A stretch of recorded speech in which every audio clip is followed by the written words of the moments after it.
18 years old, that's when I got really interested in chess because I went to the chess Olympiad and I remember walking in and I saw 2,000 people, everyone coming from all over the world, South American countries, Asian countries, European countries, African countries, North American countries.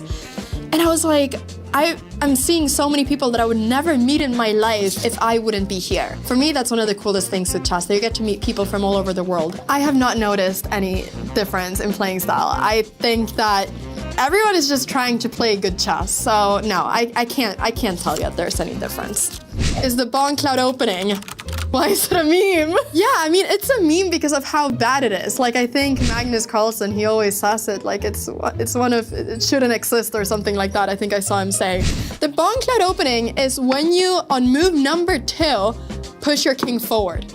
Now, this is objectively one of the worst things you can do in chess because it's all about checkmating your opponent's king, and you're, instead of protecting your king, you're putting it in the middle and you're just not protecting it in any way, and you're never going to be able to castle. But I think it was Hikaru that popularized this. And I think Hikaru and Magnus played it against each other in some game, and it became an iconic meme just because you're seeing the 2 best chess players in the world basically playing the worst opening there is. So yes, I've myself never played this because it kind of hurts my soul, but it's it's possible, it's just not recommended. What's the real secret behind the Sicilian defense? Why does everyone love it? Okay, I love this question. The Sicilian defense is my love, okay? I've played it ever since I was a little kid because my mom once said, Anna, if you want to win games with the black pieces, you got to play the Sicilian defense. And that stuck to me. Typically, when you play with the black pieces, you kind of have a disadvantage because you're 1 tempo down, white starts. So you typically end up getting a little bit of a passive opening, but not with the Sicilian. So the Sicilian goes like this. White goes e4, and now you go here. Now, what is the reason of you going here? Well, the reason is that you kind of want to prevent white from getting a lot of space immediately. So you're immediately saying, hey, if white goes for this setup, which is the idea that white typically has to get the 2 pawns in the center, then we're going to capture this pawn and we're going to eliminate this and we're going to try to get our pieces out very quickly. So the Sicilian typically goes something like this. And now you can do a bunch of different moves. There's like 10 different variations within the Sicilian. You can get your knight out, you can push one of these pawns, you can go here and try to get a sniper bishop all the way from here. But it can become a lot of different things. But the key move in the Sicilian is c5 on move number 2. From there, you can learn a bunch of different lines. People say it's not good for beginners. I think it can be good for beginners. So I think you should try it. It's such a great opening for black. Help!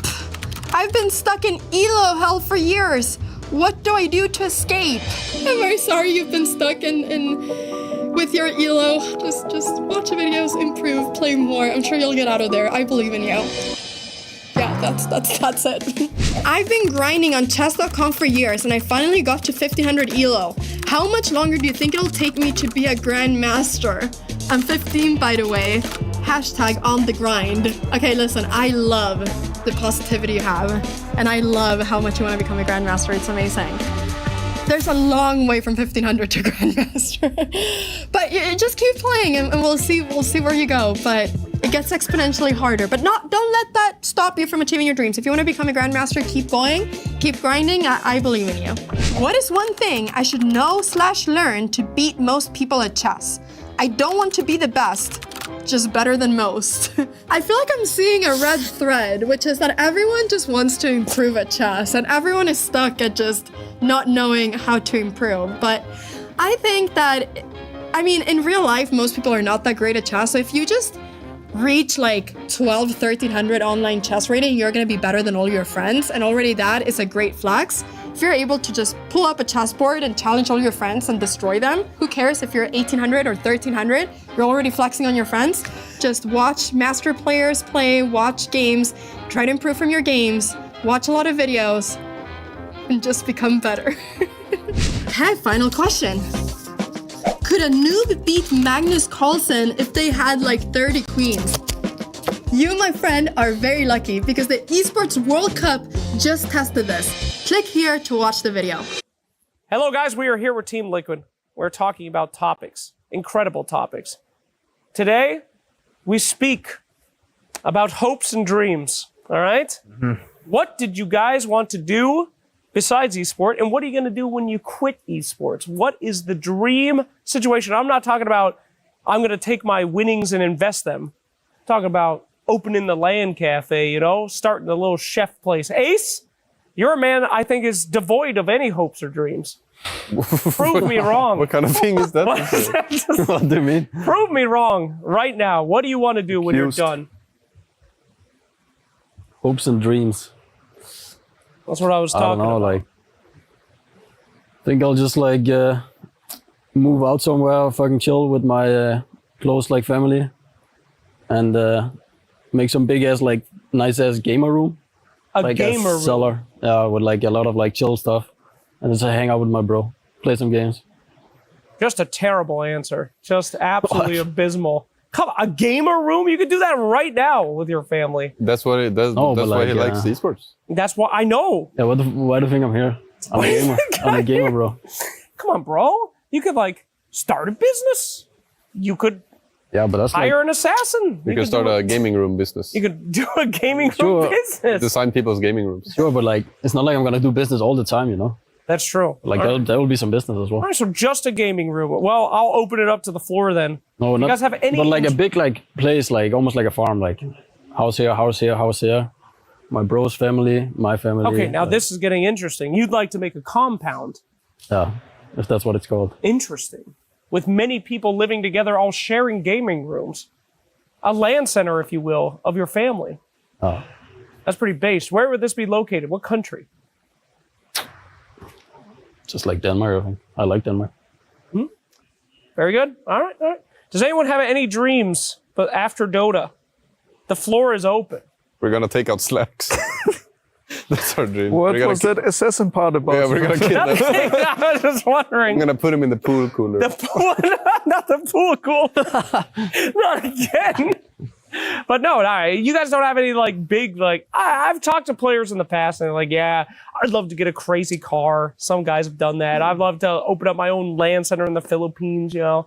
But no. I mean, there's many different like ideas or things you want to do, but thoughts, like I don't know, can always change, adjust, like improve, or like just do things that I liked or wanted to do 2 years ago are maybe different now. Where there's not a specific, I retire, I want to get into this line of work, or I want to continue this passion more. Okay. Where there's, I don't know, a lot of interesting things in the world where it can go from traveling to redecorate or move into a different home, be more with friends, have like more or longer trips and travel. Okay. And have different experience too. I don't know, maybe you try your hand at painting now, or the instrument that you haven't touched for 20 years even your parents told you about. I'm getting hype. What did now you little get back Tofu into want to that. do when he was just a wee boy? I don't know, he never knew. He just threw himself out there to like see what is there. Little 6-year-old Tofu And- didn't want to be an astronaut? That's true. Or sometime. What did, what did little Mickey want? Football store. I don't know. I don't live in the future or the past. I just live in the moment. And there's no like, I like think myself 5 years from now, I'm gonna be like, become like Slacks, interview people. I just like live by the day, you know? Today I have an interview with Slacks. Tomorrow I have a game, and that's it. That's pretty based, honestly. I'm sorry that you're living in this moment He's right a philosopher. now. But that is philosophy right there. What did you want to be when you grew up, Boxy? Little Boxy? No, I thought that was, when I was a kid, I thought that was pretty stupid. What? To like, to like wanna be something. Cause I thought it was stupid to dream. Yeah, because when I was a kid, I was like, man, I'm like stupid right now. So whatever I think is like not gonna be correct, you know? Because I'm like, all kids are like stupid. That's what I thought. What do you mean, dude? No, because like I knew like all the kids were like believe in dumb. yourself. When I was a kid, I knew I was stupid. Yeah. What are you talking I knew like whatever like I wanted now, it's like not gonna be like later. You know That's what I mean? fascinating, dude. I've never heard but right anything. now, Then you were kind Maybe of he was smart. just realistic. then you were like the smart one. You are a very like smart every adult child. I knew, like nobody was like living their dream. You know, it's just sad. Everybody's But, out there playing Pokemon, having fun. You're like, this is meaningless. This is so. But right now, no, I have a few. I want to start a band. Reality. A band? That's cool. That's Reality sick. hit him. I've been playing drums to redirect my anger from my pubs. That's into, awesome. Like, the drum Hell set. yeah. So my goal is to get paid maybe in a beer and some food. Okay. I think it's attainable. Yeah. I'm gonna try bring all the boys on a snowboarding trip. Trying to get Mickey to go skiing. There you go. Now that's break my hand and Yeah. legs. Yeah, because when we're out of esports, don't then need you it can break your anymore. hand. Yeah, It's I guess okay. so. Is that what esport players dream of? Is after they're finally done, they can do all the risky hand things? Yeah. Finally experience. Yeah, you can finally play 5-finger fillet. You've been waiting for years. The Yeah. knife one. The knifey handy game. Yeah. Well, that's really cool. You actually have dreams, bro. Be outside more, I think. Yeah. Wow. Some nature. Nature's good. Maybe hiking, but like the nice one when you have like a couch in your tent with like a. Oh, so Glamping? Yeah. glamping. Yeah. Yeah, I learned from a lot about glamping from Insania 2 years ago on this yeah, interview. that's nice. That guy doesn't even get a tent. He just goes to a place where there's houses. It's just Yeah. called going somewhere. Yeah, no, I mean I remember that actually. Yeah. Age and money changes perspective. Yeah, it sure really does change people. Man doesn't even want to sleep in a tent anymore. Well, that's really interesting. I wish you the best in your band. What kind of music would you guys play? Depends on whoever will have me. But you know, I think some like not too complicated, maybe some rock, some indie, like a little pop, a little chill. Okay. Whatever pays the bills at that point, you know.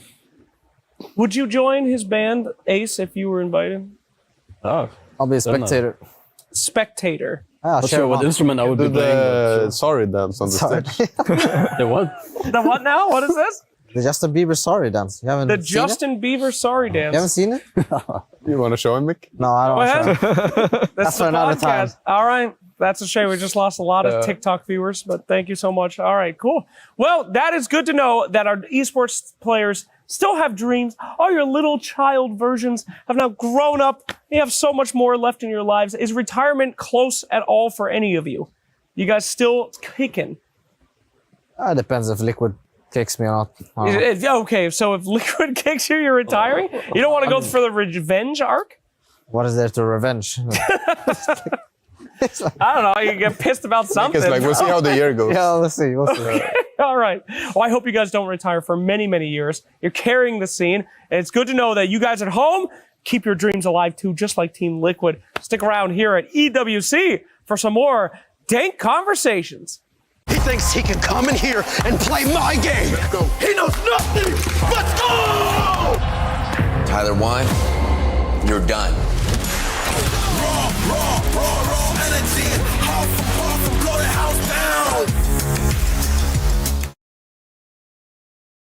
Okay, if you had to pick like the new generation of Creepwave, you guys kind of, let's say you guys made it, you know, because you said the plan was to be picked up by teams. Yeah. New players, you put them in Creepwave to be picked up by teams. Who do you pick? I feel like there's no The one. current players. Up and coming, anyone, Up and coming. whatever. You need to replace yourselves. I don't think you can. Do you have candidates? Bastille. Okay. I put Bastille.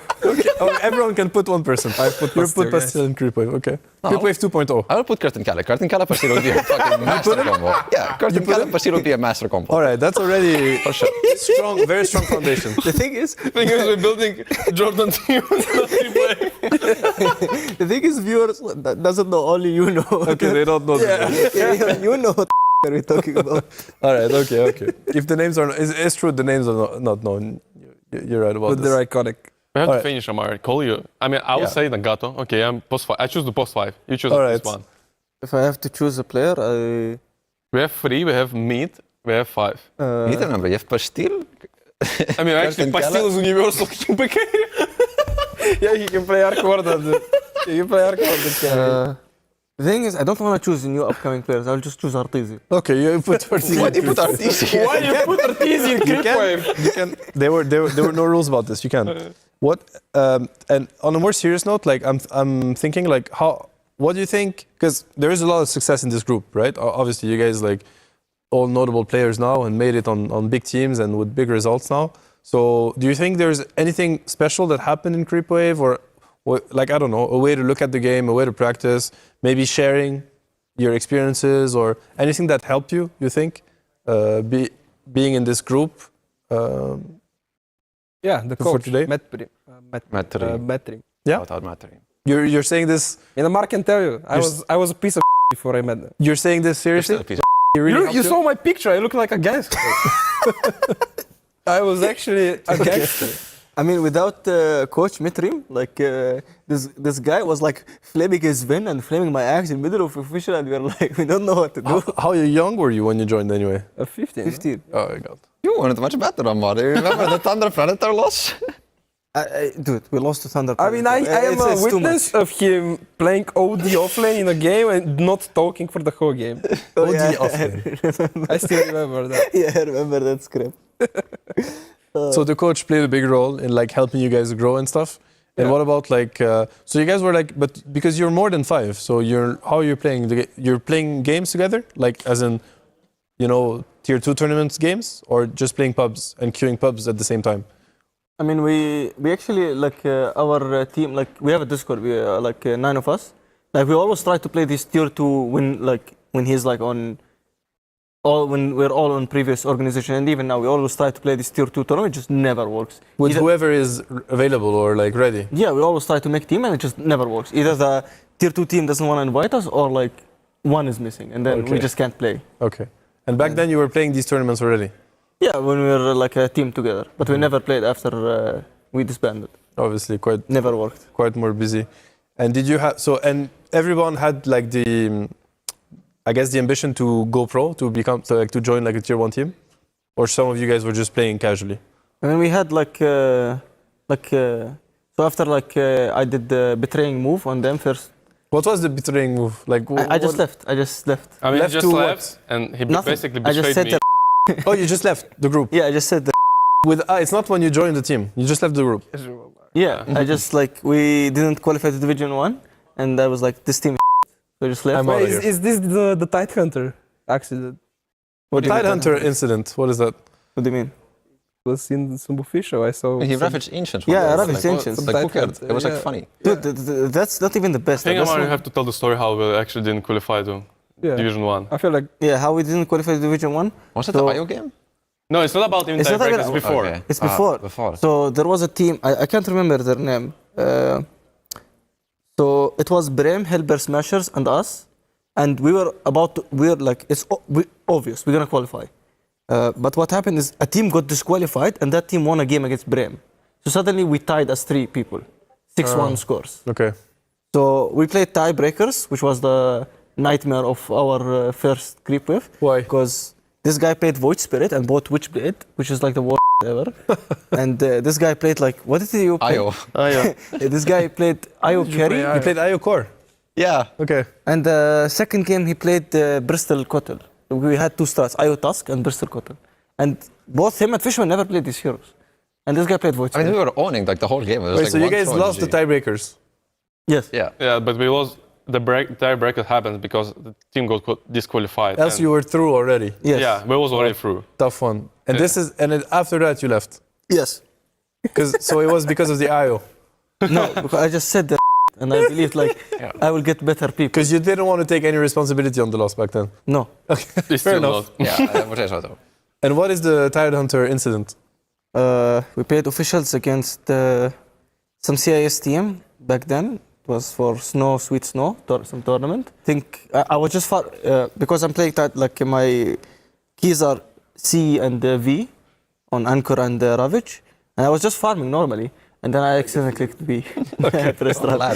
And up until this day, you guys still talk about this one Ravage that you missed. There is even one better. This guy knows No, it. of course. I'm not gonna talk. You cannot talk about it. Like you either you were there or you weren't. Okay. Yeah, I mean there is a clarity incident. It's so funny, but me explaining it will just ruin it. So what happened is that Crystallis had 6 slots and 3 backpack full, and he was picking up ages. So he dropped his clarity, and I picked up his clarity, but the clarity was very far. So I just went to pick it up. And I started farming, and Crystallis was going higher, and he died 3 times while I was farming with clarity. He went to pick up the clarity so that he doesn't lose the 50 gold. It's hard to explain because that's not really what happened. So I was going high ground. I called for high ground. Amar, as he always does, goes to farm ancient cans for no reason whatsoever, goes back and forth, and then in replay later we watch okay, Amar, why the am I here on this high ground for like 1 minute straight, and is my timbers are just missing until the very end. Then we start looking, and you see Amar like farming the ancients, and he finishes the ancients like 30 seconds before I die like 3 times. But then he starts walking like back and forth, and we start looking, why is Amar walking back and forth here? And then we start to notice that there is a branch on the floor and a clarity in his inventory. And I'm like, okay. And then you see the replay, you see him walk back and forth like 4 times, dropping the clarity, picking up the branch, then starting to walk, then walk back, then dropping again the branch, picking up the clarity, and then he does it like 3 times. He's dropping it back where he found it. I don't know what he's doing. But then he goes back, and then he comes back again, and then he finally decides to come to the mid lane after I'm already dead 2 times. And then in the replay, Amar says, guys, check the clarity. And then we didn't notice before. Then it says owned by Crystales. So he spent the whole game, the whole time. No, the funny part is that we didn't know it was your clarity. Yeah, we had to investigate it was my clarity. At the very end, we realized that he did this whole thing just to like bring me my clarity instead of his branch. That is some losing us to scrim. That is some dedication. Iconic. It was, but it's not like you can't like explain it in a way that it was as funny as it was to us back then when we were like actually like there with like Fishman and me and the Mark. I mean, what I sense, okay, well, I'm gonna have to put you guys through like an exercise of like, because obviously you guys know each other really well, and you're quite, you're always cracking jokes on each other. I need you guys to let's go this way. Okay, I'm gonna go the other way actually, because you were too bashful with Crystales. So to the guy on your left, you will tell me what you think is his biggest strength in Dota, at Dota. But you have to be honest about it. You have to. So I will say, what is your best strength in Dota? And I will say something. Okay, or I will just say something good about you in Dota. So you have to do this about Marine. Marine has to do this about BCM. BCM about Crystales, and Crystales about Amar. I don't want to. You're not gonna do it. We never said it like warm words to each other. It's like never. But that's what I can feel. So that's why today I will trigger this for once. Can we, like, You'll vote? thank me later. Okay, I will just give you the freedom of who wants to start. Can I start on another Literally, no one wants to start. I can already tell. Like, no one Okay, wants to as long you can start on anyone. You pick first then, but everyone has to be named. So who do you want to talk about? BCM. Okay, you will say something about BZM. It cannot be sarcastic. It has to be honest. For me, start. He will say something. But he's going to call BCM like the better mid laner, and he's already flaming Valorant. It's never going to be something genuine here. It has to be genuine. One good side about BZM's Dota. He's better than me. I don't know if I can accept that. No. The only thing I can think of. Okay, BZM, you want to start? You want to show the way? Yeah, sure. Who do you pick? I mean, I already had Remco. All right. Biggest strength in Dota. Oh, this is hard. I mean, I can give you a hint. actually. I'll give you a hint. Yeah, but I But know. don't give him a hint. I know, I but don't want it's to not like a word, you know? It's like. It can be anything. As long as it's positive. I mean, he's like. Don't say anything nice, please. All I'm gonna say is. You're the closest thing we've ever found to Duracho. That's what I'm gonna say. Okay. Like, I see what this means. This is positive. Yeah. This counts. This is negative positivity. No, this counts. My time. Like I'm the referee. This one counts. This one counts. My second time is related to Dota. He was making the positive vibe by playing on piano. Playing on piano. I was doing that back. I was already doing that back then. Wait, That's kind of funny. Piano, like playing music. I had like a keyboard, and someone was like in the middle of like drafts or whatever. I would just randomly start playing like. Okay, that's I cool. wasn't good. I'm still learning. Cool. I'm still good now, but I'm playing sometimes. Oh, that's very nice. But you have to pick somebody else. Because now these are 2 positive things about Crystales. No, keep them coming. No, don't get used to it. Don't get used to it. A little bit. You can go on somebody else, Marian. Amar. Good luck.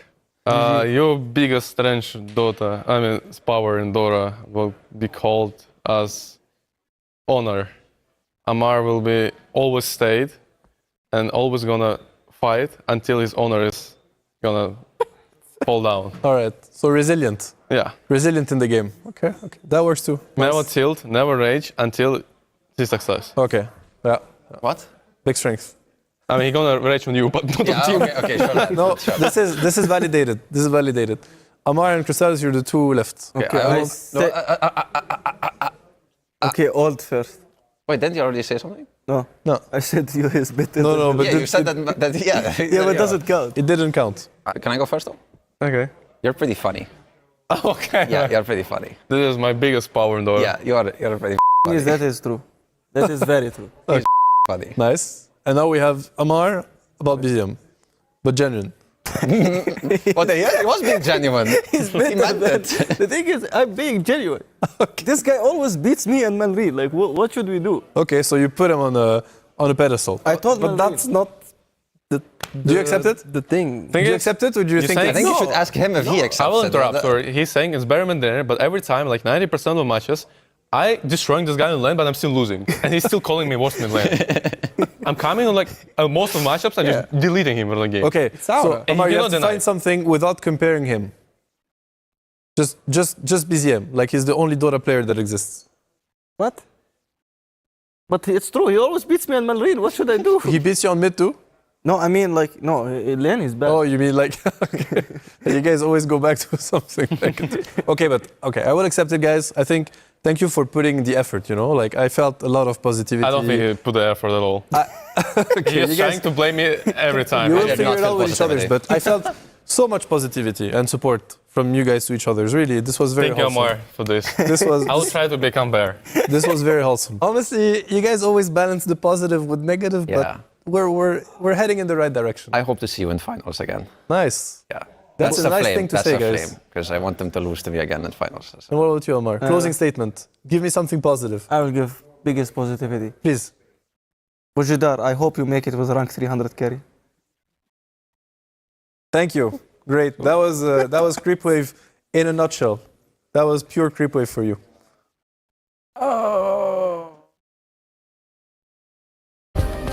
Play is in our DNA. Whenever we let it out, it becomes our superpower. Now imagine an entire city being built to supercharge it. Kadir City, powered by Play. A very good morning and welcome to the fourth day of group stages here for Dota 2 live at Esports World Cup in Paris. We got a lot to talk about as we're getting closer and closer to the end of the group stages, which for Group A and B is already tomorrow. That means tomorrow we gotta have to crush some keys. Very excited for that. I'm getting way ahead of myself. Today is a day that the teams must perform, they must deliver. And we're going to talk all about it. We're also going to talk a bit about what happened yesterday with the people to my left. Seb, how are you doing this morning? I am great. More Dota today. We had a nice evening. France has won its World Cup run. Yes, yes. Everything is just, I'm cruising, cruising, watch? vibing. How did you watch? How did I watch? Yeah. With friends, you gather up in front of the TV, watch the game. It's that time of the year. Usually means also good luck for Dota, for me, like nice coincidences. So looking forward for the day ahead. The 2 World Cups at the same time is quite a Yes. What else can you ask? treat. What else can you ask for? How are you doing, Lacoste? Doing good. My team got eliminated way earlier in the tournament, Oh, yeah. but there are a lot of Dota teams that I'm rooting for in this tournament, and it seems like we are at that stage where things are shaping up, and they are shaping up in a manner where you are going to be seeing who the clear favorites are as well. Maybe some upsets, but nothing too crazy yet. We haven't seen teams like no big underdog stories yet. We haven't seen anybody take like 2 games off of a favorite. Yeah, it seems like we're starting to see the Dota be a little bit more decided, a little bit more fleshed out. All the series yesterday were 2 O's on our stage. We could take a look at the SDC rewind soon. That will tell us a little bit about how yesterday went, because the 2 O's kind of the result of people just more aware of what type of Dota is good. Yeah, I think to me, like the biggest storyline so far is how strong Nigma is looking. They probably have cemented themselves amongst one of the best teams here, which I think you could call, I don't want to call this like an upset, or maybe they weren't underdogs per se, but it is quite refreshing, I guess, to see Nigma really on top of Tier 1 Dota. So that part to me is super exciting. Yeah, it was a very good showing from Nigma. I think they are a team that showed I would say, the most like creative drafts that we've seen so far in the tournament. You would see maybe like a crazy pick here and there, but the whole strategy that they did in this series against Liquid, it was definitely on point. You could see like one game prior to yesterday where they were kind of trying to test things out to see how it's going to go with the similar strategy with a lot of heals. It did work out for them, but these two games, they were really not close at all. Like I think a lot of us expected Enigma Galaxy to take one game off of Liquid, but 2-0, it was a bit of a stretch. But after seeing the way they've been playing, it looked like, yeah, they could potentially take this 2-0. Yeah, I think a lot of people were expecting Team Liquid to adjust a little bit more. They didn't. We are going to find out if they adjust today instead. Of course, after that, we had Team Spirit with a pretty strong victory against Vici Gaming. Another series where it was just clear who is the better team. This series, I was actually expecting LGD versus 1W to be a little closer. It was not, especially the second game of this one. Yeah, 1W looking really strong, actually. I think also strategically yesterday they have demonstrated that they have a lot of depth to what they bring to the table, maybe a little bit more than LGD was able to bring yesterday. I think that was really the deciding factor, more than, you know, kind of individual level and how well they play as a team.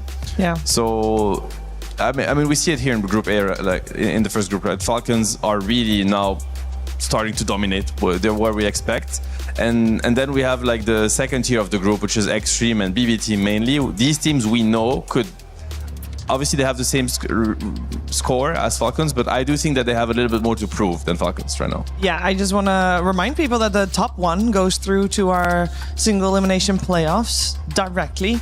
Number 2 will be in the second day of the survival stage, and in the first day, the 3 and 4th place of each group will battle it out amongst each other with a bunch of best of 3s to decide who moves forward. So there's a lot on the line. And there will be, when I look at this, there is no doubt in my mind that there will be tiebreakers. Oh, absolutely. There is so much yet to be decided, Lacoste. Yeah, most definitely. Level Up and L1 team, even though they took one game, like Level Up, I caught a couple of their games. They just don't seem to be on pair with other teams as well. And the big fours, like P-Time, this is a team that we talked about them not being even an underdogs in this one, but it's a pretty stacked group as well, especially because Enigma Galaxy, I don't think many people kind of expected them to perform this way, and now on top of their group with Aurora, Liquid as well, P-Time, it's going to be a bloodbath. Yeah, especially with knowing that Aurora and P-Time are going to be playing each other today. As we take a look at Group C, there's only 2 teams left that are undefeated, and P-Vision and 1W are those 2 teams. So P-Vision has a very strong hold on Group C. With the middle of the... Well, okay, I want to point out the bottom first, because this is, I think, the clearest group that we have. This is the one where it's like, okay, it looks like this is the way. We'll see this at the end of the day. I mean, I think maybe it's a little bit early, but I'm gonna say it anyway. I feel like P-Vision right now is like the strongest team so far this tournament, like from what they've shown, whether it is in terms of plays or strategies and how prepared they seem to be. To me, they are the most impressive team, and by quite the margin so far. Obviously, there are a lot of teams here that can challenge them, and these kind of tournament, it's all about picking up some steam, getting some momentum. You also have to factor in the fact that this is the group stage, so not everybody has enough like headspace and time to look at each other's, but you should like be sure that once the playoff come, then every team will be up to speed with everything, and it's going to be a much more even ground in that sense. One thing to also remember is everything will be played on single elim, right? So in that sense, it brings a lot of tension, because no matter how good you are, single elim is tricky to every single team. It is very tricky, and I know we did the math. There's a day of games missing in those scores. Don't worry, we'll get you the updated ones at some point. But first, let's focus on what's coming our way today, because 4 series will be shown on this stream. We have 3 streams live at the same time, and this is what you're going to watch right here today. We're going to end today with the Group of Death, LGD Gaming versus Yandex. Before that, it's P-Vision versus Mouse. P-Vision versus Aurora before that, and okay, there was a little bit of a discussion, I'll be very honest. Sony story of the day. We choose one match that is the match to watch. And I think today was the day that we just didn't really agree. I went with you guys' choice because, you know, I gotta follow my expert, and democracy did win, yes.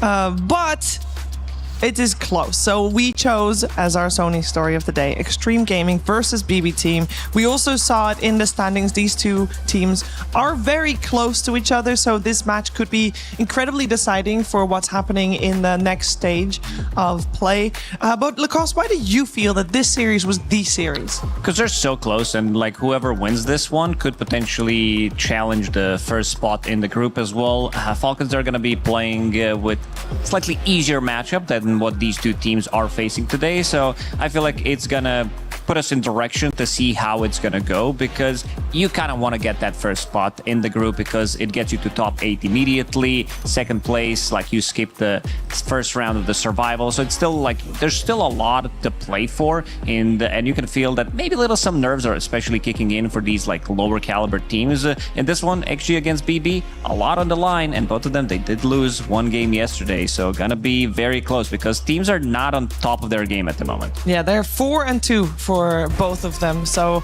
definitely wanting to pull ahead from each other here in this 2-game series.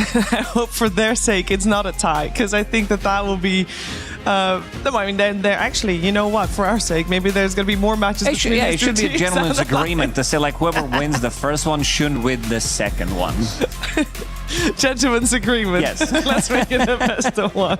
Nah, this is gonna be a good one. I think the type of Dota we've seen from both of these teams has been, I mean, they're 4-2, so obviously not super consistent, but it's been good, because I think for Extreme Gaming especially, Seb, we want consistency from them, and I kind of feel like we're kind of getting that.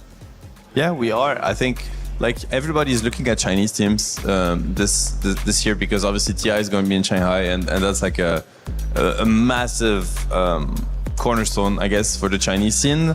And Vichy, the other Chinese team that's here is Vichy Gaming, and they're not doing so hot right now. They seem to be a little bit behind the highest level of play in this tournament. So then the team that's remaining is Extreme Gaming. Obviously, they've had they were in the last TI finals. Yeah. Like, this team is, you have to expect, like, look at it from their perspective. They fall short, like, they're in TI finals. This year, TI is in China. There's only one way. There is only one way, and when you look at Extreme Gaming's roster, you see a roster of superstars. You see the uncrowned king in that as well, and you see a team that has done very well this year. And to learn a little bit more about their year, we're gonna check out their road to EWC.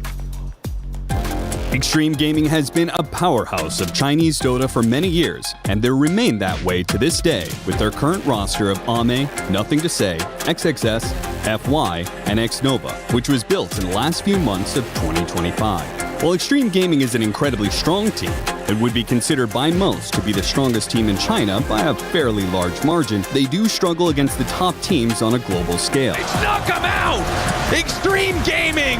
Even with the extra lives, they have nothing on Yandex! They have a large amount of top 5 finishes, but you'd have to go back multiple years to see big tournament wins for the team. Their road to the Esports World Cup 2026 was more spread out than almost any other qualifying team. With no tournament wins to speak of, the majority of their points instead came from getting top 4 in Dream League Season 27, Dream League Season 28, and even ESL 1 Birmingham 2026. Will Extreme Gaming finally manage to break free from their pattern of getting barely within reach but not quite making it to the end? Tune in and find out here, the Esports World Cup 2026. Yeah, it must be frustrating that after not making it in the grand finals at last TI, to not make a grand finals at all in the entire year. We'll see if they can make a difference here at EWC in that. Their opponents in BB Team, they have managed to be in a finals, and they have managed to take that finals as well, but they want more, they want better, and they want to be consistently at the top. And to hear how BB Team feels this morning, we're checking in with Save. I mean, yeah, I know GPK for like 6-7 years, I guess. We know each other very well. So in game, we have very good understanding of each other and how we see the game. That's why me and him, we always, create something on the map, like some kills, some map pressure. It's, I guess, this is what Bedboom known for, for some early aggression and stuff, laning phase. That's like what we try to do in all our rosters, Can they achieve those kills here versus Extreme Gaming? That is a question we are going to have answered. Lacoste, I want to know about this playstyle for both teams. Want to focus on BB team first? What can we expect from them? Yeah, very speedy team, Shiver. I mean, the average game time right now at EWC is 42 minutes. Their average game time is slightly below that. And then you have Extreme Gaming, who are sitting at 50 minutes. Like, we've seen this team... we've seen this team really struggle in the early stages. And nothing to say kind of did step up heavily in some of these games, especially the game that he played in Nature's Prophet, where he was solo carrying the team up until a point where this team, they feel much more comfortable playing like the 30-40 minute fights compared to some of these early engagements. And I don't think it's gonna work. I don't think it's gonna work against BB team, who are heavily focused on the lanes. This is the team that if they're off to a good start, they can close out the game pretty quickly. Yeah. I was gonna say, like, to me, BB team is like some of the most stable, standards of Dota out there. Like, their laning phase is super crisp, their rotations are good, they're smart, they hit their timings, they know their strategies. The drafts, I think, also are always very balanced. I think it's really rare that you look at a BB draft and you're like, yeah, I don't think this is gonna work, or they actually kind of carried themselves away. So it's actually maybe a tough matchup for Extreme, this one. Like, not that these teams ceiling are that much apart, but I do feel like BB's strength really will hurt Extreme, because that's exactly what they're weak at. I think Extreme is much more of a creative, flashes of brilliance team, but you need to get a game in order to reach that point. I think Extreme Gaming, when they went up to Gamer Legion earlier this week, I feel like Gamer Legion in the laning stage sent there like a BB team light. They do also very well in the laning stage, and we did see Extreme struggle in the laning stage, but then they were able to put their heels in the sand and not give way anymore. Lucas, you're saying that this time around, because Gamer Legion was able to be stopped, you think that for a BB team, they are not going to be able to be stopped? I think it's not going to be easy for Extreme Gaming. I would give them like 25% in this matchup compared to 75 on the other side. Both teams are 4-2. They are, but the clash of different playstyles, I just feel like this is not a good fit for Extreme Gaming.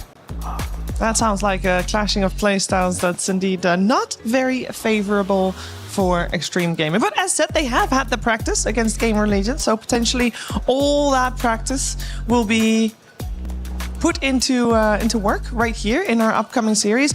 On top of that, if we know the speed of which BB team plays, so does Extreme Gaming. So I can only imagine that they have prepared for this and they are aware of this. Before we get to our first series of the day, though, we are going to start the series on the stage.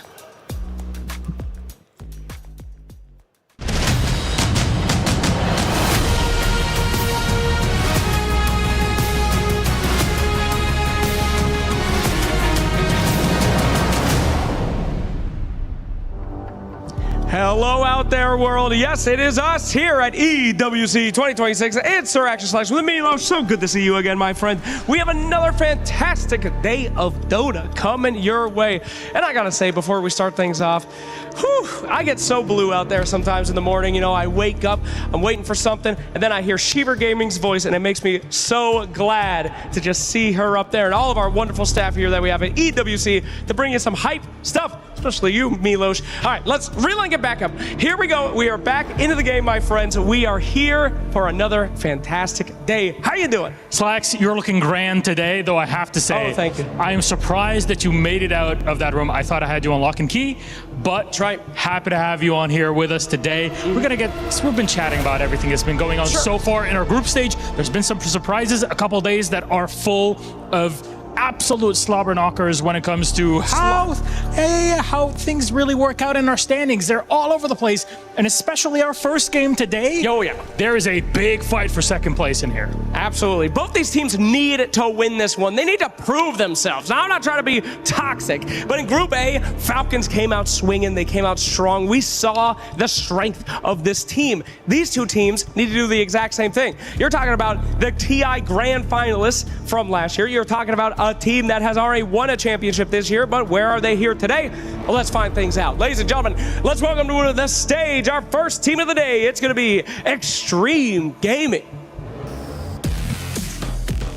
Now, I've been saying this all day, baby. Extreme Gaming is a team not only of classic players, but of classic play styles. You have got Lone Druid spammed all tournament with these boys. Nobody else really daring to do such a thing. It has become a new meta, but for these gentlemen, they are strong in their ways, they are strong in their emotions, and they are strong in their Dota. See if they're strong enough to beat our next team. I can tell emotions are high here, Slacks, and that's not just you, but it's all the other side of that stage over there. But it is not complete without their opponents, BB Team! And here they are walking out. You've seen BB successful over the past year, but still, Crown eludes them. We are here at the Esports World Cup, an opportunity for them to crack that glass ceiling and get to the top. We talk about teams like Falcons. They're waiting up in first place in their group, but BB want to stand tall amongst them right by their side, and today is an opportunity to prove that, escape that survival stage, and make it straight ahead into playoffs. Straight ahead indeed.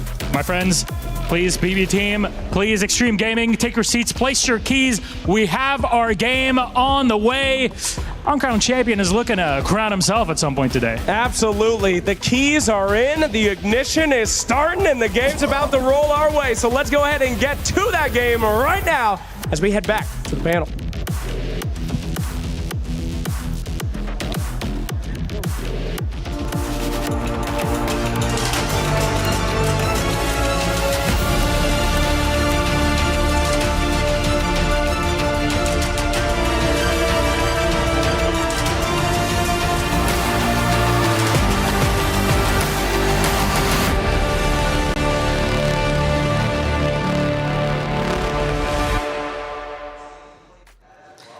Extreme Gaming versus BB Team here as our first series of the day will be a good one. We're seeing, hopefully, what Extreme Gaming has learned on how to deal with pressure in the laning stage. And I'm curious, Seb, if there's something that when you see the draft play out, is there something that you're looking for that is a sign that Extreme Gaming is ready for the aggression that we know BB Team will bring? Yeah, I mean, definitely. I think they need to maybe switch priority on some hero picks. We'll have to see if they do it today. But to me, the biggest point with Extreme is I think they have some really cool ideas, like ideas that actually brought them wins already and that they should keep building upon. I do believe that sometimes their drafts lack a little bit of balance in their, especially core heroes combination. And they don't really have the tools to play a game as fast as they need, or to to kind of protect themselves from an over-aggressive opponent. So in that sense, I'm just hoping that they will find the proper adjustments, because I do believe that team has a much higher ceiling than what we've seen so far. And if they manage to fix these couple things, they could look very quickly to be on par with the strongest teams in the tournament. So I'm just excited to see them every day, basically, and hoping that we get a stronger version than the day before. Yeah, most definitely. Extreme Gaming, they can sometimes be hit or miss.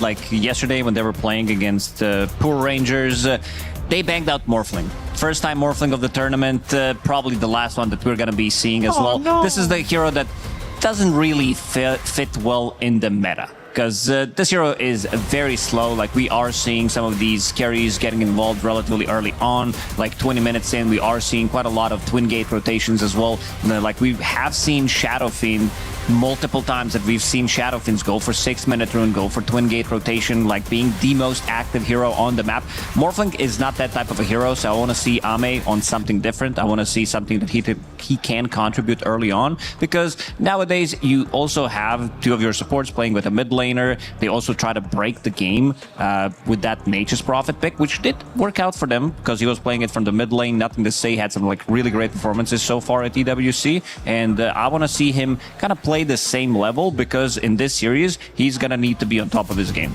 Yeah, does that mean that you're gonna look mostly for the carry position and see what they get their hands on? Because it's the same thing also set to be for Kirtich? Yeah, I would say so. I think like Ame, I don't think he's gonna be getting his lone druid in this series. I feel like BB team, they saw that game. They did a lot of research. You are playing one series a day, and you definitely look at this and you're like, this is also a big issue that a lot of teams have different approaches to it. There's a lot of equations, a lot of things that you need to solve in this current meta, because it seems to be quite a lot of them. Most of them coming out from the carry role with the Drow Rangers, Shadowfiends. I feel like some of these picks have been answered. Shadowfiend, not as much. I feel like this hero just has to go if you don't have the first pick. Darkseer, Sven, we've seen like different approaches, but it works sometime, but it's not really reliable because he's that strong of a laner, and he's just gonna pop off. He's gonna dominate this Darkseer in the laning stage, and also playing for a certain timing. This hero's extremely strong once we get to his Aegis #2 with the banner. Once they go for the high ground, this is his peak timing.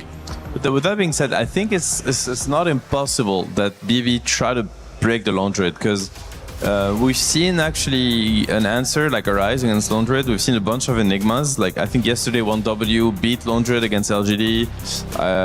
Who was it? I think LGD actually did it to OG, also beating the Lone Druid. So the hero has started to lose some games, and we've seen like Enigma be a pretty good answer. Miero is like one of the best Enigmas out there, so I'm sure that he's been looking at it and he probably feels very confident that he can also execute. And again, I think BB kind of enjoys playing versus a lineup that don't really have a lot of tools to stop them in the early game. So on the extreme side, I think it's very important for them to not be overly greedy with the draft and to factor in every sequence of the game. You can't just be looking at Ame's carry matchup or how the scale is going to look like. Like they need to think of the laning phase, they need to think of the early timings, they need to think of the support and mid hero combination, which is something, Save mentioned in his interview we listened early on, where he's very comfortable playing with GPK, and they talk a lot about how they want the game to be played. And you can also be assured that they're also talking about which heroes they want to play and how these heroes complement each other's when they run around the map. So I'm just hoping that Extreme will invest the same level of effort in what FY and Nothing to Say are going to do together. With that in mind, you want them then to focus mostly on themselves. There's nothing on the side of BB team that makes you think like, oh, they also should really focus on this one player in particular and try to shut him down. No, I think BB team will just, go with their game plan. They're going to do what they've done so far.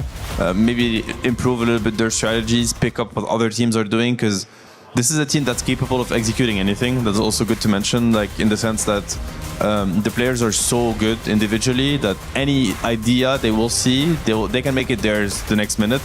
So in that sense, they can keep improving. On extreme side, I think that if they get a game, honestly, if the game is 50-50, I would favor them in that matchup. I think they're a little bit more creative when Dota allows you to be. But they have a lot of issues they need to fix on their way, and so far they have shown some weaknesses, that they tend to give some openings to the opponents, and I don't think you can afford that against BB. Yeah, I completely agree. I also want to pick your brain a little bit more about Lone Druid. Do you feel like if you give this, because you said it was solvable, if you give this hero too good of a start, do you feel like there's too much pressure on it? Because like back in the days, like when Anti-Mage, like he gets the free farm, he gets his battle free, which is not a hero right now. Spectre as well, if she's off to a good timing, do you feel the same way about the Lone Druid? I mean, to me, the issue with Lone Druid is, like when you play with Lone Druid, the hero is very slow. Like you need to get to the Mjolnir and you need to get to the Aghanims, and then you also need to be able to force the enemy team to play the map, because you don't want to run into a team fight with like Mjolnir, Aghanim's Lone Druid. If they have the proper heroes, it might just be completely. I mean, now actually BB team decide to ban it, so we're not gonna get to see it. So perhaps irrelevant. But it's not a hero I believe will necessarily stay in the first phase ban of the tournament. I think some teams are gonna feel pretty okay playing against it because it's one of the slowest carry heroes out of everything we've seen. I think SF is much faster, Draw in a sense is faster.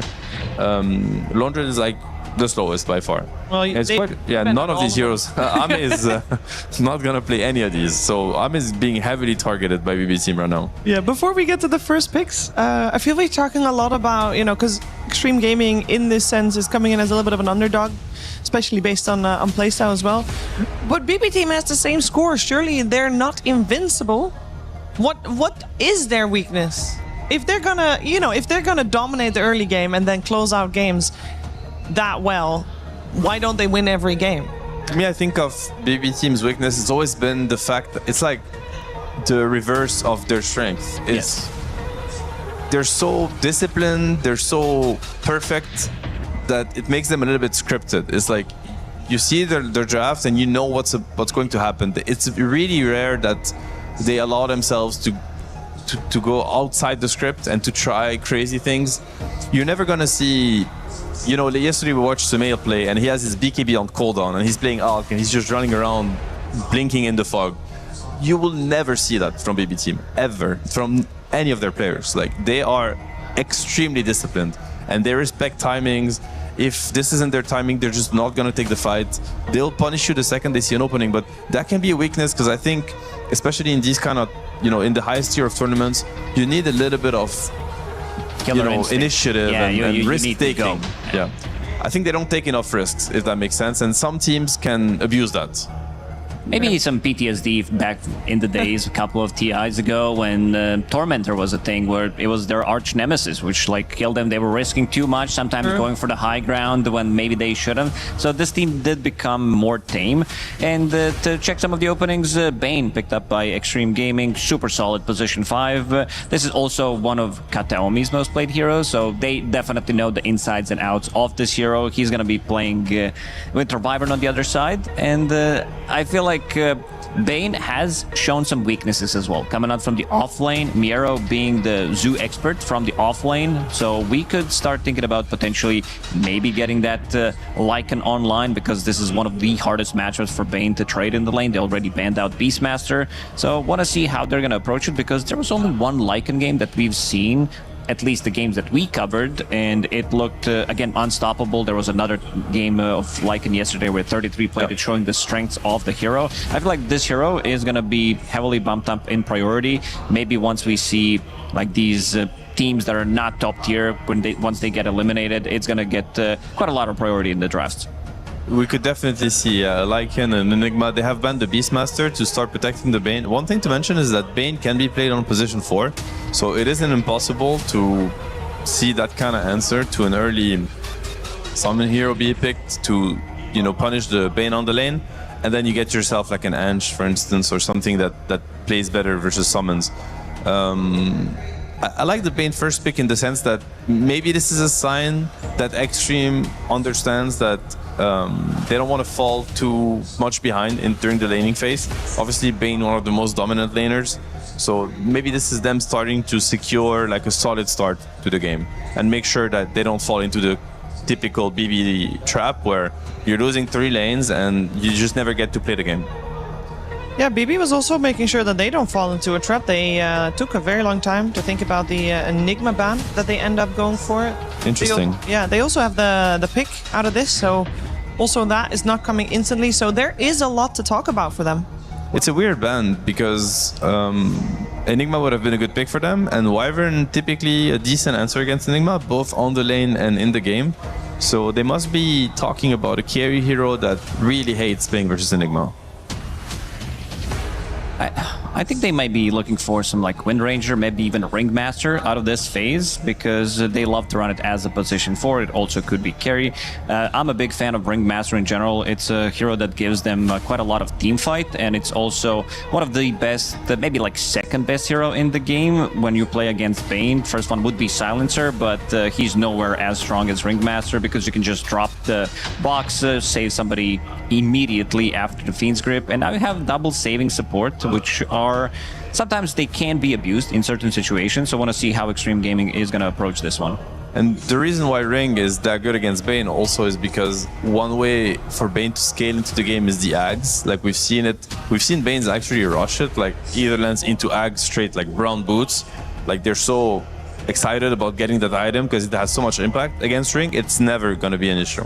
Because you throw the ultimate and all the illusions also interrupted? No, you put the Fiend's Grip target in the box. I forgot the name of the spell, and all of a sudden it interrupts the Fiend's Grip, whether Bane has Ags or not. So, and on top of it, it's a pretty decent lane, to be honest, because the Ringmaster actually can dish out a lot of damage. If you, it's kind of hard to tank all the ring spells, and you outrange the Bane also on top of it with your auto attack. So, just a very popular answer to the Bane, and very efficient also. That's an early Storm pick for nothing to say. There's not going to be a cuddle to help him in this game. It's been banned by themselves. Okay, Mirana, interesting. It used to be a Dota con, like back in my days, where nothing is relevant anymore, by the way, but I'm still going to drop it out there. Mirana was considered as a Wyvern counter in the sense that whenever Wyvern cold embraces somebody, then you know that the hero is going to be stunned for 5 seconds because Mirana will just take that opportunity to arrow. I think that's a bit outdated nowadays, especially with the better. It can work, but I feel like there are a bunch of other spells that you can throw in. Extreme seems to agree with me, so go Extreme, I guess. No, and the Bane Mirana is a classic combo. You know, that also stems from that same time period. It's probably outdated. And this Ember pick is terrifying to me. I think, you know, you could think of the Extreme Gaming heroes as like being able to kill Ember, but not with Wyvern Ring behind him. Like, he will reign supreme in the early game. I think the matchup is pretty okay. I've seen it go both ways, Storm versus Ember, but obviously GPK, maybe top 3 laners in the world. Like, he will not falter on the lane. If he's supposed to win it, he will win it. So I think this Ember pick is very strong. And now you add a Largo with it. I think, what was it that we saw? I think it was Lornoff, right? Lornoff and Davai playing Ember Largo. Yeah, the Croak combo. of Genius, like you're just dishing out so much damage, and the damage was crazy. Even Ember Spirit, in some, like, we've seen it yesterday, even if he doesn't have that good of a lane, like, this hero can recover easily because he can farm relatively quickly. And this is the Spirit's Essel buyer, so having extra bit of a damage, extra bit of a heal on top of that, double saving support.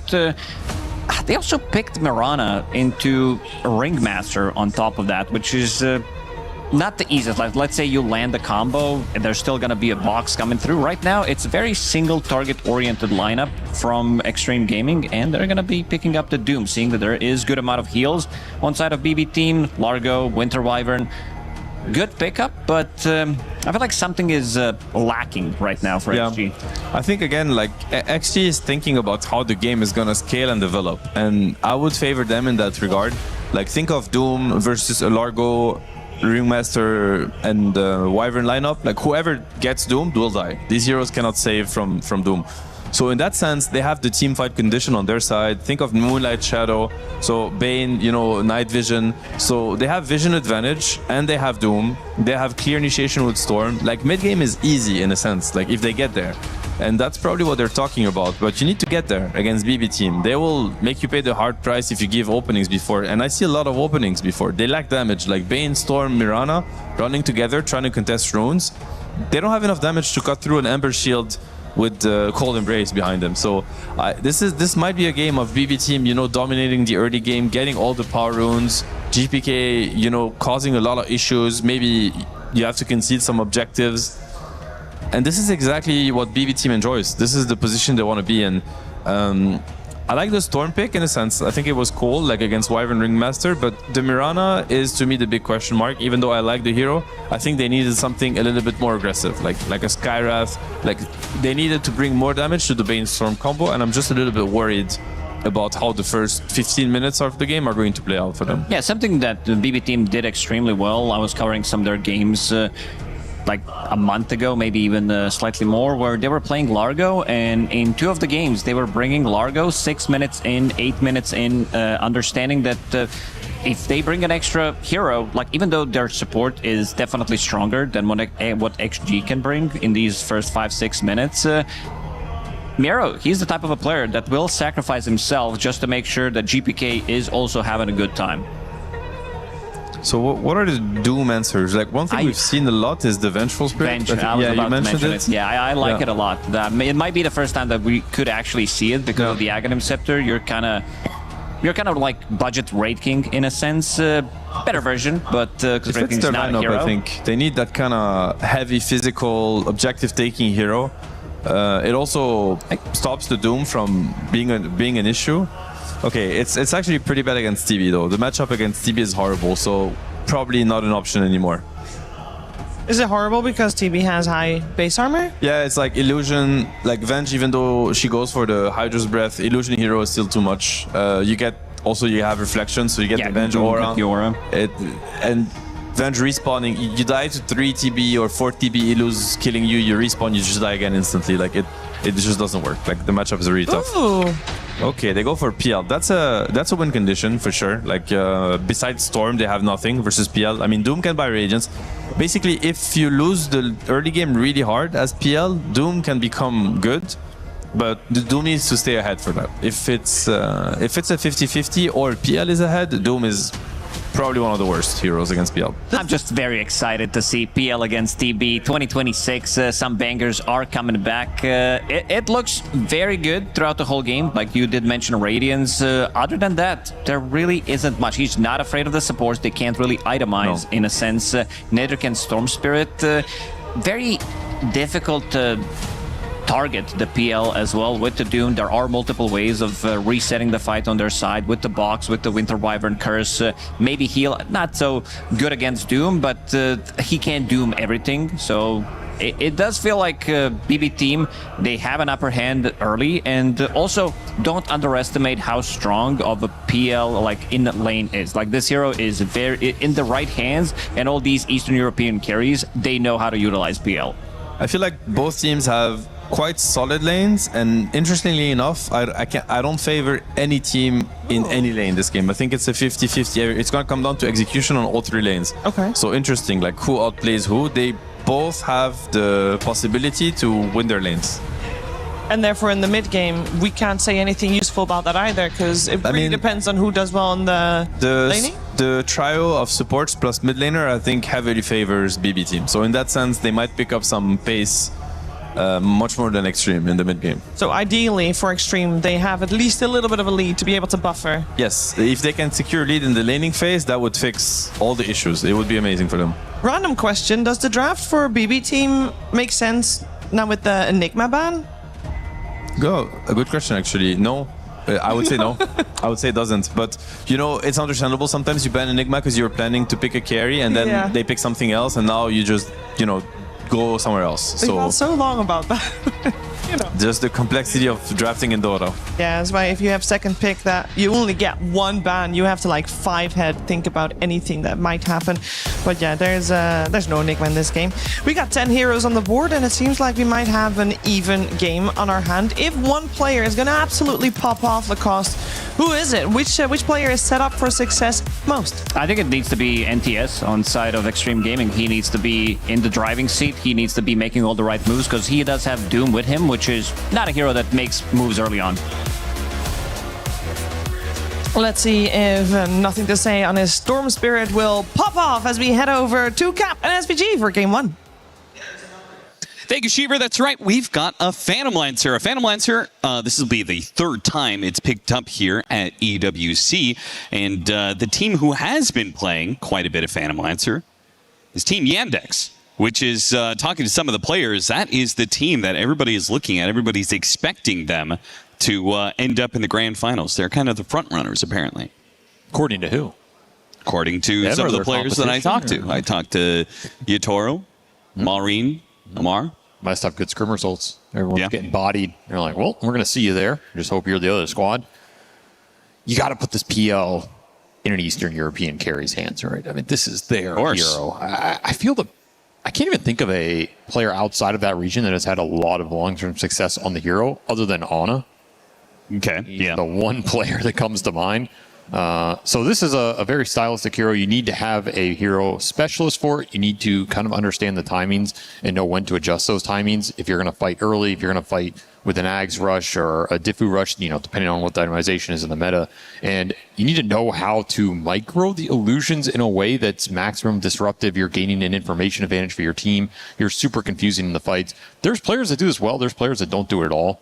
And that is the big difference maker on this hero. It's a very good PL game here. This is a true 1v5 Phantom Lancer game. Kiritich should be very confident he can put this game on his back. Okay, so Extreme, knowing that, what are the moves that we're going to see from them to keep this Phantom Lancer from getting out of control? Are we going to see heavy rotations into his lane, try and shut him down early? Or is it more just about, you know, trying to end the game faster? Just win the other lanes, take early Roshan, close out the game by that second Rosh? I would say it's just winning the team fights and playing the map better. Like, you have this Bane Mirana with the Storm. You have a lot of pickoff potential if you can force BB to split up on the map. Their lineup is pretty strong when they group. They have double saving supports, a Largo for sustain, and Ember to just kind of lead the pack. So you definitely want to split this lineup up, start picking them off. You can get 1 or 2 kills on that PL with the Storm in the early mid game. You're going to have a window to maybe get some of those Aegrises for the Terrorblade and start pushing. Outside of that, though, I really do favor BB here. It just looks a lot more straightforward for them. Like, they have great team fight. They have saves to bail the PL out, even if you somehow manage to grip him or something. And he just has insane matchups. Like, the Doom matchup's super one-sided. The Terrorblade matchup's very one-sided. And the 2 supports here do nothing. And these are, like, the 2 worst supports to have against Phantom Lancer of all time. Is the Doom matchup that one-sided still? Because we have not had a Phantom Lancer meta in a really long time, and some of the item builds, there have been some changes to Doom, right? Late game Doom, he gets the permanent Scorched Earth, for example. He's got AoE Doom that he could just put on himself, combined with Chasm Stone, a new item that looks really good on Doom when you go that kind of builds. You know, Ashiva's, Aghanim's, you know, Doom that gets in there in a fight. Could that be a problem for PL? Gives you a little more playability, but I still think this matchup's very one-sided. It's just not fun. You can't hunt him around the map. He just runs. He can just doppel run at you with 10 illusions in the fight, and like, what is your response? You can't do anything. Scorched Earth, Shiva's Radiance, yeah, it does a little bit to this hero, but honestly, he doesn't care. You're in theory going to play against Shiva's Radiance every game. Somebody can always build it. So the hero either functions first or he doesn't, and I think he more than well can take care of it in this meta. And again, you have a lot of sustain here. You have ways to bail you out if you somehow get into trouble. It's as good a PL game as you're going to find. I would put up a stronger argument, but I think maybe if Doom still broke, if you still had that talent, AoE break on Phantom Lancer, that does sound like actually kind of debilitating, but that's no longer the case. They took that out, and now you just only have the Doom applies mute. As it stands, though, it's looking pretty good for the Phantom Lancer in lane. No surprise there. Ember Spirit is neck and neck with the Storm Spirit. Mid lane, 22 and 5 for both of them. Should be a very even laning phase, at least, which, again, should be comfortable for VB team here. Don't think they're under too much pressure to make some crazy moves. I think XG will have some more openings in the second half of this laning phase with the Bane Mirana. If they can get some roam going, if they can kind of play through Storm with some power runes, I think they have more opportunity to jump and start killing people here. I think the damage could be a little low for BB. You have this Ringmaster Wyvern support duo that's going to scale really well. It gives you a lot of teamfight presence, but their nukes are not doing a lot directly in the early game.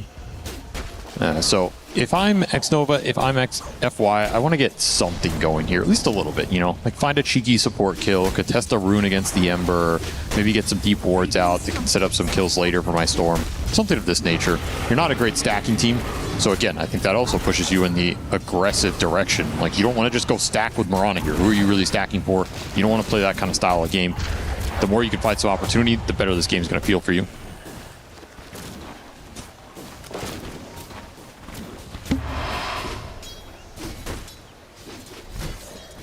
Yeah, and all in all, things pretty quiet. A little bit of trade of damage here and there, but as you said, laning phase looks pretty chill. Support's having little battles on the sides, but nobody's really going to come out with a kill out of it. Just a bit of harassment here or there. Storm Spirit has already made a jaunt off into the jungle, huh? He's going to go pick up the bounty rune, I get that, but...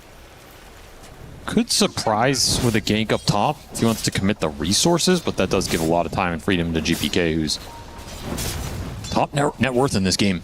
Kind of just cruising through this mid lane right now. Going to have a very fast phase boots Vessel if he wants to go that route. 6-minute power rune will count for a lot here. I kind of expect both teams to send all their supports mid and look for this, particularly Extreme Gaming. They really need the power runes on the Storm to sort of accelerate the skirmish power here. Unfortunately, the Ember Spirit does kind of have the advantage here, being able to play both sides. Nothing safe. Does manage to get it, though. Wow. Grab the haste rune ahead of both Save and GPK jumping back into the Remnant for him. It's probably the biggest play of the game so far. Yeah, seriously. That's a nice rune to pick up. A great one to take away from the Ember, who arguably uses the haste better than the Storm Spirit, but Storm happy to collect the resources here. And Ame just going to meta top, start swinging on this tower with a catapult. XXS. No one's going to rotate. Taking some damage here, but he still has a Lotus and a healing salve in his back pocket, so... Also got the early Polywog Charm for FY, giving you a little extra regen down here to play with. Benefit of the Mirana, being able to jungle a little bit. Get that neutral item online nice and early. Let's see what NTS can do with the haste rune. He's going to place the obs behind the tower. Does get scanned. BB team reading this move. And a lot of times in these types of slow games, it's pretty easy to read these moves, though they linger around here. And Heritage still going to be spotted here. The Remnant doesn't do the damage to the Phantom Lancer hero. Second Remnant lands, and they're splitting up their damage here. Not sure which is which, but they've got him. Nothing to say. Very easy kill. Yeah, it's surprising. I mean, I guess they didn't expect the Storm Spirit to make that large of a wraparound. They expected him to just go straight to the tower, but he spots the PL. They get the Kataomi kill as well. Double Great kill. rotation. I mean, that's 2 Galvanized stacks for you. That's huge. Every time you can translate these power runes on the Storm into some sort of momentum on the map, it buys you so much time, particularly if it's against the PL. And not only are you accelerating your Storm, you're slowing down BB Team's win condition here. You're going to take his tower off that move as well. Very influential. And yeah, as you mentioned, I feel like BB Team just kind of gave it to him. Like, they scanned it and then they lingered there and nobody TP'd. There was no sort of move from GPK to counterplay this. I think that's a move you could turn around with an Ember rotation. Instead, you just kind of give it to XG, and they make the most of it. They are going to try and punish X-Nova mid, but the rotations are already coming in from Extreme. A Doom placed on a GPK, so they not only isn't going to die, but they're going to pick up another 2 kills. Frankly, I just feel like this is just a bit slow and sloppy from BB Team. It feels like they haven't woken up yet. Nice moves from XG. They're in the right place at the right time. But it definitely feels a little clunky from BB. We normally don't see them play this slow around the mid lane in particular, like just kind of walking into these plays. The prize is mine.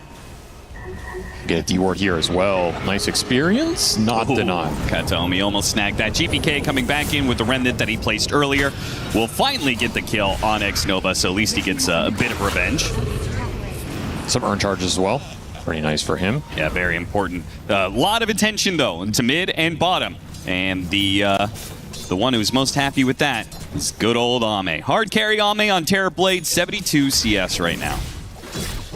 Just going to retreat into the jungle. He has some decent experience because he got a lot of solo leveling up here. Going to be able to pull waves with illusions, continue to farm. I feel like fastest he rate in can this game. play lane if he wants to, though, because they don't have very fast damage on the Radiant side. I feel like most of the time he's going to be able to get off Asunder, right? Nice body blocking with the illusion. See if that extra damage actually mounts up enough for them to go for the kill. These constant slows, looks like it's good enough. So another good pick off for BB Team. An annoying chase down there for XXS. He doesn't want to TP, doesn't know where the Ringmaster is. He makes the right call, would have gotten canceled. GPK getting into the... Oh, we got hit by an arrow. Nightmare arrow. Is it enough, though? Not quite. Had a ton of magic wand charges. And that is the only thing that keeps him from death. We'll be able to heal and get back here for the power room contest. So honestly, he got some decent spells out of XG going into this next objective here. See if he can snag one. First 2 were taken away from him. Play for bottom. Extreme hoping it's top, and it's an arcane rune top. Damn. The best of all the runes for both these heroes. NTS getting the better of the rune war. Man, if he can hold on to this, farm up neutrals, complete his Kaya, and then make a rotation rune with... Well, he's going to pop it now, actually, but I was thinking, you know, you get that Kaya and then pop the Arcane rune, make a big play. I would like to see them make some objective-based play with this rune. I think it's really strong here. Again, Storm is really good against the BB supports, especially in the early game before they have all the ults online. You're still missing Curse. Yeah, you can make a move to your Terrorblade. He could take that tower easy. Oh, absolutely. You're not worried about Largo doing anything to your Storm here. Hell. And it will free up some space for XXS, who's just chilling in this bottom lane. So that seems the natural place to go. I think running into the Ember mid is pretty difficult. Just don't have the damage to bring this guy down. But if you go to the Terrorblade, he can give you some extra DPS here. See if Ame just pushes it in solo. He has another catapult up here. Yeah, he's just going to drop the meta. Dare someone to go on him, and I don't think anyone wants to really go up here. It would have to be the Ember, and the Ember is currently smoking bottom. This is a peculiar play. I'm not sure why they want to send the Ember bottom here. It's going to get blocked by FY anyway, but even if this gank connected on the Doom, is Doom the biggest target in this game right now? Yeah, I don't think so. I don't think he's exerting any pressure. I think both Storm Spirit and TB at this point are more important. I agree. So Ame gets a free tower. Now look at this. He's going to swing behind mid with the same meta. Maximum efficiency. He is having himself a game right now. This feels really good. BB team going to lose so much ground here. A lot of map control being given up. A lot of net worth lead being given to Extreme Gaming. Up 3K. And in a good position. They're probably all going to stick around for a 12-minute power rune. And I like the tempo that Ame is creating in this game with the tower pressure. It's going to open up space, secure more power runes for Storm. This one's just guaranteed because you can't get the lane up far enough. And it means Ame can join earlier fights as you have more angles to connect on. This is the type of game you want to play in these, disadvantaged carry matchups. You don't want to just perma AFK. Yeah, he's 0-0-0, but he has some solid building damage under his belt. That counts for a lot here.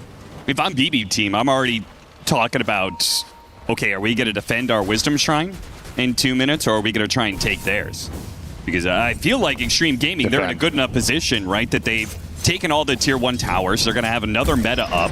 They're going to have this power rune holding in the Storm Spirit's pocket, right? I mean, I feel like they could just kind of keep forcing things, force objectives. You have to plan to defend here if you're BB. You cannot aggressively take. Maybe Ember can plan to steal one, but you're worried about getting slept or gripped into arrow this game. Right, or Doom. yeah. Like, the Bane setup's really scary for GPK to play aggressive, so I think you just have to look for yours. XG could attempt to contest that with a Smoke Storm Spirit going in there. Little risky to fight very deep into BB's side of the map when they have so much turnaround potential. Both teams can punish an overextension out of these two Spirit mid laners. There's the hammer. I don't know if Miro's going to get a lot of tower damage value out of it. Pretty hard for him to push far up top, but he can definitely farm. Missed wheel. I mean, that wheel is just... that is a prayer right there against a Mirana. And they're going to pop the Moonlight Shadow and make a move. Look at the Bane circling around behind. Only 2 heroes down here. But they get out with both the Remnant and the Unicycle. Look at him go. Living his best life. Yeah. He's got the new set as well. Oh, he's chilling. Damn, that spell is fun. Very good addition to the game. Well, no actual move for the Wisdom Shrines. Playing for another power rune. BB team say, okay, this time it'll be top. Nope. Well, luck is not on their side in this one. And BB team have guessed wrong every single time. Another great rune for NTS. Finishes up a Yasha Kaya very early here, too. He is strong, and there's the sleep they're looking for. This should be guaranteed. Fiend's Grip, Doom, Arrow. Yep. They have so many options here. They're going to pop 2 of the ultimates to guarantee it. This is the risk for GPK in this game. He has to continually push waves, but any initial stun setup is just guaranteed death. And his supports aren't super mobile, so it's hard for them to keep up with him and just play behind him all the time. It has to be a box that saves you there. Even then, if you're doomed, it's not bailing you out. It's just awkward. You can't follow Ember in this type of game. You don't want to have to follow him the whole game. This is where the map can become really awkward for BB to play. They get forced into this split-up action, and XG can just find little pickoffs that lead into more time for the Terrorblade to farm, more space Alme's absorbing. The Storm's getting more of the power runes. Like, this can contribute to a significant snowball, and we're kind of seeing it. 5k gold lead really hasn't come off the back of teamfighting. It's just controlling more space, being really annoying with these supports. Like, honestly, I think FY has done a very solid job just playing in BB's face in this lower jungle and pushing his hero to the limit. Like, what are you going to do about me, right? Yeah. Look at all the time he's wasting here. He's going to die to the Ember, but that's 3 heroes in a part of the map that's not doing a lot for BB team. I'm okay with that death. He also managed to deny the Observer Ward kill. Sure. So.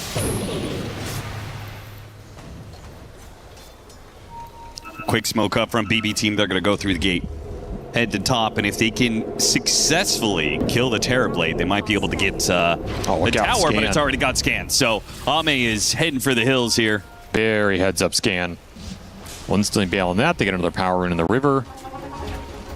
And this is just farming the Radiance on the Doom. It's going to be a strong scaling Tricore. Yeah. Extreme, I mean, if they keep hunting, Extreme could take the fight. They have so much vision in this area. 3 different wards surrounding the Radiant Triangle. Is it just going to straight up push a tier 2? You can get cursed here. Maintaining a good spread. With a shield rune on Ame, he's not too afraid of getting cursed. It's going to set up some other abilities, though. Do they have any saves to bail out the TB? He's going to be all in. Yeah, quickly killed. Okay. Don't know about that one. Extreme had a terrible misread of that situation. I think, in part, doesn't Winter's Curse apply a basic Dispel? Am I remembering that right? Because he had a shield rune and it just disappeared. Yes, it does still do it. Did they ever remove it? I mean, it doesn't say. I mean, either way, the setup, even with a shield rune, I feel like the setup into the wheel, that's just too long of a disable in the first place. I just don't like that play. What is this gonna achieve? And I think it was highly disrespectful to the wheel. Like, that's the easiest wheel setup of Save's life. You don't even need the curse there. You could have just thrown it behind him and whipped him. He's gonna get caught in it, and I think he just gets all in. Like, you don't have a way to bail anybody out from that type of play in this game. What, sleep save? You can't sleep save against wheel. It's almost impossible. So that was a very suspicious play, but life goes on. It does apply a basic Dispel. Doesn't say it on the ability, of course, but... Interesting. I wonder if they actually intended to remove that when they reverted that spell a bit, but yeah, just forgot it did it. Katomi, like, hold the braces before he gets grabbed, but that just sets up the arrow. Team is coming in. They're not going to be able to save the Winter Wyvern. Can they get a kill for this anywhere? Kiritan's actually going to join in. FY already making a leap away. GPK in deep, trying to dodge the Doom, and it doesn't quite go off. Wheel plus the Meteor lands on XXS's head. He is so slowed down, he can't get out of the Meteor. And another good fight for BB team. A trade-off of Winter Wyvern for a Doom. And the issue is PL showing up there, causing too much confusion, zoning heroes out of the fight. There's no clear Doom target. Just very hard to control Kiritich in this game. We're already seeing the problems that he can present in the team fight. He's not even that farmed yet. Not to mention, there's a Largo in this game. Like, you can eventually have Encore, Lotus, Lincolns for the Doom. Yeah, he probably wants to go the Ags at some point anyway, but it's a great Lotus Lincolns game against the Bane, who needs to be set up for some of these other heroes. The Stormpull for a little bit, the Sunder. Like, there are some big spells to block here for Miro with this build-up. I kind of like it. It can be a little awkward to throw these on the PL because they're kind of revealing the real PL. Sure. That's the only downside here. But at a certain point, I think Kiritich will be so strong it doesn't really matter. You can also just throw it on the Ember Spirit, let him go ham on the front line. It'll be a Lincoln's first item for GBK. He's just going Vessel Lincoln Sphere. So Vex Nova doesn't quite get the nightmare that would have led to Miro's death. I think BB are addressing the threats on the map right now. If they get these single spell block items up, particularly for GPK, he's going to be able to push lanes a lot more aggressively. Is there a response available for XG? It's just kind of more setup threat. Like, I don't know, Yule Scepters or something like this. You can pop a Lincolns and sleep a guy. It's not that straightforward, though. I guess Ags for Storm, Ags for Doom as we scale more and more here. This, because they don't have very good Phantom Lancer answers, this first big item for Phantom Lancer I feel like it's going to change team fights. The Aghanim Scepter creates so many illusions. This is going to be a big issue for Extreme. The range on this is also just really stupid. You just can't escape from this hero. Yeah. Once he latches onto you, he's chasing you down. It reminds me of like the Kez chase down. yeah.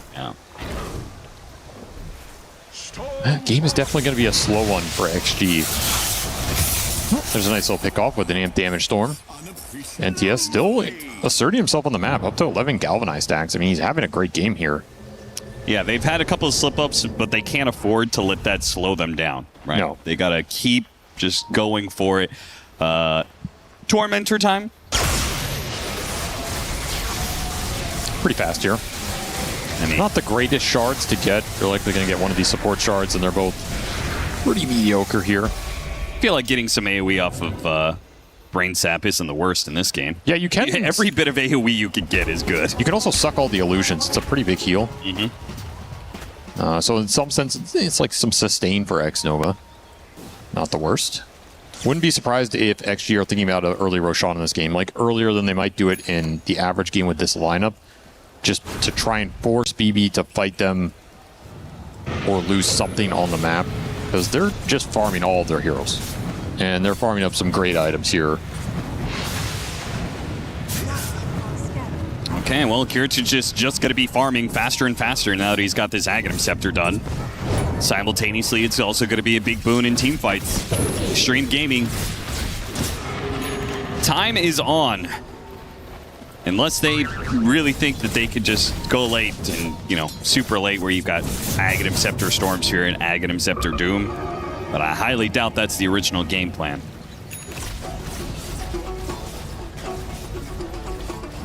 Smoke up from BB team. Pickoff in this area could lead to a Roche. It's kind of slow for their team, but a good enough fight might let them do it anyway. Don't have the Ember leading this smoke, though. Like, they have no initiator. Just trying to run into a big be one spot. target. He gets the blink away, though. There it is. Kiritich starts charging him down across the map. Yep. Very hard to get away from that. Just no real counterplay for XXS in this game either. He needs a lot more net worth. Like, you need BKB, you need Shivas. Eventually, potentially that Aghanim Scepter to even turn something there. And there it is. They're going to go for the Roche. This is not a Roche. Actually, way faster than I thought. Now, PL does these objectives pretty well now. You have to contest this if you're Extreme Gaming. I refuse to believe you can just give PL a 23-minute Roshan in this game and be confident in a victory. They're not even throwing the arrow into the pit. This is rough. I mean, he's so strong with the 2 lives. Well, maybe you are committed for a longer game then if you're Extreme. Well, now they are. Yeah. If you weren't before, now you are. Yeah. I guess it is Extreme Gaming. They do kind of always tend to go late. Sure. If they can get a true like 5-6 slot Storm, he is in some ways their best answer to this PL with the AoE Vortex Pull and like these overload bounces and just running in with some AoE Doom Radiance. Like, there's a chance you can kind of like burn this PL down initially and force him to disengage and then run the fight over that way. Maybe start assassinating people with some Swift Blink Terrorblade. This is all a very long way away, but it's what you kind of have to be gearing up for. What do you think about him going back to an Orchid? That's a kind of an odd one, right? Normally we see like these Pharasma buildups and stuff. Is this about him just killing these save supports at the start, not letting them get off any defensive abilities? It's definitely about targeting the backline. I don't like it though, because you already have a Glimmer Cape on Wyvern. You're going to have a second Glimmer Cape on the Ringmaster. When there's 2 saving supports, they can bail each other out. Right. And you're playing against Largo. Orchid is generally really weak against Largo because he gets effectively double Lotus, double Lincolns at some point. Yeah. And he has the catchy lick. So it's like, who are you Orchiding in this game, you know? Basically, it just ups his single target DPS with a Bloodthorn later on if he can isolate a hero on the map. Yeah, like that for me says they are really going to be playing or trying to play Rat Dota to split BB team up so Nothing to Say can find single heroes. It is a concept that works against the BB lineup, but it requires you to be able to get these lanes in. And so far, BB have done a decent job just combating these terrible illusions on the map. It might get a little harder for them, but they have Ember Spirit. They have some supports who can push waves. They have a PL who can do it. Nothing to say is doing a good job. Oh, boy. What a whip. And he Well, does actually spot Nothing to Say, so Nothing to Say is likely dead here. I mean, the call should be made. All the BB team is going to rotate over, just surround the area as much as they can. Oh, Nothing to Say actually managed to make a long enough run down the river. He's running. He's getting some mana back. He might be able to make another small zip. Maybe GPK doesn't see him. Now the Phantom Lancer's going to cut him off. He's going to get one more zip. That's just not going to be enough. So there he goes. Buys out the Orchid at least, but it's a big kill because he's so high level. Yeah. He also had that streak, so that's a lot of gold going to GPK. A lot of time that you can just kind of run across the map and do whatever you want right now. XXS is pinged down to GPK here, but he's got Lincolns and he doesn't... Well, he does. He actually ate a small little Satyr for his single target ability to break through Lincolns. Still, though, just the combination of having to cast that, then Doom usually means Ember Spirit's going to slight Remnant out.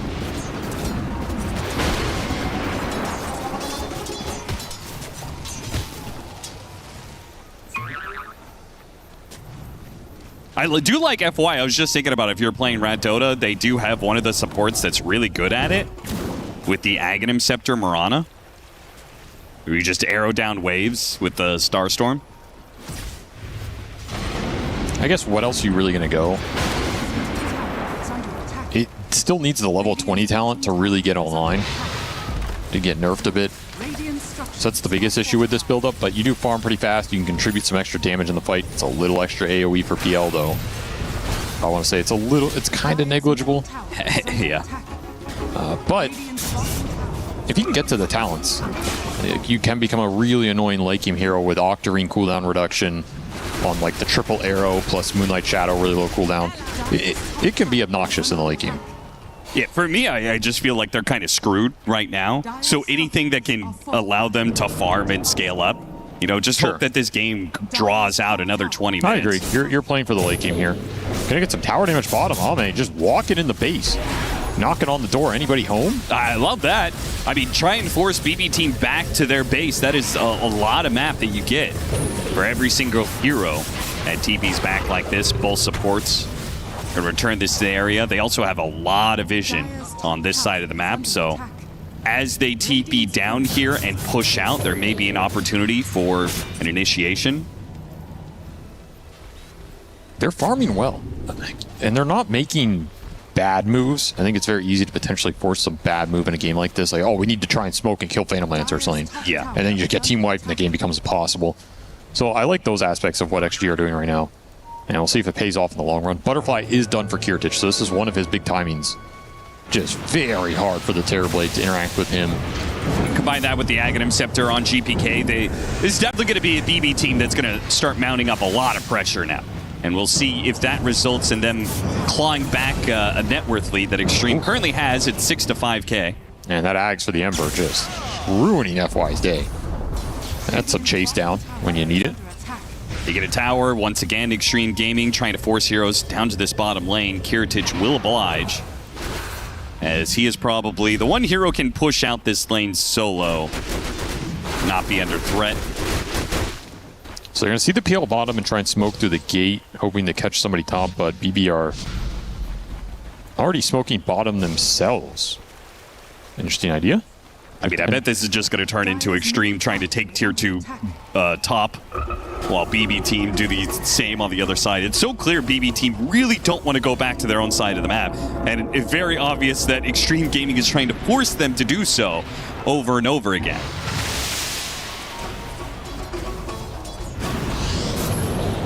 FY gets spotted. He will be the victim of the smoke gank. But the push is going through that top lane with all the TB illusions. This might be a game you need Blink Mirana or something. Yeah, you can just rat a little more aggressively. I'm going to see GPK TV back here. Is there any potential setup on? No, he's just too fast, man. Very difficult to catch him with the Lincoln Sphere for the Bane. Your pop and cast animations just aren't fast enough. Still, they have some good wards here. Scouting Kataomi, moving into mid. But it turns daytime. Unlucky for X-Nova. Yeah. They do get a regen rune for nothing to say in level 20. And a shield rune. He's kind of jacked right now. Yeah, he is. All time for the Doom to become a hero in this game. If he can get to his Shivas, I'll make him significantly tankier against this Phantom Lancer, who has been kind of ripping him apart every fight. I say fight. There really haven't been too many fights. Yeah, what fight? What fight are you talking about? There's been a number of pickoffs. That's kind of about it. Time for another Tormentor soon. After that, start thinking about another Roche. And second Roshan will be BB Team's time to go high ground, I would imagine. You have to feel like you're so much stronger. Bloodthorn complete for nothing to say, so if they do get an opportunity to actually get the Bloodthorn out, it doesn't get dispelled, they hit. It is going to be a lot of single target damage ramping up. At least Ame is getting some decent rat action going. Took half these tier 3s on the side lanes. Double catapult way top with some Illus, cleared out almost 2,000 HP on that tier 3 tower. Could potentially open up some base trade if BB try and push. That becomes fairly annoying for them. Yeah, the amount of damage they've done to these tier 3s is kind of crazy. That's value.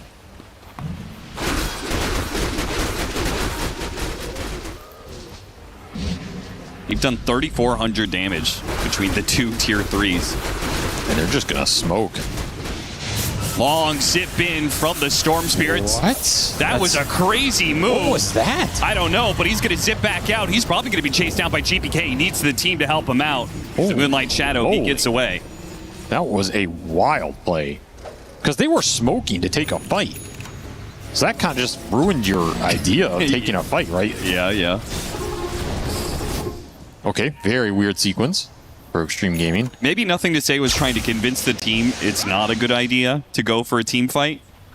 And they said, no, we're doing it. We're smoking. We're going for it. What, so like botch? He preemptively ruined the smoke. Yeah, botch your own play so it doesn't go worse. Yeah. That's a next level idea. I mean, it wouldn't be the first time that Extreme Gaming has clearly had some team problems.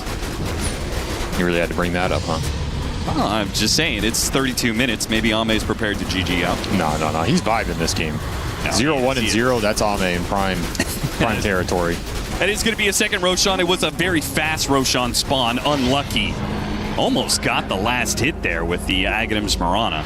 The rat action. The tier 3 bottom. Almost dead. The He's illusions, gonna get it. They're going to get it. Okay.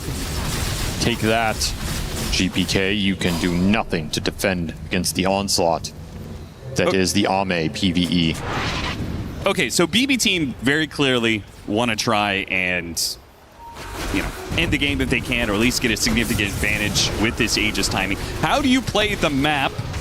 How do you set this up so you're not trading a lane for lane? How do you actually get Extreme Gaming to be in their base and take a 5-on-5? Abuse the Ember. Okay. And deal with the lanes and still join the fight. So Ember's going to have to take some risks. Yeah, maybe you get an extra boost of travel on somebody like the Wyvern or Ring, so you can kind of camp him and then also go. Trying to get Nothing to Say. Zips far enough away. Yeah, good luck on that one. Yeah. It is a little spooky. Like, no one wants to push out the bottom wave except the PL solo for risk of getting slept into the combo. You can let Kiritich push this and then make a play across the map. If you get it really fast, you should find a pick off. They're doing pretty much that, and they'll find FY here, so that's something. There's an amp damage in the river. Well, this is looking like one of your best times to make the move happen.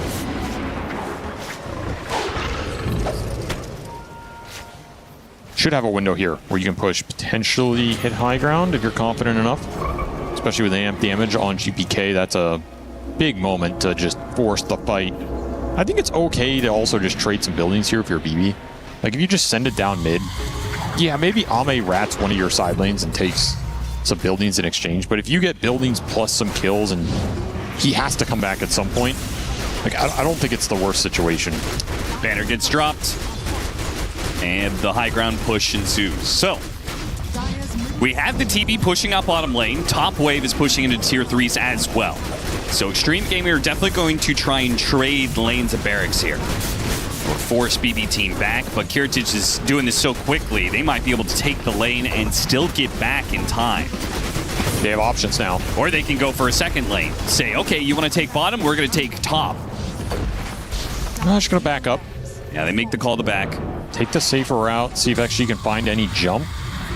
But they're only showing the Ember bottom right now, so not really an opening. Did get a range barracks. Well, GPK denies the range barracks. Nobody takes a barracks against GPK. That's right. Except GPK. Okay, when now the next question is, when does Extreme actually want to take a fight? Are they ever going to take a fight? Is it Aghanim Scepter on Doom? I'm still going back to the Aghanim Scepter. I'm not going to let it go.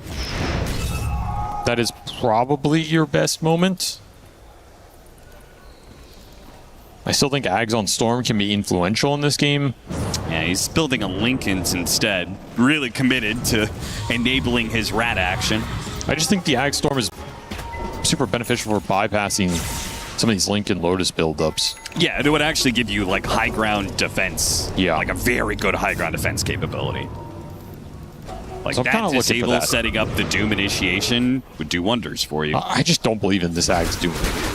Yeah, it's the right item build in some ways, but I just don't think you can have direct impact with it against PL. I don't think it works out a lot of the time. He has too many ways to get out of it initially, and then you're just screwed in terms of latching on to him. Okay, so if you don't believe it, what do you give Extreme's chances in this game? Oh. Got him on the winner's curse. Finally, the initiation lands. Unfortunately, the rest of the team couldn't follow it up. Yeah, no follow-ups done. Nothing to say. I mean, win or lose, you got to give props to Nothing to Say. He is really being a thorn in BB Team's side. He's done his job. Another range tracks died top, by the way. Yep. So the rat action is definitely high. But there is nothing stopping BB Team at this point. Like, they've taken the tier 2 bottom. Now all of the buildings are open to be taken. Yeah, GPK killed the next top wave too, so your base is defended. You're getting the fight with the Aegis that you want. Time to send it here. XXS trying to find the initiation on the side, smoking forward. Meanwhile, you have Hydra's Breath, Scotty on TV. So that's his way to try and deal with this tanky Phantom Lancer here with all the illusions. Look at the Ember Spear die. Oh, he can save. And what an initiation from XXS. A two-man stun into a Doom. The Storm Spirit's in some trouble here. He actually dies. Looks like they got through him. Managed to get the silence on him. Oh, Meanwhile, FY trying to roll on out of here. Looks like the Phantom Lancer's going to hunt him down. Doom's in trouble. He's going to fall. This is going to be Extreme Gaming forced into multiple buybacks. The Storm just got massacred. He got Lotus Orchided, I believe. Oh, that's rough. He just ends up nuking himself with all that net worth. Yeah, because he had like half his mana. Yeah, I was wondering, like, how did he die so fast when the Largo got doomed? A lot of the disables went on to the Doom at the end. Winner's Curse. Oh, it was it's Orchid a from beauty. That's going to be a dieback on Nothing to Say with the whip also hitting Ame. At the same time, actually, the whip almost stopped the kill from happening. Ame's going to need a Dream Sunder. There's no shot. No chance whatsoever. And the game is just done. So we had 35 minutes of build-up for BB Team, and then they just end the game in one fell swoop. It was actually Orchid from Kirtic. He bought a last-minute Orchid on his PL and hit Nothing to Say twice with it. Ah, gotcha. So super heads-up play by him. You're going into that Bloodthorn on PL guaranteed no matter what anyway, right? So very heads-up team fighting from him. And I don't know. I feel like that's just how that game is going to go. I don't see the win condition there. I think the fight's just way too difficult. You're not getting enough pickoffs in this game to build. Like, if you have a 20 or 30k net worth, you can win any game of Dota, but XG aren't getting there. You're not picking enough heroes off. The itemization with the early Lincolns on GPK is pretty smart in this game, just letting him push waves out, which is what they need. Early ags, so you can kind of chase down some of these supports and get some extra kills on the map. It's just a slow build-up game for BB. It's not super exciting, it's not super thrilling, but they have the last pick Phantom Lancer. They have the confidence it's going to win them these late-game team fights, and it will. It's just a cheese hero. Like, you got cheesed, you got to write it off of your XG and go game too. Extreme Gaming, really not much they could do about this. There was just, you could see the situation, like the early game, they were playing it well, they were controlling the map well, and it's just like one slip up, and it's like, okay, well, I guess we can't end the game early, and now we just have to go late. I think your best way to win that game, honestly, is to just send it. You have to get first Aegis and just go high ground. with Aegis Terrorblade. This death was also really bad. This kind of sets your whole tempo back considerably. Up until that point, I think your tempo was pretty good. The issue with going high ground early with this lineup is Doom is really useless in that scenario. Yes. Maybe you're supposed to just buy like utility on Doom. You know, like Crimson Greaves, Vlads. For the all-in. Yeah, I legit think you are. Just go for it. Because I don't think you have another way to really win this game, and I think you just have to full commit to that idea, send it, and make sure Terrorblade has some sustain and survivability going to high ground, because otherwise he can't do it on his own. Well, we certainly know Extreme Gaming would prefer the late game, and BB Team, well, they got a gotcha pick with a Phantom Lancer, kind of guaranteeing there was not much of a chance for Extreme in this game 1. And surely that seems like it's easy to recover from in game number 2, but we're going to talk all about that later. First, we're going to focus on this game 1 and how it came to be, starting with the very laning stage, because we ended this draft saying that these two drafts were even, and it was just going to be about who would outplay who. And to be honest, Seb, it stayed very even for a very long time. I mean, it did actually. I think Extreme did a pretty good job in the laning phase, but what wasn't even was the PL pick, though. It's like eventually that PL was gonna become a big issue. It was a very nice 24. I think typically we've seen drafts where we kind of question sometimes, or at least ask ourselves, like, is there enough value in this last pick? Because that's what last pick advantage gives you, is you really want to have this gotcha pick, put them on a timer. That's exactly what PL was, and it came to play big time. I don't think coming into the series, they were kind of expecting to have PL on their team, but when the opportunity arises, you are going to take it on 24, and this hero is going to take over the game. He had a great laning stage paired up with Winter Wyvern. You're not really threatened by this Doom and Mirana. I'm just going to throw it out there. I hate this hero from position 4. I think this is one of the most useless hero from position 4. Does absolutely nothing. Like it's completely lackluster compared to some other position 4s out there. Makes your game very difficult to play. We saw a couple of times where they're trying to engage onto Ember Spirit. They don't have enough damage to kill this hero, even though they did a good job between like 6 and 8 minutes making sure that they're getting these kills. Maybe BB Team was a bit asleep at that time. They weren't really punching back how I would suppose them to punch back with the lineup that they did have. But other than that, Extreme Gaming, they had I think this is a very deceptive lead that they had in this game. It was a pretty constant 5k gold lead for them, but it was unable to transition into anything. Well, we can transition into showing you guys the scoreboard, because with that, this game, it did start very even. I would imagine also, well, those kills that we see on the side of Extreme Gaming, most of those happened very early on. And after that, it was just BB Team that was running away from that. Is it because of the PL that there was just no way? Like, once this game reaches like, what, 25 minutes, it's like, okay, that's it, call it? I mean, it's like there's PL and it's really hard to pressure him, honestly. It's just such a good PL game. And then there's like an Ember Lincolns and you're running like a Bane Storm Dooms. It's so hard, and they have triple save. Like even Largo's first spell is a save in a sense against Chainstun. Ringmaster Box, Cold Embrace, Counter Initiation with Wyvern. It's hard to make plays around the map, honestly, for Extreme. Like I think BB, they also played a really good game and they have great map awareness, so they never really gave them openings that they don't deserve.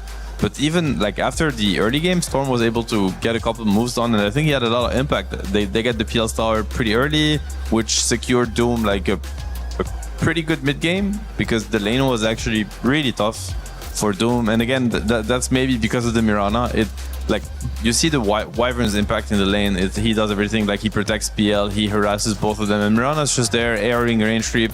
It's very lackluster. So I think it kind of came down to the lineup at the end of the day, where Extreme, like, they went for something interesting, but at the end of the whole picture was not as efficient as it was on BB Team. I think BB Team's draft, it was very solid at all stages of the game, and they executed it to perfection.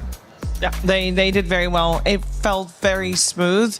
I want to look at the positives for the side of Extreme Gaming here as well, Lacoste, because yeah, they got overall last big PL. So let's not talk about the second half of this game. But I felt like in the first half, if we were comparing this Extreme Gaming to the one we saw a couple days ago, you do feel that they have a better grasp of what they should be doing early on. Yeah, I definitely feel like it. I feel the first 10-15 minutes, they looked very good. I think these are type of the heroes that they need to have. Maybe like Ame ended the game with the 0-2-1. Like yesterday they had this Morphling that I also mentioned, which I haven't really been impressed by.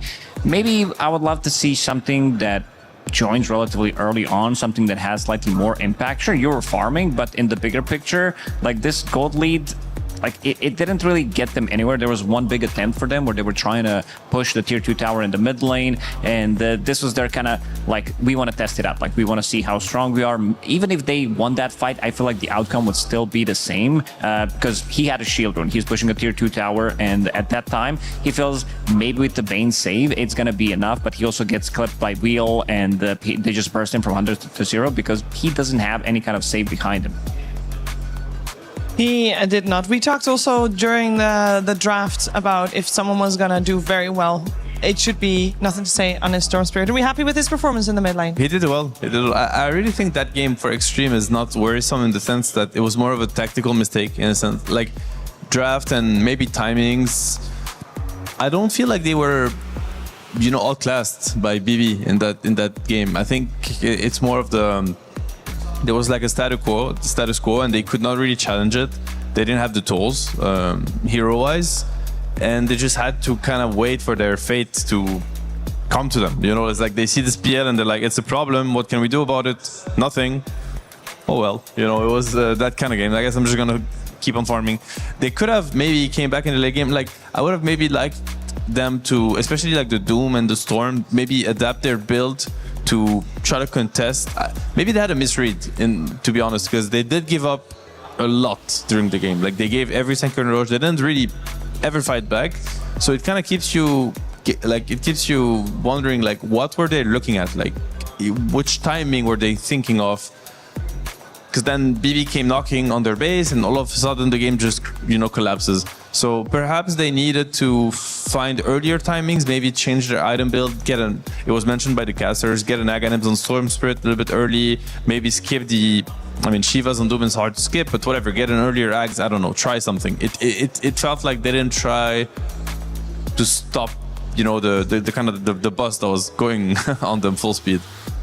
Yeah, from BB team, we're kind of used to seeing something like this, Lacoste. This was the way they like to play, and they were able and allowed to play it without much contention. Yeah, this team kind of feels comfortable, also taking it slightly later if needed. They look very surgical when it comes down to execution in some of these mid-game fights as well, taking the first Roshan, taking the second Roshan. Itemization-wise as well, they're very on point. We don't see it too much on Largo, but this...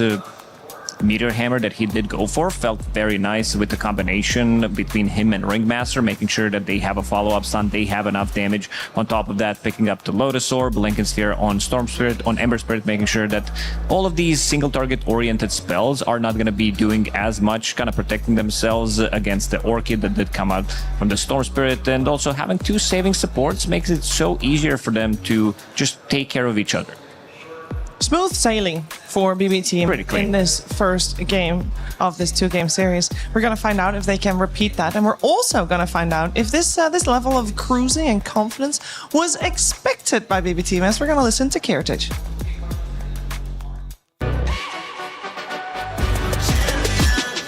This ain't no regular thing. I came for the ring, you know what I mean. You see my name in the lights, better get right, I'm champion.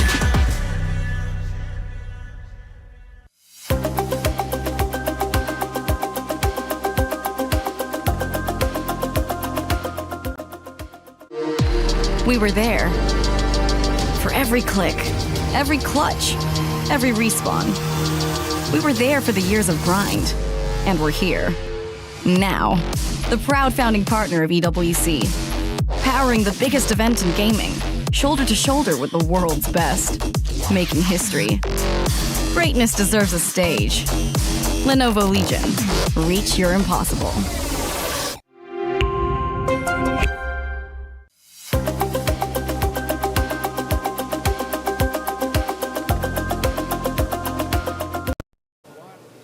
Hey, I'm here with Kiritic of BB Team. Kiritic, BB Team in past years has struggled a little bit with consistency, but it feels like you guys have been pretty consistent lately. What kind of things did you do to make that change?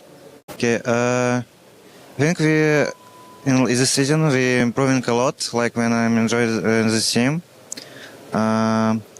like sometimes in tournament we get like 8 plays on Dream League and we play not good.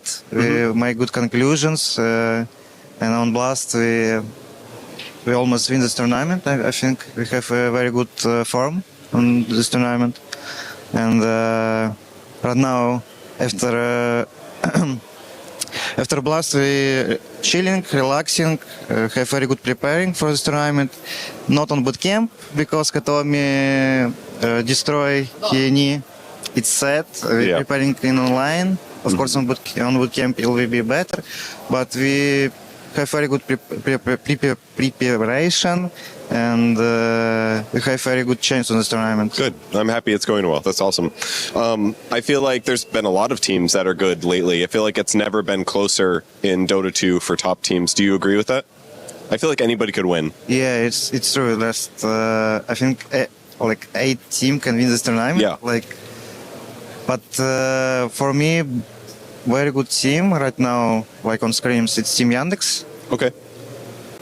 As expected. Do you have any ideas why all the teams are so close this season?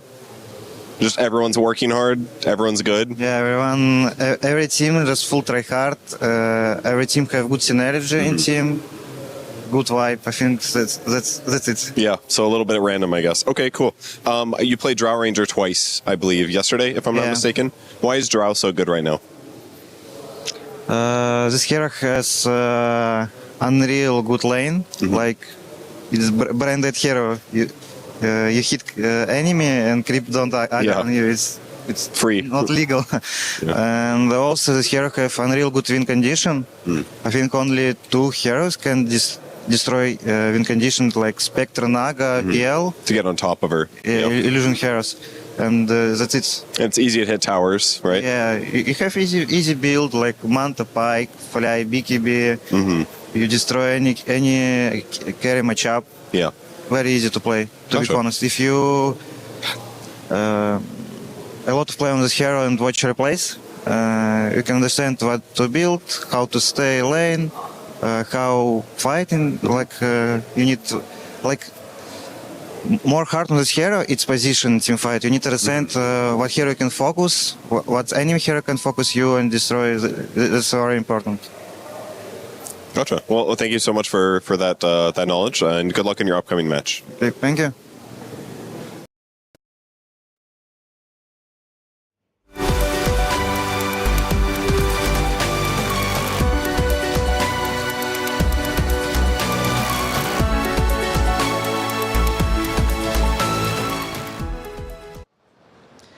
Team synergy, and that is what Kiric says is the reason why all these teams are so close in skill. And it's not the first time that we've heard that either. It is a running theme this season. We, of course, have seen Noticed and DM effectively switching teams, and both teams seem to be better off for it.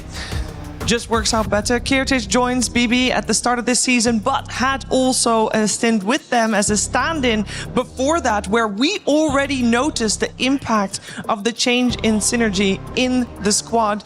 And I think Lacoste, it is very cool to see that that has grown and that actually seems to be a deciding factor as to why teams now are just better. Yeah, I mean, Falcons, they are a good example of sticking together, like the power of friendship that OG had as well. These are type of teams that are going to be winning things because with the constant swaps, you always have to adjust to something new, which takes a little bit more time. Sometimes it clicks immediately. You have this honeymoon phase, but feeling relaxed, knowing exactly how, your laning partner is going to play, pushing the limits as well. It's definitely going to affect how stable you're going to be, and stability is something in Dota that every team thrives, and the stability does come with time, and with time spent together, not just inside the game, but also outside of the game as well.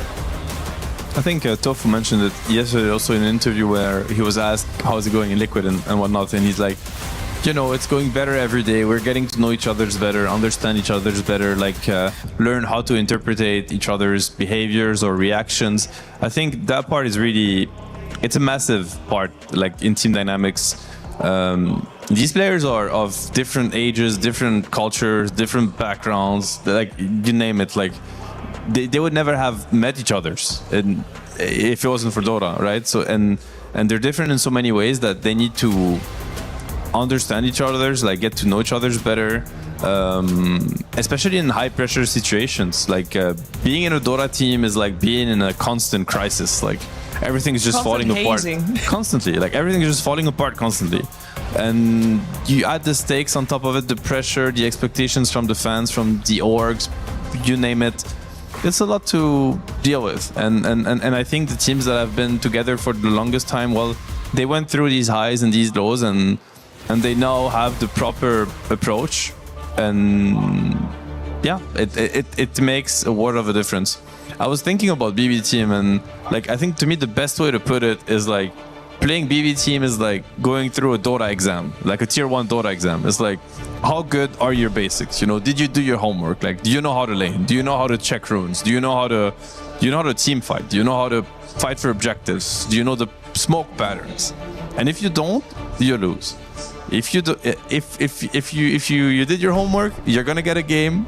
You might lose anyway, but to me this is like the best tier 1 check, reality check that you can get is BB team, because they're so stable and so perfectionist with their gameplay that it's tough for teams that are a little bit shaky.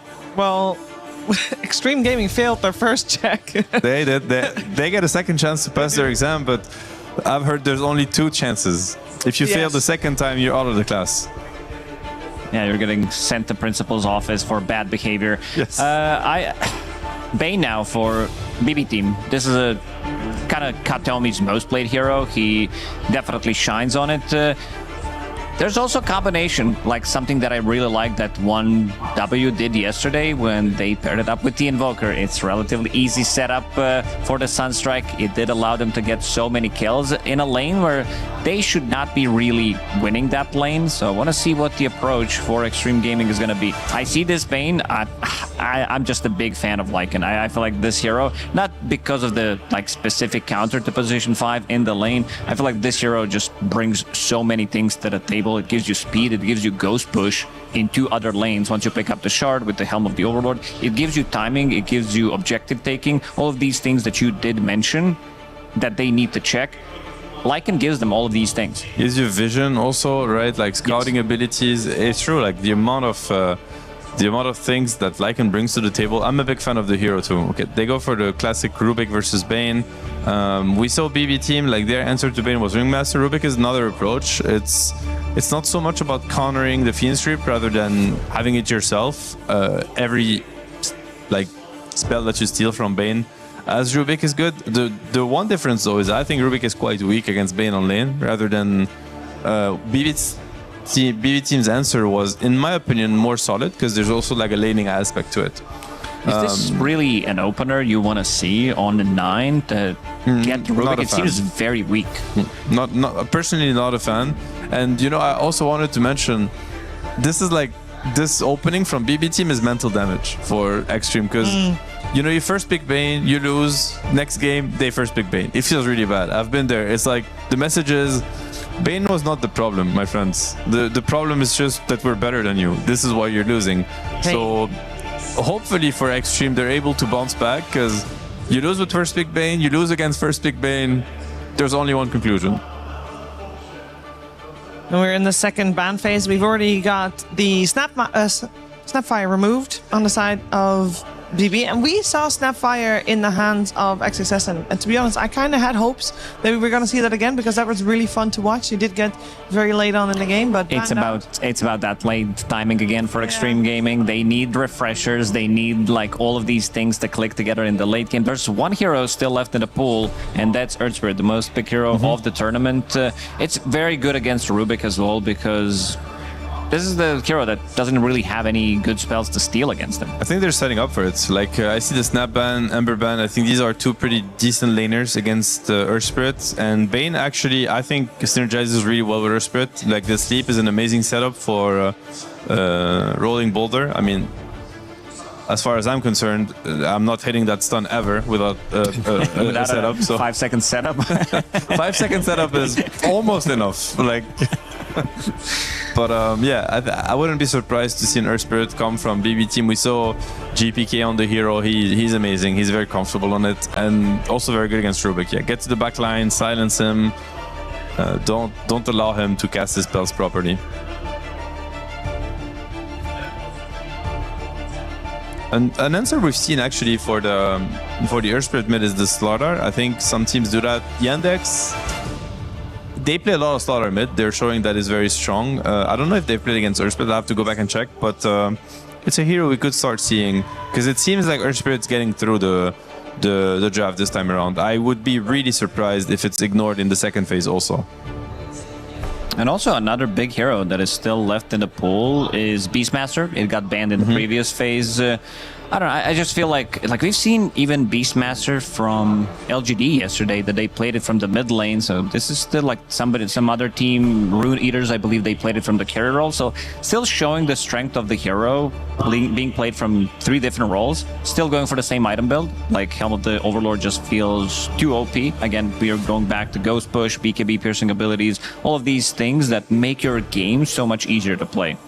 I'm a little surprised by this Rubik Centaur opener. I mean, it's a good lane. It's a very strong lane. It's a classic. It gives you team fight, early game presence with Stampede and whatnot. You stack clearing, like it's good. Don't get me wrong. I just feel like Bane is like one of the. Oh, okay, wait. I have to stop on that. This is the second Bloodseeker, I believe. There was one game yesterday. Of course, it lost. It is a Bloodseeker. What the hell? Can you guess who played it? Crystallis. Yeah, that is correct. Easy. That's an easy one. Okay, I mean, Rubik is pretty good against Bloodseeker, I would say, in the game. These are 2 spells that you're really happy stealing, Bloodrite and Rupture. Great synergy, Bloodseeker Bane, that's a classic. Like, sleep into, oh my god, oh no, another Miranda, please. No. Oh, no. Maybe in the hands of Save is different. What's happening? Bloodseeker what is second this? and Miranda third? Like, wait, is this still 2026? Is this still EWC? Did I jump back in time? What happened? No, I also checked if we have the correct team showing. Is this the case? Okay, no. I'm a little confused. Like, I guess it's happening. These are not meta heroes by any means, other than Bane. Like Mirana, I mean, I already talked about Mirana not being a strong hero. Bloodseeker, can you even steal? Like, you can't steal Blood Rage anymore, so you're gonna be stealing a good spell from Bloodseeker no matter what, because you can only use it on yourself. Yeah, I'm very confused by both these picks, because I mean, obviously Rupture versus Stampede, kind of cute. Bane with Bloodseeker, good lane, like Nightmare into Bloodrite into Run Down. It's one of the strongest lanes I can think of. I just haven't seen Bloodseeker these days anymore. Like, I wonder what Crystallis bought yesterday. Is it still the Maelstrom? Or are we talking Radiance? He did go for Maelstrom. He went for Maelstrom? Okay, so they're doing the standard. I would be surprised if we don't see an Earthspirit here from BB team. I think it's pretty straightforward. Like, you need a lot more damage. We saw last game, like, Bane Mirana is very little damage. They were not even able to kill an Ember as 3 heroes. Earth is good against Puck. The silence is very cool. Also great setup with the Bane Sleep, as we mentioned. Lich Armor doesn't do anything against this overwhelming amount of damage. I'm also a little bit surprised with the Lich pick, if I'm honest. I think it's a solid pick, but I don't think it's particularly good this game. They have a lot of like pure and magic damage, and they're probably going to add on top of it. Yeah. Maybe just like a laning partner. They want a melee hero. Maybe they've decided, and they want to be able to use that Frost Shield on the lane. I'm down for Earth Spirit. I'm also down potentially for Slaughter. That could come out in the lane against Puck. Maybe just to have a guaranteed stun, somebody who can start a fight. Earth Spirit checks a lot of those boxes. I think it's also a hero that dominates Puck in the lane. It's a hero with a 3.5 second max silence. Plus you have like setup from the Bloodseeker. You have Fiend's Grip. A little surprised with the order of the picks that they did decide to go for. Because I think on 14, the Earth Spirit would just look straight up good, and maybe they would have better options to pick up their position 4s and maybe a carry as well.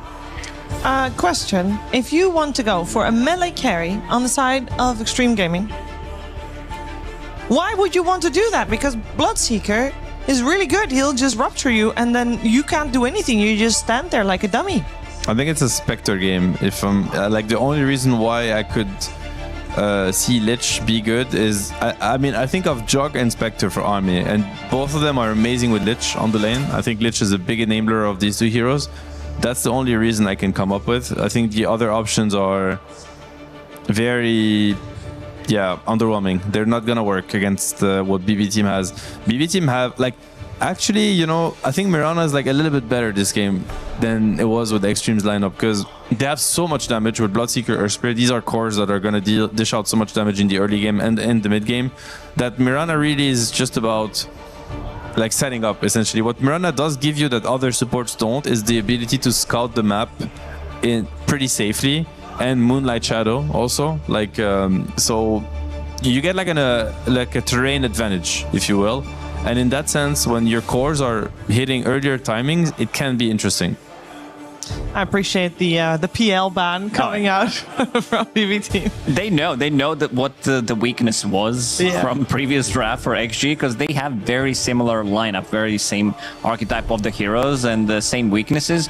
You did talk about you know, maybe Jug, maybe Spectre coming out. I would maybe add in potentially Tiny, that could come out, a hero that stands his ground, has status resistance, and is able to punch back against the Bloodseeker. You don't care too much about like these turret type of heroes are going to be very good.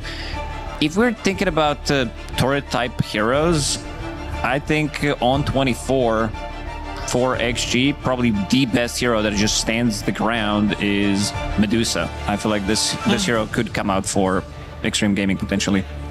The Night Stalker that we've seen banned so many times against Pucks has been left in the pool and will be in the hands of Miero. Very good NS pick. Get on top of Lich, get on top of Rubik, get on top of Puck. I would be really surprised if they don't go for Spectre. I feel like it's a no-brainer. You get Spectre is such a big Night Stalker counter too, because Spectre can struggle in the early levels, but against NS, you know you're gonna get 5 minutes of peace in a sense, and then you're harder to stop. Actually, you also obviously get the vision. It's a very cool way to kind of get out of this black no vision situation, which makes team fighting really hard. Like Haunt, it will be okay. They go for the TB again. It's also a pretty good hero this game, to be honest. Like they have no illusion clear whatsoever, which is why they banned PL. We'll have to see what Bloodseeker goes for, but it still is very single target heavy, so he never wins this matchup, because even if he starts dealing enough damage, Thunder will happen. Maybe a little bit greedy, we'll have to see. Silence lineup from BB Team. They can legit perma silence you, like with Bloodseeker, Night Stalker, and Earth Spirit. These are some longest duration silences in game. It's a really hard puck game. It's not gonna be easy, for nothing to say. They do have one of the best counters to Night Stalker, and that's gonna be for bailing Puck out of trouble and bailing TB out of trouble. That's gonna be Stampede, a global version of a save that can save you. Like you use Phase Shift, use Stampede into Phase Shift, you get it out of that AoE because he's not fast enough. I'm leaning towards Extreme Gaming this time around. If someone's ruptured and you put them in the cart, you can roll them away without them dying, no? Because they're vulnerable. Yeah, they're not going to take the damage. Yeah, I'm thinking ultra late game though. I want to know about the laning stage. In the previous game, it was decided that it was even in terms of laning stage. Is that similar now, or are we having a different scenario? I mean, Extreme Gaming is gonna stomp their safe lane for sure. The Lich TB is gonna have the freest lane ever. As for the mid matchup, I think it's 60-40 in Earth Spirit's favor. Could be even worse if the Earth Spirit player is outplaying. And safe lane, Bane Bloodseeker, Rubik Centaur, I would give a big advantage to Bane Bloodseeker, especially because it's Bet Boom, like it's BB versus Extreme. Like given the matchup, I think like Rubik Centaur could outplay, but I feel like the better laning team has the better matchup. So in that sense, they could struggle a lot. It's like no room for mistake on Rubik Centaur. I feel like if you once go on Bane or Bloodseeker when you're not supposed to, you're just gonna get destroyed on this lane. Yeah, I think they should play aggressively in that lane, try to keep this Bloodseeker low, because the setup that they do have, the turnaround potential with the heal, with the Brain Sap, Fairy Fires, Magic Wand Sticks, it's gonna be through the roof. But also, I would love to see potentially Centaur in this one, just straight up getting double edge on level 2 to have extra bit of a damage to try to punch back against Bloodseeker, who's very low HP hero. Like his strength gain is pretty abysmal, doesn't get really tanky at these early stages, and try to play off of with that. And we're saying that this Mirana will have a bigger impact than Mirana in the previous game. Why is that? I think the heroes, like alongside Mirana, don't need as much from the position 4 than they did last game, in that sense. So less pressure on Mirana to be doing things. I think if she just scouts the map, plays deep ops, and chain stun, it's already good enough. Okay, well, let's find out if Extreme Gaming can pass their Dota Tier 1 exam against BB in Game 2 with Camp and SVG. We're already starting off with a very interesting situation. BB team went for a deep smoke and Extreme Gaming a very defensive one, and it catches XXS by surprise. He walks up into the triangle, gets caught by the arrow, and GPK claims the first blood. So that is dangerous. Seb already broke down the lanes for us and talked about how that mid matchup is going to favor the Earth Spirit. Well, now with first blood, it's going to be even worse for the Puck. We've seen Earth Spirit destroy some of these matchups where he has the base damage advantage. Particularly that Earth Spirit Invoker matchup yesterday went super the Earth Spirit's way. Just absolute CS demolishing. So you do have to be careful with some of these matchups in terms of what that hero can do without even trying to trade the region against him, as XG also lose the runes. Oh boy. Rough's kind of just an awkward series for them so far. See if this game 2 fares a little better. I do think the draft looks a lot more stable for them. There's no cheese hero that's just going to 1v5 in the late game. If anything, it was kind of reversed. I think that PL game 1 was very tough for Ame to play into with his usual style. He doesn't like being just permanently outscaled. And I think we saw the awkwardness of that game. Here, Bloodseeker is the opposite. It's very easy to outscale Bloodseeker if you have the counter pick. There's a lot of carries that have very good matchups against this hero. Sure. He's more of a lane dominator or tempo hero, in my opinion, though he's probably still one of the weaker carries in the game overall. You really have to know what you're doing, own the lane, have some cute combinations. They do have a couple of good ones. The Bane setup's nice. The Earth Spirit kick on a Rupture target can be nice. So you need a little bit of help in that sense. But ultimately, you gave XGA carry counterpick against Bloodseeker, and there's a lot of them, right? The DOTA, Faceless Void, Terror Blade, any illusion carry, any hero that can kind of block Rupture and just nuke him. A lot of the long-range turret heroes generally have good matchups against this hero because they can just sit there and hit him back. Any Satanic Buyer does pretty well. Ursa used to have a okay matchup because you just accelerate Roshan's. Sven can even sometimes out-tempo the hero, though that matchup is generally pretty bad. So you're telling me is Bloodseeker loses to every carry that's not Bloodseeker? Yeah, the hero's pretty bad.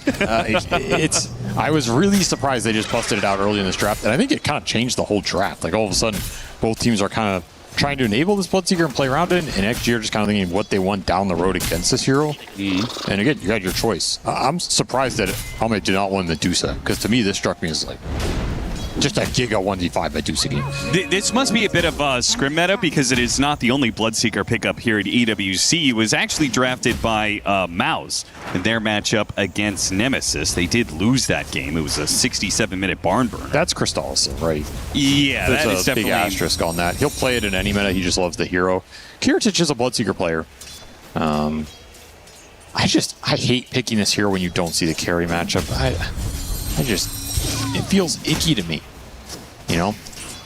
And they saw basically nothing. So I really wonder what prompted them to just bust it out here. And we'll see if it pays off. I do like the Earth Spirit pick. I think GPK could potentially carry this game. He's set up well. He got the first blood. He has a good lane matchup. The silences are going to be really nice in this game in combination between him and the Night Stalker, just going in and setting stuff up. We'll see if they can make that work and kind of just set the fights up well for this Bloodseeker to be able to carry it over the finish line. Or does Ame just get too fat? Pretty nice Terrorblade pick. He had his choice. He'll have a free early laning phase here. He has good core matchups. If he gets Dispels and a BKB, he's kind of invincible in those durations. And you have Lich Armor and Stampede on top of it, so looking like a lot smoother of a game in terms of scaling for Ame. If he gets to a similar position as he did in that game 1, he will very likely just carry it straight up here. And Kiritich with a 61% win rate on Bloodseeker. That's pretty Not good. too bad. That's really good. I mean, if you're a positive win rate on this hero, that's insane. Man, you really hate Bloodseeker, huh? It's not just me, it's the stats. This hero is objectively very weak right now. You know, it doesn't mean you can't win with it, but stats don't lie. Now you're starting me thinking about, like, what are the carries that have the worst win rates at, like, TI? At TI? Yeah. All time? I mean, Bloodseeker has to be, because like TI especially, like these bigger tournaments are all just like very often the games do stall out a bit and you tend to go a little bit later. We got the Sleep Silence top, FY, taking a bit of damage. Toss back does hit the Bloodseeker, stuns him up, but he is so fast that he is going to run down FY maybe anyway. Got the Lotus. Nice little Lotus feed, though he is low, so you're getting some extra thirst here. Generally, that's another component with the hero. You want high harass lanes, so that you get the extra thirst, and that's how you're going to dominate the lane early. Yeah. Night Stalker, probably the worst hero to do that. Yeah. In Dota. I would agree Like, he is the literal zero harass. I sit here for the first 5 minutes and do nothing. And Earth Spirit's not much better at it. You know, you're not the Zeus archetype, so... Yeah, he dominates his lane matchup with the 18 base damage advantage he had over Puck. And he's doing quite well. The first blood combined with the bounty rune advantage, they started the lane off, and he had 18 attack damage over nothing to say. Only 6 denies, though. Honestly, I think NTS is doing quite fine here CS-wise. Just he has that gold injection, and he will have a quick magnetize here to be able to potentially use in combination with the 6-minute power rune. That's the dream. Rubik will finally die. Yeah, I think Nothing to Say has done a very good job. Like, he's just been playing off of pulling the creep wave as much as possible, because a straight-up CS battle, he would just get ruined. 100%. They do get that Sleep Arrow combination top. Here's your first kill. Hits nighttime, so you're able to leave Miro a little bit alone. And he's doing that maxed out silence build that allows you to clear through creeps better. Still a process, but he'll get there eventually. And now they're eyeing mid, trying to get a little sleep or silence set up on the Puck. Would be the dream here, though. XG are kind of reading this move. Looking for the power rune. 6 minutes. Roll gonna miss, Nothing to Say. Waning Rift ahead of him, but it doesn't spawn bottom at all. Nothing to Say. It's gonna take some damage here. Top rune should be secured by BB Team. Still have nighttime advantage for a decent window here, and that is going to be good for the Bane and the Night Stalker. So this is generally when you'd want to set up some aggressive moves if you're BB. Could look at the 7-minute Wisdom Shrine with all this nighttime advantage. Generally, not the easiest fight for the Rubik. I think that's one of the things you can abuse about this hero. Rubik's really weak at the 7-minute Shrine fight compared to a lot of supports. Slipping around, they got a really deep ward there. High ground triangle ward. Now they're going to take the Watcher on that 7-minute. Prepare for the fight. Miro is going to be surrounded, though. Extreme Gaming not worrying about the Wisdom Shrine. Make the move to the other side of the map to shut down Miro and all his lane-pulling shenanigans. But that does mean that unless somebody gets there before, it means BB Team are going to get double Wisdoms. You were talking to Seb about this, the idea of how value the first Wisdom Shrine is, how much it actually changes the game, especially in setups where you willingly give it up. How worth was that for Extreme Gaming? Like, if they know they can't fight it, ooh, the Puck getting caught in the silence, and it's going to last long enough that he dies here. Nice little rotation on the teleport out of base from Miro. Makes that death worth it. Kiritich getting beat up. Man, trying to fight underneath the tower, which is not really where you're going to use your Rupture too much. They're going to still go for this kill anyway. XXS, tanky as he is, will end up dying. Kiritich did get low, but heals off of the kill. Nice little core kills from BB team striking during this nighttime. And that will begin to snowball because they've got the 8-minute power rune probably in control here. And there goes the other shrine. They will get a haste for GPK. Super nice rune. He has the magnetize and earn charges available. Can get real aggressive right now. These are the moments where BB need to strike. Find some moments of opportunity. They're going to get another FY kill here with the Arrow Sleep Classic. Kick his corpse. Might be able to pressure this top tower. It's very low. Got chipped down off the early catapult wave. So this top tower is dying while you're kind of just going on X-Nova here. X-Nova, nice juke. The Centaur tries to join in. GPK actually does get stunned underneath the tier 2. X-Nova's probably going to tick out here the magnetize. There he goes. GPK keeps it up on the Centaur just for a bit more harassment, a bit more damage for them to put on this offlane tower that does fall. Great rotation. Nice objective to attack. You have all the strength in the world, and if it turned into a team fight, Magnetize is great at powering up this Bloodseeker. These two heroes do work really well together. So every time you can bring them into the same play, you're going to feel great as BB team. Miro looking potentially for a backstab mid, does have max silence with Dark Ascension available. This is pretty much a guaranteed kill on NTS if you gap close it properly. There goes an orb. He might be in trouble. They don't have the vision for it. It's a very nasty backstab in this last minute of nighttime if BB can get heroes here.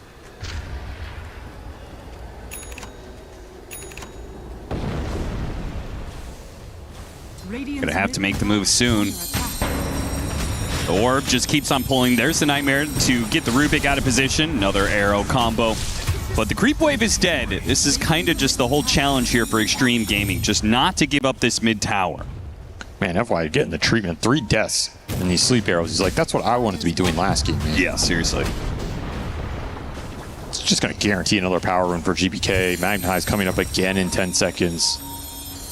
And Miro still looking for the backstab. Does land the silence. It's going to be pretty deep, but they do manage to land the rolling boulder that leads to the arrow. And beautiful stuff. Plus the Nightmare on the +1. That's going to be a Lich kill on top of it. Damn. And that is Extreme Gaming's Nightmare. Pun intended, because now that mid tower is a little bit more open for the taking. Miro, though, does actually have to back out. Bottom lane was being pressured by Ame, so mid tower actually maybe just perfectly fine. This game is rough outside of your free farm Terrorblade, which does have a decent chance to carry this game. So it's not the end-all be-all to have a rough start elsewhere, but man, it's real rough. Some great rotations from BB team. Just punishing these supports. Didn't get the Wisdom Shrine. They're just getting massacred by the Sleep Arrow combinations. Level 4 Lich, level 5 Rubik. What are you doing in this game? Also, they shut down the Centaur enough that he had to jungle, which slowed down haste levels, meaning he didn't have Stampede just gonna to help grip the him puck mid. get out of the silence. Yeah, why? Brother. Leave me alone. What did he do to deserve this? They're going to send him back to retirement. XG have not looked great in this series, I must say. We'll see what they end up doing over the course of this game, but it's just looked disjointed, right? I mean, I feel like they looked pretty decent for the first 10, 15 minutes of game 1. Oh, that's true. I mean, right? And then it was just Ame went down mid on that mid tier 2, dies, and a lot of their momentum went out the window.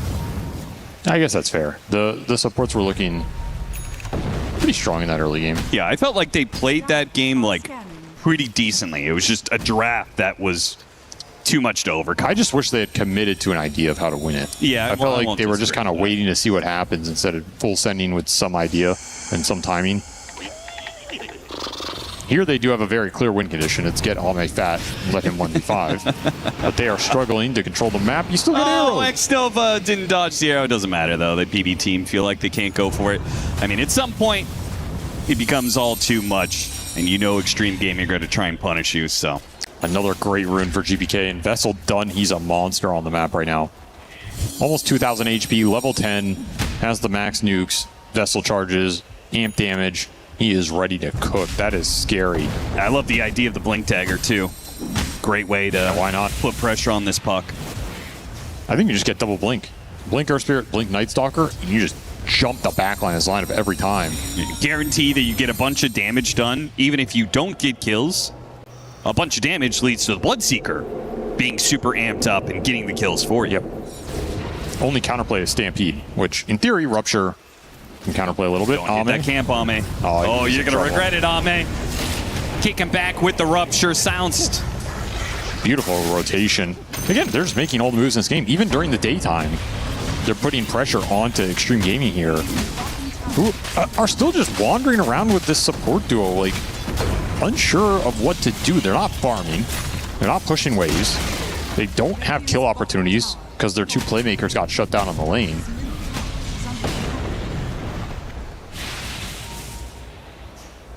Finally, FY is going to hit some camps here and try and get to the level 6.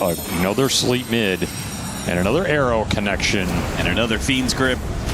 And another kill for BB Team, up to 12 in 13.5 minutes, a 4,000 net worth lead. And as the objectives continue to crumble, that net worth gap is going to become bigger and bigger. Nice steal, though. Okay. FY finally gets his level 6. Tommy's like, he got Fiend's Grip, guys. We got to kill him. Don't let him get away with that ability. Oh, no, FY.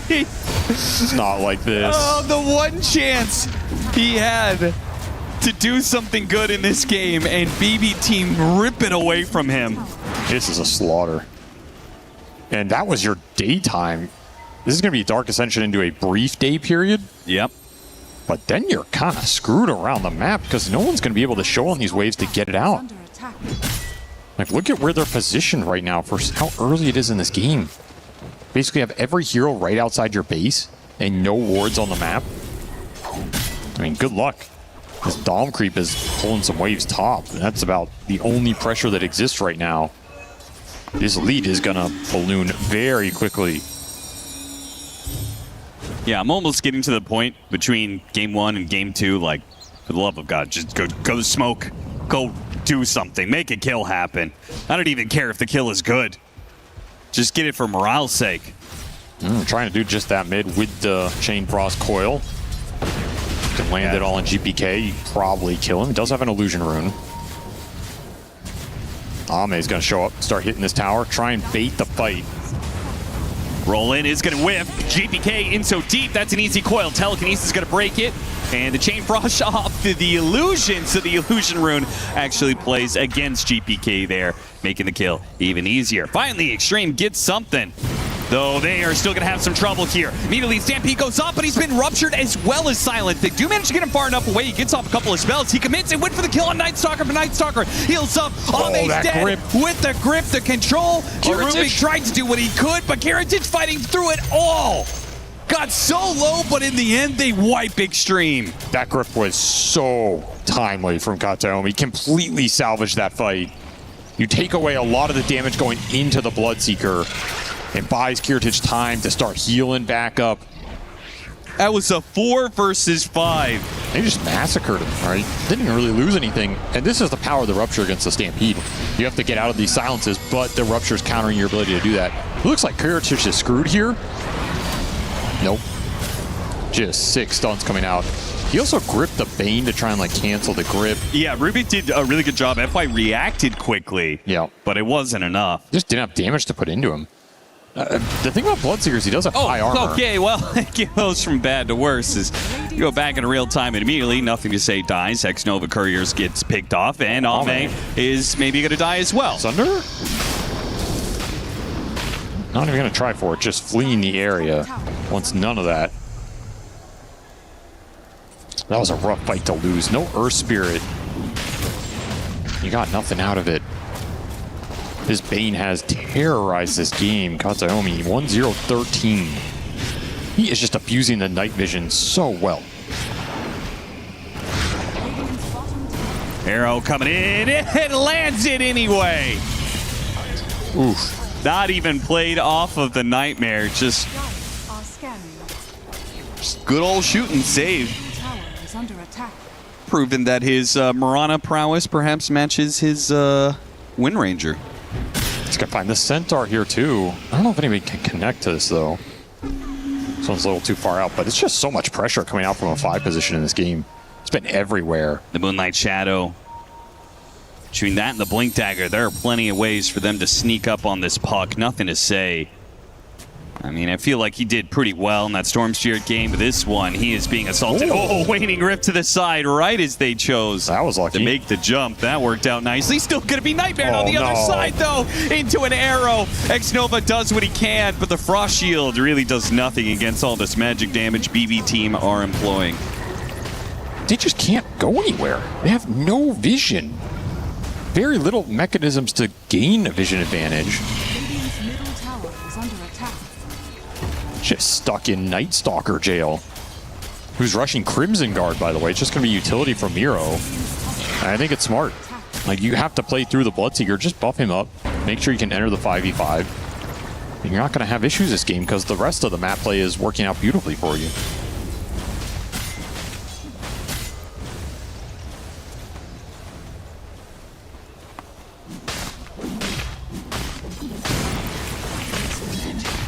See, to me, this is the difference between Game 1 and Game 2 is I think BB have recognized, yeah, we could just try and scale Night Stalker and farm all 3 cores and go late, but conceptually, it's not what you want to do against this terrible. Like, you want to gain a lead with the laning advantage, pick people off around the map, and then use that gold to buy some auras here, make the 5-man strong, get early Roches, and you can go high ground in this game at that 30-minute mark. And XG are not going to be able to fight it if you have Greaves, Pipe, Crimson, whatever. Right, you're saying this comparison to what you wanted to see from the Doom in Game 1? Again, I'm not sure they win that game if they do that. It's a very tough game. But you need some identity of, what is the timing we're going to hit, and what are we going to use, how are we going to use this to win the game? And I think it's going to work out here for BB. Like, this Crimson on the Night Stalker, it's going to be strong in the fight. You don't have the best heroes to chunk through it this early in the game. You talked about conceptually draft versus draft, but also I would say conceptually against Extreme Gaming as a team, right? They're just such a slow team that if you, either have the better late game guarantee because of a hard carry, Stampede goes off trying to get away from this silence. They pick off Ame pretty easily. Nobody can do anything to help him. They'll just die alongside him. In fact, they're just going to be chased down all the way underneath the tier 3, bypass the tier 2. FY, a good charge in, catches the puck as well. Jeez. Practically a team wipe. The Centaurs, they're done. Rough series right there. I was joking about the early GG out in Game 1, but Extreme actually pulled the trigger in Game 2. They can handle BB team. That almost felt like a tilt out. Yeah, it did. There was no concise move that happened that game. All the lanes are going a little rough other than Ame farming. It felt like they just wanted out of that game from like minute 10. Just get me out of the Bane Nightmare, please. I don't want to play against this Bane anymore. That was a first pick Bane that basically ran the gamut, right? Kataomi ends this game 1-0-17. Just sleep after sleep after sleep after sleep. And what is the counterplay? They didn't really punish the first pick Bane. And I think that's where the panel was talking about, like, you can liken this hero. You can pick summons, you can pick a Spectre, you can pick Silencer, you can pick really hard counters to make it hard for him to maneuver around the map. That's the biggest thing about this hero. They pick Rubik, which can turn spells around against it, but this doesn't help the map gameplay. And I don't think they ever necessarily address that component, so he just has free run, especially during nighttime when you have Night Stalker to back you up. Like, these nighttime intervals are just so oppressive. Unless you can just group up with Terrorblade and start hitting towers, you're gonna bleed heroes in this game. And that's the type of gameplay that Bloodseeker likes. I mean, this draft came together.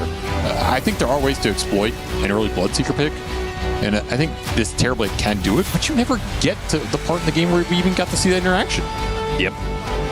Crazy. They had 3 heroes that went deathless in this game. Kirchit, Save, and Kataomi all managed to pull that off. Meanwhile, in a 20-minute game, Nothing to Say spent 3.5 minutes of it dead.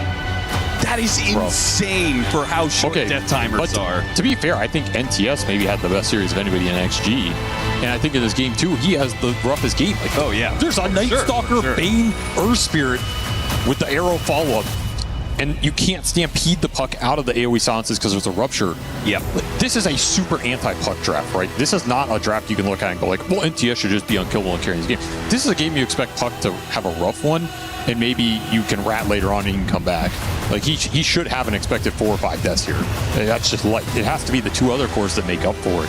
So I don't necessarily put the fault on him. I mean, what is he supposed to do? Like, he's supposed to just somehow win mid against First Blood Earth Spirit, who has higher base damage, and then get power runes and, like, kill Night Stalker during night. What do you want, 3 bounty runes, First Blood, Earth Spirit. They also lost Wisdom Shrines. Their supports are really far behind. Yep.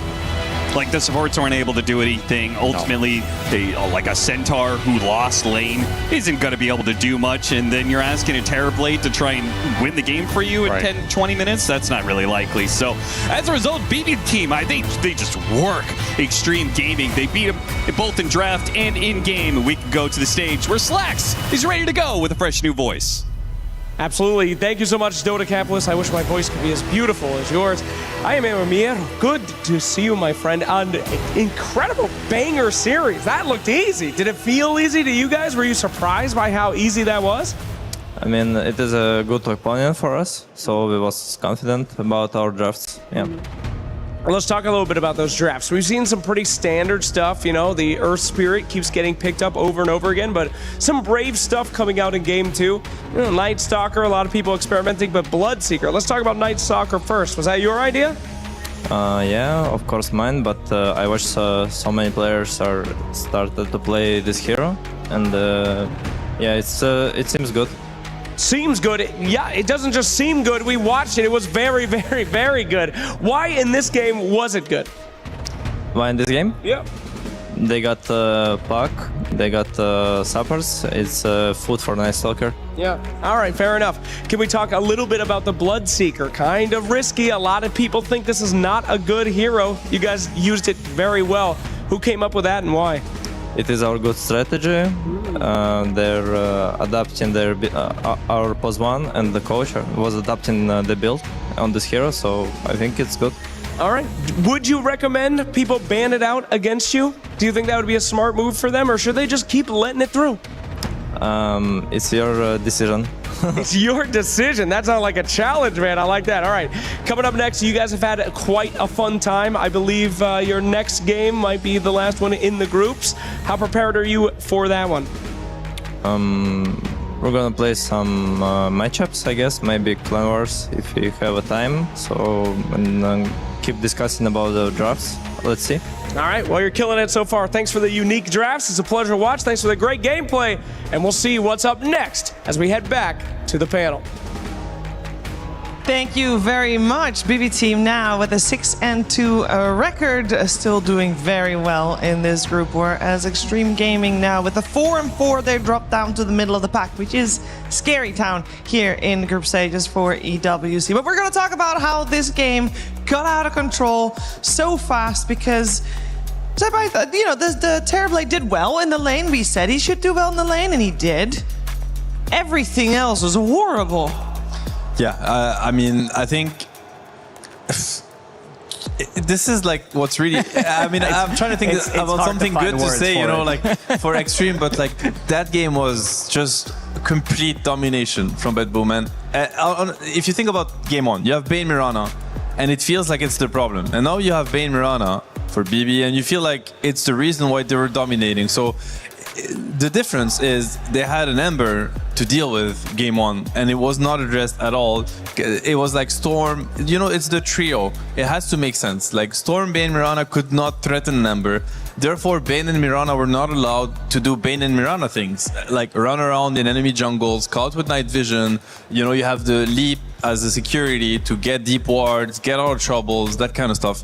This game is the opposite. The Earth Spirit is the dominant mid laner versus the Puck. He has the better matchup. He has the better laning phase. He threatens the Puck instead of the other way around. So now Bane and Mirana are enabled, and we saw Kataomi, the impact he had.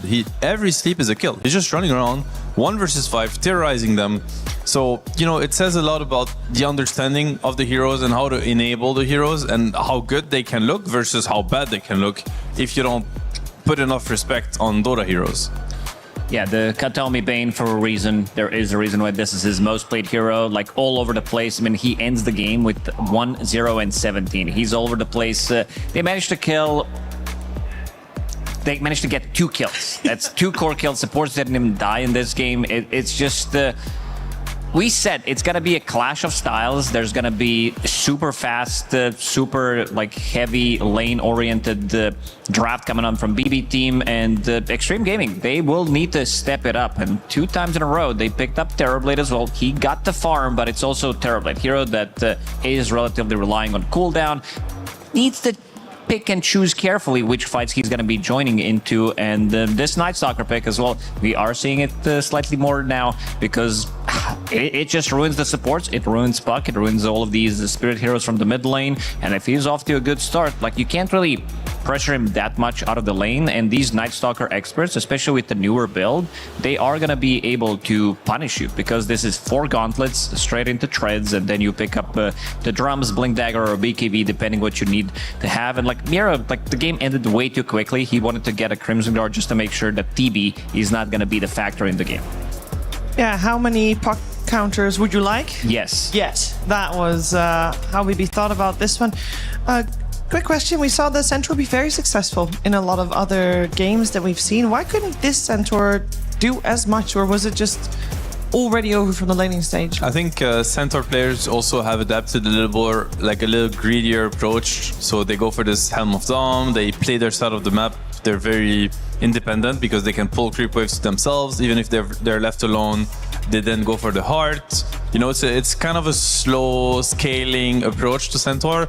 We used to see the get an early blink, run around with supports, make plays. It's a very different way of playing Centaur right now. So I don't blame him for not really having impact, because to be honest, if the game crumbles, and he played Centaur as it's being played this tournament. He just needs his team. He just needs the game to not be over minute 10. You know, it's like, I have Dom guys, I'm on my way to heart. Guys, you know, why are they taking our throne? What happened?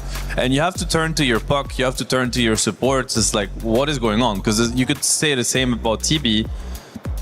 At the end of the day, it's not really on TB's. It's not really TB's responsibility to stabilize the game. He doesn't have the tools to do so. Yeah, it got out of control real fast. Also, I think this series in particular is a little bit of an example on how we saw... We did see on Extreme Gaming the adjustments from previous series to today. And they, of course, tried to adjust game to game. It felt worse. They went backwards. Yeah, because BB Team also adjusted, and they just...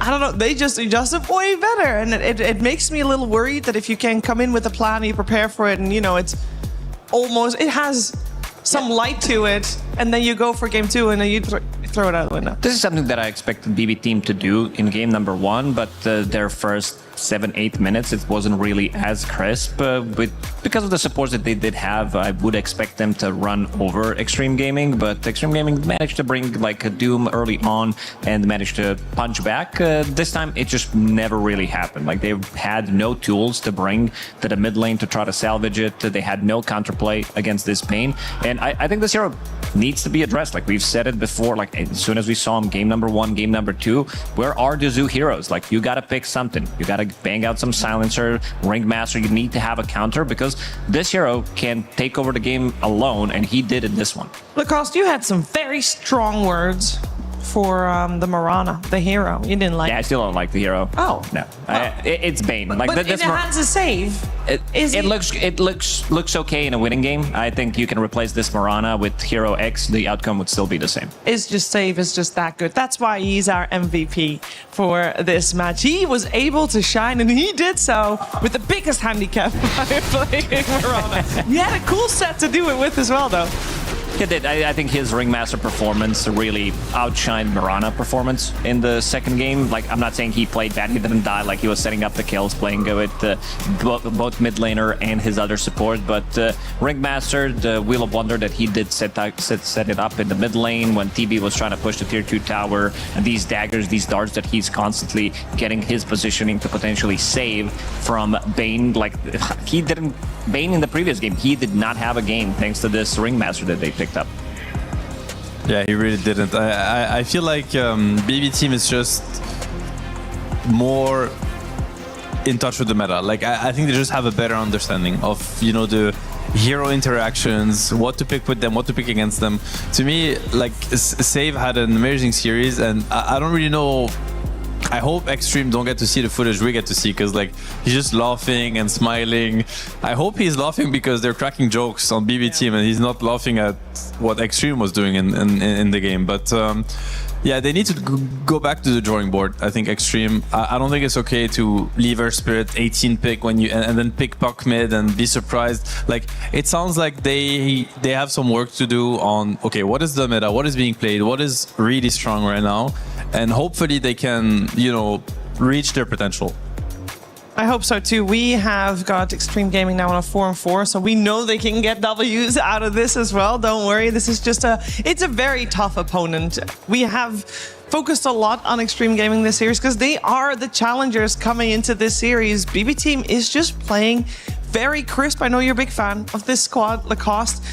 Is there anything that you feel that that you want, like seeing this series in particular, that you feel like they should still work on a little bit? Absolutely Maybe not picking Mirana? No, I mean, showing the strength of this team is also picking these maybe non-meta heroes and still managing to get the dubs against these top-tier teams, especially Bloodseeker. Like, you can tell that there's been a lot of work put into some of these drafts, some into these picks. He talked about it, they adjusted the build a little bit and making sure that the hero is still viable. So I still want to see, coming into the later stages of the tournament, like what else they have to bring to the table, because they brought Lina the other day with like very interesting build with the BKB Satanic second item, a Visage position 4. This team has a lot to offer. They do, and something that Extreme Gaming has to offer us right now is a little bit of insight from FY right now with Purge. Hey, I'm here with FY of VG Gaming. Extreme Gaming. How are you feeling right now? 首先，森哥，你现在感觉怎么样呢？有点无力吧。I'm feeling a little helpless right now. Yeah, the game seemed very difficult. In game 2, it seemed a little bit one-sided. They were constantly ganking you guys on the map. Felt very difficult to deal with it. What can you do against that kind of constant pressure, that constant gank playstyle? 确实，我们刚才第二把也看到对面一直在抓人，一直在扫图。那能不能跟我们也讲解一下，就是理论上来说，面对这种局势的话，最正确的应对的战术会是什么呢？我觉得一般就是蹲人或者去边路吧，但是我们就是两条路都行不通。I'll say usually the optimal solution would be either to ambush someone, like having someone to bait and the rest of us ambush, or try to shove out the side lanes as much as possible. But for that game, it felt like both options weren't working.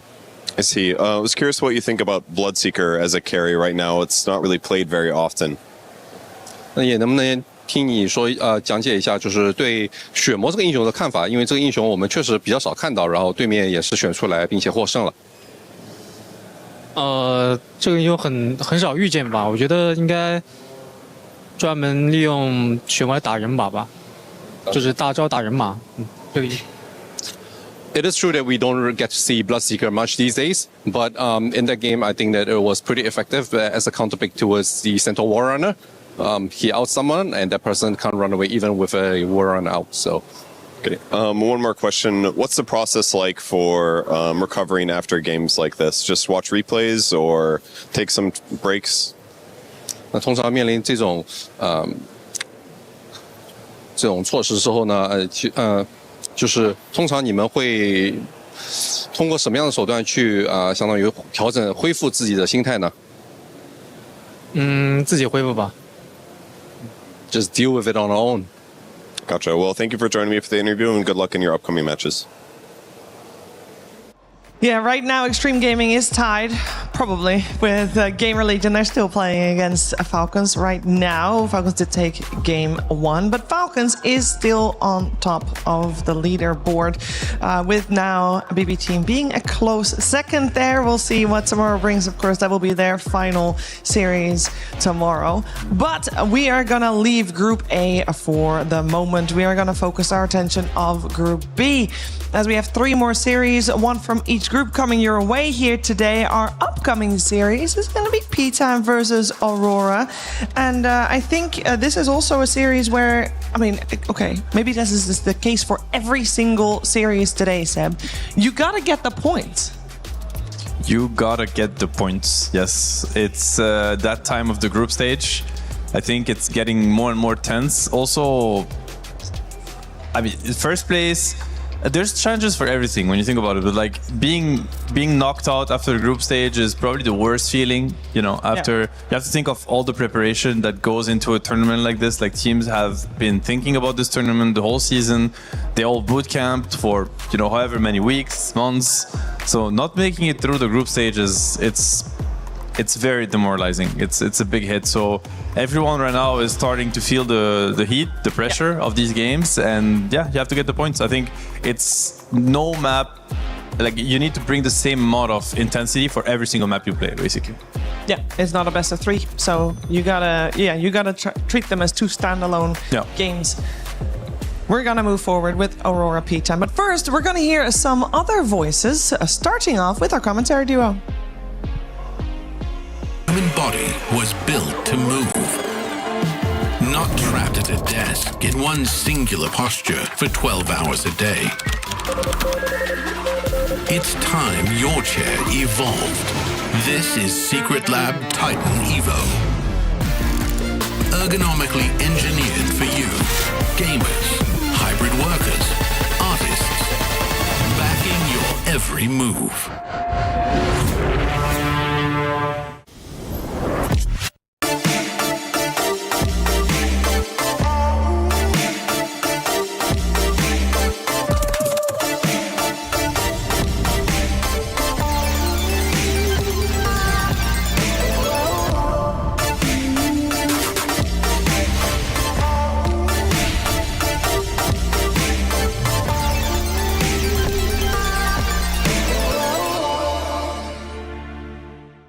Aurora coming into this in the top place spot at 5-1. Meanwhile, P-Time are actually at a respectable 4-2, though they have faced some of the weaker teams of the group so far, Avery. Was that a face pun? A little bit, yeah. I respect that. Nightfall's back. That's all you need to know. He's back to the top, doing his signature moves, styling on everybody, basically undefeated. He's undefeated in my heart. We won't count that one loss. Okay. Right? And then on the other side, someone's got to step up from this P-Time squad. They're dropping some games maybe they shouldn't be dropping. What's going on? Classic South American Dota squeaking back in, dragging themselves down. I expect more from this squad. It's time to step it up. Yeah, well, if Nightfall's the best carry in the world, he's going to be matched up against one of the new dogs in that carry role. That's right. Wits is making a name for himself. Oh, yeah. We're going to see that matchup live right now. He thinks he can come in here and play my game. Let's go. He knows nothing. Let's go! Tyler, why? You're done. Raw energy. Half blow the house down. Hello and welcome everyone to a very hype podcast. There was like a question I wanted to ask. Biggest trap as a coach? I don't like traps. You never fall into traps? No, I don't like traps. You don't like them? You maybe like traps. I don't like traps. So does that mean he sets the trap? You set the trap? He is the trap. I don't know. Like it's the trap. He's Yu-Gi-Oh. Yu-Gi-Oh, brother. No, I mean, if I had to answer that question seriously, I feel like Dota changes so fast, constantly, that those traps are not really traps. They're just mistakes that I make along the way. Like I obviously learn from them. I try to not make it again. The biggest trap that I've usually had in my career is always the thing that I want to beat it. I mean, sometimes it's better to just ban it, I guess, but like I will try to beat it a long time. But these days I'm more lenient on just banning the hero. Like it's much easier. Yeah. And I think that was my biggest trap, I guess. I used to believe that if you beat what's the strongest, then you become the strongest. Yeah. Like you guys have been in a lot of tournaments and won a lot of tournaments as players or coaches, and usually the team that don't have any issue playing or banning, like playing or picking or banning here, is usually the team that wins the tournament, right? So maybe. I mean, I don't want to bait you back into the trap, but I've won tournaments, so it's fine. Yeah, I mean, like you won a bunch. I feel like what Puppy does before, when, like, let's say you give like on IO during a TI, and let's say you beat it first game of the best of 5. That's it. It kind of breaks the enemy's mentality. Yeah, too. for sure. So you can win a tournament off just giving them the best. It's a crazy edge you get. So it's a gamble at the end of the day. It's a gamble. I mean, that's Dota though. Like you gotta have to, see something's predictable, right? Something's very predictable. If you can beat it, is good, because like sometimes you go into the grand final and actually the drafts change and things become unpredictable. But if Anna does want to play IO, it's coming, and when it's going to be picked. Yeah, it's going to be picked right away. It's a controlled draft, and if you can actually destroy it, it's good. So, it depends. So no traps. No traps, okay. What about you, Blitz? I don't know. There's something that you said that was like funny because when it comes to like trying to beat a hero, like at TI finals for us, it was GG would pick Chen, and for maybe 2 years we could never beat their Chen, and then I think we kind of just like drew the line in the sand and we're like, we're gonna try to beat it, and they were the hardest games we played by far. We played against them twice. Both of them were like super sweaty, but eventually when we beat it twice, they just like, they don't dare again. Yeah. Because I feel like nobody, even if you know that it's like the right thing to do, it's like, it's kind of, it feels bad to lose with it 3 times in a row, right? Even though it was by far our closest games against them at TI, like the only games that they gave us any sort of like, you know, difficulty was a Channel. So sometimes like, you know, somebody in your team will just be like, we have to like, we don't have enough bans. There's usually like some stupid hero during that TI. It was like Lone Druid was like auto win. Remember that one that was like, actually just auto win. So you just had to ban that. There was something else that they played. I can't remember that we were like, we have to ban that. Alchemist. Yeah. And then it was kind of just like, you have to deal with like the worst or the best of like the worst situations. So sometimes like it feels silly to like the outside perspective because you're not trying something different, but it's also like, probably you guys do the same. The day before, you just like drill scenarios and then you just have to accept that a good team, you're going to play against a good hero. There's just no way around it. Like there's usually, really good teams usually have 2 or 3 really annoying heroes that they're going to play. You know, in Pari for a long time, it was like Monkey King. Against most teams, you can't ban it, or like Slark. And then there's like something stupid in the pool that you already have to ban. There's like 2 heroes that you won't dare give up. And then, you know, a casual viewer will watch it and be like, these guys are so stupid. Why don't they just ban Monkey or Slark or something? Yeah, and then it's like...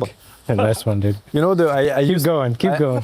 I used to look, you know, the looking for diamond meme. Have you seen it? Yeah. The guy that's like, you know, he's looking for the diamond. Is literally, he's getting so close. It's just on the other edge, and then he gives up. He's like, I'm never gonna find it.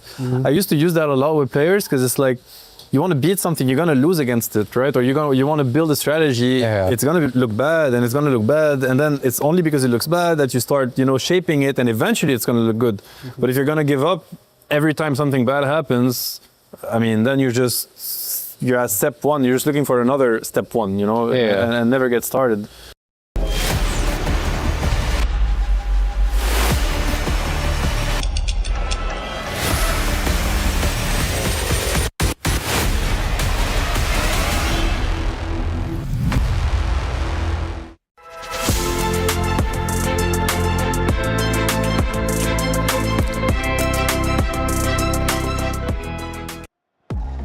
You're watching Dota 2 at the Esports World Cup live from Paris, and we got another blockbuster for you guys because it's Aurora versus P-Time that's about to take place, and this match should be very exciting. We got Aurora sitting at the top of the group, and P-Time is looking to make a run for it as well because there's still that potential to knock Aurora down. Here to talk all about it is Lacoste and Seb. Lacoste, this series in particular, who are you going to keep your eye on mostly?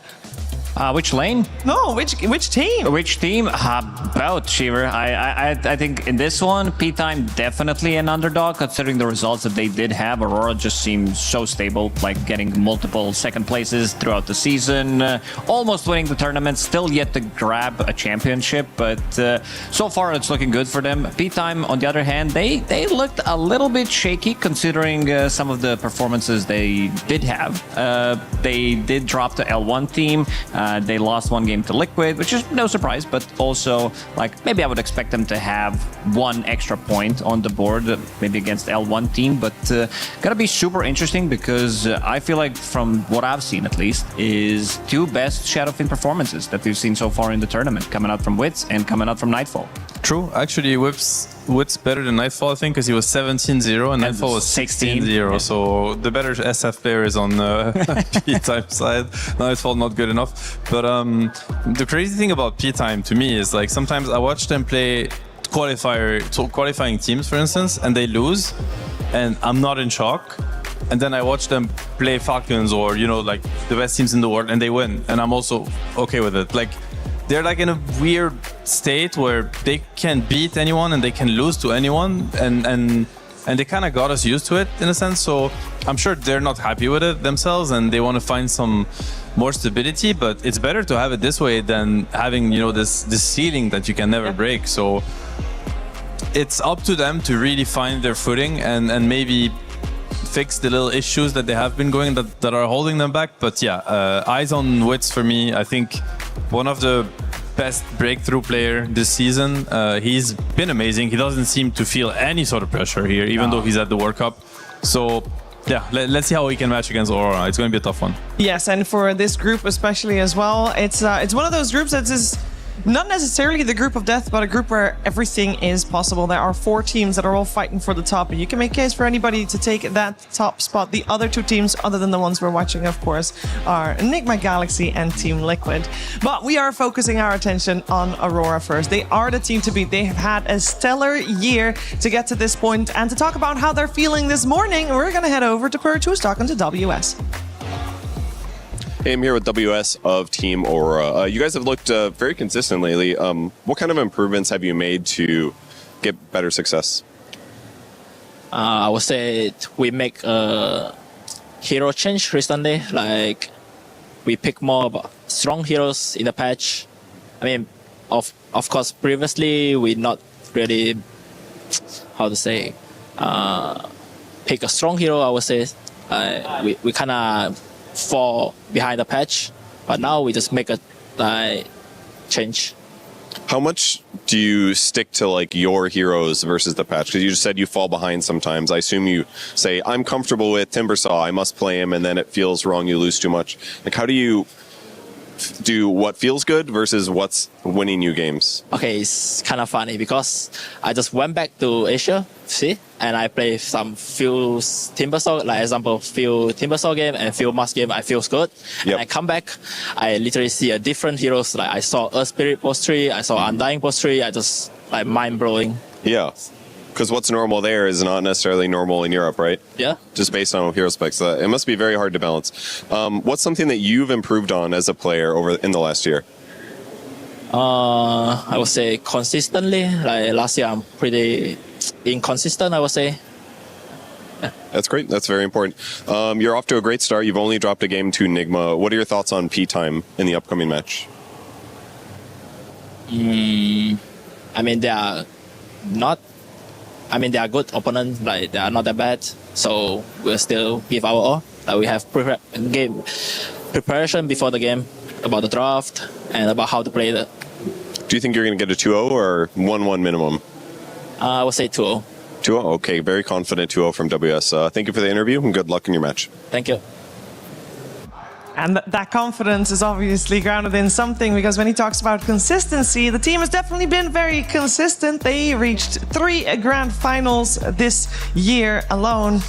Unfortunately for them, they were also consistent in not being able to take first place in those, but potentially that will all change here in Paris. I want to talk about this team, Lacoste, because what makes them tick? What makes them so good?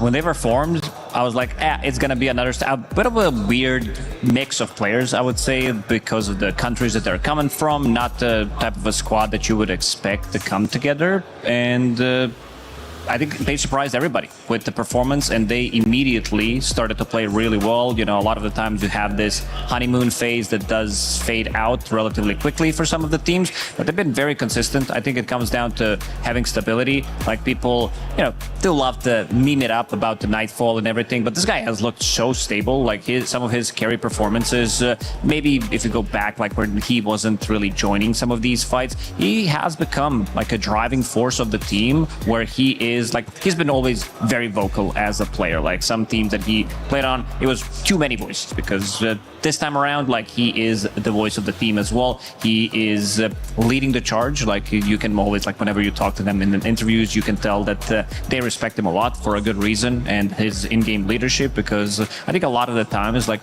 during the game, there's going to be different moments in the game where somebody else is going to be calling out the shots, who feels strong, like who wants to be playing with who. Mostly it's mid laners with the supports, but I feel like this team, it just keeps getting better and better. I think they have a little bit of a mental barrier maybe that they need to break through, some kind of a tournament win, just to make sure that they can take their championship, and then after that it's gonna be easy.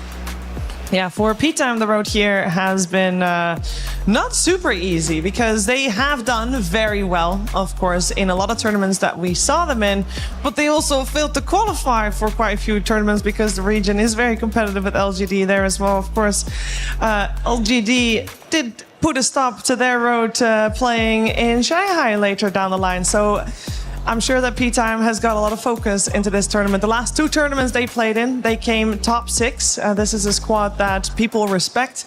They no longer come in as an underdog, and I think that makes a very big difference when you're seeing this squad play. Everybody respects them, they respect Wits, and therefore you will also be a target. But despite all of that, they're still able to force out the best in themselves and able to get wins on the board. To find out exactly how their road to EWC went, let's find out.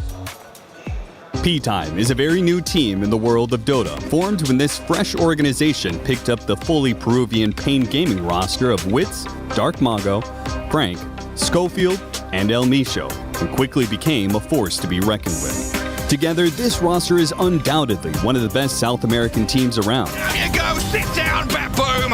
What a dismantle. They just turn up the heat. They have many years of experience in players like Schofield and the rising young talent of Wits to really give them that extra edge. The road to EWC was short but sweet, as this is, as mentioned, a very new team. The first event for the roster this season was ESL 1 Birmingham 2026, with the caveat that they were playing under Pain Gaming at the time. Either way, they looked fine, ultimately ending at 12th place. Clearly, improvement was needed if they wanted to have a chance to qualify for the Esports World Cup, and in proof they did. The following tournament, Dream League Season 29, went significantly better. With the support of the new organization, P-Time went on to finish the tournament in 5th place, with wins over many of the top teams. Oh, and the attention turned to the backline 3, dead on Paravision with a snap of the fingers, and plan just might be over Atomo. Their improvement continues at the same pace. They might even be one of the top contenders and a strong representative for South American Dota here at the Esports World Cup 2026. Yeah, their road might have been short and sweet. They gained a lot of fans over that short and sweet road that they have had because their play style is super fun to watch.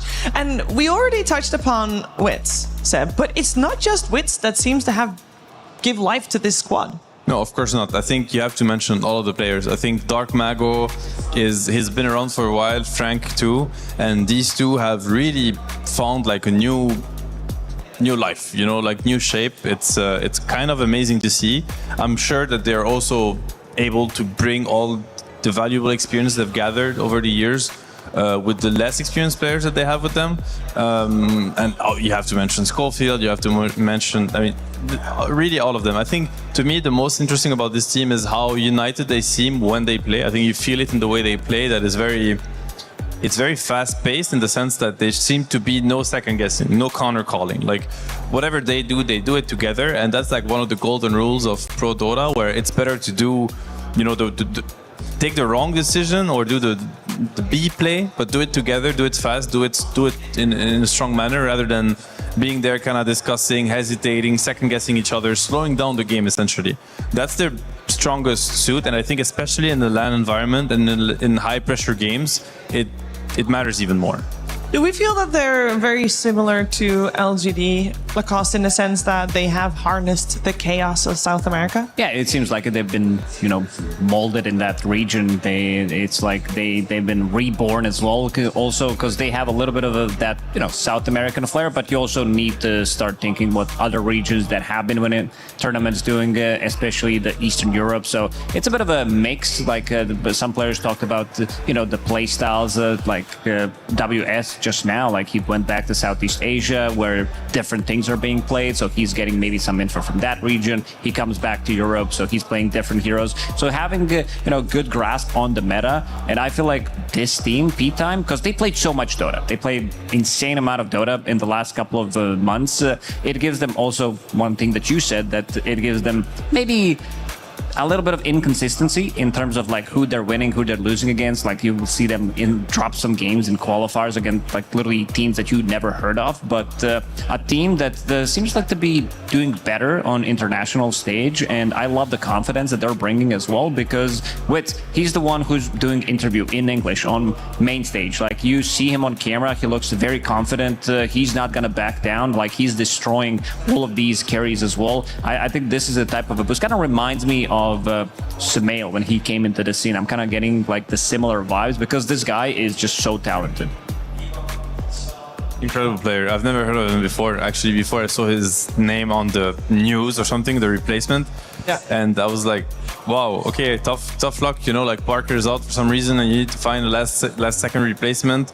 I hope this guy can do the job. And then you watch him play, you're like, wait a minute, like this is actually an upgrade or something. Like, it's incredible. Yeah, I believe he was even at some point in the same team as Tai Lung. So people are referring to that as the creep wave vibes. The SA creep wave, essentially, yeah. The new generation of geniuses, like Dota geniuses. Yeah, it's very much alive and it's incredibly fun to watch, and it's cool to see what they can do on the stage, but it would be also cooler to actually see them on the stage. Both of these teams, they need the points to make sure they get a solid grasp of Group B. Let's find out who comes out on top, but first let's head over to the stage to start the series. Yes, Shiver in the panel, we are in. Hello! We're in, we got, hey, let's go. We got our day started already with a very quick game one, or series one, let's be honest. BB team, really made it quick and easy, smooth, good compositions and all that. Damn. But we have to continue on with Group B because this is, in a mirror way, a fight of who holds on to the top, if Aurora can, for moves down below. Let's introduce our teams for this one. Let's bring it out. Aurora Gaming! And there they are at the first place in their group right now, looking clean throughout the tournament. It is all uphill from here, but a tough opponent awaits them. Absolutely. Can they break them down, or can Aurora just hold on to the top and advance? They do not want to go through that survival stage. And it's time. Yep, absolutely. These guys have been absolutely dominating this group. It has looked so good. Their games are crisp. Their hair is perfect. They are moisturized. They are relaxed. These guys are ready to continue their reign. But their opponents are no slouches. They are under a bit of pressure, and that's not something that you want when it is time for P time. Let's bring them out. P time, my friends, will be coming your way soon. And let me tell you, they have been having quite the journey here. Not everything has gone expectant for them so far, but this is their time to show up. Pressure's on. They got to make sure they got everything aiming in the right direction, or we might have a mess on our hands. Ladies and gentlemen, these guys look ready. You guys in the front, looks like these boys are about to explode. You are in the splash zone right now. Let's find out if it's going to be a P time or an L time after this series. You boys ready to go? Ready to go? Please put your keys down in front of your PCs, and we will begin. You got some energy there? What happened? Really, I really felt the shakes from all of this. You never know. Like, look at that. They're even shaking hands in the background. Like, you don't know how Aurora will do in this one, or if P-Time can actually fight back in it. So let's get this one started. Back to the panel to break it all down. Thank you very much, gentlemen. Aurora and P-Time here, ready to go head-to-head. And I'm hoping to get a similar style from my panelists as we did in the previous series, where we kind of knew what the playstyle was for both and how they would clash. How would we describe the playstyles, Seb? Which team would you like to take and explore? I mean, P-Time, a lot of aggression, a lot of early game dominance. I think also they... Like, funny enough, it's very often when you see that team play that there's like 2-3 different things happening around the map. So in a sense, players are ready to take initiatives. Like, they don't hold back really. Like, when they see a play, they just go for it. So you're gonna end up seeing, you know, the observer is gonna have is probably his toughest matchup. Like, there's a bunch of things that you need to see. Other teams are more conservative, you know. It's like you kind of wait for each other's information, confirmation. Are you ready to go? Like, wait for me, I'm gonna TP in. P-Time is like they don't it's not like that. They just do what they feel like they should be doing, each and everyone on their respective lanes. So it's very entertaining, and I think it can catch off guard a lot of teams that don't know them. On the other hand, by now everybody knows what to expect in a sense. I don't think they are underestimated by anyone, and let alone Aurora today. They're here for a reason, and everyone understands that. So they're gonna have to bring more to the table, which they can. On Aurora's side, I think a little bit like I would compare them to BB team in the sense where they're very surgical with everything they do. Their drafts are super solid, if not amazing at times. The 8 lanes, team fight presence, everything is just there. You know, it's like you want to beat them, you're gonna have to bring some DOTA. If not, you stand no chance. Is Aurora another team, Lacoste, where it's the quiz? The Quizerizzi, if they have to go through it, pretty much, yeah. It feels like, I mean, they have 2 chances as well, same as we did in the previous series, but Seb kind of stole my point. I wanted to say that they kind of remind me of BB Team in a sense, because they just look kind of the same vibes, because if you look at the lanes, it's always Mira, WS, like they're doing good, their safe lane, Kaori, whatever he's playing with the Nightfall, that lane is always kind of stable. You're not going to see this type of a lane bleed out too much. Like even in the losing scenario, they still look very confident, and they look very dominant, like with just one play from Mikoto that with the either TP gank or the rune gank, he's going to be able to make sure that these lanes are in a good position, and this team just doesn't bleed out. Like I feel like a lot of the times, even in like more difficult times, sometimes when they lose their lane slightly, they can easily fix them. But unlike the series we just watched between BB and Extreme, I feel like P-Time is a team that can challenge Aurora, because they're really strong at the first 10 minutes of the game, particularly. We've seen it in the series we watched from them. I think it was on day 2, or perhaps it was day 1, doesn't matter. But it was incredible how fast they were at adapting, using the information that they got in the game, whether TP is on cooldown or, you know, somebody's out of mana. Like, they're very active around the map. They rotate, they gate, they TP. They're not afraid to click smokes early on in the game. And this is something that can really push Aurora out of their script, out of their comfort zone, where they're going to have to figure out solutions to things that are usually not presented to them that early in the game. So it's going to be interesting to see if Aurora is able to adapt and kind of think on the spot, basically. You know, for both of these teams, they have actually a couple of similarities where people are saying like Nightfall was the most improved carry of this year, and we've said the same of the offlane for Frank, and you already mentioned Dark Mago as well with that. And I am left wondering, and this is also maybe a little bit of copium because I hope that that's just a thing. Does at some point just, you know, the light bulb appears above your head and you're like, aha, this is how I should be playing.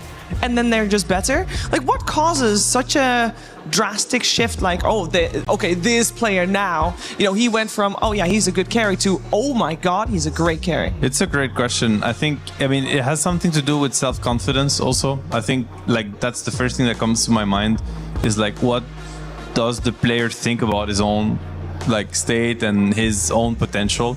Because Dota can really get to your head. Like, it's such a tough game, and the scene is so competitive that if you start thinking that you're not good enough and that you're not up to the task, then that's like it's really hard to get out of that hole. But so the first step is to be confident, to find, you know, to have enough self-esteem, self-confidence, to put in the work.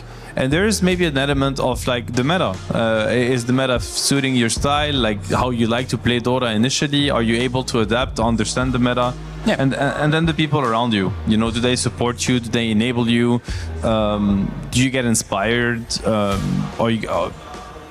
How much do they teach you also on your own self and how the game should be played and all of that? All these factors can really change things overnight, because for these players what probably was always there and is still there is the potential, like the ability to play the game at the highest level, and then all of that kind of will decide whether or not you're able to express that potential or if it's going to stay hidden. It was always within yourself. So poetic. Yeah, you just have to summon it. You have to find it. You have to find it. Well, so far we found ourselves a game with Aurora on the Dire side and P-Time on the Radiant side. It was first pick going the way of Aurora, and they went for Largo. Overall first pick with the Hoodwink as a follow-up, Lacoste. I feel like it's a little bit of a change of pace here. Yeah, most definitely. If you look at the bans, first of all, there's going to be Klink's ban, Shadowfiend ban. These are the only heroes that Wits did play so far in the tournament, and every single time he played it, it looked completely unstoppable. He was having like 15 zeros in a lot of these games, getting involved early on. So I think coming into the next few series, depending how many series they're going to be playing, P-Time, I don't think we're going to be seeing these two heroes in his hands because it does look extremely strong.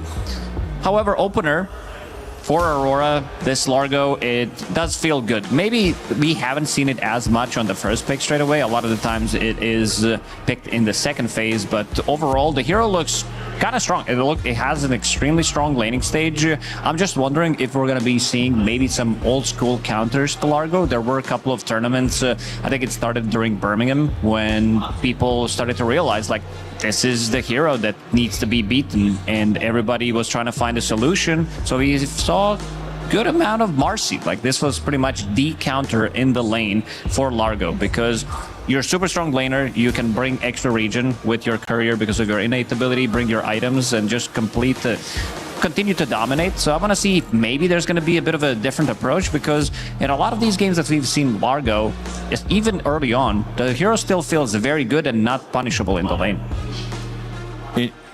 Interesting picks and drafts. I'm quite surprised by some of the old pick order. I mean, obviously Largo first pick, as Lacoste mentioned, it's a strong hero. It's one question for Aurora is it a flex pick, or is it destined to be played by WS on the offlane, which is like the more, well, that kind of starts, that's the start of an answer, I guess, because they pick up the Ember Spirit, so most likely a Largo position 3, unless they're willing to play it support, but I don't think it's been a trend right now at all, and you kind of need a reason for it, maybe support matchup, which isn't the case this time. On P-Time's side, we have the Lion picked up. That's a little bit of a deny pick also. It's like probably Mira's most played. I think it's been banned also a decent amount against them in the second phase at least. So if that's a hero that they fancy themselves, it's, you know, kind of one stone, two bird kind of thing, where not only do they grab the Lion, but they also take it away from Mira. And this time around, this Rubik pick makes quite a lot more sense compared to the previous series where we saw Rubik being picked on 9. I don't consider Rubik to be like the meta anymore compared to like 2 months ago when we saw Rubik and Hoodwink in every single game. We saw teams even prioritizing both of these heroes if they had double pick, but in this one against Hoodwink, against Lion, feels like very good, some like easy spells to steal, and also the combination with Largo in the lane. If this is going to be offlane Largo, most likely it's going to be, because this doesn't strike me as Kaori's hero. You have pretty similar combo that you have with Underlord, where you pull him back into the Frog Stomp, good amount of damage, quite difficult to trade against. You know, I'm trying to think, like, you see the nerdy Ember pick, you want to shut him down. Okay, they go for the Earth Spirit. I mean, that's a great hero. I don't think it's particularly good against Ember, if I'm honest. I mean, it's not bad, but it's not punishing, is what I'm trying to say. Like, Ember's also going to get a game. I think the timings favor Earth Spirit before Ember gets the Mage Slayer. As soon as Ember gets Mage Slayer, I think maybe it becomes a little bit more Ember favored. Before that, Earth Spirit will reign supreme in any kind of skirmishes. With that being said, they have the Largo, which I think is one of the most interesting heroes right now meta-wise against Earth Spirit. You're able to dispel yourself or allies from Earth Spirit, silence, you know, the vessel that they buy often, the magnetize obviously, and even the repositioning aspect of your spell is interesting versus Earth Spirit trying to land his boulders on you. So we'll have to see which route they go for, but I quite like the Ember pick. Ember looks good. Ember looks solid. Like in pretty much every game, I feel like having Ember on the team does give you pretty much everything that you need. It gives you good scaling, a hero that wants to rotate, that wants to contest a lot of these like early things that you need to do. Shrine 7 minutes in, this is going to be the hero that's going to be rotating, and we see quite a lot of dooms as a response to Largo, just to make sure that that heal is not going to be the turning point. Quite a lot of overtime damage and a lot of magic damage on their side. Pretty much everything they have. I assume that's why Ember Spirit's gonna kick in with the Mage Slayer that you mentioned. Maybe even some... Like, we've seen interesting build. I think it was Aurora on Rubik the other day when he picked up Guardian Greaves just to make sure that they are more tanky. I could see something similar happening in this game as well. He did buy wraps. We are seeing like decent amount of pipe as well coming out from some of the supports. Okay, they go for the Wind Ranger. I think when it comes to Aurora, it's almost always Nightfall playing it. So I wouldn't be surprised. We mentioned this pick, which, you know, again, we refer to as the 18 pick because it's the 18 pick or ban in the draft. You want a lot of value from it. It's basically, you'd compare it to the ultimate last pick, which will be on P-Time's side. So you want the value. Did they get it is the question. It's the Wind Ranger versus Doom, so a very good lane for Wind Ranger. But to me, what this could indicate is that they're thinking of Largo position 5. I don't know if it's going to be the case, but it could be. You keep the value of the lick against the Earth Spirit. There's a lot of cool things to dispel. You can lane properly with Wind Ranger. She doesn't really need a lot of help anyway. Largo would do the job. And now you're kind of going away from this team fight condition that you had with Largo Core that got countered by the Doom ability. And now you can pick something different on WS, which will give you again a better chance at skating in the game. I think Centaur is going to get contested, probably by both teams. I don't think Centaur survives the last banning stage because it just feels good. It's also this Doom that could be going to Wit's hands. I feel like he is the one that plays carry Doom, so I feel like there's a chance that they pick up something else for Frank. Centaur also works well for them because they have Stampede. They can find this Largo. If it's going to be core Largo, they can get on top of Doom target because this is something that you need to have. You need to have good catch to be able to kill that target, and they're going to remove it. Well, actually, you're spot on with the Doom. So that's gonna keep Aurora guessing because they now have to pick and they don't know where the Doom is going. So they have to decide, you know, where to send the Wind Ranger, because right now the Wind Ranger could be position 1, Largo position 5, it could be Largo 3, Wind 4. So they could be looking for an offlaner, a position 5, or a carry. Like, options are very open for Aurora, but they will have to take a guess that is hopefully covering both angles of the Doom position 3 or Doom position 1.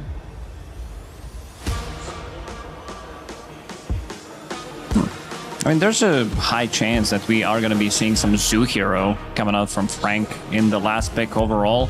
If they find something that can work out, if they are willing to go for Beastmaster, if they're willing to go for Lycan, which are still available, I could see it happening because Lycan, he's a type of a hero that can build into pretty much any item after Helm, plus Shard, of course. So you can be getting Orchid, Nullifier, like Nullifier, Blink, AC, whatever is needed for the team feels good to have. I quite like Brewmaster for P-Time. I don't know if it's a hero that they play. I don't think I recall Frank playing it, but if he does, I think this is a really good game for it. I like the idea. It lanes pretty well into Wind Ranger Jakiro. It's not going to be ideal, but as soon as Brew hits 6, now Wind Ranger game becomes very difficult. You can dispel Ember Shield, dispel his chains, the vessel, lift Largo in the air if he's not doomed. So the team fight becomes really weird for Aurora side, and it gives you some objective taking also once you get your ulti level 3, your Aghanims, maybe AC, because what their lineup does lack right now is objective. Like Doom, Earth Spirit, these are heroes that cannot take... They can't kill Roche, they can't take towers effectively, so the game will prolong. What do we feel about the Jakiro right now? I don't feel like we've seen them that frequently. No, it's a KORE classic. It's solid, it's good. I mean, it gives a lot of laning presence to Wind Ranger. It's a really tough lane to face, honestly, especially since it's going to be a Doom position 3, so he's gonna have to go into this double range with the help of a Hoodwink, most likely. I mean, it could actually be a Lion position 4, but I'm quite worried for P-Time's off lane. I think it's a very toxic lane to face Wind Ranger Jakiro. So, and I think it plays really well with Ember, to be honest, because if it's a good Ember game, which it is, they don't really want to face the Ember. So usually what happens is that nobody really stays on the Ember lane. Like, you just aggro the creeps or nuke the creep wave with spells and you just let Ember be there. But when there's a Jakiro, you can't ignore him. They're gonna take down every single tier 1 tower. So Jakiro will force you to look at Ember and tank his spells. So I quite like the Jakiro pick. I don't think it's very meta, but in the hands of a hero specialist, it's never gonna look bad. Everybody that forgot Drow Ranger was still in the pool raised their hands? Yep. Raising my hand, but raising my hand. I also feel that I would prefer if this last pick was the offlane pick, just to have something gotcha. I don't think Doom is going to be having that good of a time playing against the Jakiro and Wind Ranger. We're talking about Nightfall Wind Ranger, which should kind of look like the best player hero combination that we've seen in the last couple of months. Even though her win rate hasn't really been that great, he's the one who can make this work. I would have gone with P-Time if they had the offlaner for the last pick, something that we mentioned, like some of these 3 maybe beefier boys that are going to be having easier time laning into it. But now seeing the full drafts, I do like what Aurora have for themselves. Yeah. It's quite a greedy draft that P-Time selected. Like Draw on one side, Doom on the other. I mean, the standard build, yeah, that guy knows. Yes. The good old times. No axe this game around, unfortunately. But quite greedy draft P-Time, so I hope that it's not gonna push them too far away from what they like to do, which is really bring the pressure, bring the moves, you know, gank, take tier 1 towers early. Because if they let Aurora develop their game plan as they want, this is when they're the scarier. Is Aurora as oppressive as with their tempo setting as the BB team is? We compared the two teams earlier. Is that similar there? They can be. I mean, funny enough, if you'd hide the team's name, I would guess that P-Time is on Dire and vice versa, because the tempo lineup is definitely Aurora's, and the scaling lineup is P-Time's. So we'll have to see how this one plays out. Obviously, we say that because we're expecting certain heroes to buy certain items, but at the end of the day, it's just how you play the hero is what decides whether it's fast or slow. So they have strong lanes on Aurora. You do have like super stable lanes, Jakiro, Wind Ranger, and you have Rubik plus Largo. Quite a lot of damage. Mid lane, I feel like this is slightly Earth Spirit favor. Correct me if I'm wrong, because we are seeing quite a lot of Earth Spirit recently, and I feel like it's going to be very interesting what they're going to be bringing to the table, like how many heroes we're going to be seeing 6 minutes in. Like we could see 7 heroes in the mid lane fighting for the runes, especially if Largo wants to join. 6 minutes. Everybody in the mid lane. All men. I mean, I'm here for it. That sounds like a great time.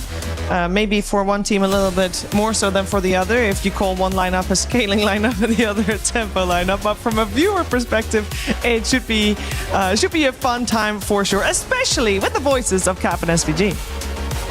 You're too kind, Sheever. That's right. Aurora and Enigma Galaxy are both 5-1. They are tied, and they matched up against each other and went 1-1. So now it just comes down to, in order to claim top of the group, not dropping any matches against the teams that are below you. Both of them have P-Time to play against. Today is going to be Aurora's turn. Tomorrow will be Enigma Galaxy's. So if Aurora can manage to just close this out 2-0, they also need to play Liquid tomorrow.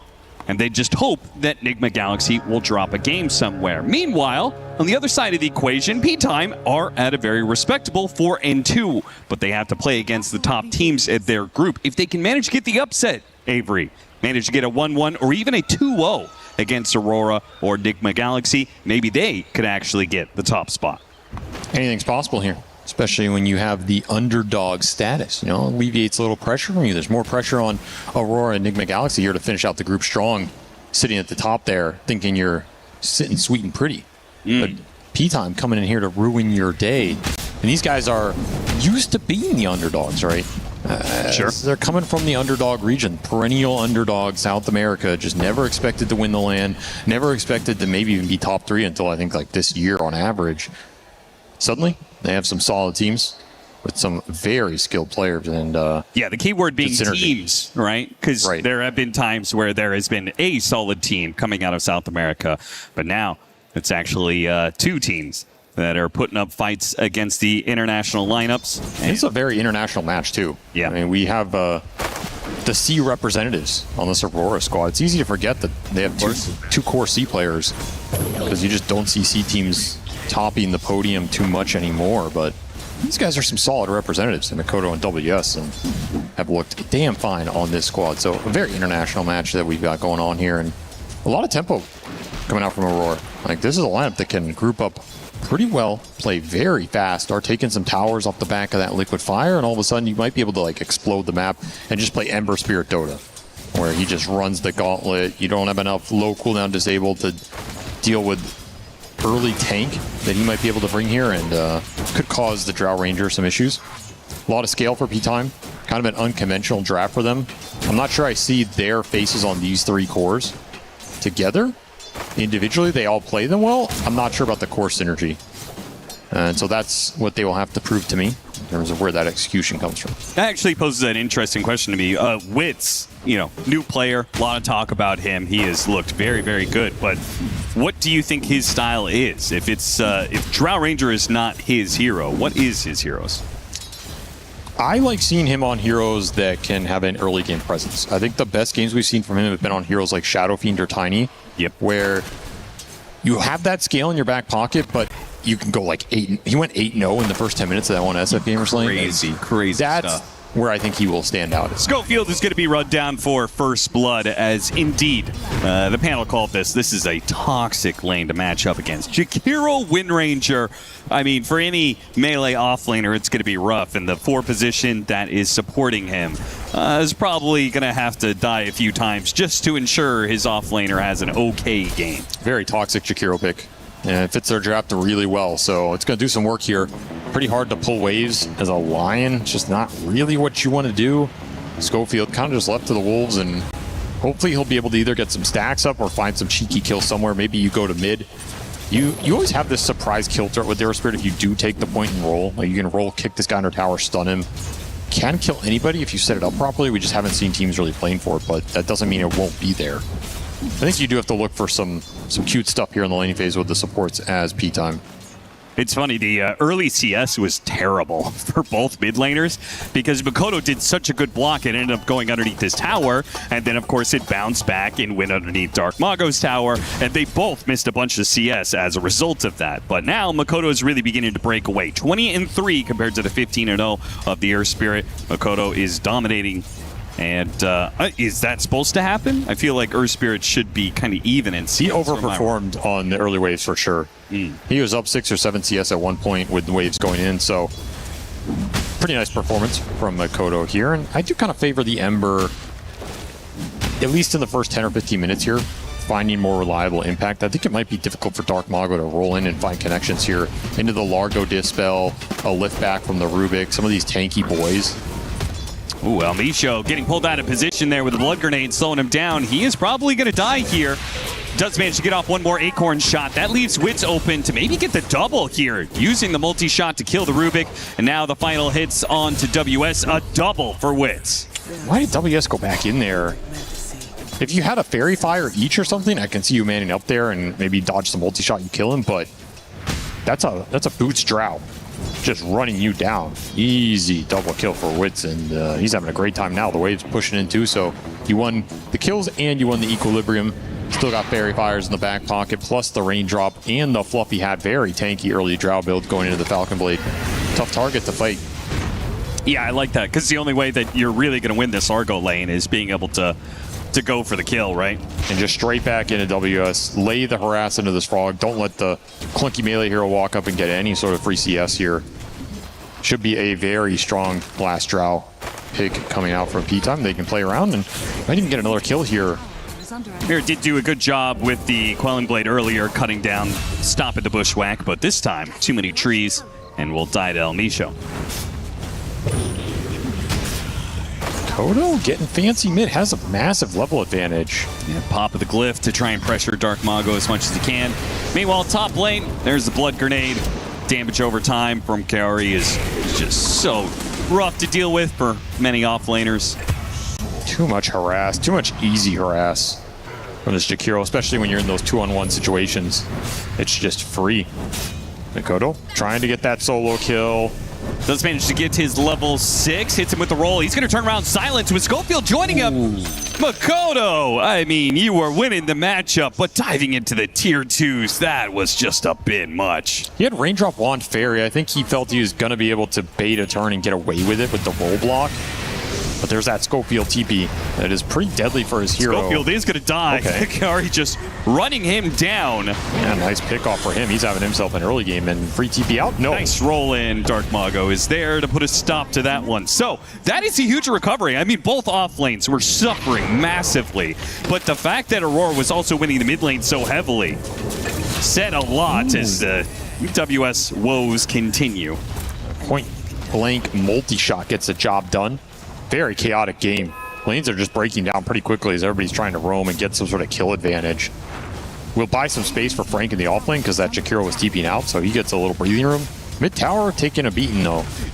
As Makoto will, he's not going to slow this game down.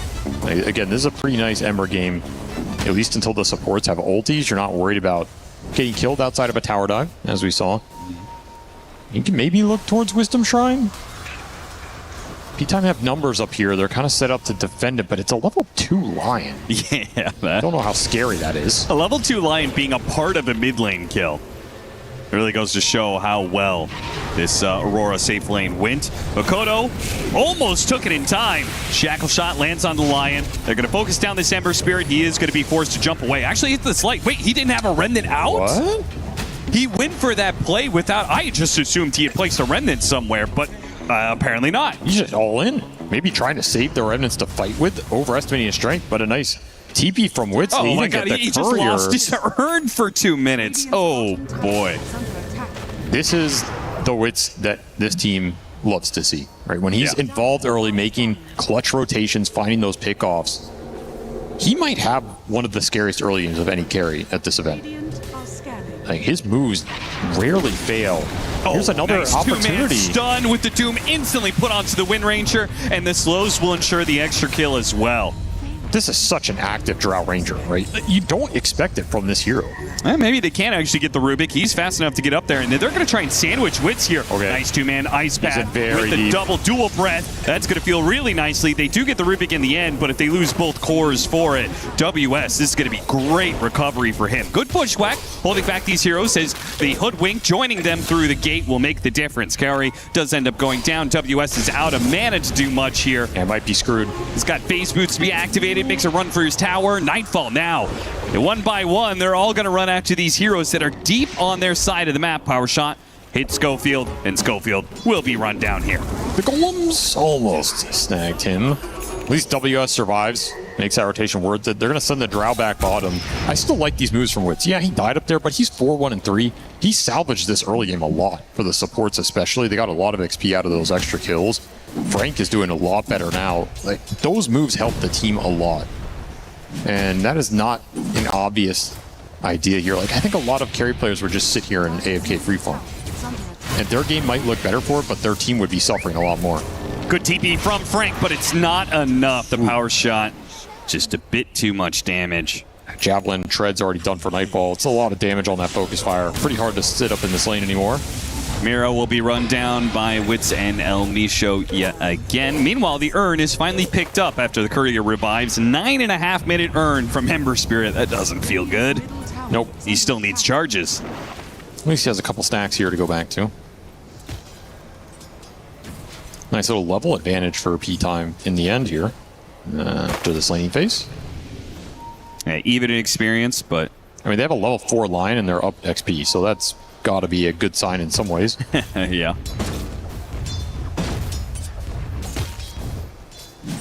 Are gonna bring the Drow mid again? They also have stacks to be done. Stolen kick pushes him back into Makoto. Bushwhack tries to land, doesn't quite make it, but with the line coming in on the other side and Wits joining in once again, the silence is killing Makoto. I'd be so mad if I'm Makoto. Yeah. I'm just getting chain ganked by a Drow Ranger. Like, what is this nonsense, right? Nobody does this. The only other carry I've seen move this much on this type of hero is Yatoro when Spirit are just cooking. Yeah. And he's like, all right, I'm in my prime form. I'm just going to move around a lot. But this might be even more active than that. Yeah, Drow Ranger is a pretty crazy hero to be making these moves. 5, 1, and 4, affecting all 3 lanes. And yeah, more stacks on the side of P-Time, so that will also help boost their experience advantage. Gank rotation, though, through the gate will be interrupted by El Misho as he tanks Nightfall's strength here. This Wind Ranger still very farmed, so you have to be wary about where he's moving. Yeah, but they do get the drow out of there. Got to keep him away from Wits at all costs. Yep. Still biggest threat on the map. Probably Dark Mago. Vessel done. Level 9. Shield Rune in the bottle. He is probably the best Shield Rune user in terms of the value you get out of it in the early game. Sure. So he is super strong right now, and he has TP available. So if you're Aurora, you really have to keep that in mind and not overextend and give the Earth Spirit a great fight. They do get the bottom tower, power of the Jakiro. But P-Time, they're going to smoke through the gate anyway. They want to fight down here. Smoking straight on the Nightfall. Yeah, they're going to sandwich him. He's definitely dead. They're going to try and hold off of the Doom. Never mind. Frank just says, okay, you know what? Let's just make sure we guarantee this kill 100%. Aurora thinking that because they take the tower, it's kind of free. But P-Time with the late rotations come through and punish them. Definitely a weird move you don't expect. Well worth it, though. That's a big kill. He had no streak, but 500 gold. Ooh, bushwhack that misses. Yeah, I'm kind of waiting now. Like, Wits has been super active. Now the question is like, when is Dark Mago going to assert his strength, right? Like, can't let Wits be making all the tempo plays. Take that. It's working out for him, I guess. Haste Rune on Mikoto is going to stem some of that aggression. I think very hard to make a move onto the Ember in the mid lane, and I think that is the point of attack. It's pretty hard to go into that Doom lane top. Frank just continually getting harassed and hunted here. The roll in is going to miss. Frank, see if Mikoto's still able to run him down. Looking good for it with a Remnant. Catching up again, this Haste Rune. Very deadly rune. And Dark Mago is not able to make the same use out of the Shield Rune. As great as it is for him, a Haste is just the superior of the two. I'm surprised he's not rolling in there. You're so tanky. Maybe you can get that broad kill? Didn't want to risk it, didn't want to spend the stones. They do get a support bottom as the Wits train continues. Now they're going to make a move back onto the Earth Spirit. If they still kill him, this is terrible for P-Time. Can't roll. Kodo chasing him down. He's just dead. Catchy lick to finish him off, and Frank forced to TP in just to try and help him. Mega chaotic game. And usually I'd say that favors the SA team. P-Time should be happy with this kind of pace and tempo, especially for their support duo. I think their support duo loves to play at this pace more than any other in the world, potentially. But they're not necessarily getting the better of the exchanges. Yeah. I'd also say that would usually favor Earth Spirit. For sure. And it would not favor Drow Ranger, but it seems to be the opposite. The Chaos has actually enabled the Drow Ranger to make kind of crazy moves, and our Earth Spirit is, weirdly enough, been the one to suffer. A very strange game in terms of who's involved and who's actually benefiting from the fighting. Feels like these two carries have had a very nice start here, showing you that the one position can still be a very active role, despite what some carries would have you believe.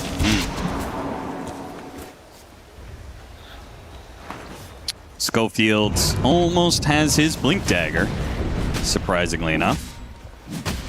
I don't know how, but sure. Well, it helps that he has boots and Windlace, and that's it. He's still the most farm support, though. That's true. He was like level 2 at 7 minutes, and all of a sudden, he's cooking here. Found a finger charge. Has finger back available. Definitely a threat around the map. Kind of surprised he's even looking mid. Maybe just go farm a neutral camp, finish it up, and make a smoke play. Trying to run down Frank. Shackle shot's not going to land, nor, well, the Ice Bath does land, but they've already given up on the chase. Did roll that ship vest. Pretty nice here. Oh, his yeah. first farming rate and against the Wind Ranger. Does do a significant amount of damage. And the smoke is coming through, but Nightfall sniffs it out. Ungankable. That's right. The king of the TP. Made the most efficient move possible. TP to the tier 3 to farm some safe neutrals. Probably will make his way back to the tier 1 tower at some point once he feels like the smoke has failed. Definitely could. At least gives Aurora options to potentially defend this tower if they wanted to. So I like the heads up play, but they're just going to concede it. Decide to play through the Ember mid. Look towards this mid tower. WS preemptively setting up here. Maybe going to try and just instantly jump whoever shows. P-Time, they're the ones ready for the move. They had a high ground ward that spotted out WS, so they're going to get that initiation right away.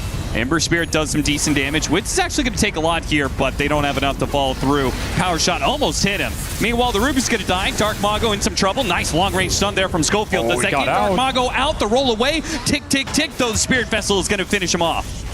Silence onto the Ember Spirit from Witz. But Witz is playing a dangerous game. These power shots keep landing. He's getting lower and lower. He just has to retreat now. I feel like both teams are feeling a little lucky they got some of their big heroes out of there, particularly the 2 carries. Very dangerous scenario for them to just enter into a mid-skirmish like that on close range when you have so much gap close in these lineups. I guess P-Time get a slightly better exchange there, but losing the Earth Spirit doesn't feel great, especially with how this starts. You get WS in theory for free. I mean, I say for 3. They took a lot of damage off that macro pyre, so I don't know how free it was. Almost get Dark Mago out of here. If he has roll up a second earlier, he might survive. Too much burn damage off that vessel. Ooh, with that shot, now just saw it, that the Ember Spirit blocked the shot that was aimed at Nightfall from El Micho. Straight back at it. Now you don't have Doom. I mean, surely they know about the ward this time. They will kill it. We'll eventually get this tier 1. The Jakiro can just keep chipping it. Not an easy tower to defend if you don't have the Doom available who can just sit on that front line and initiate for you. So likely just give it up here. And El Micho goes for the deny, does take that away from Aurora. Nice deny. Still maintaining a very even game, 29 kills in 17 minutes. Have been very chaotic back and forth. Way different than our previous series between BB Team and Extreme. I mean, look at the XP difference. 5. 5 experience difference. A 5 experience difference at 17.5 minutes. A 500 gold difference. This is as close of a game as you can possibly have. But the panel laid it out. This is favorable for P-Time because they have clearly a better late game. Aurora have much more of the tempo lineup. I don't agree with that, actually. Okay, all right. Well, I guess I'll tell the 2-time TI winner. No, because I think this Wind Ranger does have a lot of gameplay against Drow when both are fully kitted. Because you can buy Satanic and he doesn't.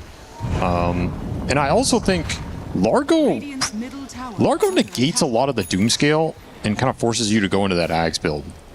Yeah, I guess so he delays your scale timing in a sense with Encore and all that nonsense. Yeah, it should be good against Drow Ranger, right? It's just a bunch of armor stacks. Yes. Bonus armor stacks. I think Largo always kind of delays your scale timings, and I think that gives you a lot more room to play with. I've also seen Aurora execute these kind of lineups in the late game. They make them look a lot stronger than they appear on paper. Okay. Like Makoto's Ember is his signature, right? He's going to start dancing on you. We've seen what this hero can do with 6 slots. Nightfall, this is one of his signature heroes. He makes his hero work a lot better than other people. I'm not as convinced that P-Time are going to have an easy time in these late game fights. Well, hopefully Makoto warms up because so far he's been dancing with 2 left feet. Nice roll-in from Dark Mago, kick back, get the pick off on Jakiro. Nice find. That is one element of the scale, is if you get to the late game Earth Spirit, you always have that displacement, and that could be a big issue for Aurora. So Dark Mago really is a wild card here. Want the early Blade Mail too, trying to negate some of the focus fire options. Don't mind that here. To see how much value he gets out of it. But it looks okay on paper. And Doom doesn't have those same options. Ooh. It's a get kicked. Hefty kick away from Mira. That spell always looks so weird on this hero. Yeah. The extra range. He doesn't even make contact with the hero. They just get sent flying. Trying to chain up some stuns onto Makoto, but there are multiple heroes from Aurora joining Makoto. A push away. Schofield, he's going to be chased down. Turn around finger, trying to do what he can. Now El Micho joining in. Can he help out Dark Mago? Bushwhack, it's going to completely whiff, and Dark Mago's roll is going to be blocked. The Magnetize will not get a kill anywhere here. Aurora going to be perfectly fine. And that's another thing. This Largo can negate a lot of the Earth Spirit's presence. Your natural Dispel, your natural AoE heal, you're a Dispel buyer as well on top of the list. Cutting off Witz. Tough matchup. Yeah, you're getting licked here. Frog stomped. Pulled back, and now the entire team is on the way. Witz knows he's dead. He's just going to try and pick up Centaur. A little bit of CS before he dies. Lost the Madstone, though. Dead. Stolen Hex for Mira as well. There's some good spells in this game. Well, now we're definitely seeing the tempo of Aurora. Oh, yeah, coming they to came play. alive. especially with as mobile as their heroes. They've got 3 cores that just move around the map very quickly. They go from mid to bottom lane pretty quickly, take Tormentor immediately afterwards. They turn that one Doom kill top into almost 6k net worth. By swinging it quickly into mid, you get a numbers advantage fight, you get some nice Rubik's deals, and then you shift at bottom, you get a Drow kill, and then you get a Tormentor, and suddenly you're up 6k net worth. Like, you just broke this game wide open off of P-Time not reading the map, not stabilizing after they lost rank top. They basically just got team wiped, right? Yeah. A rough sequence for them as Nightfall now takes pole position, and his BKB is done. Very fast timings here. And it's going to be rough. Before in this matchup, we saw the Lincolns. Wits currently has queued up. I mean, he's got a lot of items. It's going to be Hurricane Pike, and he thinks BKB is necessary in this one. And then Silver Edge. See if he commits for all that. I do like Silver Edge on this hero. I think it gives you a lot more options in terms of entering the fight, kiting the fight out. It's not, I don't really view it as like I'm going to threaten heroes on the map, old school style, but I think that initial hit into multi-shot, it hurts. Yeah, especially for some heroes that usually move pretty quickly. That guaranteed slowdown. Yeah, nice against the Ember. Really good. Nice against this lineup in general. Dark Mago hit by the Ice Path from the high ground. They were sitting in his triangle, and he clearly did not expect that. If Mira has Impaler Hex, these plays are just too easy. So you really have to watch what this Rubik is stealing in this game, what Aurora are able to do with it, because now they're going to swing that same sequence into another Earth Spirit kill straight into Roche. Yeah, this is becoming way too easy for Aurora. For such a tight game in the first 15 minutes, like P-Time, it's just like they kind of took their eye off the ball here. Game slowed down for them. Didn't find the continual pickoffs. They didn't really force fights behind the Earth Spirit. Even though he got some power runes, he just had an amp damage expire in his bottle while he's dead. I mean, that's pretty bad, right? This is a Blade Mail Vessel Earth Spirit with amp damage, and you didn't even get a fight out of it for Roshan. That's just Aurora making better moves, faster moves. Reading the map a little bit better here. So you got to set something up. Got to use your 2 supports between the line and the Hoodwink to find some more pickoffs in this game. Get some deep vision out. They are scouting Nightfall top. So it'd be a juicy go. They got the Hex. Nightfall in trouble. They're going to blow him up. Nightfall is dead. What about the rest of the team wrapping in from behind? P-Time feel like they can take the fight still with a roll in on top of all these heroes. So it's a beautiful ice path, but still a lot of AoE damage is beginning to mount up. The Doom's going to be placed onto Larko, trying to take him out of the fight. Frank walking away solo and will die as Mira finishes him off with the Fade Bolt. Even though they got the quick kill onto Nightfall because of the extra life on the Ember Spirit, this is still not a clear win for P-Time. Ember Spirit's going to chase after heroes, and yeah, Mira is just destroying them right now, but he will eventually die. Wits, his reign of terror comes to an end at the hands of Wits with a triple. Oh, great fight for the Drow Ranger, and a really nice sequence for P-Time coming on the back of that Wind Ranger kill. BKB for Nightfall, great in this game, not if you get initiated on. You're just completely dead in the water. This Ice Path did a lot of work to disjoint this fight against the Roland from Dark Mago, but ultimately this is gonna be a losing fight, especially once the Doom comes out on the Largo. You're kind of just screwed. Mira salvages it a lot. You get a Doom turnaround, he finishes off Frank. He's doing a lot of work on the back end, but nobody's gonna contest the Drow here, and without the Wind Ranger, you don't have that stain power. Wit's able to clean up a lot of gold injection for this Drow Ranger. All of a sudden, he's top of the chart.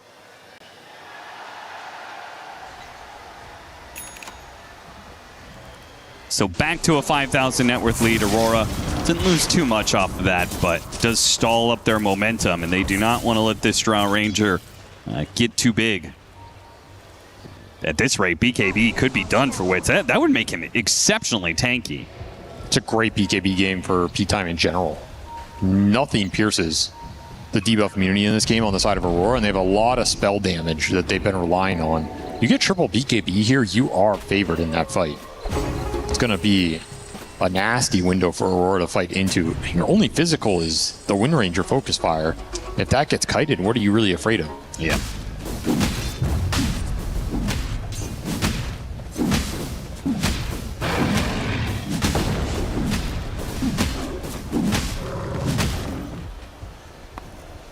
Aurora spreading out amongst the map, not actually trying to keep the momentum going and take more fights. P-Time are more than happy to just chill and farm BKBs then. Oh, yeah. They can get this BKB timing to align with a team fight into the next Roshan. I think that's their time to strike in this game. Yeah. So Aurora need to be aware of that, not give up some bad pickoff, try and get to another set of Largo items. He has the shard. He's going into Lotus Orb. I think this Encore Lotus will be a nice repellent in this game. Kind of prevent a Doom going off, prevent some Lion spells, and you can maybe kite out some of these BKBs with move speed. Buy some time for WS that he can just exist in the fight with that Lotus Orb active. So that will be something to play around here. Said it's such a great BKB game. It's also a great Glimmer Cape game. You can see P-Time are just... they're all on the same mindset here. With the items that they're building, double Glimmers for the supports. That'll do a lot for Wits getting away from the Wind Ranger, but also against all that magic damage you're talking about. Any sort of magic resist item, any cloak or shawl buildup is great this game. I'm not going to complain about it. Here comes to play through the gate. They have this very deep ward that somehow has not been spotted yet. They tried to play to that. Unfortunately for them, P-Time did not play the edges of the map. Played towards mid, where they have this high ground ward. And there's the BKB for the Drow. They're missing the Earth Spirits. Yeah, with 2 of 3 done. He's very close, though. I mean, frankly, with the Blade Mail, like, I think if a fight were to happen, I don't think it's that big of a deal. He doesn't have his BKB. I feel like it's the least impactful of the 3. It makes sure he can get spells off, though. It's not necessarily that it increases his ability to go in and survive, because he can go in and Blade Mail and deal a bunch back, but I think you don't want to get chain stone. Like, you don't want to have a fight like that where you roll into Ice Path and you don't get that silence off when you need it.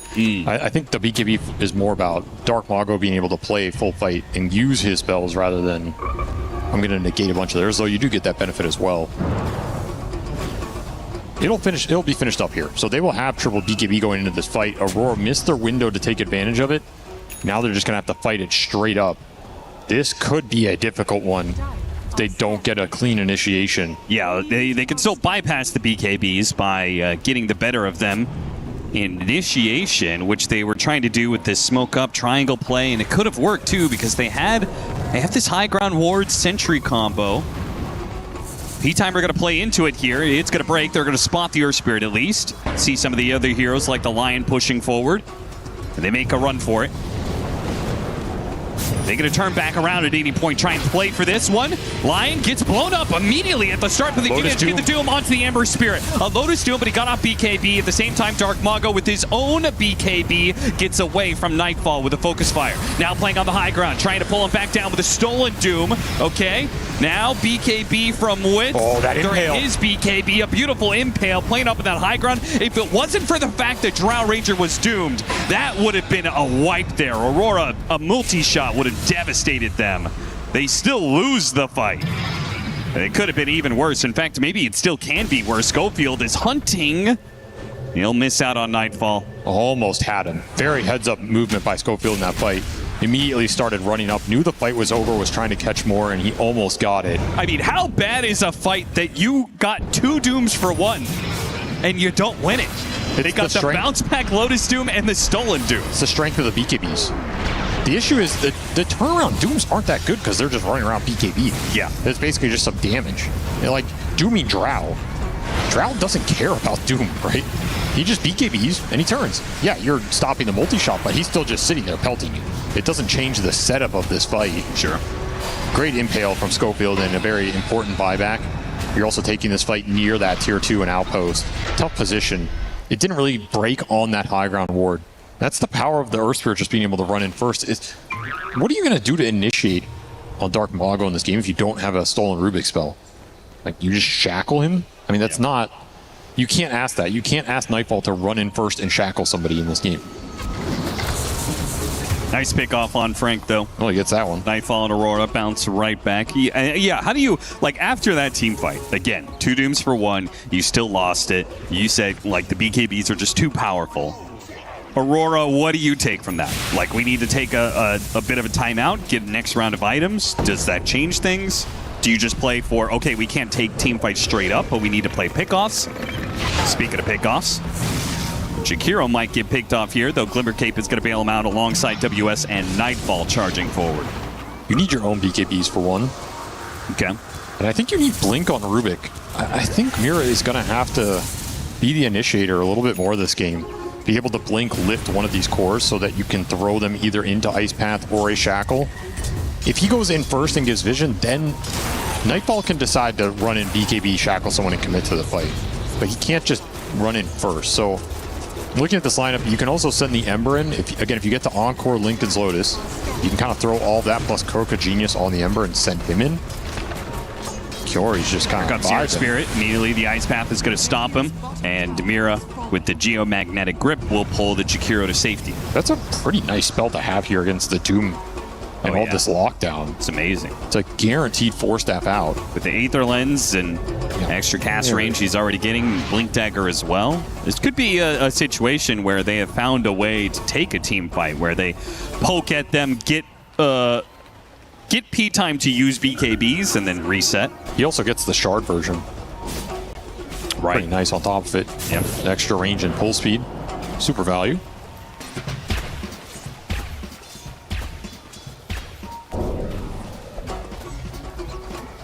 You have to send somebody in, though. That's the issue for Aurora right now. Who do you send in first in this fight?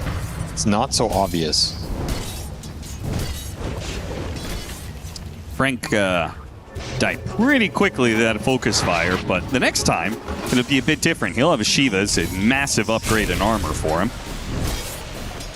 Though, probably swapping the plate mail over the splint mail. Not to nitpick, but... You know, another option for Aurora is if they want to just fight over big objectives in this game, such as Roshan here, you could save buy on Ember. You Encore Lotus the Ember, you send him in. You kind of assume maybe he gets BKB off, maybe he gets doomed anyway, whatever. But he's going to tank a lot of the single target control from this P-time lineup, and then just have buyback and come in, and you take the fight. And I actually think it's a viable way of looking at this game, because there's just too many single target spells that are going to ruin someone's day. But after that first volley's gone, after BKBs are down, I think you are favored in the long run. Okay. Somebody has to let you get there. So I would not mind just saving buyback on Ember in a game like this. Send him in first and play for the second life, and then you get a Roshan, you put an Aegis on him, and you can play that style of game. I think sometimes teams are too afraid to save these buybacks in the games, particularly against heroes like Doom or Faceless Void Chronosphere, something like this, right? Yeah. You can spend early buys to win these pivotal fights and just propel yourself, make the team fight a little easier for you.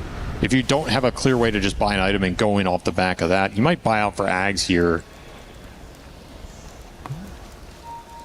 See if that's enough. Can play the Remnant dance. Well, Makoto has forsaken buyback, but he has claimed an Aghanim Scepter, so pretty big upgrade for him to get into these back line. He's going to be playing fast. The smoke is going to break on each other. Yeah, Witz is leading the charge. They try and blow up the Rubik right away, which would have been good, but the Ember Spirit does manage to run interference. And look at him dancing all around. Has already killed Schofield. Has done a ton of damage to Dark Mongo. Dark Mongo does manage to roll in, hit a good Magnetize. Going to chase after Witz now. Witz going to be locked down with the chains. Four-staffed up to the high ground. And pops his BKB has to TP out. He says, this fight is no good for us, boys. I'm out. That leaves Frank alone, being kited around by WS. Makoto is just destroying, man. What a good time for that Aghanim Scepter. Right on cue. There's your frontliner. That is going to be 4 dead, and Gem, immediately claimed. Mira knows it.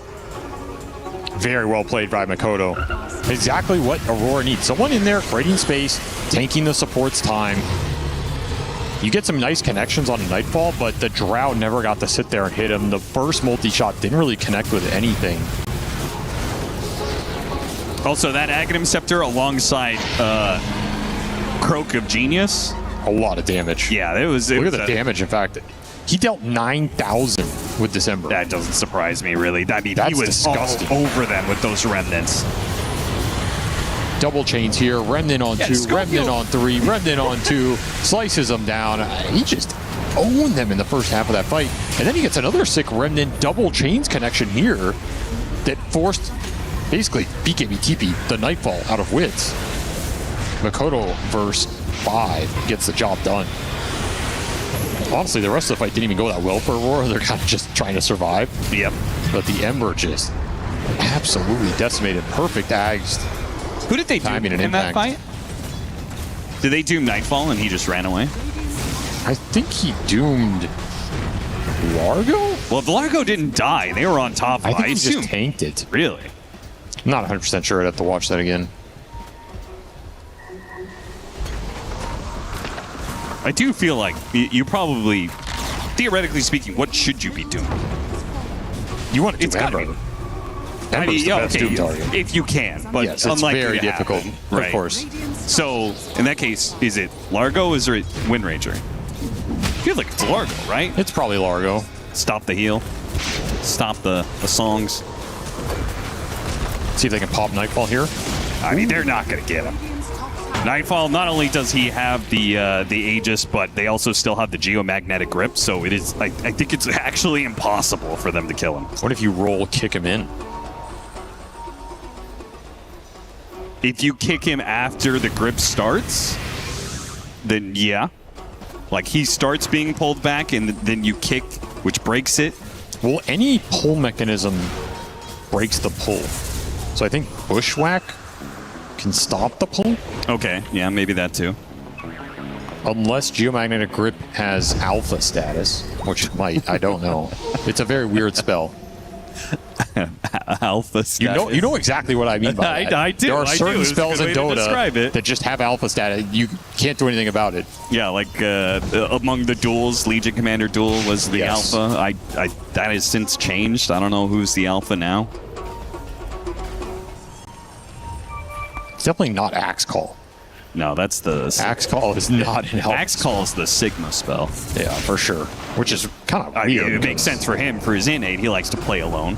You know, I guess so. He's a lone wolf. All right, with the stolen gem and with the one team fight with the extra life on the Aegis, you can see Aurora have now formed the perimeter. Okay, you're going to be locked inside your base. We've got 3 different wards to spot you if you ever move outside. Your only real play is to either cover the border of the map bottom lane here, or you smoke out and do it blind, because you don't really have any vision. And P-Time are maybe going to say, okay, well, fair enough. You have Aegis. You've got it for 2 minutes.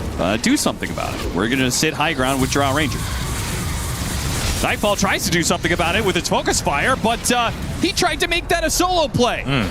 So there goes that Aegis. They still have the geomagnetic grip, and it's now in play to get the grab on Nightfall. Okay, he also gets pulled by Catchy Lick. He's being pulled back and forth between mom and dad. Okay, it's definitely not an alpha spell. We just learned that. It is not. Maybe Catchy Lick is the alpha spell. I don't think so. I think most pulls can be broken by other pulls. Yeah, I doubt there is any. Maybe Batrider Lasso now? Because they got rid of some of the bugged interactions with it.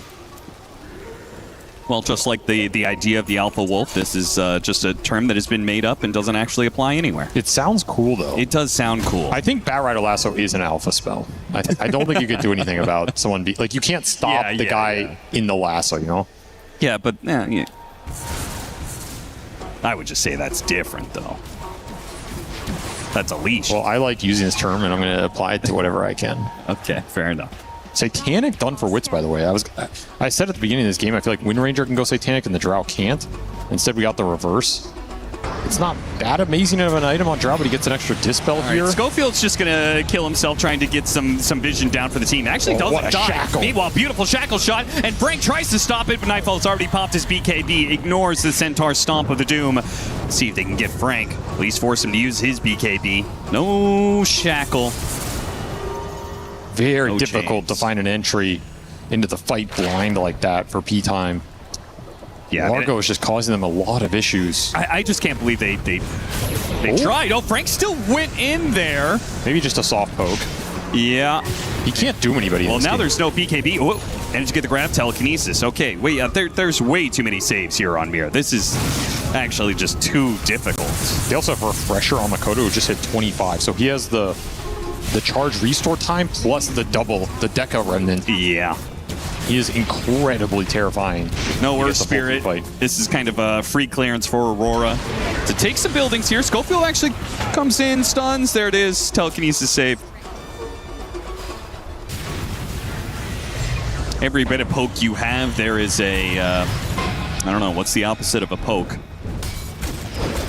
A pull, I guess. An alpha pull from Mira. Oh, Devour. Oh, he gets an Arcane Rune too. Yeah, why not? Yeah, you can't get creep spells, right? Down Rubik with Devour? No. I don't, you can't, there's no possible way you wouldn't fit into the UI. You can't get that many extra spells. That's too many spells for one person to handle. You can steal neutral spells. So technically Yes, he could have you like, can do that. he could have Devour or Host Stomp. Sure. Or War Stomp, sorry.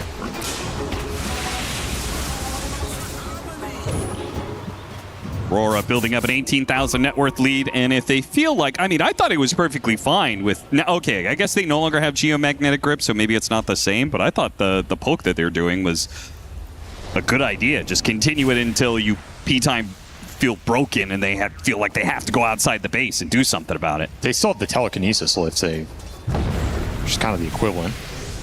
They might be deciding, okay, let's just wait for Aegis.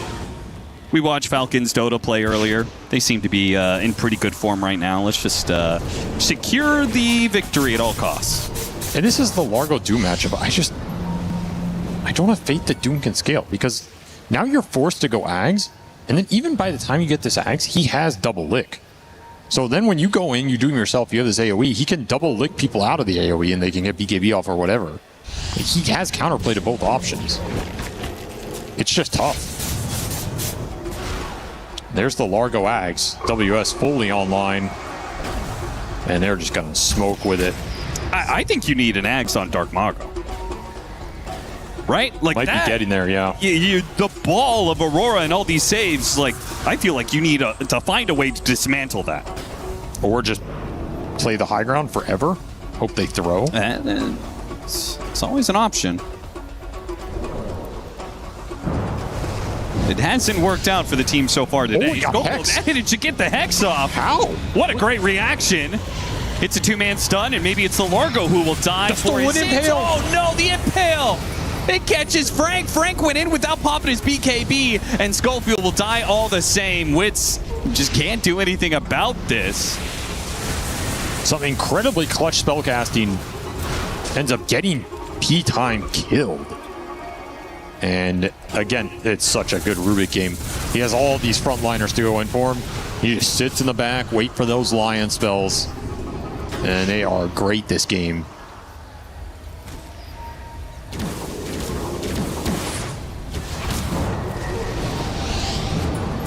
Makoto having a poke. Just diving past the tier 3 with these long-range remnants. Keeping P-time scared. While more buildings get chopped down. This is going to be the tier 3 mid and the melee barracks top. I'm going to play it safe, back up. They know the Roche can spawn right now.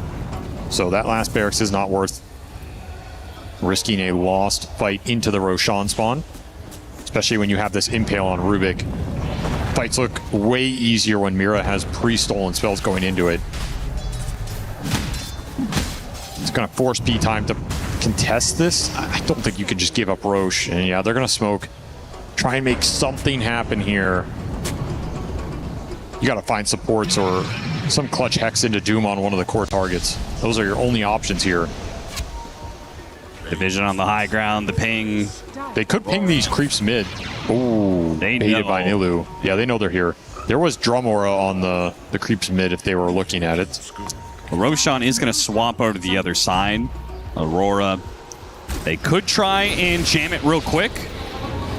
I almost feel like this is unnecessary risk, but Sharpshooter trying to get some information inside of that pit. They're going to be forced out of it. Roshan is going to be sent in, but here comes the Ember Spirit. Get some information, spot Schofield. Get the Hex off once again. They're trying to pull him away with the catching link and got out of the bushwhack, and he gets off the BKB with a massive shackle. Once again, laid out there. Frank, he activates the BKB. And he makes a run for it. It's just going to be maybe the supports dying here. It's once again, Makoto is just, these supports could do nothing against him. Now Wit's in trouble trying to get away from Nightfall, but they had the vision on him, and with the focus fire, it's made easy. He's dead for 90 seconds, and well, Avery, it looks like that could be the end of the game. I think Nightfall is right, and maybe it can't get any worse than this. Largo posed too many issues for this lineup. There's just no way to get in there and stick on anybody. And man, Makoto, what a performance on this Ember. And same goes with Mira, man. Oh yeah, like the Rubik Ember, they just decimated these fights. They had no answer for this Ember, just remnanting on the back line, dancing on everybody. You don't even really want to doom him because at the start of the fight he has the Largo backup. So it's just, how do you find a clear connection on him? The few times you do, he gets double licked out.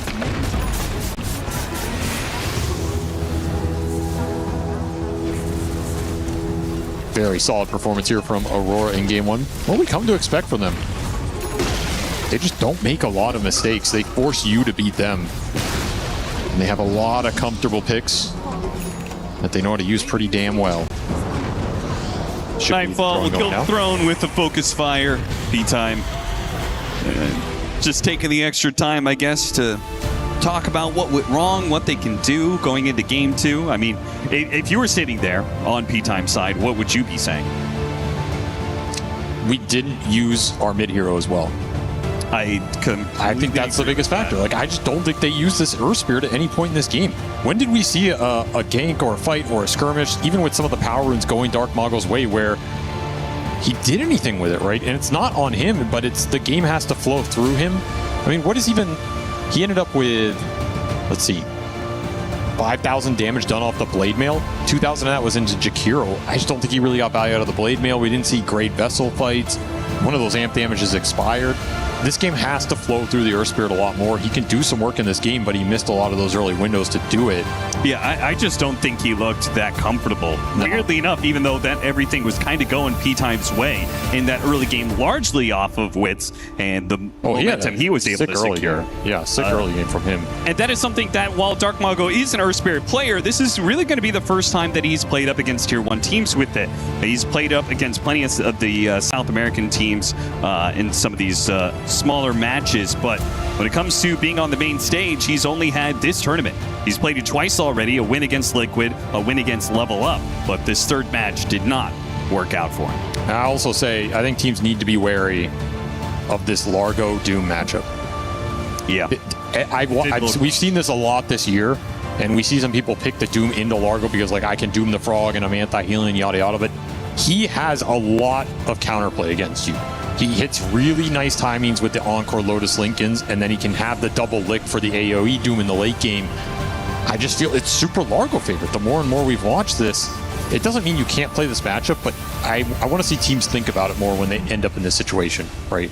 Like, I don't want them to just pick this Doom into Largo and jam it and be like, oh, we got you, because that's not how it's playing out. And you have to respect the disengage this hero can provide.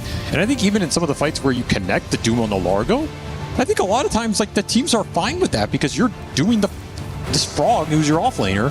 Now you're 1 and 2 have a free fight. That should be an ideal scenario in a lot of games against Doom. Like, that's what you're looking for. I want my 1 and 2 to not have to worry about Doom. Right. So it's like Centaur, right? It's like dooming a Centaur. Well, then he did his job. So I'm not convinced by this matchup. I think teams should respect it more. Monster performance from Makoto after a slip up in the early game. He destroyed the mid-late game, giving Aurora the win in game 1. That's a Largo overall first pick that we're going to dissect here. It was very, very successful. There was, of course, still a lot to play for as well in the early games for P-Time. But in the end of the day, it was Aurora that dictated the pace of this game. I'm here with Seb and Lacoste. Lacoste, this game was a cool one to see. I feel like we saw some different stuff. Yeah, it was a bloodbath, as we kind of expected. They are bringing the South American flair, but also Aurora, a team that is going to be punching back. They're not going to be a punching bag by any means. Makoto had a bit of a slower start maybe, but other than that, it felt good. They were on a pair. Like I said, it's going to be 6, 7, maybe 8 heroes mid.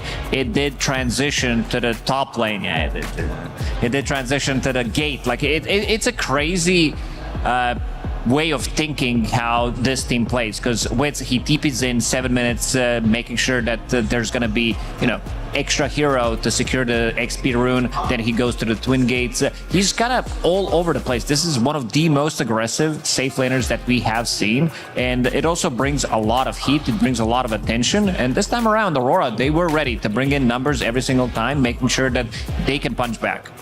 I'm a big fan of Wits, I have to say. Even though they lost the game, I think what he's able to do for his team, and he keeps himself on top of the net worth. He is very, he's in every move that makes sense, for his game and for his team, every move that really matters. He doesn't just blindly connect, I think it's really smart. He has a really good read on the map and what he should be doing. So impressive performance from him. I think Aura just, they weathered the storm pretty well. It kind of makes you wonder what would have happened if Mikoto didn't throw the advantage he had on the laning phase, because he had two really questionable plays. Maybe he got overconfident, because he dominated the Dark Mago in the mid lane. I don't think it's supposed to go like that. I think it's just pure outclass. And that he ended up diving to tier 2. He's like, I can get even more than that. This guy is no challenge at all so far. Ended up dying twice in a row. Gave the support of P-Time that had a really rough laning phase, some levels. And then they got to play the game. And, despite that, it looked pretty stable. And I don't want to say smooth sailing for Aura, because P-Time definitely fought back. But I think that without these overextensions in the early game, it could have looked even worse.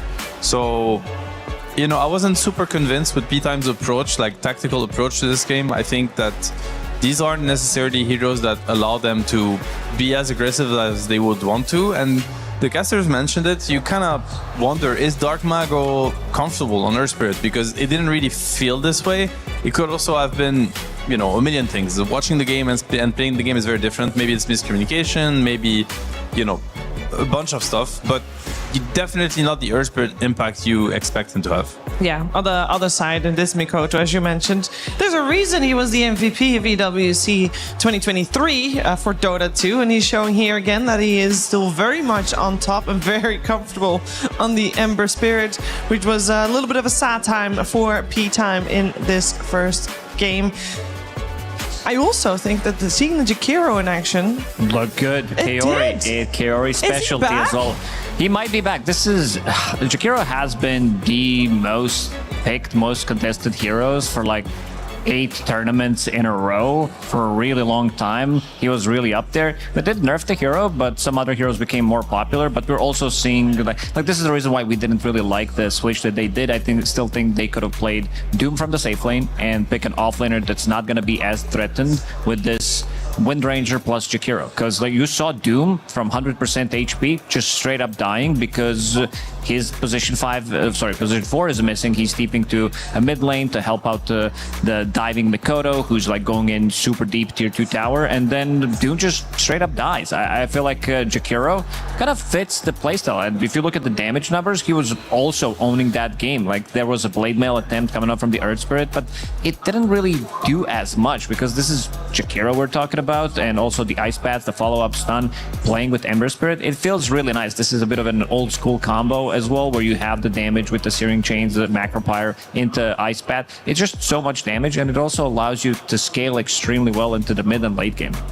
Yeah, and we saw Rubik also have a good game. I think it's been a little while since we saw Rubik have a good game. Overall, Aurora looking very solid in that game 1. But as we also mentioned, P-Time definitely fought back, and I'm sure they're going to do so as well in game number 2. But before we get there, you know that there's a lot of games going on at the same time. And right now, on the stage 1, Valorant is having their day 2 of their playoffs, and to find out what's happening there, it's Milos and Ian. Yes, we're in on the check-in in the big stage here over at the STC Arena. I got my homeboy Ian Chambers from the radio. That's where you might know him from, but also being the most famous person from the wonderful city of Hull, the city of culture. Yeah, no one knows where that is, but everyone knows where Paris is. We are in the city of love for the Esports World Cup 2026.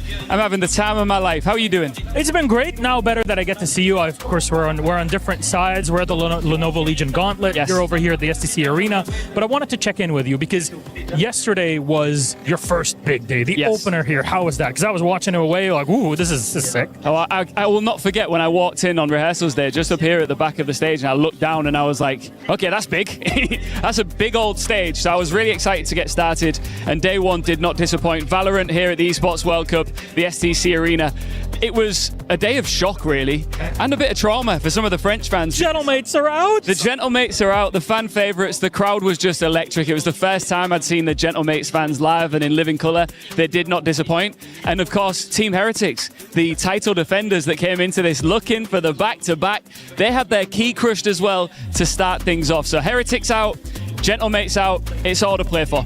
I'm sorry, Kapuka. I'm sure she's very sad about that. That's just kind of how things roll. Enjoying Paris so far? I know you've been a busy man. Yeah, I mean, look, this place, just the arena itself, not just this, the entire space that we're all sitting in right now is humongous. I haven't had a chance to, have a look around. The players are getting treated to the utmost phenomenal hospitality, luxury. We're having a great time. How's your stage? Because I came over to see some bits and pieces. Looks really cool too. Thank you very much. Yeah. It's honestly domination so far from Falcons that are ahead in their own group. We're still in group stage here. It's 2 weeks of Dota. Yeah. And things are so far shaping up real well. I'm very much enjoying Nigma Galaxy. They're doing well in their group. I'm very impressed by them, but there's a lot more still to go through. We're up pretty much almost done with the groups, and then we'll be in survival next year. Nice. So yeah. Because that's what's so cool about this entire experience. Like, I'm on my stage, but when I do get a chance, I want to see what's going on over here. I want to see what's going on over there because you popped over. Of course, because ultimately, as great as it is to see all of the beautiful EWC trophies raised, lifted in the air, I've really got my eyes once again on that club championship trophy. We talk about having a target on your back. Team Falcons, everybody wants to take them down. They won't go down without a fight. But look, Team Vitality on stage right now here at the STC. They came close last year. They want to get their hands on the club championship trophy this time around. They might end up going deeper here against their opponents, but regardless, Ian, always so a good pleasure. Always a pleasure. Check in with a good friend. Let's send it back to our panel. It's coming on. Thank you very much, Milosh and Ian. And I know Ian's talking about, oh my god, this stage so big, and then you see the pan and it looks decent, but not as massive as he's describing, is because on the other side of him, where the camera is, there is like massive bleachers all the way up to the ceiling, and it is actually gigantic with 7,000 seats. So yeah, that is definitely a massive stage that Valorant has for themselves in these playoffs. And they're talking about how Falcons is doing pretty well, but I feel like I should mention also P-Vision and 1W, the only two teams that have not dropped a single game in the group stages here. So they're probably pretty safe from having their key crushed. That's right. That is actually coming closer and closer, as tomorrow already we'll be starting with some eliminations here for Dota 2, because 2 teams per group. 8 teams in total will be sent packing, as we will have group stages come to conclusion with actually, you know what, 2 groups actually get an extra day, because we do A and B tomorrow and then C and D on the day after that. I do want to go back to the game we just watched, and also to the game we are about to watch. I want to talk about adjustments, Lacoste, and how we feel P-Time is with adjustments, because with a relatively new squad, and we know they play loads of games, you would imagine their adjustments are quite good. Yeah, this is the team that plays a lot of Dota. This is the team that has massive hero pools in pretty much every role, and I want to see something slightly different. I feel like this Doom didn't really work out for them, not just because, like, from the safe lane, maybe. I think they just needed something extra from that off lane, and Doom wasn't it. I also like this Largo that we are seeing getting like more and more priority, because it seems like a very good counter to it. So I want to see what they're gonna have up their sleeves next. Yeah, me too. And speaking of that Doom, I want to see what Frank has up his sleeve next. And I just want to see Frank. And I'm gonna see Frank. I'm gonna see Frank in the past before the series.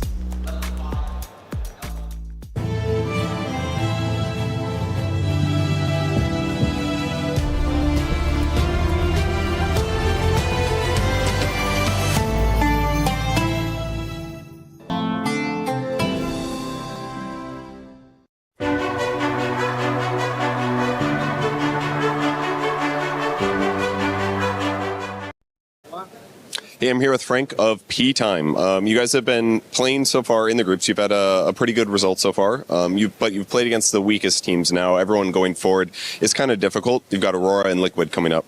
Do you prefer this order, like easier teams first, hard teams later, or vice versa? Les ha ido muy bien hasta ahora, pero han jugado contra los equipos más fáciles, entre comillas. Ahora les toca Aurora y Liquid. ¿Prefieres así que sea así el orden? ¿Primero los equipos fáciles y luego los difíciles? Me hubiese gustado que sean los primeros los difíciles, pero ya jugamos últimamente contra ellos en otros torneos diferentes y siempre no ha habido como empate o... Siempre parejo, ¿no? Siempre notas parejo, no es que no vea tanta desventaja. I would prefer if the stronger opponents would have come first, but we've played against them in other tournaments and it's always been like a draw or something favorable matchup, so I'm confident. Okay, great. You guys got 5th and 6th at Dream League, which got you here. What are you aiming for in the end, since you guys have been on the up and up? Quedaron quintos y sextos en Dream League, que es lo que los trajo acá, y a qué puesto más o menos están apuntando ahora que están más o menos creciendo. Bueno, yo y mi equipo estamos apuntando para jugar los playoffs, porque es la principal idea, ¿no? De venir a este torneo y estamos dando de todo de nosotros. We're looking to play in the playoffs, and that's our main goal for now, and we're giving everything we have. That's great. One question about Enigma off lane. You've been playing it a decent amount to good success. What would you say are some of the weaknesses to that hero right now? Una pregunta sobre el Enigma en offlane, lo he estado jugando bastante últimamente. ¿Cuál crees que son las desventajas o por donde cogea Enigma en la offlane? Prácticamente porque es un héroe muy fácil jugar de la offlane, porque tienes que banear solo 2 héroes y es muy fácil, porque no tiene counters y es como una condición de win en late game. I think it's a pretty easy hero to play because you only have to ban 2 heroes to be able to play him. And it's a really easy win condition. Okay, great. Well, thank you for joining me for the interview and good luck in your match.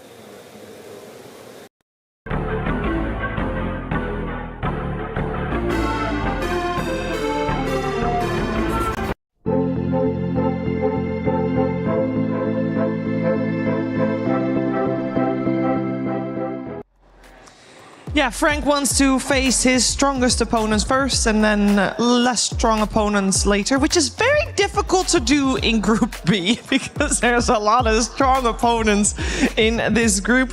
They started the whole event facing Liquid, which is a strong opponent, and they will end tomorrow facing Nigma Galaxy, which is also a very strong opponent, actually doing better in the rankings. Actually, they're on par with Aurora. They're tied for first right now. I actually don't know how their first match is going.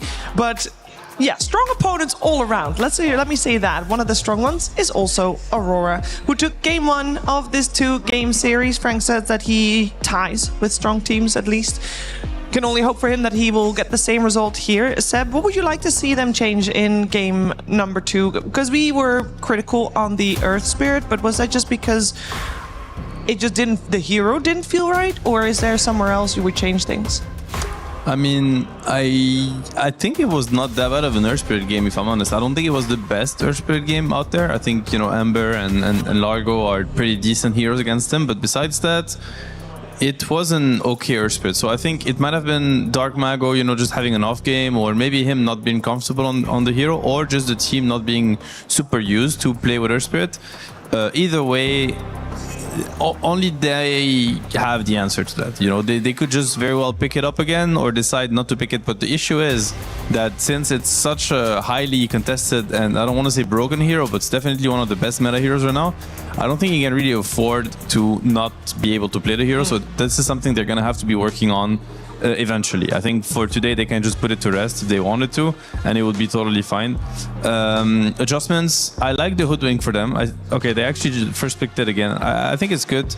I like the Hoodwink on Schofield especially. I think he's an exceptionally good Hoodwink player. Obviously, because he didn't play it this time around, right? No, he didn't, and because both their supports players are super comfortable on it. But I don't know. I think that would be a nice change of pace. Just put the Hoodwink on Schofield. I don't think they need to take the Lion away from Mira. It's not like, obviously he's a great Lion and it fits Aurora's playstyle, but I think that was not necessary if you ask me. I didn't really like their support duo. I thought it was a little bit too much of the same thing. So maybe a little bit more balancing in that.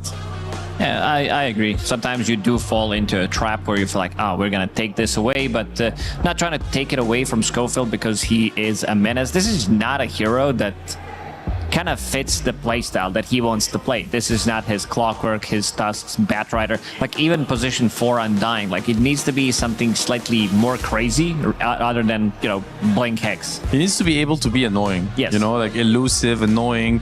Like you need to feel like, okay, I need to deal with this guy. I need to get rid of him, and I can't. Or it's hard. Lion is not that. It's like you just kill the Lion. And we see the Ember first pick. There's no way this...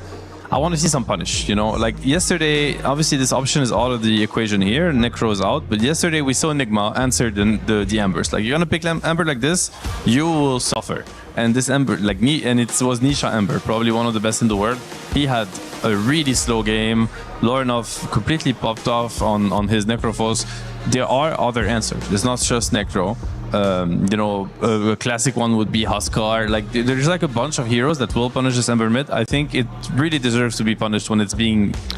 Yeah, that's what I'm checking. Like he immediately went to check the win rate and how many times Dark Mago played Huskar. He only has 8 games, 8 professional games on Huskar, but did win 7 out of those 8 games. Okay. I mean, maybe. And maybe Aura did their homework also. I mean, that's something that you do in some teams where you kind of check the enemy's pool and you're like, well, all the heroes he likes to play are not good against Ember, we're picking Ember. And they actually go for the Gear Spirit again against the Ember, so I guess it's a good sign. Is not a Schofield hero at all? It is. It is. It could be, actually, you're right. I think you need to have Darkseer to make this hero viable. We've seen some scenarios where position 4 Earth Spirit, if he doesn't have that pairing, it does feel a little lackluster unless you can make unless you have like super strong offlaner, unless the game becomes chaotic where you get to thrive. If you're just straight up laning with Earth Spirit, it doesn't feel as good unless you have a partner. Earth Spirit 4 against Undying 5, I mean, it's not bad, but you're never gonna play the lane. I think you're gonna be manipulating creep waves like from the beginning to the end. It's possibly viable, but I do feel like Earth Spirit should have a pretty good time mid against Ember. Like, I think what happened last game was just outplay.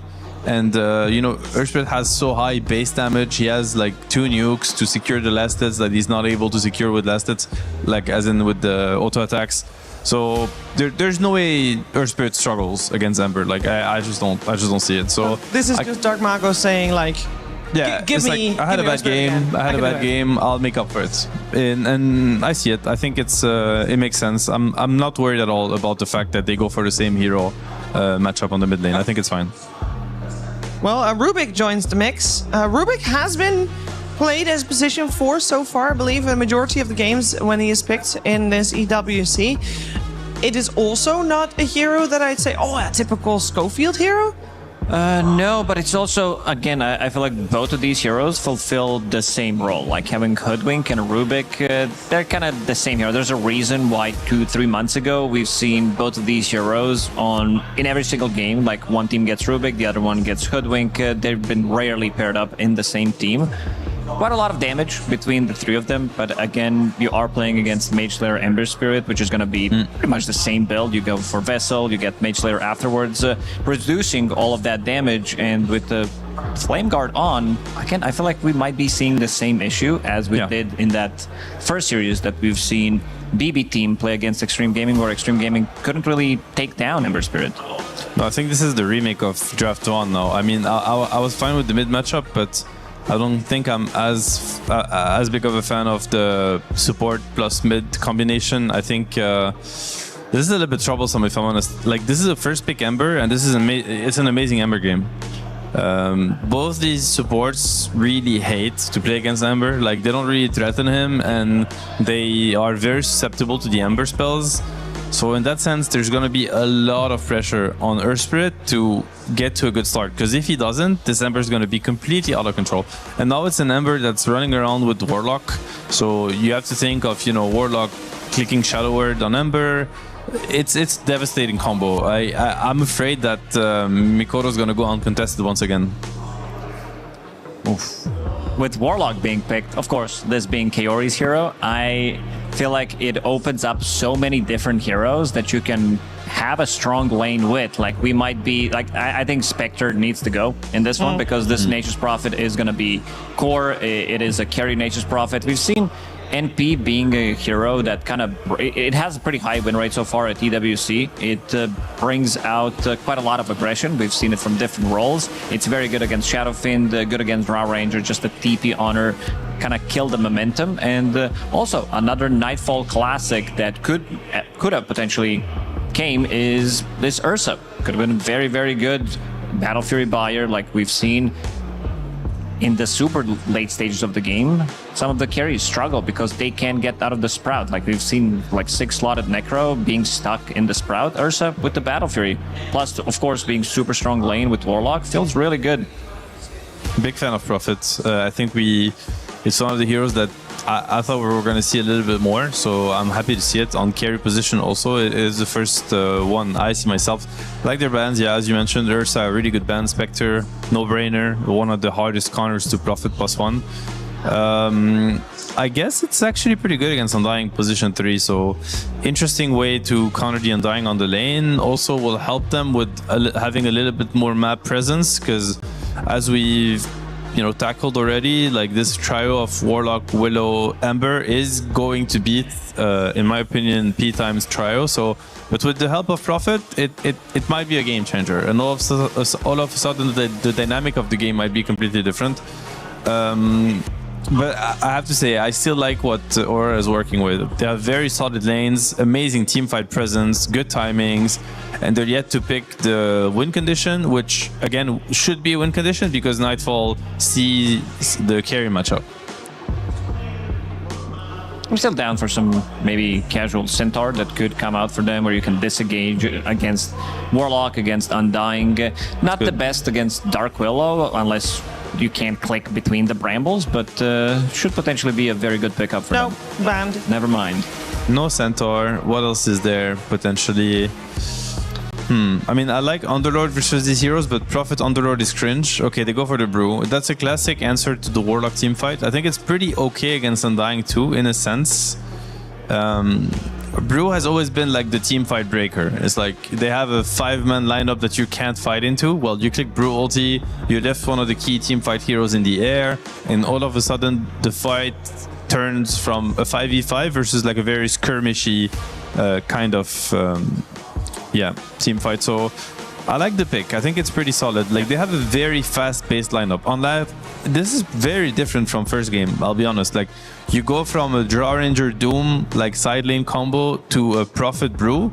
They can bring it's an improvement, like a very fast pace to the game. What do we want to see? I'd be down for some like maybe Sven, maybe Alchemist that could come out for Aurora. I like the Alch. Yeah, Alch sounds super good actually. Very good. He's not contested by Brewmaster in the lane. Like with the Nature's Prophet, you can bring a little bit of a heat to this lane. Earth Spirit as well, depending where he wants to move or not. But but once you hit 6 on Alch, it's not easy for these heroes to it's get not. And he also has Warlock with him in the lane. That's why I mentioned it. He does secure the lane for Super Alchemist, and it feels really good. Plus, also, you have some insanely good Aghanim Scepters in this game. I feel like in this one, he might pick up early Aghanim Scepter, give it to Mikoto, and then play for himself because of the value that you're getting, especially if Mikoto's off to a good start.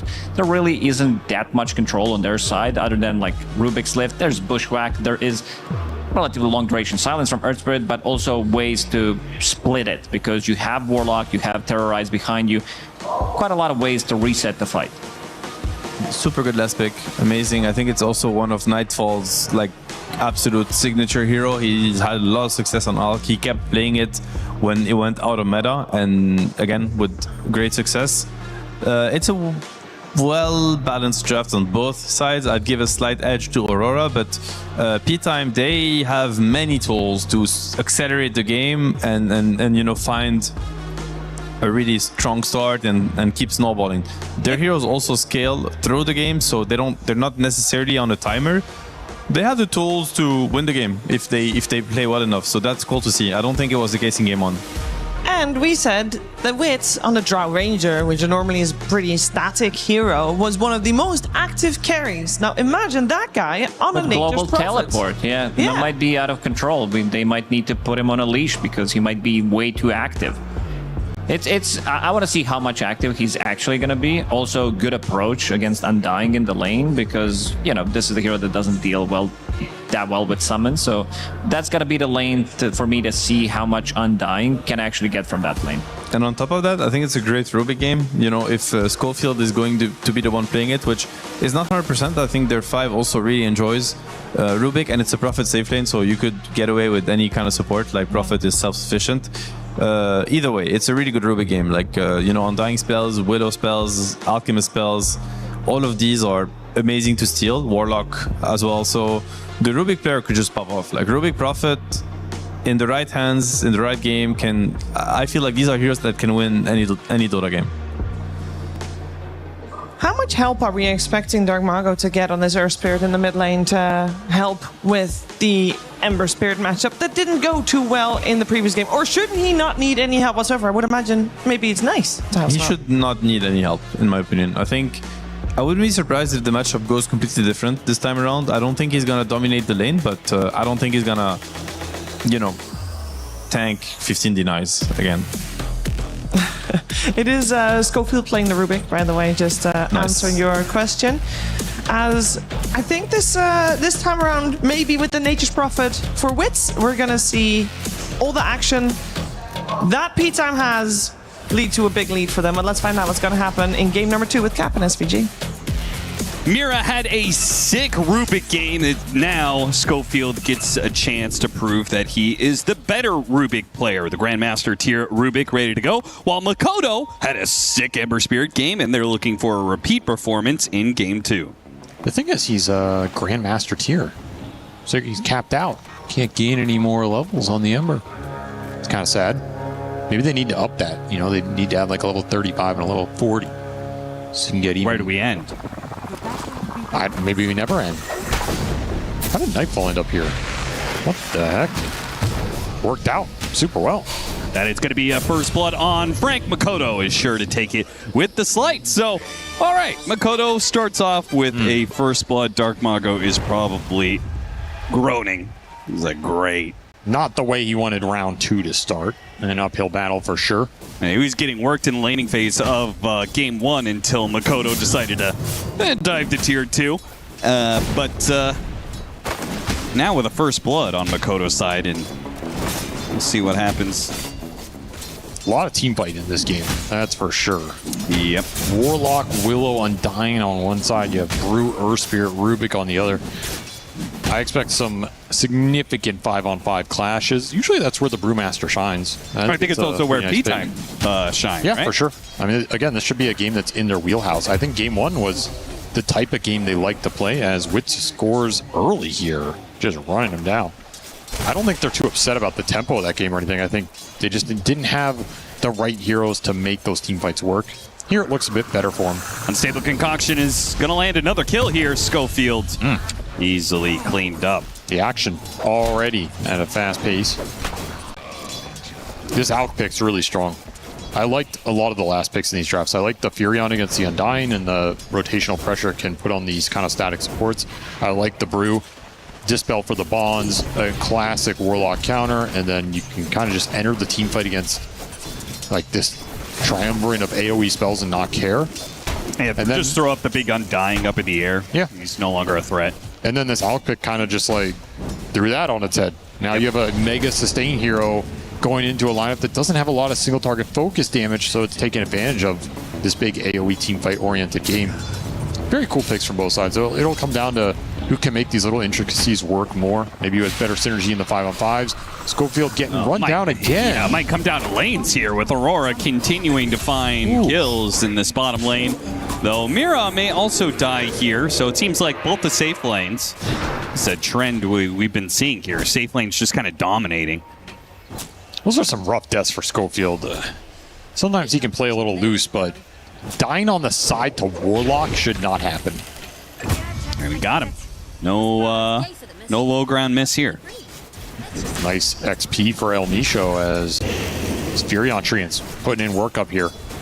Definitely a strong counter pick to the Undying. Might be able to all-in Wits with a Tombstone if you can stop him TPing out.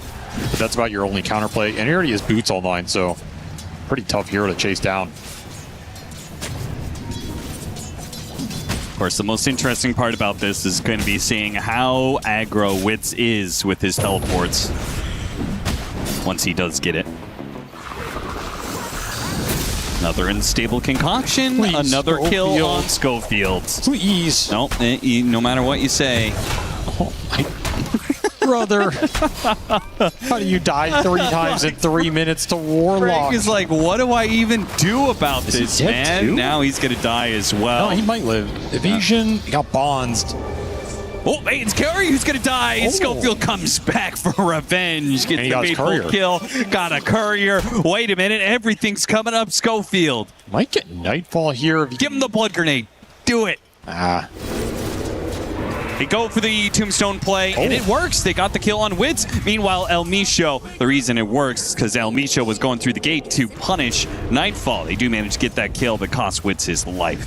That's kind of sad you lose Furion here. But you recover that bottom lane tremendously. That said, it's a strong laning phase for Aurora. They're kind of winning 3 lanes after the kill top.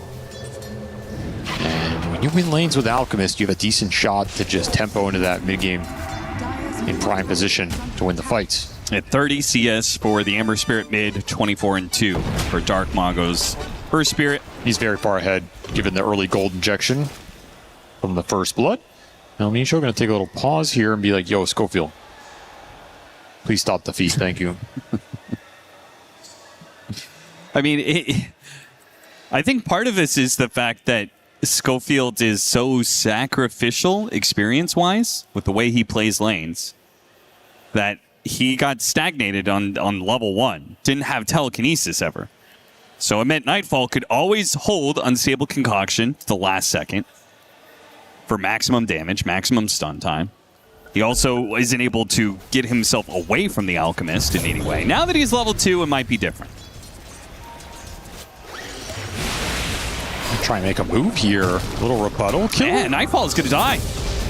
Yeah. Oh, boy, this is a El big Micho shows misstep. up for a big kill on a carry as well. The Acorn shot bouncing back and forth. Nice telekinesis toss from Schofield. And just like that, P-Time is back, and they've got the gold lead.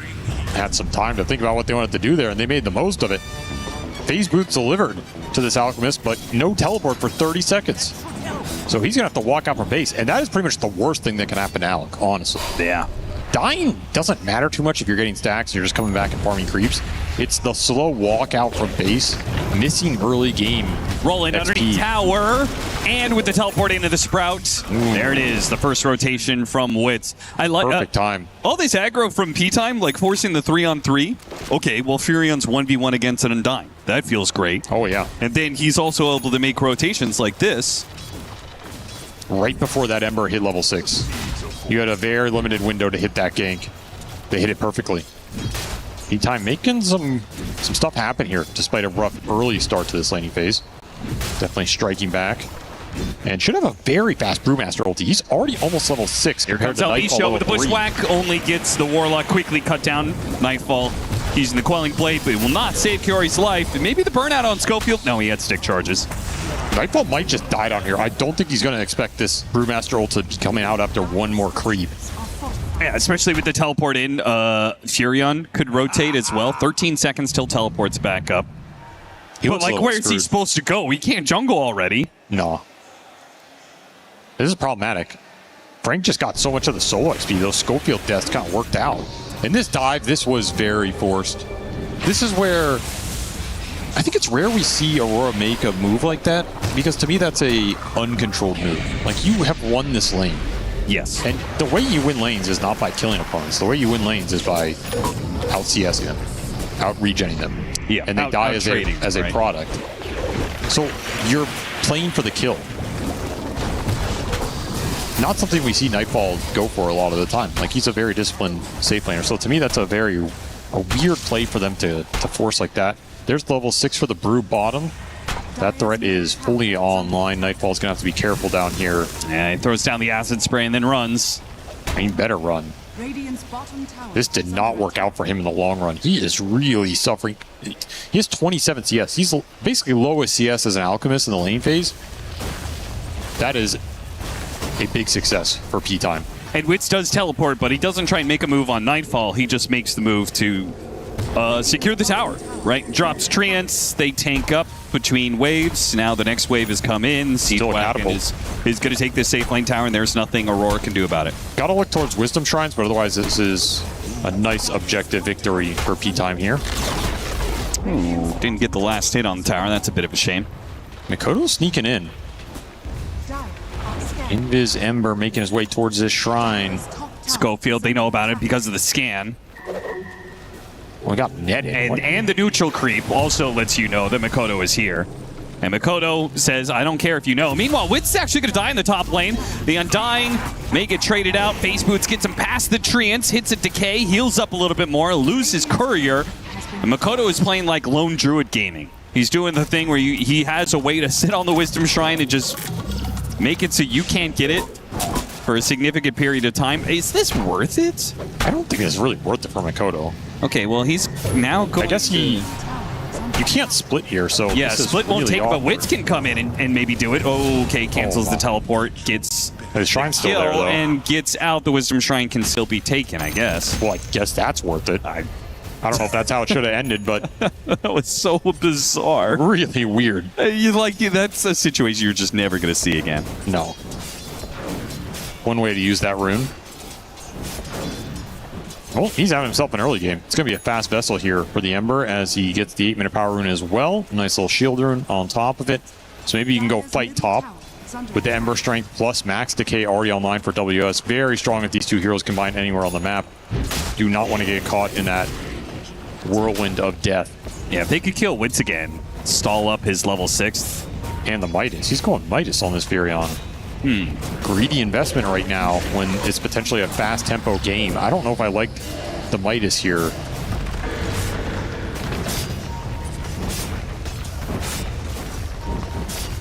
Well, Mikoto using his strength to bulldoze down the mid tower. Does get the last hit on that one. Having himself a series here on his signature hero. He is. It's going to create some space for the Alchemist to recover. Still getting hounded by Frank. Nightfall not having the best time. Still not even level 6.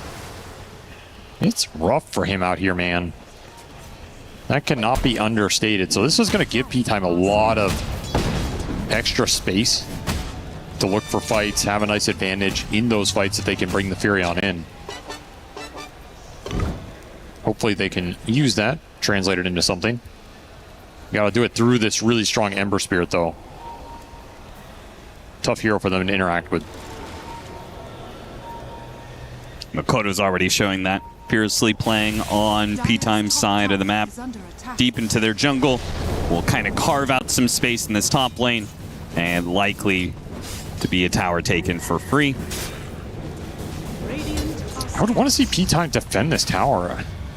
I think when you have Earth Spirit, you don't want to lose the opportunity to fight around tier 1s. Yeah, but you're fighting into an Undying Ember Spirit who's already set up. Okay, but then I go back to the draft. Why did they jam this Earth Spirit into Undying Ember? Two terrible core matchups that you saw that he doesn't want to roll into. Maybe they didn't know it was a bad matchup. Yeah, if you don't know Undying Earth Spirit's rough in like the early mid game, I don't know what to tell you. I mean, this has been one of those matchups forever. Like he rolls in, you just pop Flesh Golem, hit him, drop Tombstone. He either has to disengage or he's just stuck in a world of pain. Tower does get taken. I'll tell you, whenever I saw Earth Spirit, there were two heroes I wanted to play. It was Undying or it was Silencer. Because they just ruin him. Sure. Let's see it. Aurora are doing some stacks here. How many stacks do we have on both sides here? Wow, 8 stacks done by Mira. So this time it's actually P-Time who have the lesser of the stacks. Pretty juicy. I don't think a lot of those went to Nightfall. A little sad for him, as he would have made the most of it. But they're still cruising here. Still got a big-ass Ancient stack, too. That could definitely go to the Alk. He wants to come over and help clear it with some Acid Spray. Smoke coming through with the Vessel on the Earth Spirit. Would love to find Nightfall here. This would be a massive pickup. See if they can land the roll. Oh, it doesn't quite land. And that could make the difference here. That extra bit of stun. Oh, it cut down the tree cut. Still though, unstable concoction, self-explode, and there you go. He played that about as well as he could, but you're just not getting out of that gank. Yeah. Which means the stacks Well, I mean, Makoto's got to clear him now, right? No. Oh, I guess I have to take the... I'm sorry, brother. I have no choice. You're dead. Yeah, what if they invade? Exactly. Furion can teleport anywhere on the map. Honestly, I think it's totally fine to give it to Makoto here anyway. Just buff up his experience. The vessel's done. He's going to be your strongest hero on the map. You can fight through him. There'll be a TP out from the Willow. Makes it. Double hand Midas. I'm going to assume you hate this. Yes. Well, the Brew one I think is okay. There's not a lot else you can buy on Brew as a transition. Agreed. Yeah. Big ass fight. All the way. Unstable Concoction stolen from Schofield does help some damage here. Bushwhack lands on the Ember Spirit, actually. Makoto's going to have to remnant jump away here. And it's the Undying caught in the mix. Terrorize does go out, but the Undying's still dead. It's now chasing with Bolt the Boulder and the Brewlings. Spot Mira, see if they can get him on the Bushwhack. They do. So an extra kill here. Chase Even down more, continues. actually. Managed to hit the Ember Spirit. Hit it with the silence. He's gone. What a hit from Dark Mago. That's probably the best movie he's had in this entire series right there. Redemption arc for Dark Mago on the Earth Spirit. This game is not looking too bad for P-Time despite the lead not being so big. It's just the Alex game is so slow and he's still getting hounded. Rolls in front of Nightfall. Missed out on the silence, which means Nightfall will be able to throw the Unstable Concoction. Yeah, sure, he survives, but again, he's not farming, right? Yeah. He's on par with the Brewmaster. That is amazing for P-Time. Putting on some fancy moves in these fights, and they're winning a fight with double Midas. That's a value, I guess. Yeah, it is. It is. I really hate this item. I think there's always a better item 90% of the time. On certain heroes, like the Brew, I think it's okay just because, you know, he's splitting, so you're not really using your items. Like, I guess. Yeah, he's definitely a great Hand of Midas hero. On the, I really the dislike fact that they do have here, two of them means that they are a lot weaker than they would normally be. I also dislike Midas into Maelstrom. I feel like you'd rather just get Maelstrom. So your Mjolnir's faster. Earth Spirit does get caught in the mid lane. Surrounded by 4 heroes. Pretty hefty rotation from Aurora to make that happen. Do drop a Tombstone for it. Could be on cooldown for a little bit. Maybe P-Time can fight with the next Brew ulti. Want to try and use these off cooldown with the Wrath of Nature going through if you can. That's the majority of your team fight. Makoto checking out if there's any stacks to be stolen. Do manage to hit him with the Bushwhack. They can combo it Telekinesis, but no. They let him go. Should get the power rune top. Nice little arcane for him. As Furion's definitely fat. Midas going to pay off in this game in the long run. As long as he doesn't join fights and die, this itemization will be worth it. Do you think some of this is about the fact that he's matched up against Alchemist? Maybe. There's some psychological pressure there. You know, I have to maintain my net worth as he's getting extra gold. This item just kind of sucks. You know, biased, but I think this item just kind of sucks. Once they remove the extra XP, did make it a lot worse for sure. But you're a support player, so you don't really have a vote in that matter. Teleport's coming in. Misses Mira, who slips away to the side, has a pretty decent ward to gank Wits up here at some point.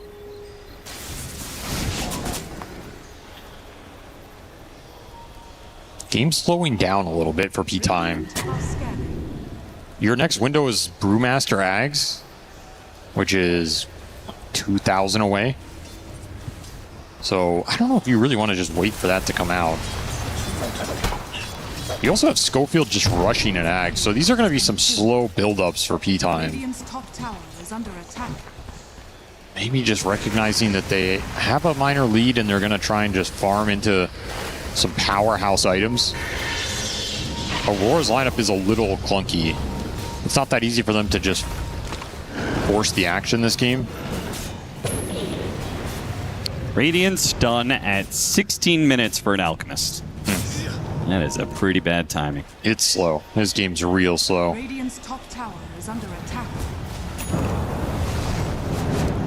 Radiant are scanning. Nice little rune steal. I'll never forget playing a party game with Kyle. Uh-oh. He was playing Alchemist. He said, guys, I got a 15-minute Radiance. Is that good? No, Kyle. No, it's not.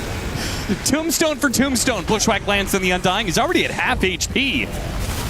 And he's just being kited around, slowed down to a crawl. They can finally get the final round some nukes, but Dark Mago actually rolls after Kaori instead. Kaori drops the golem on him. Meanwhile, Makoto is going to start causing some havoc here, trying to finish off both supports. Roll in from Dark Mago, hit him with the silence, though. Wits can finish him off, maybe, if he gets a Maelstrom proc. Oh, never mind. He has no remnants to jump to, so he's just dead. Schofield doing work. Stolen Tombstone into stolen level 4 chains. He's even gonna chains up the golem up here. Get wrecked, nerd. That's worth some gold. Can clean it up. Plus 100 right there, Schofield. On his way to an Axe. This is gonna be a really fast Rubik Axe. Holy moly. They never got WS here, which is kind of wild, but the rest of the fight went okay. I mean, Tombstone's just sitting here. Schofield cleans up the enemy one, so you have a Tombstone advantage pretty early in this fight. And Aurora still decide to enter it, just banking on the strength of Makoto. Nightfall's like, I'm going to join this fight. Never mind, I'm not going to join this fight. I'm out. Good luck. Beautiful kick away from Dark Mago there. Get the Rubik away from the Ember Spirit. They never even used the split here. Kind of the crazy part. These fights are not going to get easier in the next 5 minutes because you're going to have Brew Ags, you're going to have Rubik Ags. The Furon's going to continue to power up here. BKB on the Earth Spirit means he can just go in. You don't have good heroes to just stick on top of him and deal damage. Which probably means they're going to have the next round of objectives, right? You got Tormentor they should. and Roche that can both be taken. It's looking quite good for P-time. If you get a shard for the Rubik, I mean, it is going to be a dream Rubik spellsteal game with an early axe like this. He's also just deceptively tanky. With Point Booster, Ogre Axe, he's already 1400 HP. Peculiar itemization we rarely see in Ags Rush. I could see it working out in this game just because there are so many good spells to steal. Like, you can end up with Ags Decay. Yep. Plus chains or remnants, acid spray, golem, easy steal, brambles. Like, yeah, there's a lot of good stuff in this game.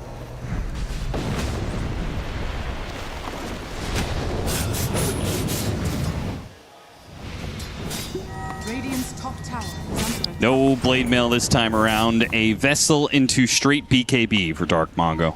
Not a good Blade Mail game.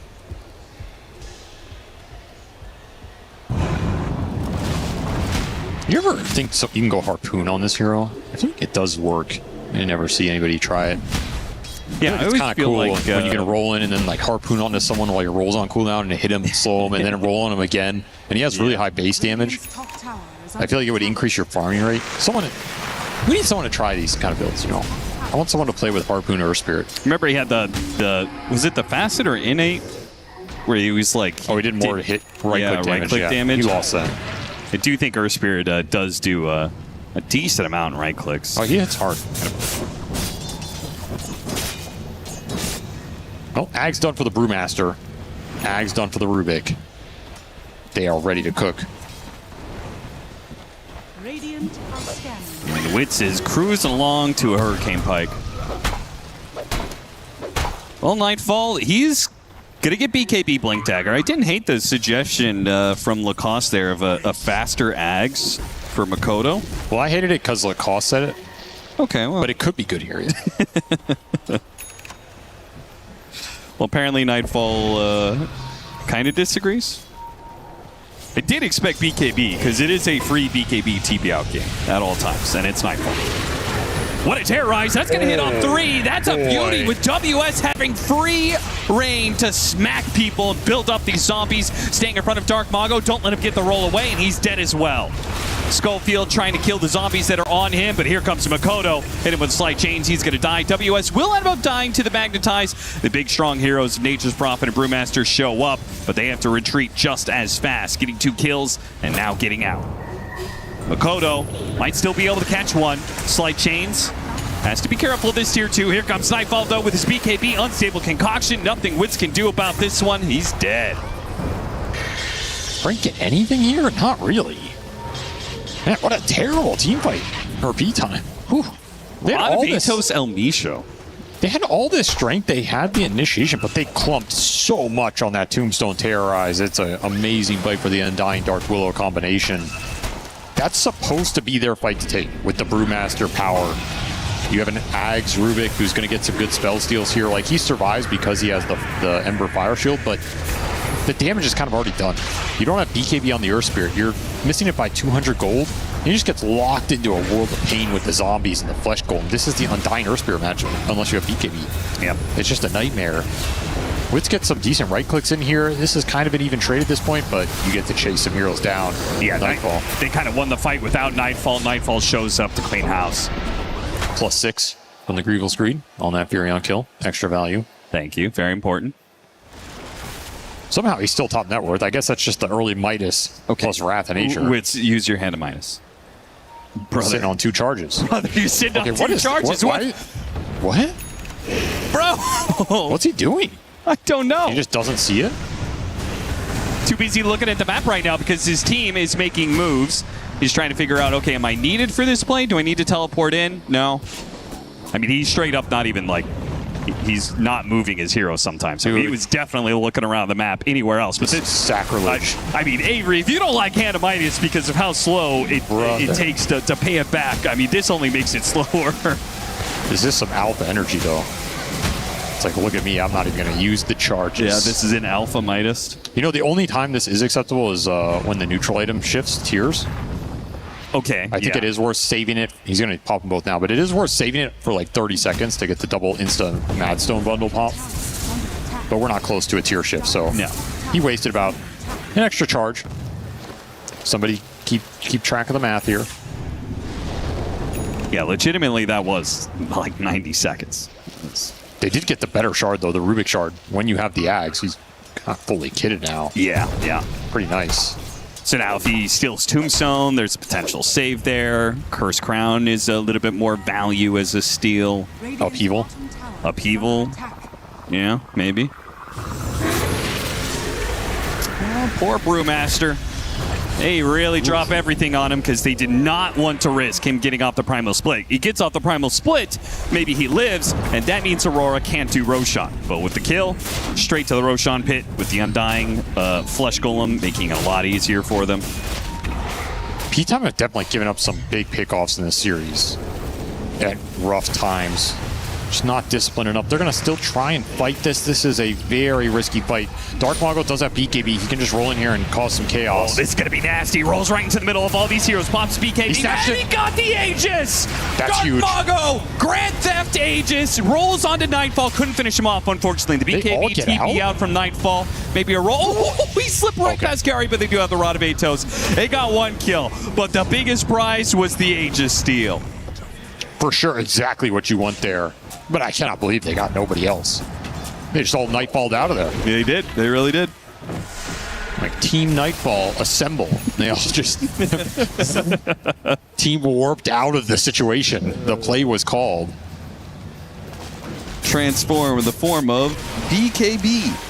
Frank looking for some solo play bottom with the BKB on cooldown for Nightfall, but not going to get that connection. They're bringing the Furion in. Maybe get a collateral kill. Yeah, get Mira. Nope. Shadow Realm TP. It's Nightfall Light. Is I believe what they call that move. He died at Nightfall. What's the sugar free? The Nightfall Zero. We got to come up with a version of that. By the way, Schofield did get the Decay. So you got one of those combos I was talking about. Decay plus one of the stuns. Decay Bramble. Definitely want a team fight with this. I got an Invis TP out. That's the Nightfall Zero. Ah, yeah, that's true. What about a Ghost Scepter Nightfall out? You can't do it anymore, I guess. They nerfed it. Yeah, that would be like extra sugar Nightfall. They discontinued it. That was like one of those Mountain Dew versions. It's just like, we can't be giving this to the kids. The serving size is like 1/5 of a can.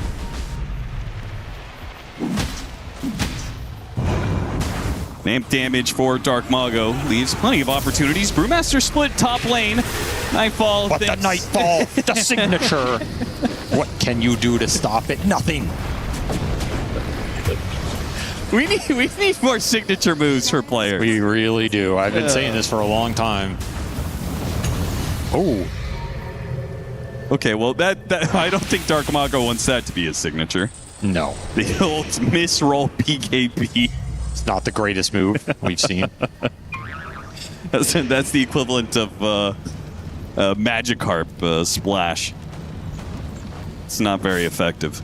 This game's getting a little weird as Aurora just trying to dodge this Aegis period, but both these teams have a lot of team fight, so that's why you're seeing a bunch of these TPs out and, you know, weird rad situations. If P-Time could force the fight right now, I think they would. There's just not an obvious way to do that. You're not going to run up and hit a tower with this Furion, so you got to be patient and look for opportunities. You do have Bond's Decay on Schofield. That's as good as it gets. Wouldn't mind team fighting, that's for sure. Will Aurora give you that chance to team fight? Because it seems like every single time a team fight potentially starts, it's BKB TP out. They're not going to give it here during this Aegis period.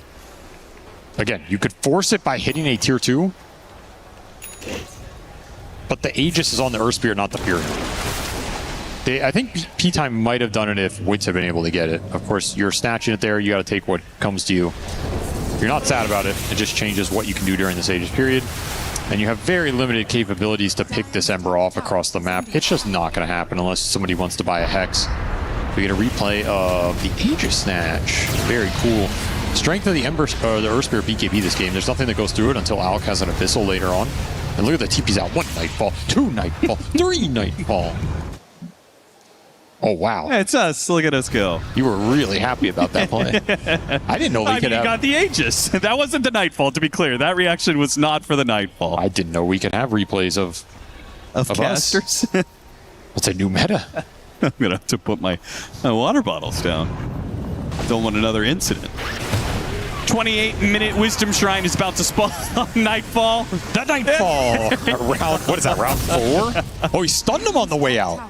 That's next level. That's I never thought about that. That's one of the only spells you can use while Nightfalling. Have you ever thought it's efficiency? That's the Ultra Nightfall. The aggressive Nightfall out. Aggressive Nightfall. Can you imagine someday he kills somebody with that? It'll be a highlight reel for the Aegis. Oh, nice use of the telekinesis on Ally to hit the AoE stun. Yeah, very spicy. This game's getting really chaotic. They're going to try and catch Wits on the other side. He might have to Nightfall out. Haha! Take that, you fool. I have learned.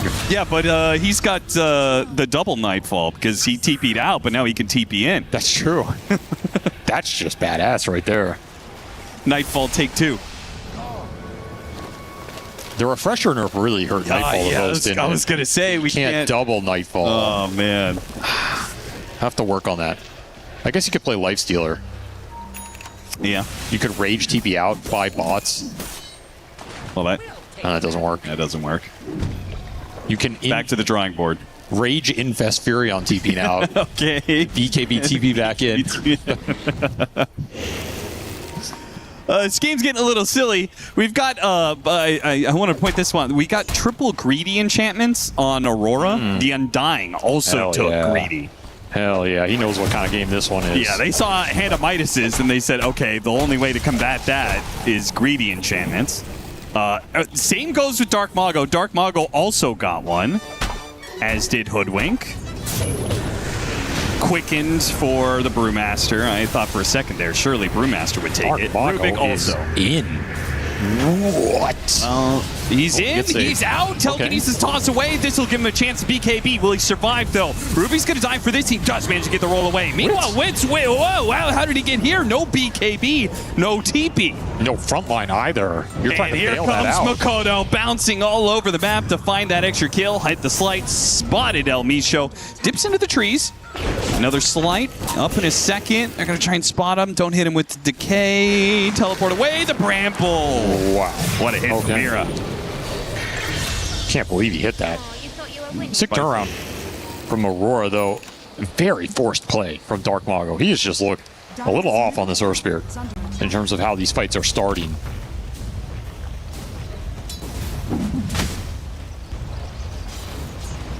I think hexes will break this game for either team. I think hexes are important for both sides and guaranteeing some chain stun initiation capability.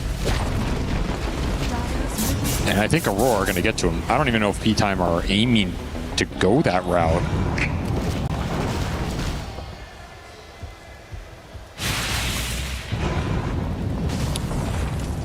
Not sure what Wits is drawing on the map there. Watch that one again. Just too caught him on the terrorize. And you are mega clumped. You can't clump in this game if you're either team. Wits TP'd into the clump. Yeah, that was an insane TP in with no BKB especially. I mean, it's definitely like we're seeing these fights very momentum based. Whoever gets like the initial initiation, it just seems like, oh, they've won the fight already and now it's just rolling over the enemy. And that's why I think Hex is super valuable in a game like this. If you can jump, guarantee your initiation lands, you can burst that guy, it's huge. There are some saves in this game, the Rubik Lift, the Tombstone, etc. But it looks strong. Yeah, it looks real strong. And he's almost got it.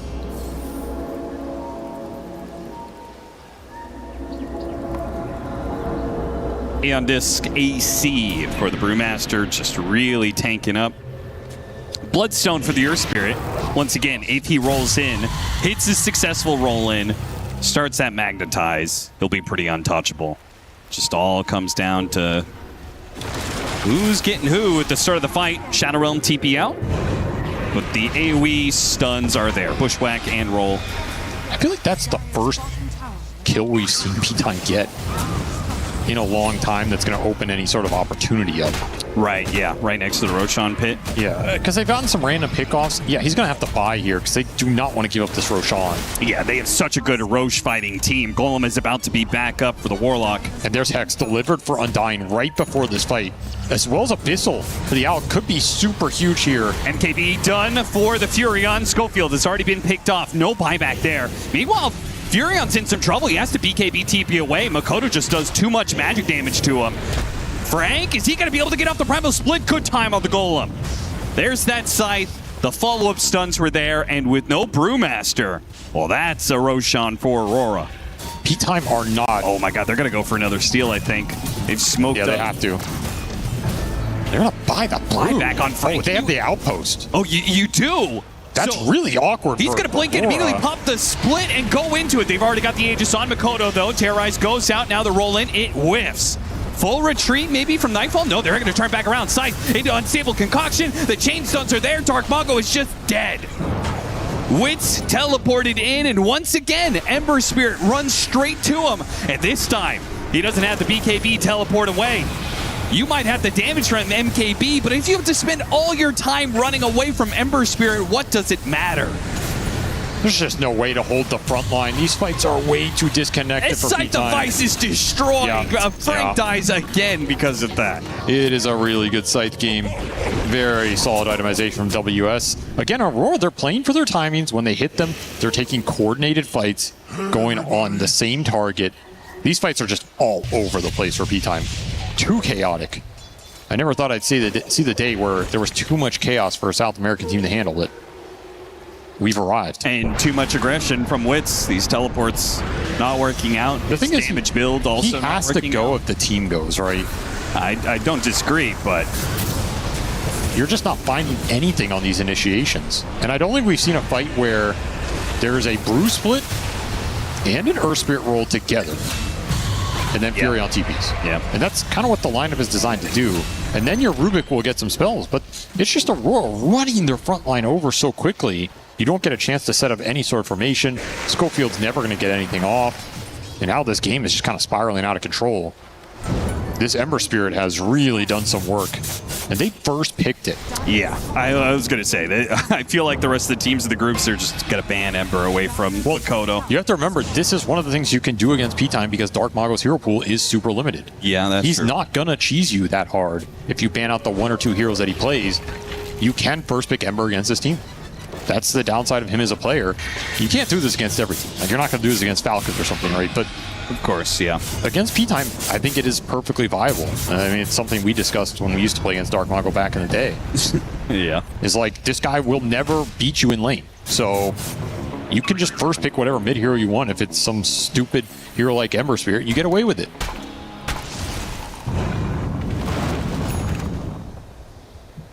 And you're talking like, how long ago was that? Were you having those? It wasn't that long like there. 6 years ago. That's 4 or 5. Okay. His hero pool hasn't changed. Though. I was going to say, that's what I was pointing out. It's the fact that Dark Mago has elevated himself on the international stage, and yet simultaneously his hero pool kind of remains the same. He's a better player for sure. His hero pool is not any better. Another Scythe of Ice initiation into the Cursed Crown. Aeon Disc does get popped, but there's Zeals to respond. Hit him with the Terrorize, immediately chaining it up, bursting him down. Frank gets the telekinesis away, but forced to use Primal Split inside your base. I mean, that's hardly a win. Do manage to get the BKB out of Makoto from that. Okay, Nightfall is in. BKB, kill Rubik. Damn, that's some hate. It doesn't actually teleport out, and he may regret that. Golem's going to be dropped, and they do run interference, allowing Nightfall to get away. Dark Mago's tanking it, though. Is in there with his BKB, but he can't keep it going. The Magnetize is going to take out. They didn't feel like they could chase. Understandably, they're matched up against an Aegis right now, so Ember Spirit was low, but if he dies, it might actually be worse for them. Here's the power of the Alk pick in this game. The sustain is an issue for this B-Time lineup. Nobody really does large chunks of damage in this lineup other than the Furion, who really hasn't been able to sit there and right-click anybody for that long.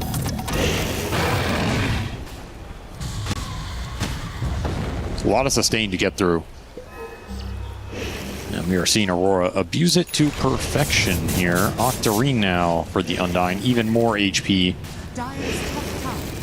Teamfight just looks way easier for them. You go in, you hex somebody, you drop some spells, you don't have to full commit, you just see what the response is. And if P-Time respond by committing the Earth Spirit in or committing the Brew in, then you can just drop your ults and take the fight. And you know they've exhausted all their options. So P-Time need to do something to change up the initiation situation in this game. I mean, one thing is they do have Furion, right? Like, shouldn't you be able to play the map more? Yes. Force, like, they are willingly taking on a lot of 5-on-5s, and I feel like that is inherently not utilizing Furion that much. I agree. Witz has not pressured the map too much this game, and I think some of it is the Ember dealing with it, and he's afraid to show if the Alk is off the map. Still, you wish he was able to push some of these lanes in a little deeper. It's been a lot of defensive farming.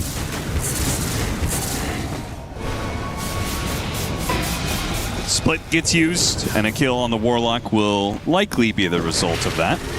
I don't know. It's gonna be Terrorize forces away the Brewlings. Off the Earth Panda, of course. That one's immune. Don't even get the Warlock. Does this mean Frank dies? He blinks out, TP's away, but will be spotted. It's gonna be another Aeon pop too. It's down. It's up to the max duration anyway, I guess. So again, just disconnected.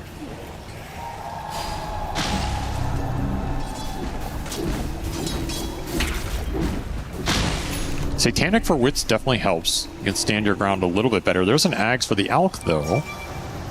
And I assume it's going to go to Makoto here. Let's give him the refund. I mean, Makoto deserves as many Ags as you can give him. This guy's had a killer series. Back half of Game 1 was so much of him. And Game 2 has been all Makoto. Rolling from Dark Mago. Solid damage. And does a lot. Magnetize will build up. Likely to kill the Dark Willow. Nightfall is going to be probably dying here as well. Sharpshooter across the screen. WS went in to try and help him out. Another BKB TP away. Dark Mago fishes for more heroes. Does not find anything. Good team fight for P-Time, though. Didn't cost them any buybacks. They didn't have the Brew, so to be able to find something there, it's a morale boost. They gave the Ags to the Undying. So this WS Undying is top net worth as a result. That's why he built the Octarine. Gets an Ags from the Alchemist. This is a very spooky timing. I actually would still rather give it to the Ember. I agree. It's fine here. Ultimately, biggest deal here is Nightfall does not have BKB. So, one, he cannot do his signature move, but two, he just has to commit to the fight. Or he had it, he didn't get it all. Yeah, he got rolled on before he could get off the BKB, and then he just got chain stun. Took too much damage, and then... Maybe underestimating some of the single target physical this Furion's able to output now. And that just breaks the fight. Well, that's an opening here. You're only down 13,000 net worth. It's not the biggest lead we've seen, and a lot of that is in the Alchemist. Your supports are still very farmed. This Undying is almost level 25. So if you get the Ags, with the Octarine. He starts decaying a bunch. If he goes the Flesh Golem strength bonus, he's going to have insane amounts of HP and right-click damage. I'm all for it. He's going to be a big boy. He's going to get overwhelming blink. Dude, that's going to be a nuke that goes off when he blinks in. There it is, level 25. What do you think about Basher on Hoodwink? I am not against it. It is the Nightfall answer. Yeah, I mean, they've had an issue with these BKB TPs out for the entire game, and, like, who else is going to build something for that? Like, nobody, right? The biggest issue with their lineup in this game has been the control during BKBs. So I get it. I'd still rather he just go Hex, though. I mean, maybe there's a world where Frank could have, if he was more farmed, gotten AC Abyssal. Sure. He's still working on the AC. Flesh Golem for the Rubik. Oof, there's your gem. Keep him alive. And gem. Scotty for Makoto as well. Interesting item choice. Very tanky on this Ember Spirit. I like it.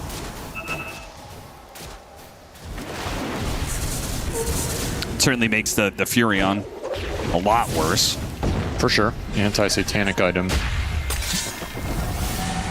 There goes Nightfall. Charging in. Unable to do anything, though.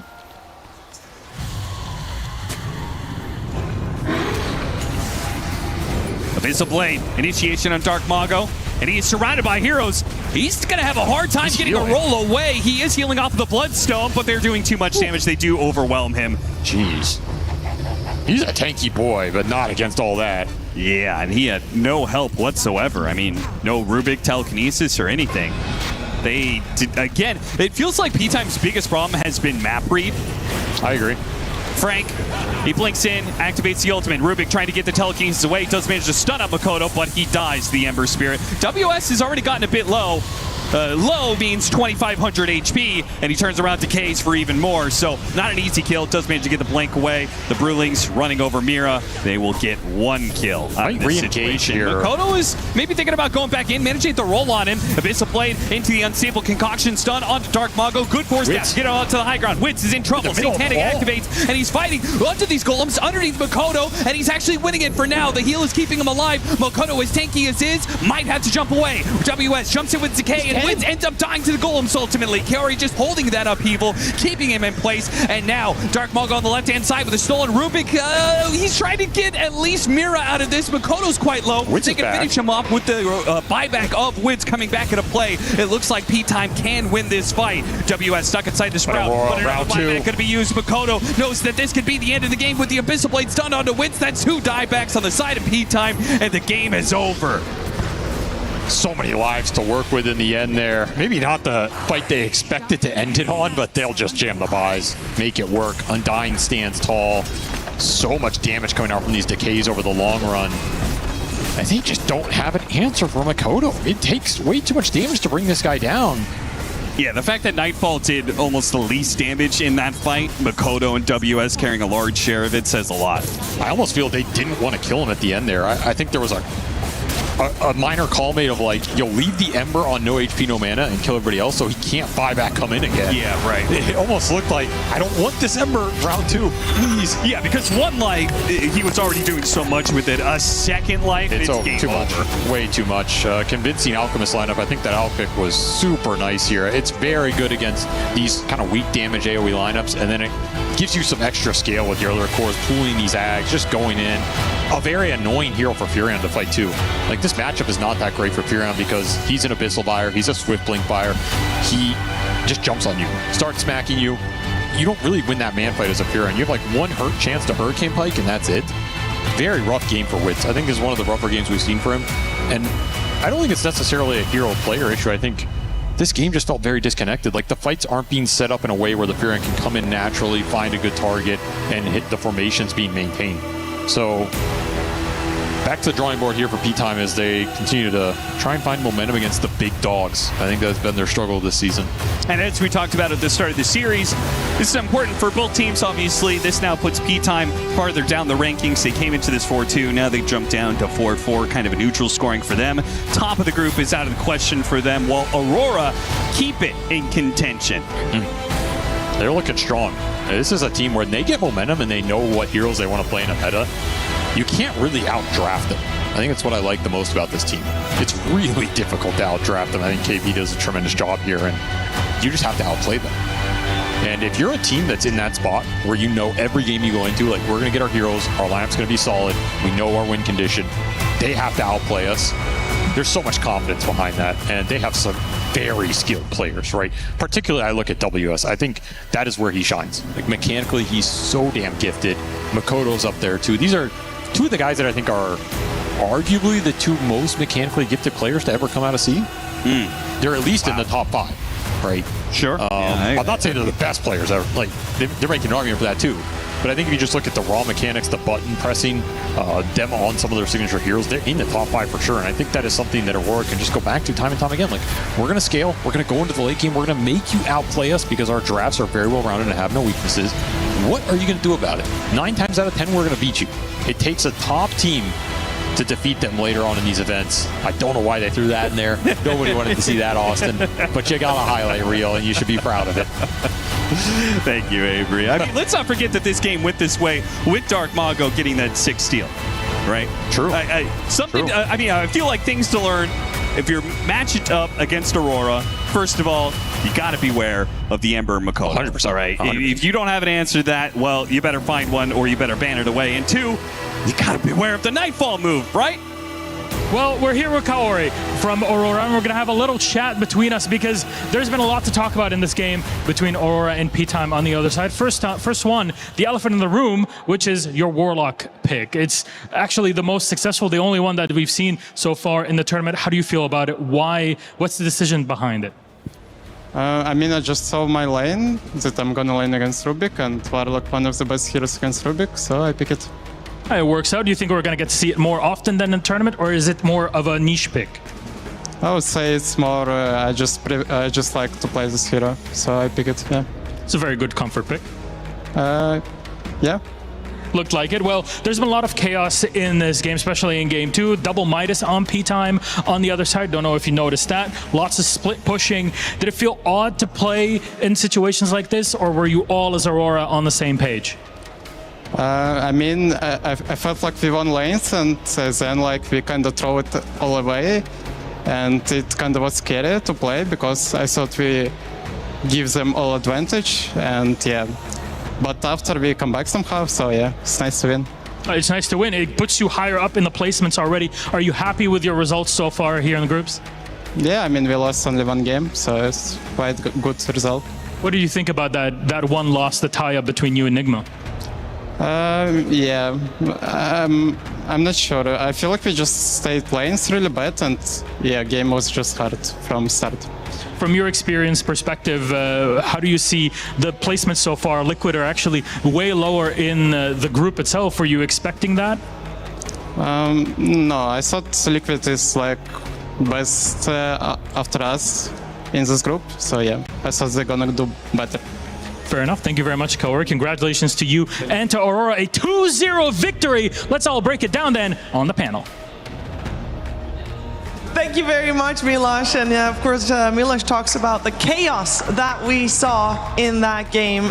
I very much enjoyed it. I'm not sure if that's exactly how all the players want to have the game play out, but Lacoste, I think this type of game, this is what we were expecting when we see these two teams on stage. Yeah, absolutely. I mean, it's chaos and on the other side, it's a bit of more of a controlled chaos where they are, in terms of decision making, they are a little bit more crisp experience-wise.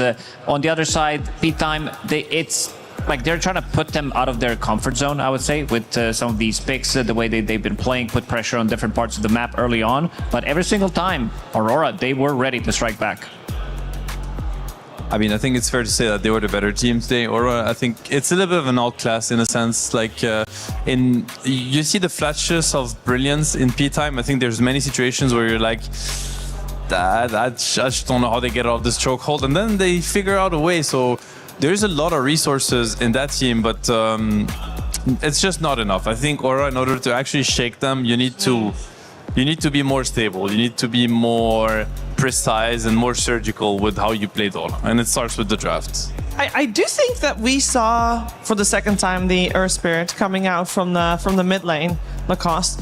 This time around, game 2, I understand why they picked it again, because it did look better than it did in game 1. It didn't look good enough to counter what Mikoto wants to do. Mikoto, he was heating up with that Ember Spirit in the game number 1. Second game, he also got caught a couple of times, but like, this is Mikoto we're talking about. This guy can recover from any situation pretty much, and in this one, he was on top of the network for a long period of time, where he was drawing the creep aggros, he was getting all the priority in the triangle, getting all of these stacks for him, and he definitely delivered. Like, I also thought maybe he's going to be getting the Aghanim Scepter early on, but Nightfall also decided to play for himself in a way where he did handle Aghanim Scepter later on to WS, but it got the job done. Like, I think he also realized that he can be the guy who can man fight against this Brewmaster, against Nature's Prophet as well, and the Wits on Nature's Prophet, even though the hero had quite a lot of success so far at EWC, this might have been one of the performances where he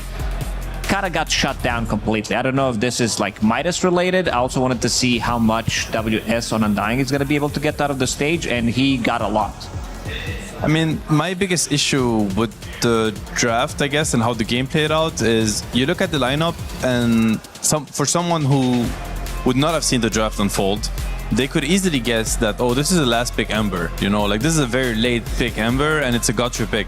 It wasn't 8th pick Ember, it was literally the absolute first hero that was picked in the drafting phase, and I don't think it was answered whatsoever. And the lane went a little bit better for the Earth Spirit, but it was still Ember favored slightly.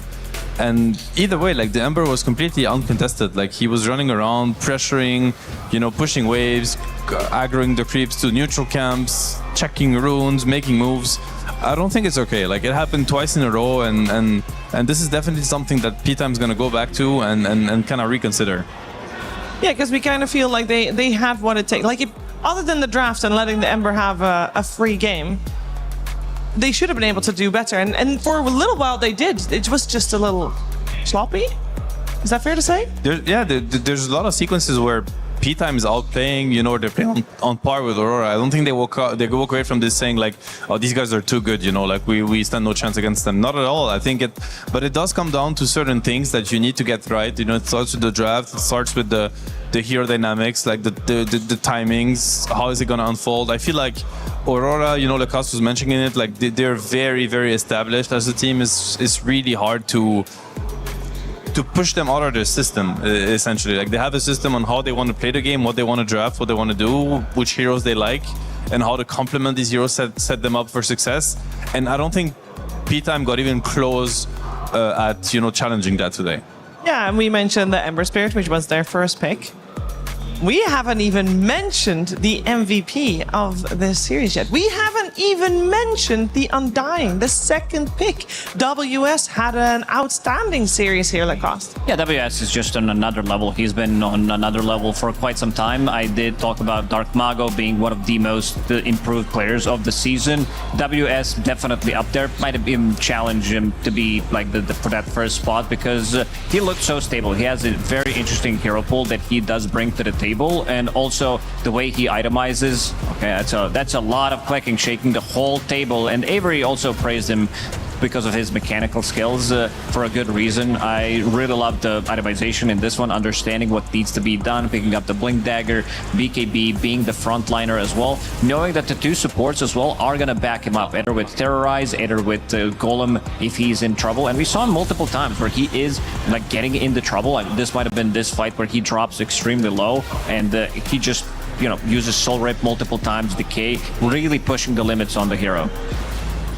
Yeah, this Undying hero in the right hands is looking very interesting. I think we've seen some underwhelming performances, but for the players that really understand the strength and the limits of the hero, like, he blinks in, he plants the tombstone, he ultis, and all of a sudden, you know, he kind of puts you in a big dilemma. It's like, do you want to look at him? Do you want to run? Like, it's a very interesting approach to the hero. Like, I'm becoming a fan of it. Like, this phase boots into Blink Dagger is it seems very strong, and obviously there's the classic Undying, you know, I guess advantage, which is the laning part. It's almost always a free lane for Undying.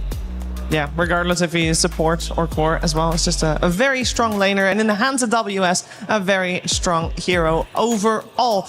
His Largo also very good, of course, in that first game. Now, for Aurora, it makes sense. They are very good. It makes sense that they're doing so well. They only dropped one game. But they might not be at the top of the group. They might be sharing that top spot with the only team that has been able to take a game of Aurora. It is Nigma Galaxy. They are still playing. So there might still be a difference there. And last I checked, they started way later than we did. So that game is still up for grabs, I'd say. But Nigma Galaxy did win their first game.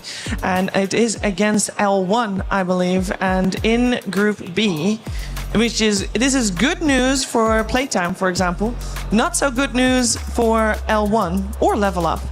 Because mathematically, for those two teams you see at the bottom, there is no way back for them up in unless the rankings. They turn it upside down, do the 180, and then they share the first and second. No, we don't do that here. So those teams are eliminated. That means that the other teams that are still in, we see Aurora and Nigma Galaxy. They're at the top. Again, Nigma Galaxy is playing a game right now, which on paper they should win.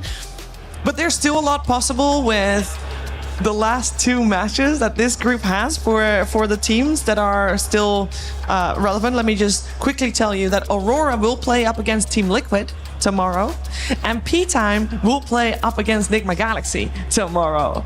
So that's gonna be very exciting, very hype, and there's still a chance to make a little bit of a rumble there. We can also take a look, just because we can, at the group that we are covering next, because we got still one of the two teams that hasn't dropped a single game there. It's P-Vision at the #1 spot. Also here, Lacoste, two teams that are in a very rough spot. Kind of expected.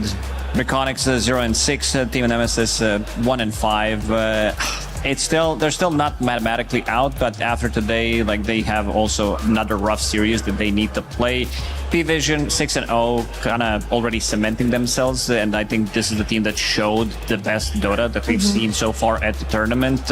I don't think many teams are going to be able to challenge us. Maybe Team Spirit, if they are in a really good form. I think this could be very interesting. But yeah, for the bottom of these two teams, it's not looking very good. No, and since we're looking at groups anyway, I figured we also take a look at the other two, because earlier today we actually finished our today's games for Group A, meaning all these teams have only one series left to play tomorrow. Here it's also said pretty clear cut, it seems.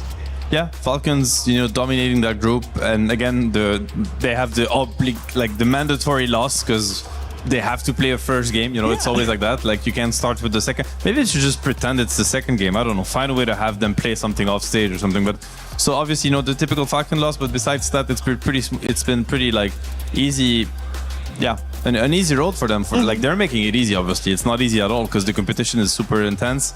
BB team, I think they're picking up a lot of steam, and it kind of shows in the scoreboard. They're sitting at 6 and 2, and these losses were earlier on in the tournament in group stage.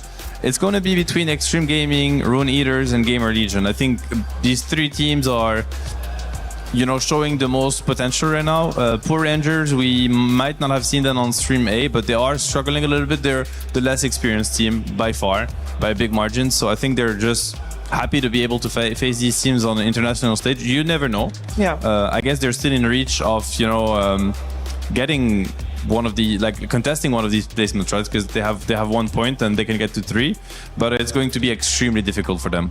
Yeah, I think also, they do take a lot of lessons from a tournament like this that they have not yet attended at this scale. Finally, we are taking a look at the group of death. Also, they still have one game to play today and then another game, not tomorrow, but the day after that, as Group C and D will be solved, not tomorrow, but the day after that. Here, it's also...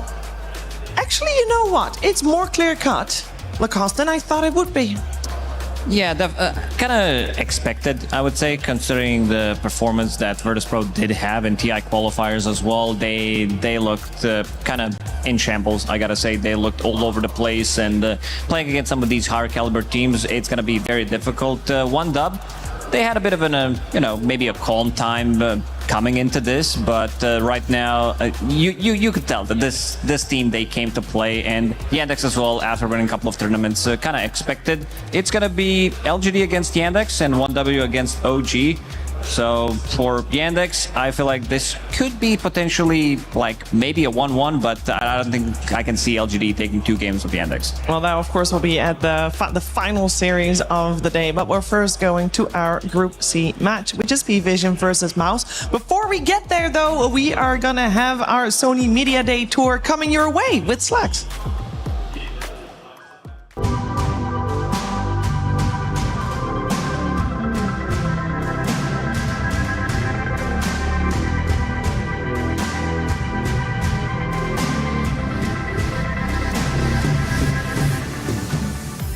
Slacks here to give you an exclusive walkthrough through the EWC Media Day. Now, there are hundreds of players and thousands of people making their way through this very hallway every single day. As you can see, our setup is pretty hyped this year. We have some nice elevated platforms so they can go around. We got directors. Look at that lighting setup, baby. And this is Hollywood, if you don't mind me saying. Very, very fancy stuff. Plenty of nice places for our wonderful teams to rest and relax. Look, it's like they're in a meditative state over here. We are working very hard. Now, this is what they would call the video stage. This is where they come in and do like some nice little actions, nice little videos, make them look badass. They get to sign the beautiful wall. As you can see, not a single phallus on that bad boy. It looks absolutely pristine. And look, they're having some fun. They're doing some good stuff. Now, the technology in here is absolutely crazy. Top-of-the-line lights. You got top-of-the-line directors, videographers. We got the best Sony cameras capturing every single moment in the highest of HDs. Things are hype as heck. And now we're entering into the quiet zone. Shh. That's a quiet zone. Let's go ahead. That's where we took our videos of the dudes. It's going to get dark. It's going to get spooky. It's going to get intimate. So stay with me. Don't go anywhere. Let's head into the quiet zone. This is where we do all of our media interviews and recording with people with the most ready, available, and fastest reacting hosts out there. Look at that. Didn't even freak her out at all. Okay, all right. See how quickly she reacted? She's a pro. Right now, in this set, they have a bunch of French food. Incredible stuff. What will happen with the French food? Look how fancy that is. Delectable. Will that be in somebody's tummy? You know it. Let's keep it quiet, everyone. We're going to go into this interview stage over here. What's going on in here? Look at that. They're doing an interview right now with Faith Beyond and Sheever Gaming. That's the biggest, coolest guys in the world. We need to be really quiet to make sure we don't interrupt that in any way. As you can see, Apex Legends happening right now. Dota 2 happening over there. There's a lot of fun sets. Those were our one-on-one interviews. You have the multi-people, 2 or 3, and this is our podcast stage where we have the most fun, as you will see. Many peeps on this one. Let's take a peek inside. There they are. They're podcasting right now. Team Falcons, Maureen, ATF, Dota Capitalist, and Laurel. That's a good podcast, baby. Anyway, Media Day's pretty crazy. We got a lot of stuff going on. Hope you enjoyed this exclusive tour. And if you saw anything that you shouldn't have seen, don't tell my bosses. Hi there. Welcome, everybody. Suns fan here with Kezu. We have P-Vision versus Mouse. P-Vision haven't lost a single game. Yep. Well, this might be shown after game 1, but we're recording it before game 1, so they're undefeated at that point. And you Mouse, really have to make sure you don't look like stop interrupting me. Please stop interrupting me. Very unprofessional of you. We need to break down this game. Yep. That's already happened. That we don't know what's happened yet. What do you think is going to happen? So what do I think is good? So Mouse, when we casted them, they didn't look that good. So I hope that today they can look better because, like you said, P-Vision, they're pretty good. They got El Pupan on the team. Also, you know, Dookie, he might get hungry. You can eat mice. He could just eat them. Back to you. Ducalis is quite the character. We'll see if he gets hungry during the match. This year, the EWC Dota 2 format is more cutthroat than ever. This is how it's going to go down. The tournament starts with the group stage. The teams will be split into 4 groups of 6, where they'll play in a round-robin format. The top teams of each group qualify straight to the playoffs, and the bottom 2 are eliminated. The remaining teams move on to the survival stage, which is a single elimination best-of-3 gauntlet-style bracket, the team's final chance of survival. The first round of the gauntlet bracket starts with the 3rd and 4th placing teams from the group stage. The winner will meet the 2nd place team from group stage in round 2. Only 4 teams will move on from the survival stage to the playoffs. The playoffs are a best-of-3 single elimination bracket, where a single mistake can be the difference between moving on and being eliminated from the tournament. A 3rd place decider will be played for a bigger chunk of the prize pool, as well as valuable club championship points. The grand finals match is a best-of-5 for the 2 teams that have fought their way through each stage of the tournament. Only one of them will remain undefeated and claim the EWC 2026 Dota 2 trophy.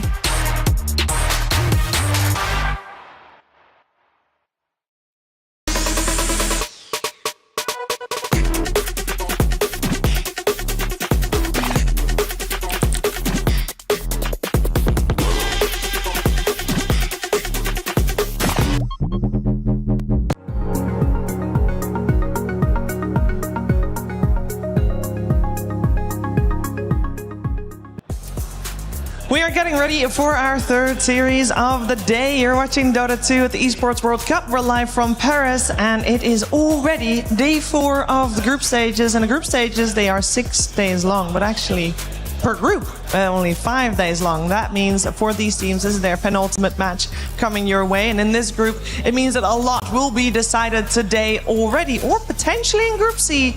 Maybe on paper, maybe in people's heads, things are already a little bit decided since P-Vision has not dropped a single game. We're gonna watch P-Vision versus Mouse. That's our upcoming series. And to talk about it, I've gathered 2 experts. I'm joined by BSJ and Effie. Effie, how are you doing this afternoon? I'm good. I'm ready for some more Dota. Every day has been pretty exciting, but I do feel that in Group C, it feels quite obvious who the cream of the crop are versus the second half. I'm looking forward to today. P-Vision is one of my favorite teams to watch just due to their caliber, and LGD is also one of my favorite teams to watch because they've got some of my favorite players and they've got their own little take on Dota. Specifically as a carry player, I like watching Yuma. He's just a really good role model in terms of how to play the game, how to act outside of the game. Just love watching him as a guy. He's a very stable carry player. Yes. I guess that's what you like as well, because that's the type of carry you want it to be as well. That's what I strived to be. And I was not, Shiver. And that's why I'm here with you guys. Sorry to bring that up. That's all good. Let's focus our attention on the series in front of us, P-Vision and Mouse.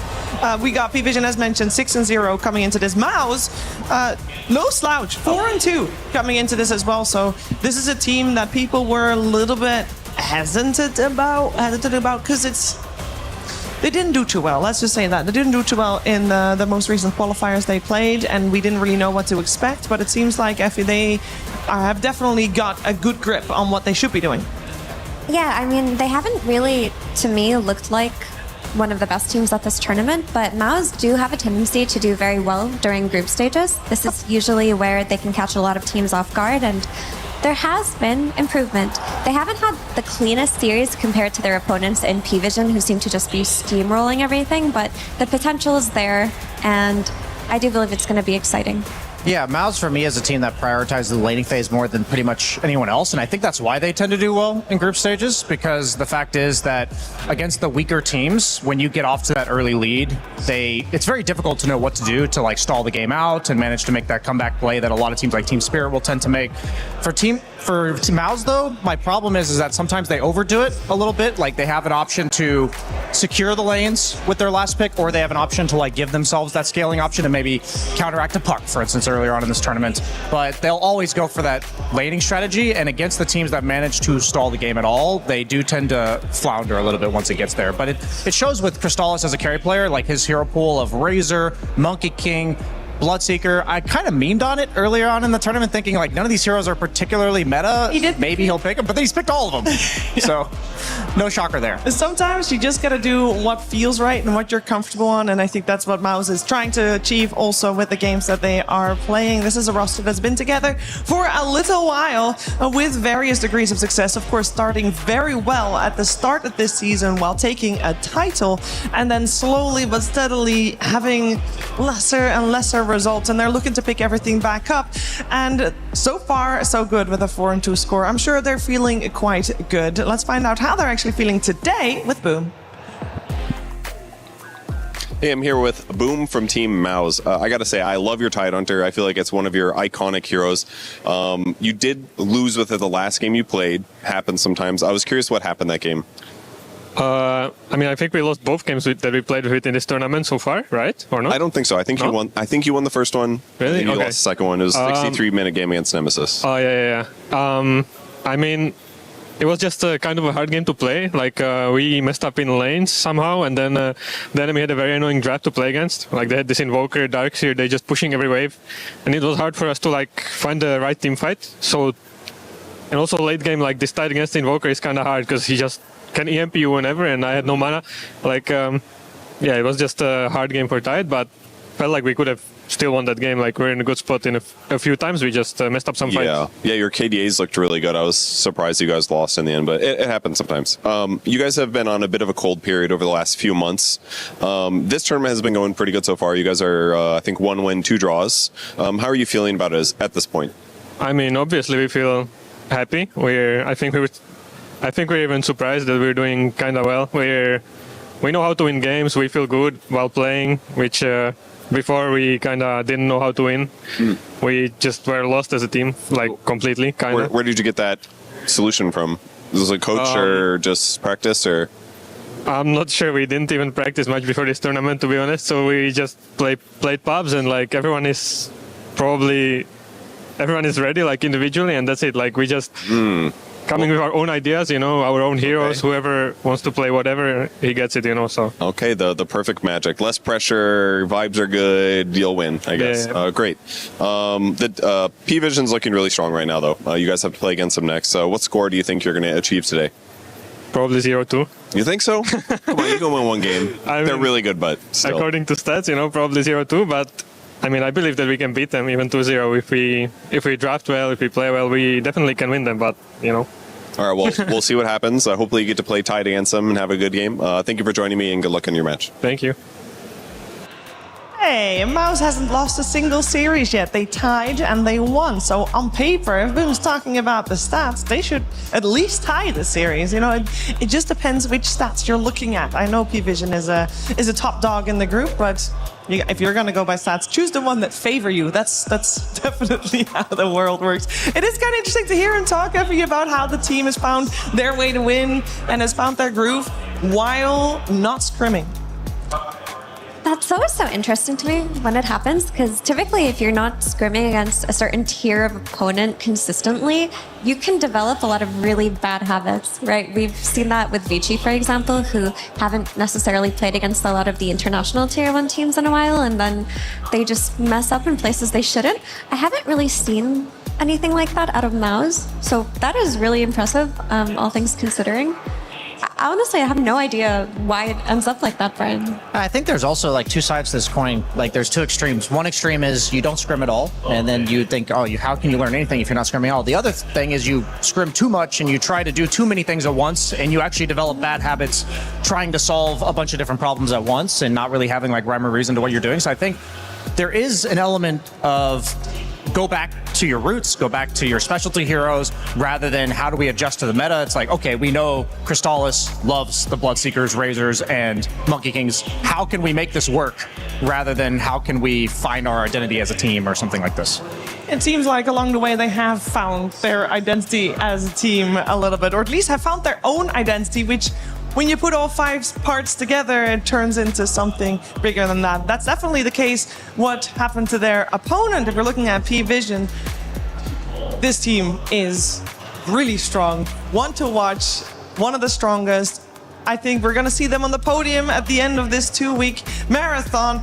They are definitely looking the part of the favorite to win here. Let's find out how no one feels about his team right now. So yeah, we had some changes, some big changes, I would say, this year, and I think it shaped our team completely from where we've been last year. And I feel like Puppet teaches a lot how to play Dota, actually, and I really like it because he's involved in almost everything in the team, and I really like it. I think he taught Alan a lot as well, how to play Dota in a really good way. He told me that I don't want to really be like, like dictator and stuff, like I don't want to draft for you, I want to be a helpful guy basically.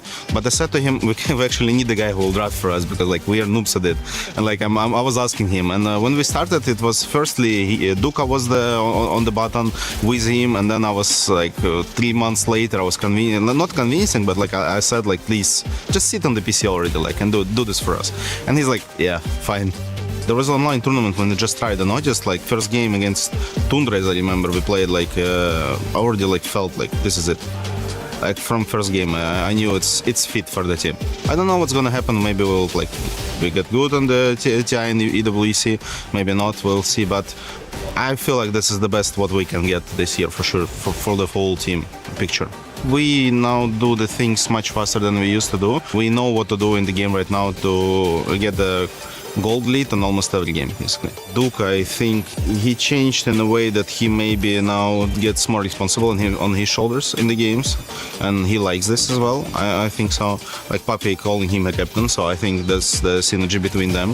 I think I'm a more adaptive guy. Like I'm playing for so long already, so like I can adapt to anything like what's upcoming. Sometimes I get tilted, to be honest, for my guys doing, but it is what it is. I think we can do really great, but to be honest, like this year is so tough. Like there's so many good teams right now. I can name you 10 that can win this trophy, the EWC. It's basically like best 10 teams here. It's insane to me. This year, the hardest year of like entire Dota I was ever seeing.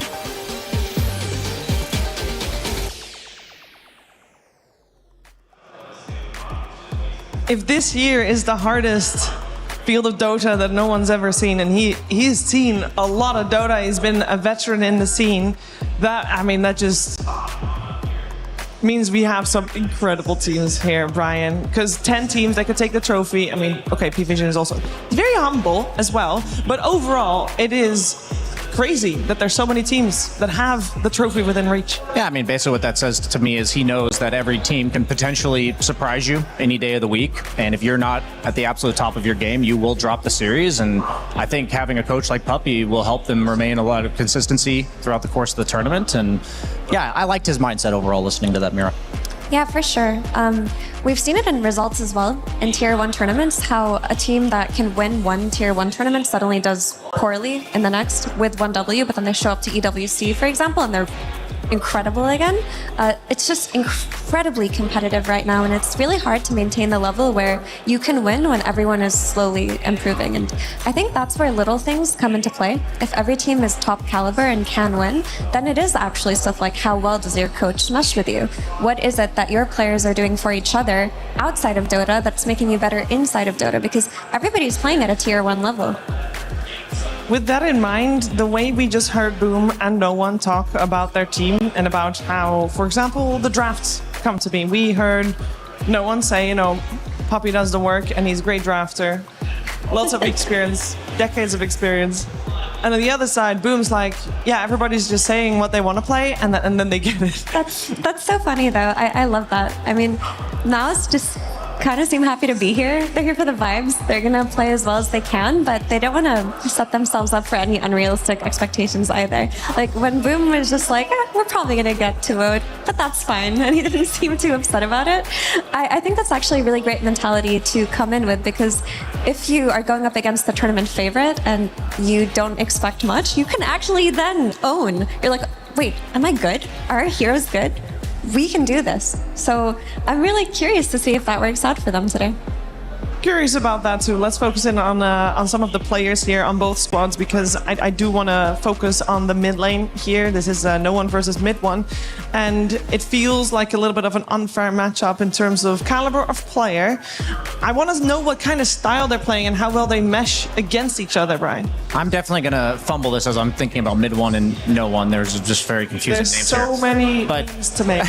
Yeah, I feel like for No One, I mean, when we look at their drafts, right, they're just picking Earth Spirit pretty much every game. And he's the type of player, he said he's flexible. And I think that sometimes that flexibility requires you to just play a very similar hero, or at least offer it as a flex every single game, and you're willing to put your hero in the draft wherever it makes sense for your team.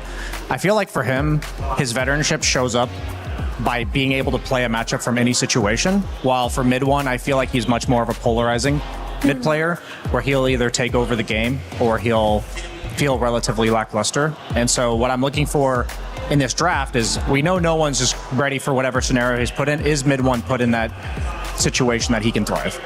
Yeah, I mean, I would agree with that. I don't think mid one is in a lower caliber than no one, but he's just had issues with consistency throughout his career. But for mid one to really pop off, he just needs to be in the zone. He's one of those players that on a good day will beat anybody, will style around the map, will be making plays left and right. And on a bad day, you see really quiet performances out of him. So I'm not really sure how you would channel that as Mouse. How do we make mid one that version that beats everybody? That's just going to be a matter of their momentum. Yeah.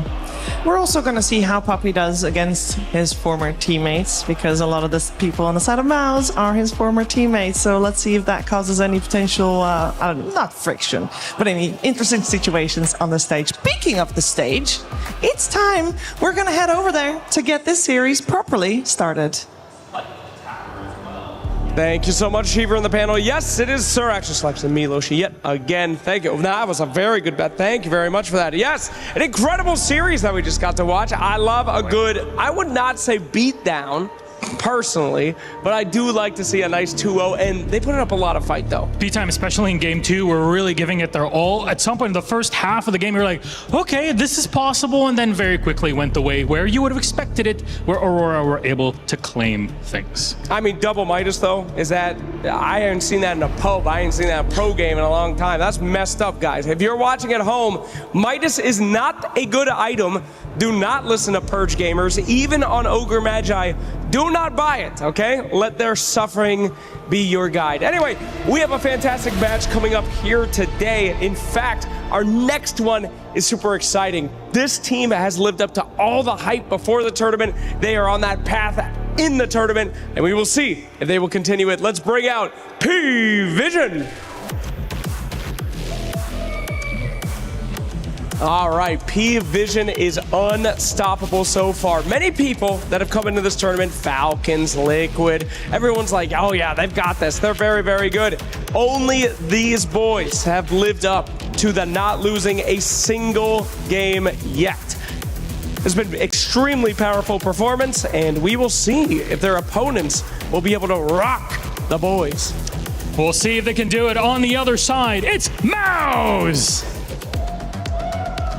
They're the one team that's chomped at the bits, at the little feet of Team Spirit, taking one game away from those big dragons, the big dogs at the top. But that's only one kind of cheese. That's their camembert. But here, once it all drops down, they got the Parmesan of P-Vision on the other side to take out, and they're ready to nibble on it.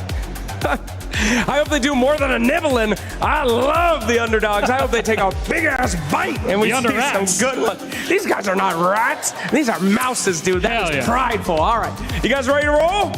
All right, let's get the keys over there. Gentlemen, please, your keys, and head to your stations. We have one heck of a series coming up, Milos. I'm really feeling it here. I'm here, and I'm right next to the big cheese, the big kahuna, Mr. Slacks. Oh, Sir Slacks. That's what we're saying. Sir Action Slacks. Thank you so much for anyone that forgot. That's what he is. That's what we are. This is our matchup. Let's send it to our panel and get it started. Thank you very much, gentlemen. We're ready for this two-game series, and on our final touch on the mid matchup, I still wanted to just get this one off my chest because I believe both No One and Mid One played against each other so many times in the days where Mid One was part of Team Spirit, Secret, of course, and No One was part of Virtus Pro. And these two are gonna have maybe a little bit of, the old man brawl, almost. A little bit of pride on the line, potentially, Effie. The old man showdown, I like that. Yeah, the 27-year-old geezers. No, it's these players have really left their mark in Dota so long ago that it's so cool that they're still relevant in modern Dota and they're still competing. And yeah, you just have to put respect on both of their names. For mid one, I'm especially curious what approach he's going to take today because these two mid laners actually share a couple of flexes with their supports, like the Keeper of the Light and like the Earth Spirit that they've been playing. And we've seen both of them be capable of playing at mid.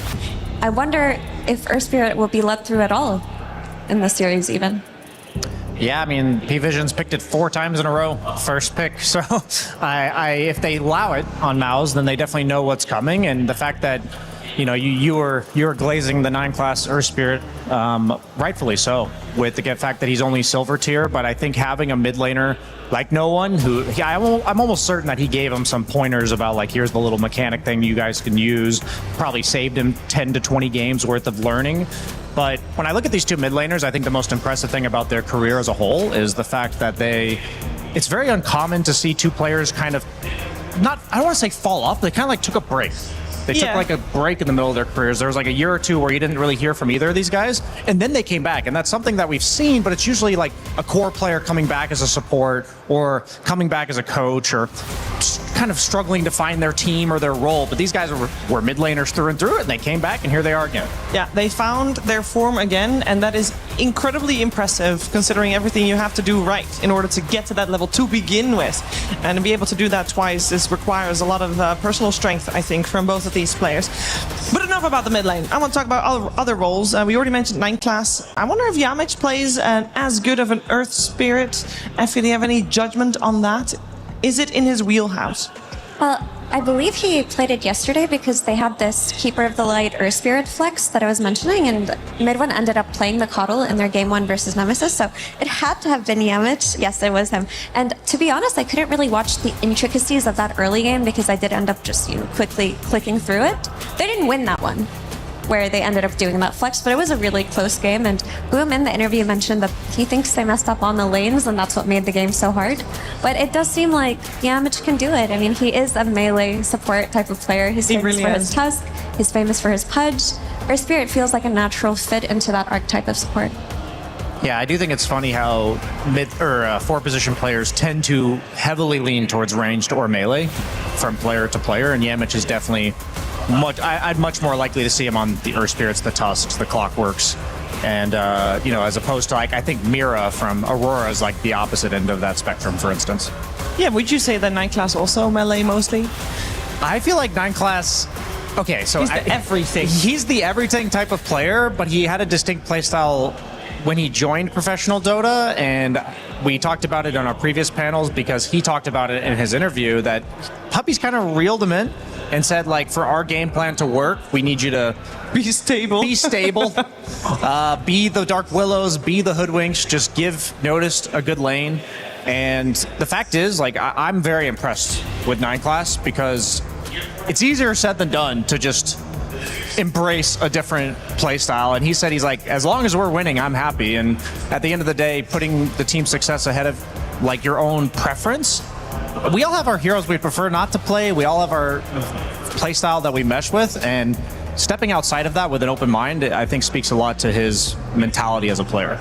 Yeah, I think 9 class is the type of player who doesn't really lean towards a ranged archetype or a melee archetype. It's more so just every patch he picks a pool of heroes and really refines them, and that becomes his playstyle, and it's very prone to changing depending on what he thinks is good. Because before he was the Slark and Nyx Assassin and melee guy, he actually, when he came into the scene, was famous for his Bat Rider and his Dark Willow.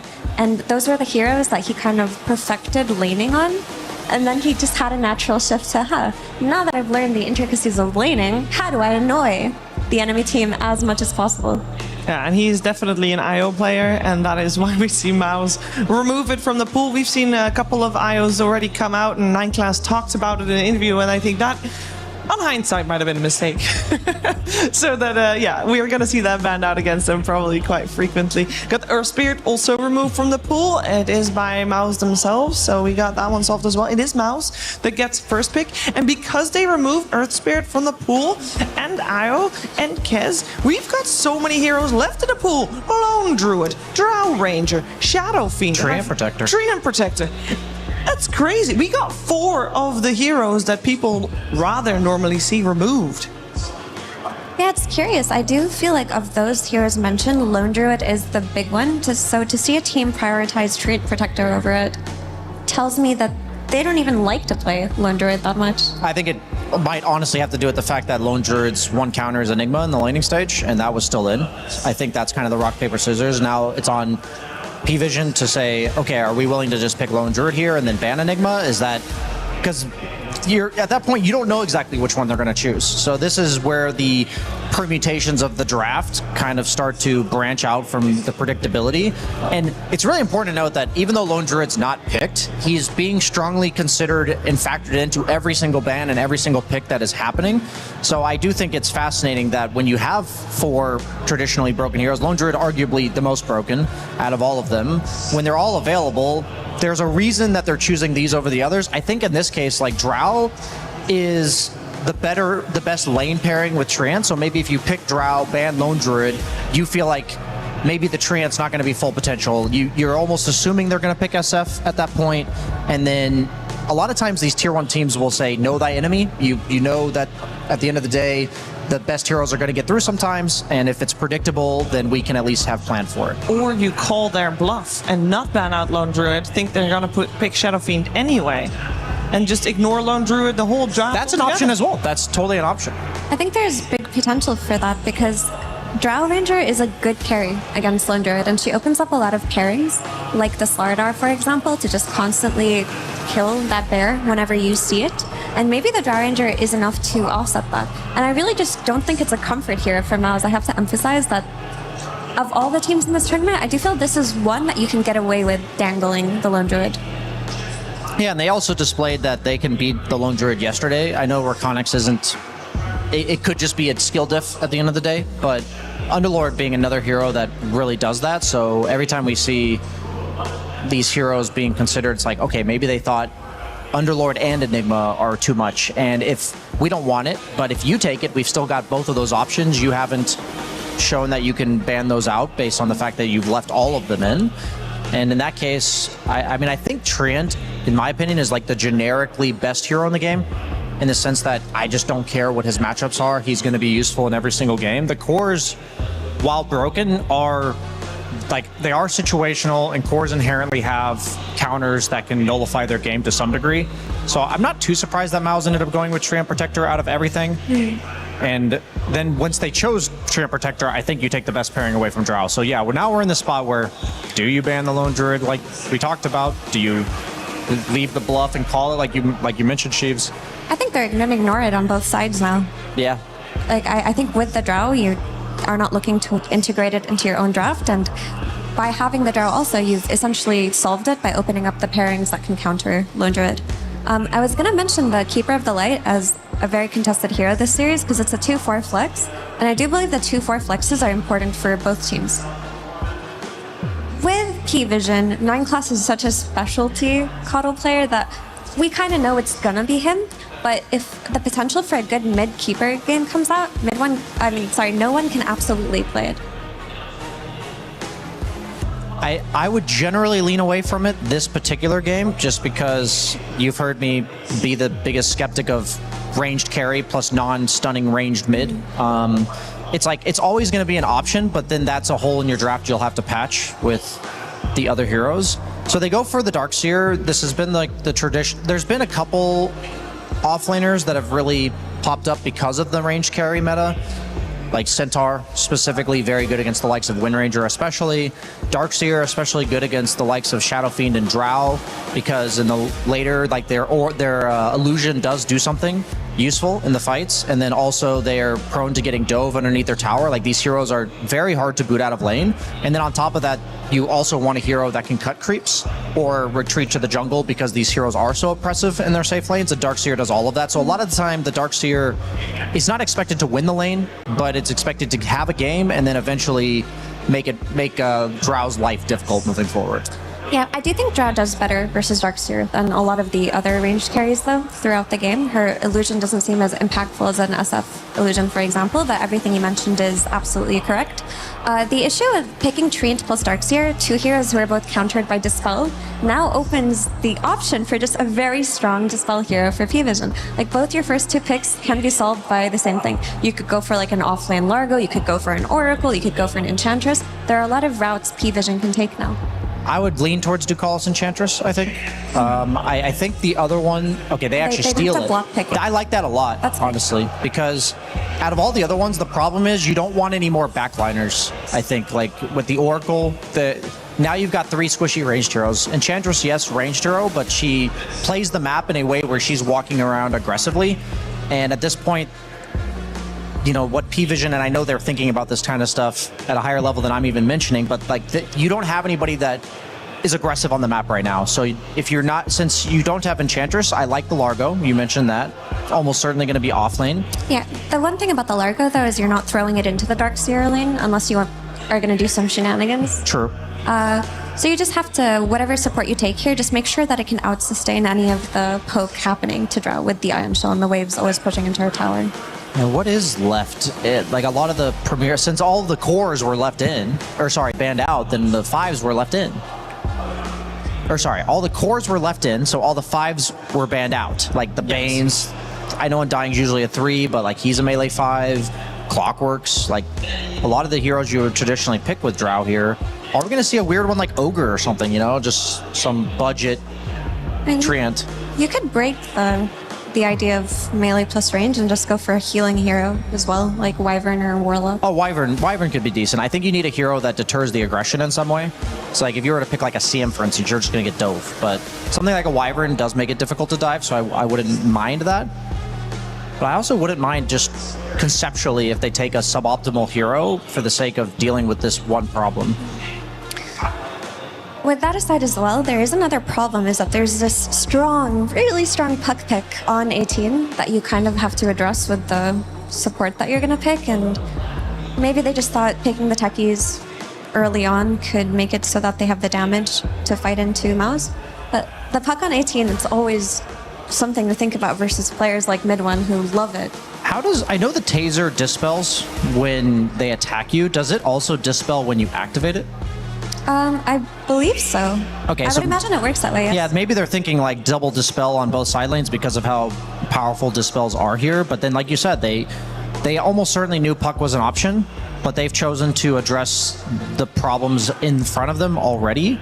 I've seen many a drafts won by an 18-pick puck. So I think Mouse is finding themselves in a spot where I think they're doing a lot better in this draft than I would have anticipated coming into this series. So if I were them, I'd be very happy with what I've gotten so far. Yeah, very comfortable. They've banned out the Night Stalker already, one of the best counters to the puck. They only need to ban out one more counter. And then on the other side, we are looking for P-Vision to ban out some cores. Crystallis doesn't have his hero yet, and you already mentioned his hero pool earlier, Brian. It's just generally, if he's getting the choice, he's choosing between 3 heroes in particular, with the Razor, the Bloodseeker, and the Monkey King. Is any of them viable in this setting? I wouldn't say any of them are not viable, but I don't think they're like what I see they're lacking on Mouse is objective damage. They have a lot of enablers, and Puck's a very self-sufficient hero. So I want to see a hero that they can gather around. I know we've seen a lot of TB. I don't think he's particularly good against Drow, but even like a PL or something, just like some win condition that is unique. That's what I would like to see, something that enables all of this. Yeah, thing is you need the jump, right? Like, I think Spectre looks very cool here. Sure, it doesn't give the objective damage that you talked about, but versus Keeper and Drow, she becomes super high value. But is it a Crystallis hero? Is he willing to play it here? Yeah, the only reason I would say PL over Drow is not because PL's particularly a better hero, but that hero would be more aggressive on the map here. And I think that is Crystallis' playstyle in general. I don't view him as like the greedy jungler that lets his team initiate the points of contact. And I think oddly enough, a hero like PL, as long as you're survivable in this game, I think you can be aggressive because you have so many enablers.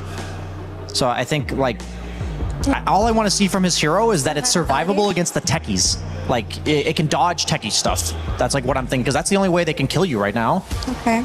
And they've got a puck problem. So I think that they don't really I don't think P-Vision can target your carry, basically. I mean, if you want survivability, then Monkey King versus melee hero is always an option. Yeah, Monkey King, I think out of all of Crystallis' normal heroes, Monkey King fits the best. Okay, they ban it. they listen to the deduction. Is like, actually, can they check the noise canceling on those headphones? They cannot hear us. I do want to mention that I find it quite curious that P-Vision banned Tiny. That means they thought that it was a pretty good option for Crystallis' carry hero, because it would have been great for them. It would have been their Keeper of the Light combination from mid. It would have given them the instant stun to catch the puck. And now they're working with limited options for their last pick to play against Puck. You don't necessarily want to pick Ember, who's the Coddle combo, versus Puck with his coil. True. DK. Okay. It's interesting. That's survivable. I wanted a guy to group around and an objective taker. I think this is very off meta, but it does make sense. Like I think it's a smart pick for what their draft is doing. My only concern is that the changes to DK ever since the facets got removed is that he did lose the bonus damage right click on his ulti. So looking at the rest of his lineup, I am concerned a bit about their ability to take anyone down. They're very light on damage. Exactly. I think for me that's a big concern. While I do like the DK conceptually, when you look at Illuminate, Heal, and Sustain, the Largo Sustain that's going to be coming out, you're playing into a lot of mid-game healing with very little burst damage to work with on Mouse. So they need to be winning their lanes, snowballing, taking towers, and pressing the advantage, because if they're taking it to the late game versus the sustain on P-Vision, that's tough. Yeah, the reason why I mentioned a hero like PL is because it's just very chaotic, and I feel like a way to deal with all this sustain is to create that chaos, and DK is just a very honest hero. And I feel like P-Vision's going to be allowed to ball up around the Largo, around the heels of the Coddle, and Satanic's just going to be chunking them, I think.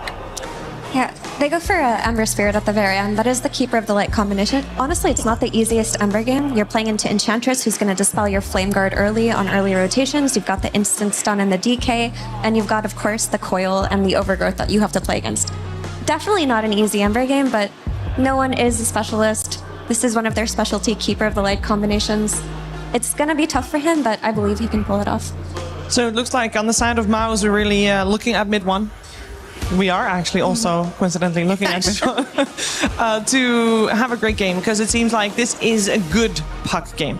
Yeah, it's definitely a good puck game. My concern every time I see puck is not 40 minutes plus. I think he has basically a free game with no instant disables other than probably a hex on the techies from 9 class, from Ducalis. But for me, it's the concern here is the mid game damage. Whenever you have puck and DK, Treant, Darkseer, maybe Ponto even considers like maxing impetus first, or maybe a bit earlier than you normally would. I'm just curious how they're going to solve this problem. Maybe they manage to stagnate the game and draw it out so they just don't have to worry about it. That might be an option. One thing that no one said that they were extra good in is closing out games. Is this a game where they're looking to get an early lead and just end it? Like, how fast do they want to play in this one? For P-Vision, I mean, ideally they can stabilize the early mid game, because it's actually Mouse who have the very strong lanes, they have the very strong tempo, and they've got the movements of the Enchantress. P-Vision do have the weaker early game draft, so if they can just come out of lanes without a disadvantage, that late game can be theirs. There's going to be a period in the game between maybe like 17 and 25 minutes that Mouse has no damage, and P-Vision has like 1 or 2 items on all their cores, and they can just walk at them, and we saw this something similar from them about 2 days ago. And so that's the window I'm looking at, where I think P-Vision's going to play it very passively and then come on really strong all at once. This is a game between one side a team that hasn't dropped a single game. On the other side, it's Mouse with a 4-2 record. Definitely nothing to slouch at. Let's see if they can be the first to take a game of a P-Vision as we head over to Sunsfan and Kazu. Thank you so very much, Shiver. Very kind of you to throw to the caster. Yep. Sunsfan here. Start the game, Shannon. That's right. We have Mouse versus P-Vision, and P-Vision undefeated. Mouse not so much, but they've looked pretty good. They're 4-2. Yep. I think the game that we cast, they didn't look good, and that was the only loss apparently. I guess that was against Spirit, right? So obviously Spirit are quite good, and I think that's the one that they did end up losing. But they've looked good, and I think there's maybe a little less pressure, like overall, on their shoulders. And I do like what they've cooked up for themselves, at least in like this early to mid game. I think they can play very aggressive. Let's see what we got here on the rune. Shouldn't be anything too crazy. Smid one, of course, does try to steal a bounty rune. Hero I want to talk about is Dragon Knight. Crystallis, he's picked it before. Many times, Not yes. at this tournament. Usually it's when his Razor is out or his Monkey King is out. Yeah, his Monkey was out. It was. But we haven't been seeing DK that much in this patch. What do you think it offers them in this game? Because before the facets, obviously during the facet period, it was a very different hero than it is now. No, the hero was so strong. He definitely got a very big nerf hammer, and you also Like you heard Brian talk about it on the panel, like you don't have the bonus damage anymore, and even more so, like I think the hero still has its place, and I think it's overall slightly underpicked, but I would say it's a better mid than carry. But what it does for them here, you have built-in armor, which is quite nice for you later on against the Drow. Like you're not an agi hero, but you have built-in armor from your innate, which is quite nice. And you can play fast, right? You're playing with the Darkseer, you have a tree and armor as well, and I think it works very well with also like the range support. So I'm really looking at Mouse's early game. You have a Darkseer, tree and dual lane, very, very strong. Yeah, and you have an Enchantress who can go through the gate and like do some stuff here in the early game to offset what P-Vision have going. And on the other side, we have Drow. We're seeing it every game. And we're also seeing the Ember every game. It feels like these heroes are getting through semi-consistently. The Largo is also a very consistent pick thus far. Are you expecting things to change as the tournament goes on? Or are we kind of stuck in this? I feel like by the end of most tournaments, we're seeing crazier things. Because you have to pull out crazy things. No, like the thing is, so Largo plus Ember, we've seen it. Largo plus Storm, we've seen it. And we've seen Caudle plus Storm, Caudle plus Ember. The problem is, giving these three heroes together, I think that's going to be something that you cannot let happen later on in the tournament. Because I think already, as you can see, there's a lot of pressure that comes out from this lane with the Caudle and the Largo. They're very good with one another, and they both want these type of mid heroes, the Embers, the Storms, which are, you know, it's exactly what they have. So they're going to be very happy. I think also no one in the mid lane is going to be very happy, which is why I've got a lot of eyes here on this Mouse early game. Yeah, Boom playing the Darkseer this time around, and I've seen him pick that up a few times before. Not too shabby. You got the AoE of the Treant Protector, the Coil as well. They definitely have, I wouldn't call it a wombo combo, but definitely good synergy overall with their lineup. Yeah, they do have decent teamfight, and also later, like DK, you know, you have an AoE stun nowadays. It's not like the biggest, but with a vacuum, you can still definitely pull it off.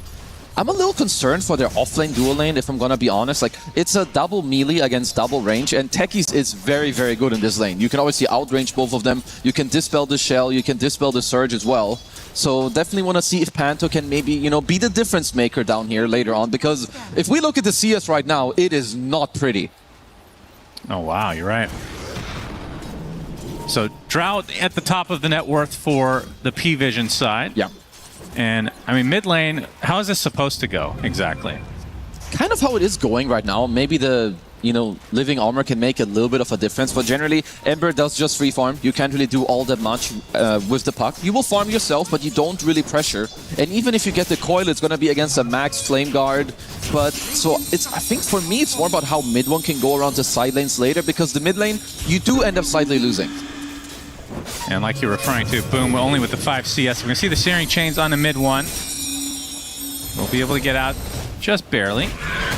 I mean, how good is the comeback potential for Darkseer? Because this is a rough start. You're going to need stacks or people to play through you. And this is where, at least like going back to the draft, I did like the Eng pick. Quite a lot coming out for Mouse. I'm looking at, they don't really have any good Ion Shell carriers this game. But, I mean, DK is good. Oh. Searing Chains with the Slight, no one. He'll be okay. On top of mid one, again, barely gets out. The Living Armor really going to be the difference here for mid one so far. It's already been doing a lot, because you can definitely see all this pressure coming out from no one here in this matchup. But yeah, when it comes to Ion Shells, I mean, Treant can be fine if you can play aggressive in the lane, as noticed, taking a little bit of pressure. But, you know, being Largo, especially with Caudle, he just constantly refreshes the lick. You get a last hit, you have high HP regen, boom. Yeah, only a matter of time here, and that's going to be first blood. Not quite, I guess maybe some creep kill or something, but yeah, still a very nice kill overall. Yeah. Little melee creep Johnny man. We'll have to refer to the melee creep a little later. Yeah. First blood. Notice. Blood grenade. We'll lick it off. Tempting to run out. And Impetus not quite enough. Very close. No mana. Yeah. The Stormcrafter not going to catch up. So Notice will survive. He's been one of the better Largos, I have to say, in recent memory. Now, Noticed overall, I think he's just been looking very, very good, especially in this team. And the pressure is good from Mouse, because it should, you know, give some space potentially for Panto to make some moves around. I mean, he's no stranger to Enchantress. You know, he is level 30. He also played in the Team Spirit base camp. And if there's one team that's very good at using that hero, it is Team Spirit. Yep, true. All right, Boom. Gonna have to make something happen here to get back into this game. Yeah, you kind of have to do this. Like, just try to split up the lane a little bit. Like, Techies is annoying when this happens, but he can't really stop you from doing this, so I do think that this is the correct play. Mid one, of course. Mid one. Let's see. He's 23-4 versus the 29-8 right now from No One. As a 6-minute power rune is about to come.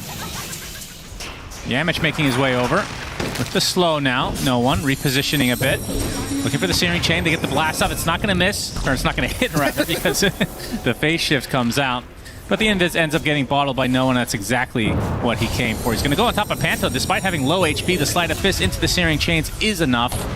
It'll be a trade of sorts with Ducalis biting the dust. Okay, did get the turn kill, but of course, most importantly, No One got himself the active rune. And this does also mean that like some of the first rotations here you're doing with Mouse aren't really going your way. It is a trade, which obviously isn't awful, but I think it would be nice if they can connect their heroes together. I mean, their best point of attack would be the Drow lane, so we'll have to see how much P-Vision play around that. Of course, already have an Observer Ward on the gate, as they are anticipating some sort of pressure here. All right, which team wants to be more aggressive early? Definitely Mouse. It is up to them, I would say, to like stabilize a little bit of the levels on Boom, but then kind of get going. You have Treant and Ench as supports. You want to kind of make stuff happen. 7-minute wisdom play here from P-Vision. Ducalis inside the ring. No One joins the party as well. Multi-shot doing quite a bit to Panto at the moment. He's going to get taken out if he's not careful. Remnants should finish the job. Actually gets the hell out completely, apparently. Now the coil coming in as Mid One makes his rotation, and this is not good news for P-Vision. They get the Enchantress, but they lose 2, including the position 1 Drow. Now that was Boom really might be back in the game. Yeah, I'm so thankful because we've seen way too many games where we see both Wisdom Shrines just going to one team. You know, Mid One, he's available, he can TP down bottom, and like you said, they're kind of handing Boom a huge comeback in this game. He had like 0 CS. Now with his double kill, getting a lot of, you know, XP as well. Nice recovery. How worth it is it to, like, if you get the 2 Wisdom Shrines, originally when it came out, it was a huge deal. Where would you put on a scale of 1 to 10? It is a massive deal still. It's still massive. I would still put it at like a 7 or an 8. Okay, so it was a 10 before. It was, I mean, how do we define, like a 10 is like just game's over, because then it wasn't a 10. But it's the strongest it's ever been is 10, so. Okay, that was definitely a 10. I think now it's still at like a 7 or 8, and it does impact the game a lot. Like, I think it's still maybe a little bit too much. As Mid One forcing 9class to take the haste rune, so that's a small victory. All right, so just keeping track. You want to delete the Wisdom Shrine, you want to delete Greedy Enchantment. I like the Wisdom Shrine, but maybe there's got to be some other things. I will get back to you later, but the Greedy Enchantment, yeah, I'm on board. Okay. Yeah, keep us surprised on the Greedy in this game. Yeah, Blast off does hit. They don't have the vision initially. Yamich is trying to walk it off. Gets the Wild Wing Ripper to help out. And Satanic, despite the death, still top net worth in the game. Close to Crystallis, though. Yeah, honestly, I think Crystallis is doing very, very well in his DK. Of course, there isn't too much pressure currently on him.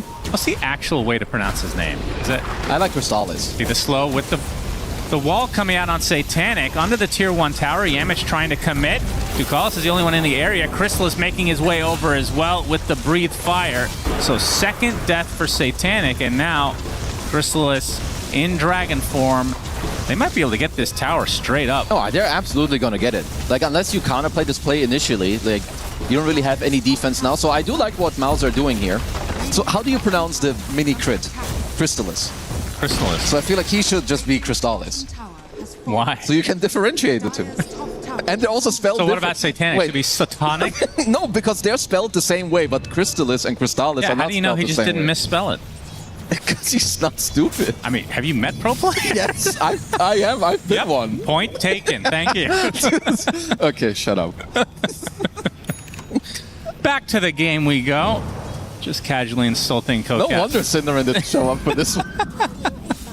This is my last one. I'm done. Sounds good. 10-minute power rune. It's going to be bottom. Illusions for Mid One. Panto dead. Wrong place, wrong time. It happens.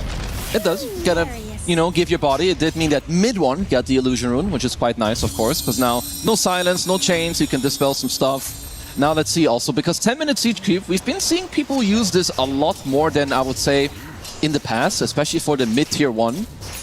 So I want to see where Panto also goes after his respawn. And what kind of itemization can we expect out of the DK? Because from the games that I've seen, which have been limited since DK is not that picked, it feels underwhelming in the damage department for whatever reason. Well, the best builds that you've seen on DK is Mask of Madness, Armlet, Blink, and then you can go like BKB, Pike, Daedalus. Like this hero later on, you do need to play around crits, because I think if you don't, then absolutely what you said kind of comes to fruition. He just has damage problems, so you definitely have to itemize for it. But I like the Mask of Madness, Armlet, get your kind of scale going, and then go for the Blink to be activated in the game. Smoke from P-Vision. No one working on the Spirit Vessel. Dire are scanning. No one is the only one that can make the plays in this game, so it could be a little stale. Well, let's see if Boom has a good read. Yeah, he's going to get the Surge off. Searing Chains not going to be used. Blast off does hit, though, so Boom will take the tumble. Crystal is coming in that dragon form. He's taking a beating, though. Earn charge applied. No one brushing off the damage. Is he going to continue here? He gets stunned, gets the Remnant off with another Searing Chains with the Solar Bind as well. Chrysalis will live. Okay, still a very nice move from P, and you can see the power of the taser. Like you cannot surge away from this techies, and not just that, you're also giving movement speed to no one, so his Remnant is faster to actually catch up. I was wondering if they would maybe even dive onto Crystallis there, but even so, just, you know, forcing him to TP. Definitely not what Mouse want here.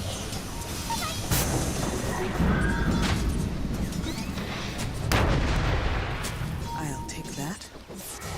Boom now with 2 deaths as 9 class on this Keeper of the Light. You talked about the combos. Can you pick this hero without having that, or is it just the icing on the cake? You like Caudle does kind of define your draft in a way, so you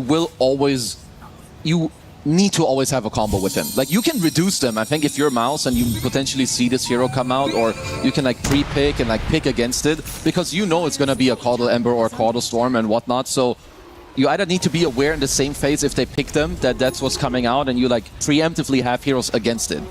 Because yeah, Caudle is so strong. He just keeps the heroes that go in, he just makes them twice as good. Mid one still working on his Witchblade at the moment. Noticed, I assume, is going to be... Oh, it's actually a casual Kaya not finishing Meteor Hammer first, so opting for the Lotus, which we've seen be very popular against the likes of Treant Protector. No, definitely, I do like that one. Also, like, good against the Silence. You can help out everyone else later. Also, his skill build, you know, is kind of being... this is the correct build. You can maybe call it a bit more greedy. You go only 2 levels in the lake, you get your Croak leveled up earlier. It helps you farm, it helps you get faster levels, faster talents, which is what you want. Because the only, you know, you just want to go some levels in the lake and the Frog Stomp early, get through the lane, and then you want to kind of skip all the other garbage and just get strong yourself and then amp up your mid laner.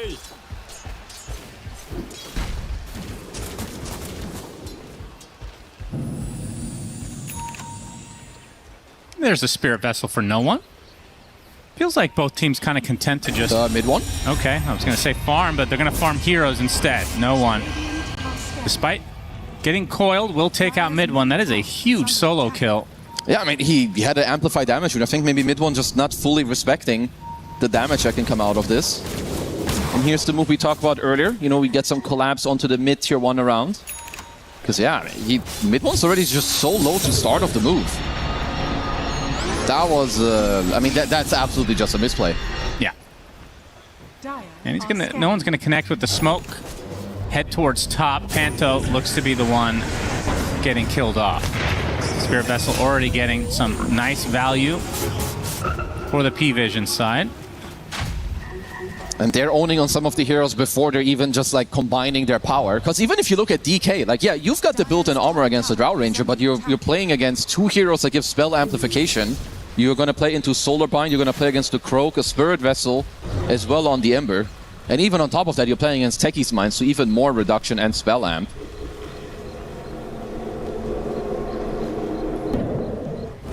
Just a 2k lead, though, for P-Vision. Nothing too crazy. It definitely isn't too crazy yet, and I guess if you're also... I mean, how worried are you that DK is bottom 2 net worth of cores? Because the difference isn't that big, I'm not super worried yet. I think also because he hasn't really entered the game. Like, once you get the armlet and maybe some more levels on your Darkseer, they can look for some moves. But honestly, Crystallis will be... Like, I'm waiting for his entry when he gets the Blink Dagger. So a couple more minutes. So he's got a bit of a grace period here for me.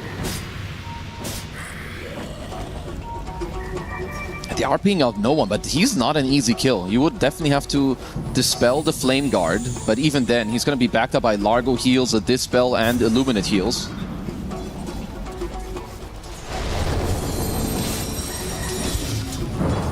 Yeah, mid one, bottom net worth in the game right now. Gets the shield rune, so we'll survive this. Effectively just gets it canceled completely. It's honestly a good win on its own. Like, when you don't have your mid-tier 1, you're generally gonna lose out on the rune control. Yeah, that's true. So taking that away from no one is very, very nice. Yeah, well, there's the armlet for Crystallis. And we'll be going for the Blink BKB after the fact. As Boom's gonna get blast offed. Satanic with the Gust into the multi-shot, mid one in the area, and they just don't have enough damage. I'm gonna turn this around onto the Techies instead, but no one joining.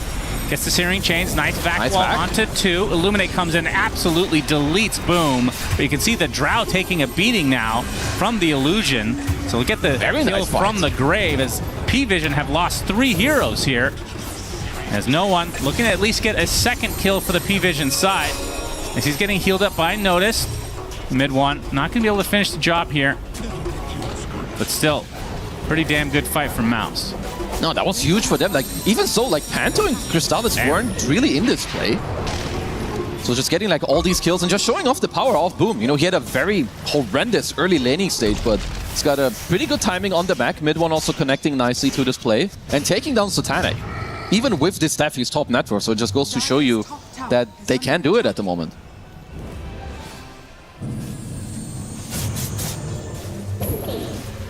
A little pressure to this tier 1 tower as we look at the replay of Ducalis.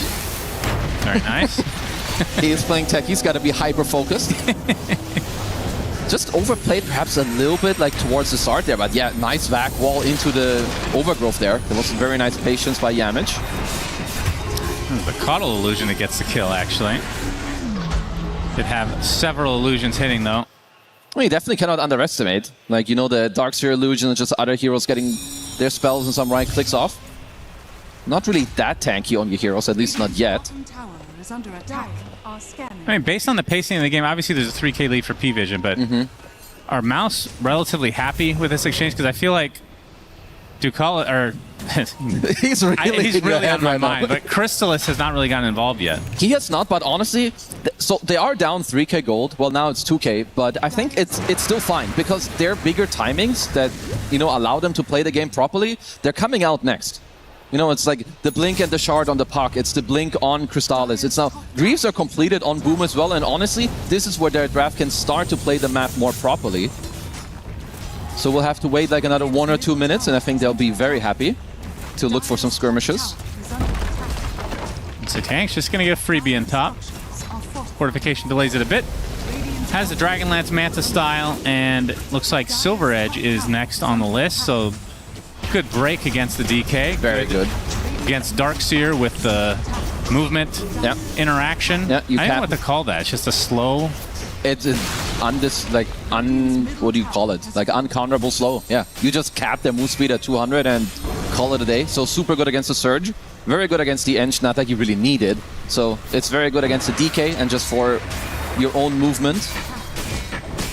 Let's see, Mouse want to force a Roche here, which honestly they do quite quickly with their draft. Yeah, I think they're going to get it. Mid one top gets the Arcane as well. Yeah, and they got the perfect creep from Panto as well. Now who takes this? I mean, it should be your DK. It's DK or Puck. I think you give it to either of them. If you feel like you want to get Crystallis involved quite aggressively, could have been him, mid one. Yeah, he's going to use the coil onto Ducalis. As the rest of Mouse kind of wrap around, looking for initiation. There's a big back wall onto 4 heroes.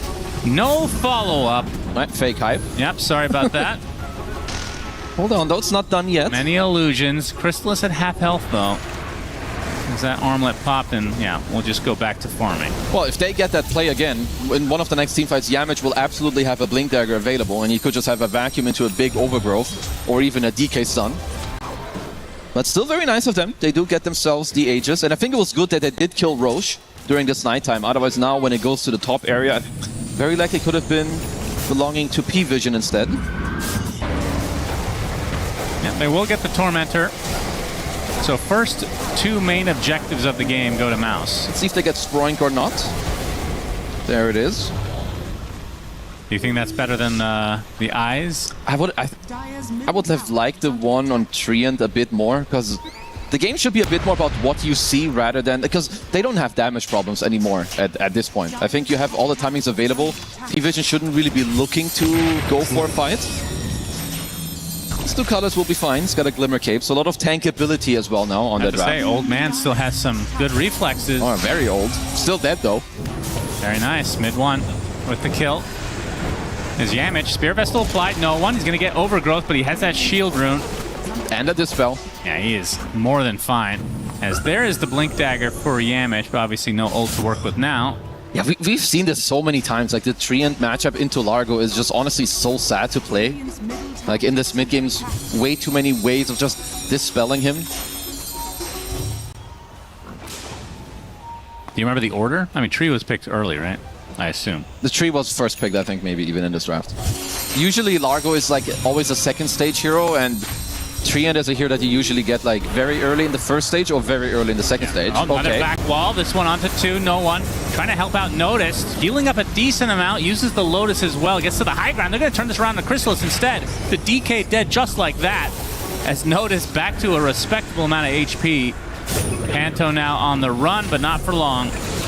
So P-Vision get two, despite this being against the Aegis. It's just a scary touch, like going on the Largo next to his tier 2 tower. Because when you look at all the heroes that P-Vision have available, you had a fully charged Holy Locket on 9 class, you had a Glimmer Cape on Ducalis, and then you just get the Illuminate heal off. He Lotuses himself, and they just keep everyone alive.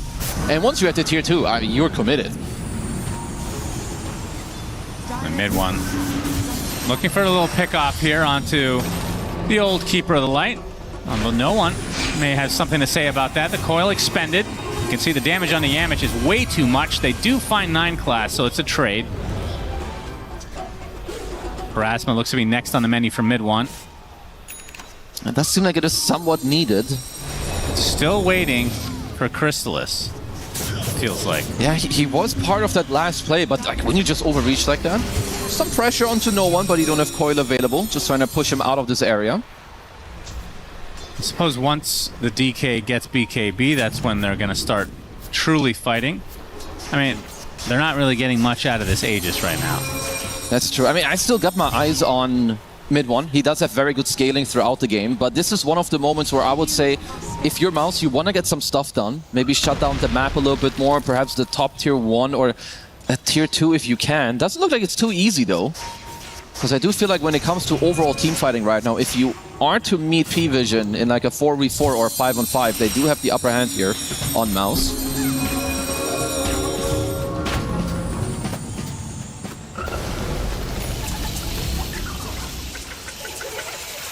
How fast of an Ags are we going to see on no one?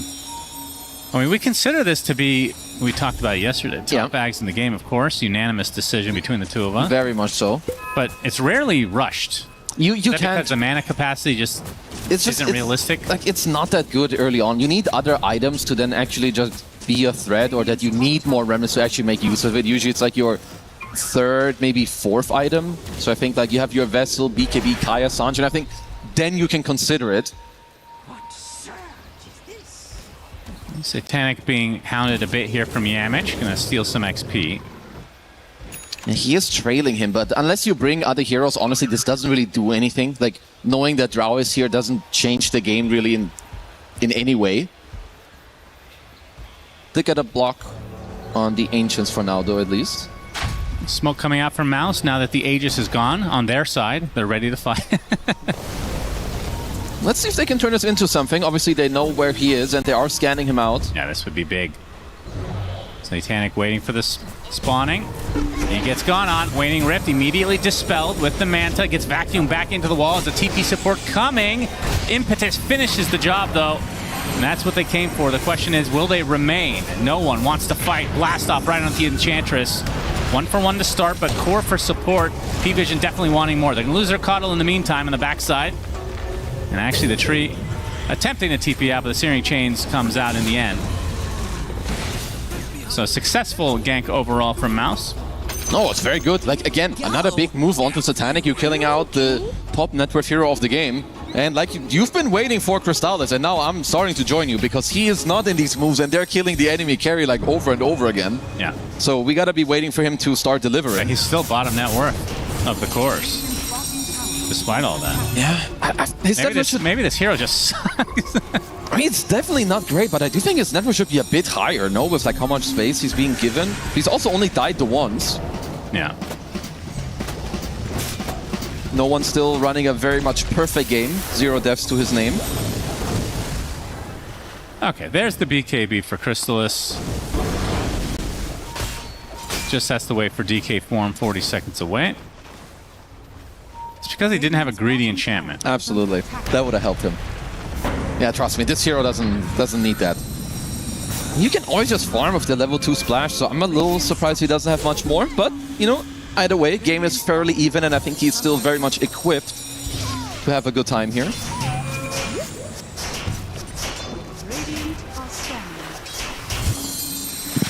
Octarine looks to be next for mid 1 as 9 class trying to defend this a bit along with no one. The Searing Chains with Spirit Vestal onto mid 1. Another Searing Chains thanks to Coddle. Okay, Link up. Not going to be in time. Mid 1. Hasted up. Has to use the coil to try to get away. Waning Rift as well. Luigi Orb can't get to the high ground, but does have the speed. Will get away safely. God damn, he barely got out of that one. Yeah, he was definitely not expecting so many members of P-Vision there. And he got caught by the secondary chains off of the chakra, but P-Vision are going to make quick use of this one to just sweep across the entire map here with a smoke. Yep, heading to mid-side here. As there's even a BKB for Boom. So surely Mouse going to get aggressive very shortly. So they have 2 BKBs that align pretty nicely. Okay, Ducal is quite aggressive. Panto. Mouse looking to continue to chase here. They're going to find the techies and instant kill onto Ducalis. A good start to the fight for Mouse. Yeah, just punishing the overplay here for now. Let's see if they can hold the area. Is so annoying with Active Searing rune. Chains. And Panto denies the damage rune. Very nice. Crystallis is looking. Take out the center. Crystallis joins the fight, gets the Dragon Tail onto Satanic, gets the Lotus applied, but there's the Overgrowth into the Manta. Instant dispel, but it's not enough. Satanic still killed off by Mouse. And now the chase is on. Boom with that BKB, creating a lot of space here. Mid 1. You see all the heals coming out from the Frog, so a lot of this damage being mitigated in the end. 9 class getting gone on now, but a nice Searing Chains again onto 2. No one just relentless with these Searing Chains. The fact that they only lose 2 heroes there, I think they should count themselves lucky here on P-Vision. Because Mouse with a very nice punish. Ducalis heavily overplaying his hand in the river. And then they have very nice wards from earlier that Yamage got to place in the triangle where they did spot out Satanic. Now this also will give them the secondary Roche of the game. So honest, Mouse are doing good stuff right now. Yeah. Roche with the Belch. I feel like we've seen Mouse in this scenario. I might have to hold this thought notice. Is he going to walk in and steal that Aegis, the old classic frog walk style? in with the frog. And he's going to put the frog stomp down. Oh, I'm surprised they're up for 10 seconds.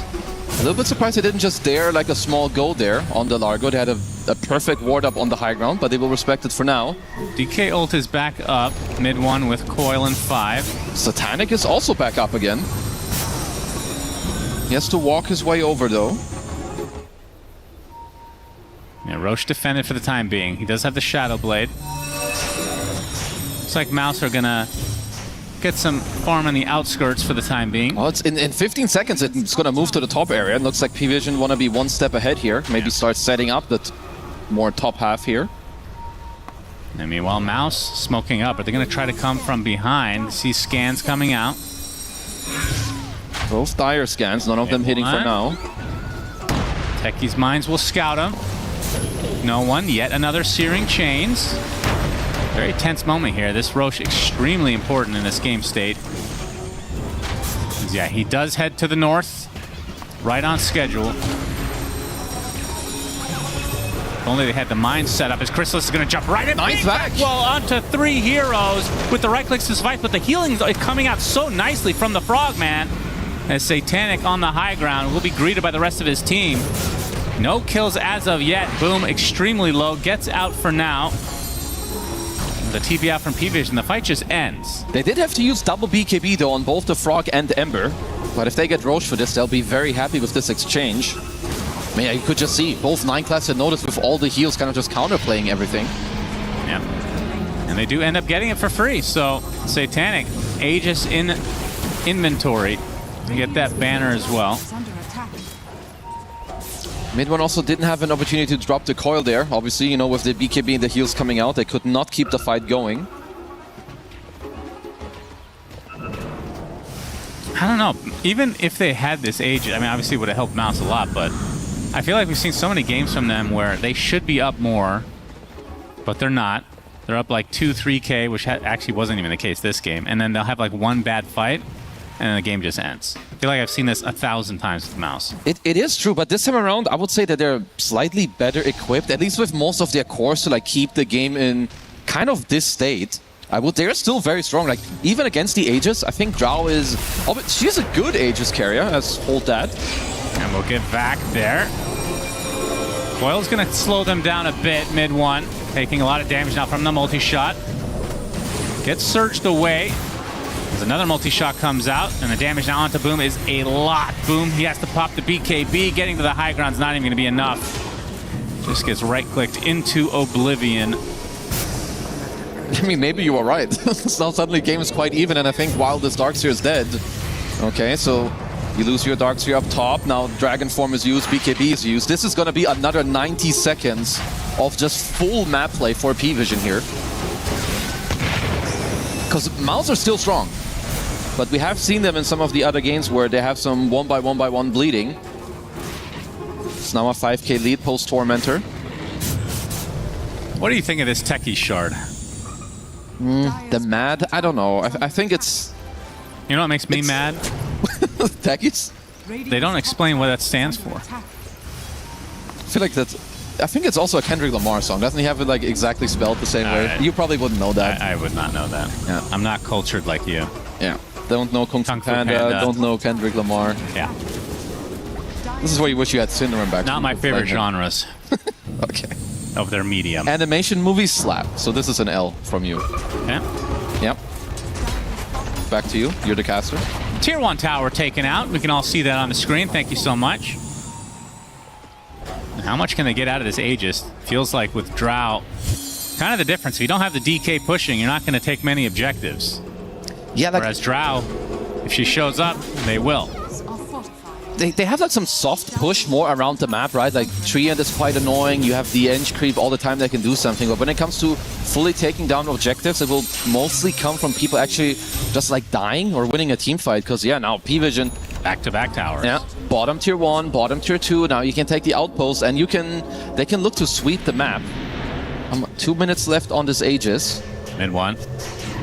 Does he not spot this? He doesn't. He's behind the tree. A nice gust into the right clicks. Is it enough damage? It's going to be close. He gets healed at the last moment with the Waning Rift, and the Illusory Orb is fine.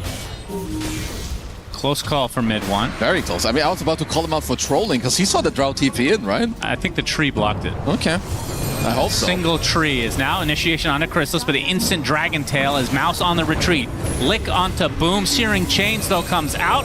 He gets stunned up by the creeps as well, and the BKB is not even enough. And despite having an Aghanim Scepter, Panso gets double killed by Satanic, and now the Nightfall away for DK. We've seen a lot of that this game. They need to find a way to regroup themselves, because at this point it's kind of just P-Vision going wherever they want. They find one kill, it turns into more. Because like we've had it in many other games, game is even, and suddenly now it's 2 minutes later, it's a 10k lead with full map control. Yeah, this is a tough one now. Still a minute on the Aegis, so we'll see how much they can push in this tier 3. I mean, at this Good point, layering of stuns and of course the creep helping out. The congregation. Nice. It's difficult. At this point, Ember is very, very strong. He's level 20, you have maxed out Croak, you have level 15 talent as well. Yeah, Boom not too happy about this one. I kind of get it. Yeah, they have the banner, so this push is going to continue. Living Armor can only do so much. Boom is back up in 15 seconds. We'll see how defensive, or how aggressive, rather, P-Vision want to be. They're going to get the range racks for free. On top of that, Glacier will continue to try to go for the melee. But now with a full 5 on Mouse, surely you defend this. I mean, they definitely should try, but this banner is still up, and this is going to be a double siege creep wave as well. So even if you do force Satanic away, this is one free lane. Yep, there it goes. So P-Vision. It was such a close call on that second Rosh as well. And it felt like, I mean, hindsight's 20/20, but if Mouse just committed for the Rosh, with Drow dead for 10 seconds, it feels like you just need to. I do think that was a moment that they will be kind of regretting as mid one, trying for a bit of a move here, but Ducalis was honestly very good itemization, even though like it looks small and simple on both their supports. Ghost Scepters and Glimmer so they don't die themselves. Also, you can pop the Glimmer on the others. And they're getting some huge items on both Ducalis and 9 class. They're about to finish up a double Hex. Like, mid one's been a pain in the ass for them in this game. But when they get one of them, or even both, he's in trouble. Yeah. Radiant's bottom tower is under attack. Noticed Aghanim Scepter, Sange, Kaya, and BKB with Lotus, actually. So he is extremely strong. He's ultra big. You got the double Lick Talent as well on Notice. You have the Alert Bobber. Uh-oh. Mid one. Yeah, he's cooked. Just soloed. Too easy for Satanic. Yeah, another strength of Drow Ranger. And I really do like Satanic's item build in this game. I would say it's perhaps close to perfect. There's some other players who would squeeze in an Aghanim's this game. Also wouldn't have been too bad, but... Would you have liked some sort of a Dispel for mid one, as we're going to see the Ench get taken out here? I think that this silence is just something you kind of have to game sense and like play around. Obviously, at this point, it is hard, right? You're playing from behind. Drow Ranger has the silver edge. Yeah, so. no, I get it. I mean, they have living armor. I mean, it's been working before. This is the first time he got soloed. You have Surge. The items you should be looking for now, I think you need to play either with a BKB or a Lincoln Sphere. Like the Lincolns against the Hexes that are coming out on both the supports, which will be a huge problem. And yeah, also, you know, to make things worse, Mr. Yamich is going to drop to no one. We're still yet to die in this game.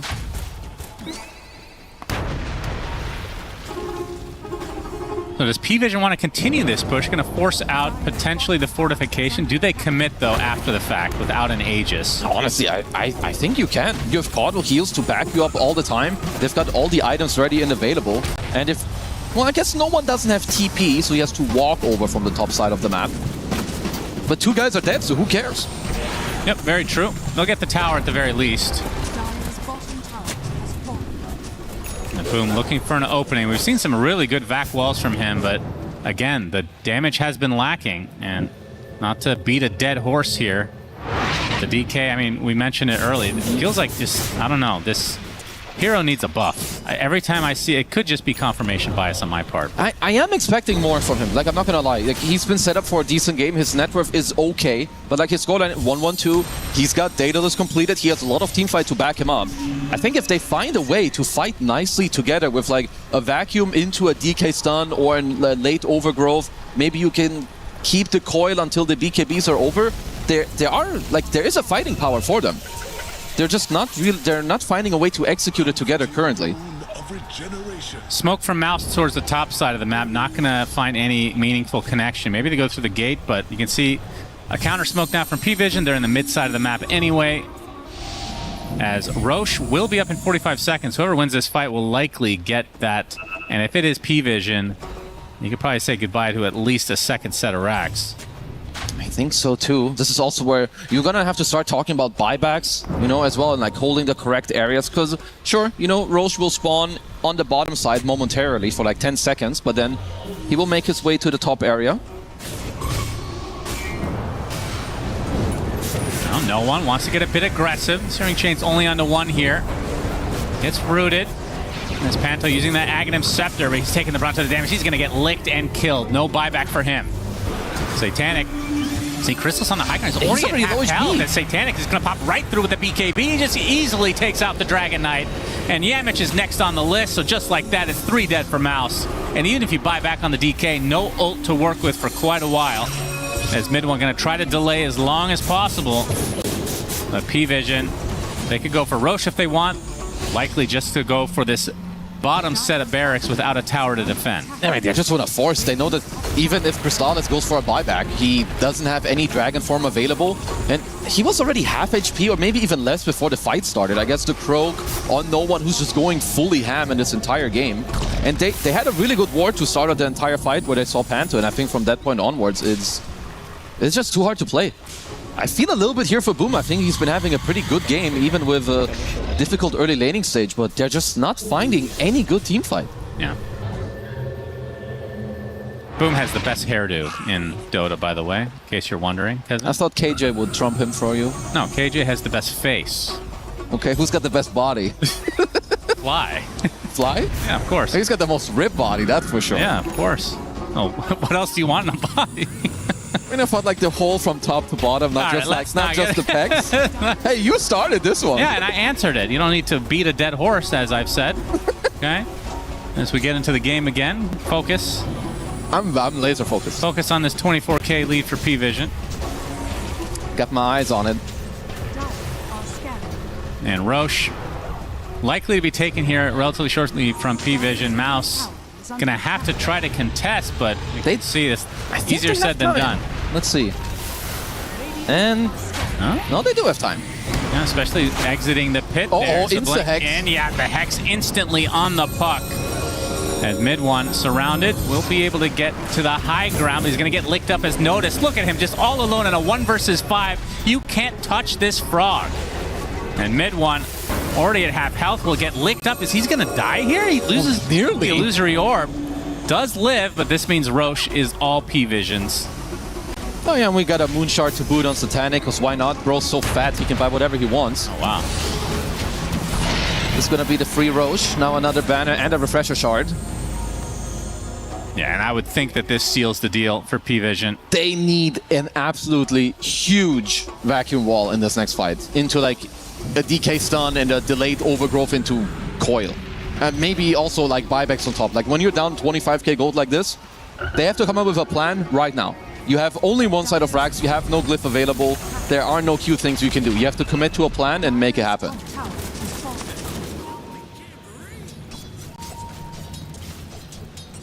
The Refresher Shard is in the backpack of no one. Yeah, he gave away the gem to free up the slot. Such a crazy hero to have Refresher on. Especially when it's free. Chrysalis has to pop the BKB along with the Dragon Form to get a nice Dragon Tail onto no one, but he's taking absolutely no damage. And you can see it's cooked. They're the ones doing the damage instead. Chrysalis dead. Boom, next. That should do it, surely. As Mega Creep's about to come out. GG's already called as Mouse dropped game 1. P-Vision, again, undefeated. And they looked really, really good. No, this team just looks good. Like, sure, you get some kills here or there on Satanic, but even so, like Notice and no one with a perfect game, 0 deaths to their own name. You have 9class and Ducalis, I think, with good itemization, just, you know, very chill, survivable early on, Glimmer, save each other, you get the hexes later. And Mouse have a good early game again, like the first 15 minutes, but not a single fight that kind of started on their terms after the 20-minute mark. You never had Crystallis like starting a fight. It was always no one jumping in with the Croak. It's just not what you want to see. Yeah, how much do you look into, I mean, it could just be saying more for P-Vision than it is on Mouse's side, but Mouse having what we felt like was a lead, you keep saying that, they were down 2K, 3K, yeah, the whole early game, but you liked like where they were. They just weren't able to actually capitalize and make that anything meaningful. Because like at that point, you're still strong. I think even whether you're up 2k gold or you have a 2k gold deficit, you could tell that P-Vision didn't really want to fight into them. Like guarding Grease on the Darkseer, mid one was having a banger of an early game, and Chrysalis was given all the space to farm. But I think he failed to deliver considering the space he was given. And I think then if you do this against P-Vision, who they know how to group up, they know how to gather. You have Largo Caudal. It's funny. It is a ball you need to fight into eventually. First two highlights are Satanic dying when they went for the Wisdom Shrine, then he dies right after under the Tier 1 tower. And kind of from there, and again, he's going to die here. This is the and Satanic then he dies later to the smoke also. Like, Mouse had pretty decent plays when it came to like shutting him down, but... Yeah, I mean, Chrysalis only died 3 times this game. Satanic 5. Yeah, but Satanic always had the network lead at every point of the game. I think what happened is that like Satanic actually got to use his network for a lot of things. Whether he will set up or he did it himself, you can debate that. But I think the DK in this game, even though I think it was the full last pick, I don't think it really showed up. And maybe the hero isn't amazing, but he's got a place and he should have done more. Yeah, I would agree with that. But There is a game 2 for a reason, Kezu, in case you were wondering. Thank you. I'm so sorry, Sheeper.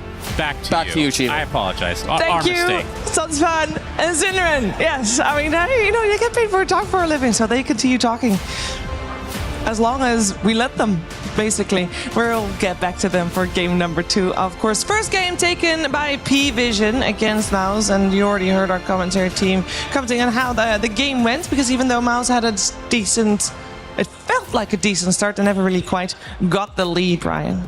Yeah, I liked the DK pick for what it did for their own game plan, but my initial concern when I saw their entire lineup was I feel like Satanic's just going to be allowed to be Drow, which means you're going to stand your ground and just hit a bunch of people. Drow's not the Drow of old where you get next to her Agi gets deactivated and she's useless. You have Glacier, you get the 25% bonus damage. Yeah, you lose like the True Strike and the piercing of the armor, but you still do a lot of damage and you still have the bonus agility.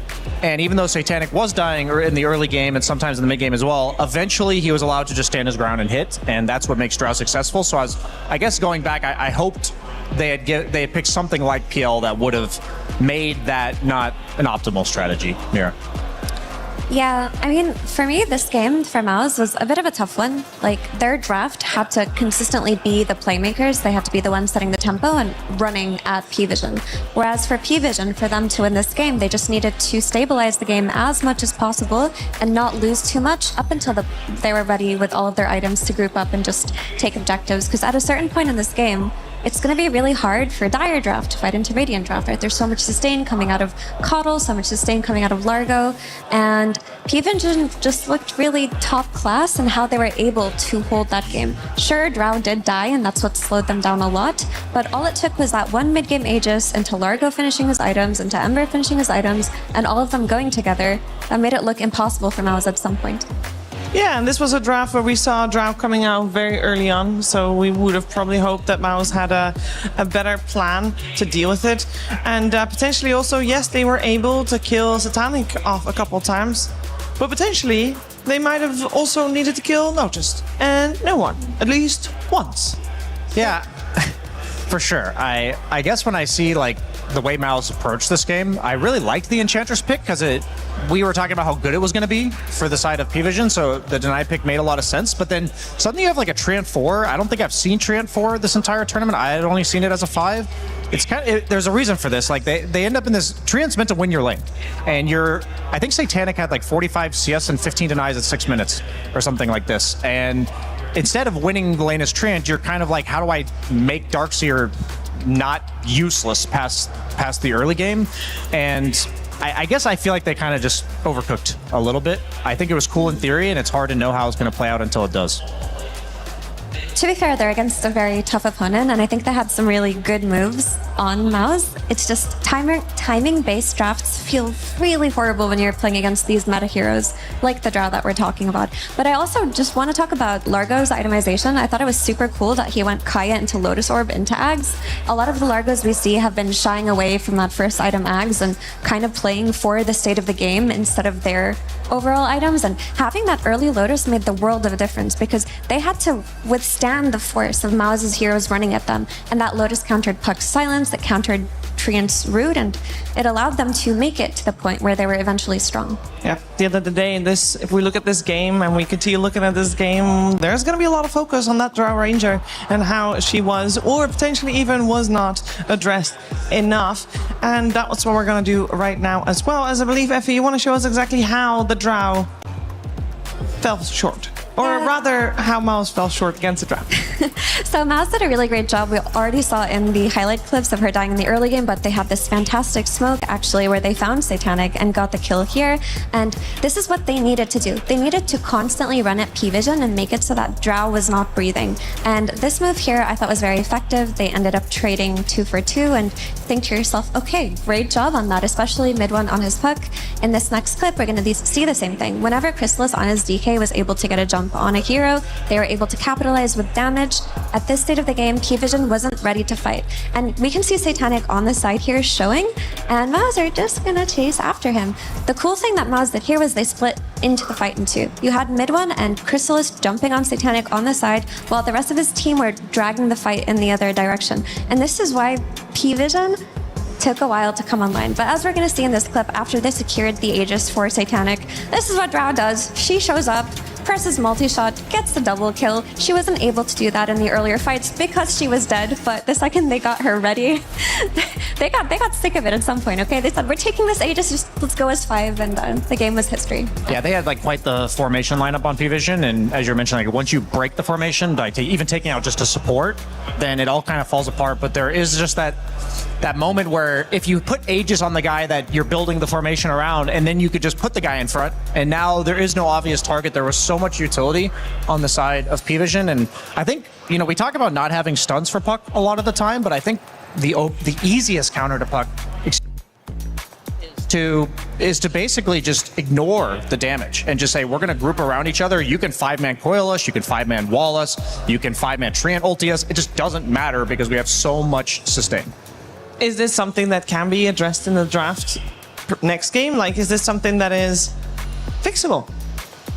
Ban Drow, I mean, the thing is, I actually thought MOUZ got a lot of what they wanted in this draft, and I think that this is a very solid draft for MOUZ. I was like trying to describe to myself what I think of P-Vision's drafts, and I would equate them to like a specialty coffee, where I'm like, this tastes really good, but I don't understand why or like how this tastes good. Like, how did they make this? And when I watch P-Vision's draft, it's like, I would be equally perplexed if I'm MOUZ. I liked what they brought to the table. I don't know if I would even worry about fixing something. I'd be fine to just run back, not the exact same draft, of course, but be confident in your ideas. I don't think you are far off here. For sure, I liked MOUZ's draft a lot, and they were just on a timer, and it's very easy to mess up on a timer. I think Kezu mentioned it in his post-game that after some point, it felt like they weren't getting the jumps anymore. They weren't taking the fights on their terms. Giving away that second Roshan to Drow Ranger is where they went wrong, but I wouldn't change anything within the draft, just approaching that mid-game and maybe being a little bit cleaner.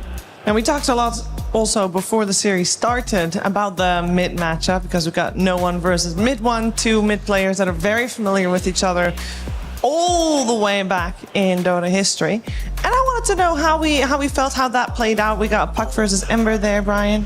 I mean, the mid lane, Ember is definitely favored in the lane, and that's been like a real rock, paper, scissors matchup. I see people seem to be willing to be playing both sides of it. I do think the Trant armor helped mid one get out of the laning stage like better than he otherwise would have, and Puck is one of the best point-click disables for Ember to kill him later.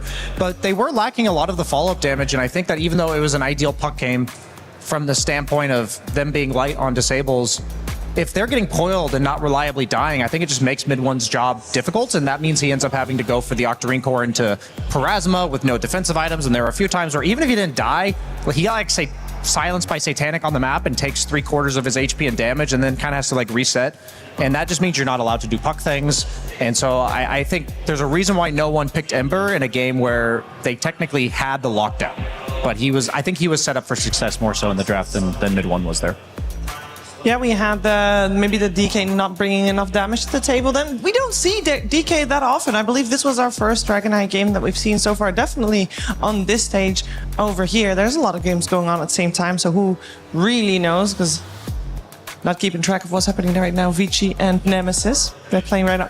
It's all so close together. I could see them right now. If I had binoculars, that would be perfect. But my point is, Dragonite, you don't see him very often. Effie, how do you feel he did? Obviously, he didn't win, but are we going to see him more? Maybe. If we talk about the draft, probably if there was one thing to change, maybe an easier to execute kind of carry, but I did think his durability was important for that draft, and his ability to blink catch was important. I'm not really sure what you would replace with that. Maybe the Monkey King could have been a different hero to talk about, but you mentioned that Monkey King could just lose on lane, Brian. Yeah, I guess I just want to be careful about. I agree that nothing seemed perfect there, but that's like a reason. Like every pick we can talk about for Crystallis, there's like some drawback that it would have, and I think the biggest mistake MOUZ can make is to try to overcorrect this game. I really think they were close to, like, that was the most competitive game I've seen for P-Vision thus far, meaning they basically just handled everybody up until this point. And at the end of the day, like, this was another game where a lot of the broken heroes were left in the draft, and you took Treant, you gave them Drow, and then they tried to address the Drow with Darkseer, but then I think that kind of created a little bit of discontinuity in their own draft. So I think that they were putting themselves on a chessboard with Magnus Carlsen, basically, is what happened here. You're really liking your analogies these days. Sorry. No, they're awesome. They took Dream Protector, even though they could have picked Lone Druid and Drow Ranger and Shadow Fiend themselves. And Dream Protector's a hero that, with a couple of dispels, at least the armor is gone. Still going to be an annoying hero on the lane. But you're saying that maybe if they changed that up, this would have been better. I'm telling you, I think like they could have gone about this so many different ways. But I also think that once you get to like the 4th overall pick, you're already adjusting to what the enemy is doing. You don't know, are they going to take Lone Druid? Are they going to take Drow? Are they going to take the SF? Like, you don't know which one they're going to respond with because you left all of them in the pool. So I would be fine if they run it back again, honestly, with the Treant Protector. Oh, Treant, yes. Yeah, just DK. DK, no. I would even say the Darkseer might have been a bit of a fumble, because if you feel like you need to then block pick Enchantress to enable the Darkseer and then move Treant to 4, that's where the overcooking might, you might be on borderline there. We're going to find out. Game 2 is, of course, coming your way very soon. But first, we're going to check in with the man that was targeted in the game we just watched. I'm talking about Satanic, who before the match talked to Purge.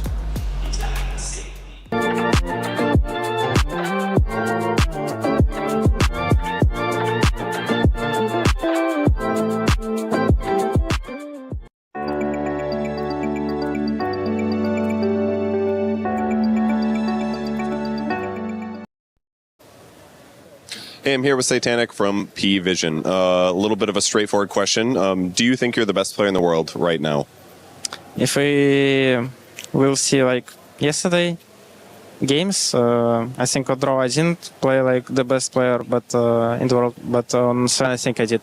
So on Sven, you think you're the best player in the world. Okay. Do you ever worry about becoming complacent? Some top players, they win TI and they get a little lazy. They stop practicing as much. Are you ever worried that that might be you? I didn't win TI yet, so and my career didn't like it's only starting, so I wouldn't say so. Okay. And you have been a top pro for about 2 years now. You said earlier that you don't really think about your career because it still feels new, but have there been any major changes since before you were a pro and since you started? I assume you're way busier, you have to practice a lot, you're traveling. Is there anything else that's changed? I mean, I played, when I started my career, I played tier 3, so I didn't fly anywhere, so I had more chill time. But anyway, I played Dota a lot because I just like it. Now I'm just like flying more. That's the difference, I would say. So you live on an airplane, basically. Yeah. Yeah, it's very, very not comfortable. One last question. In this version of P-Vision, are you guys stronger than P-Vision has ever been right now? So I feel like your strength level compared to other teams is really high. I think by ideas, yes, that Poppy giving us, but by our player performance, I'm not sure that we could have beat like Prime Prevision, you know? But we will see. Maybe we will beat them. Okay, well, thank you for joining me for the interview, and good luck in your match. Thank you. We book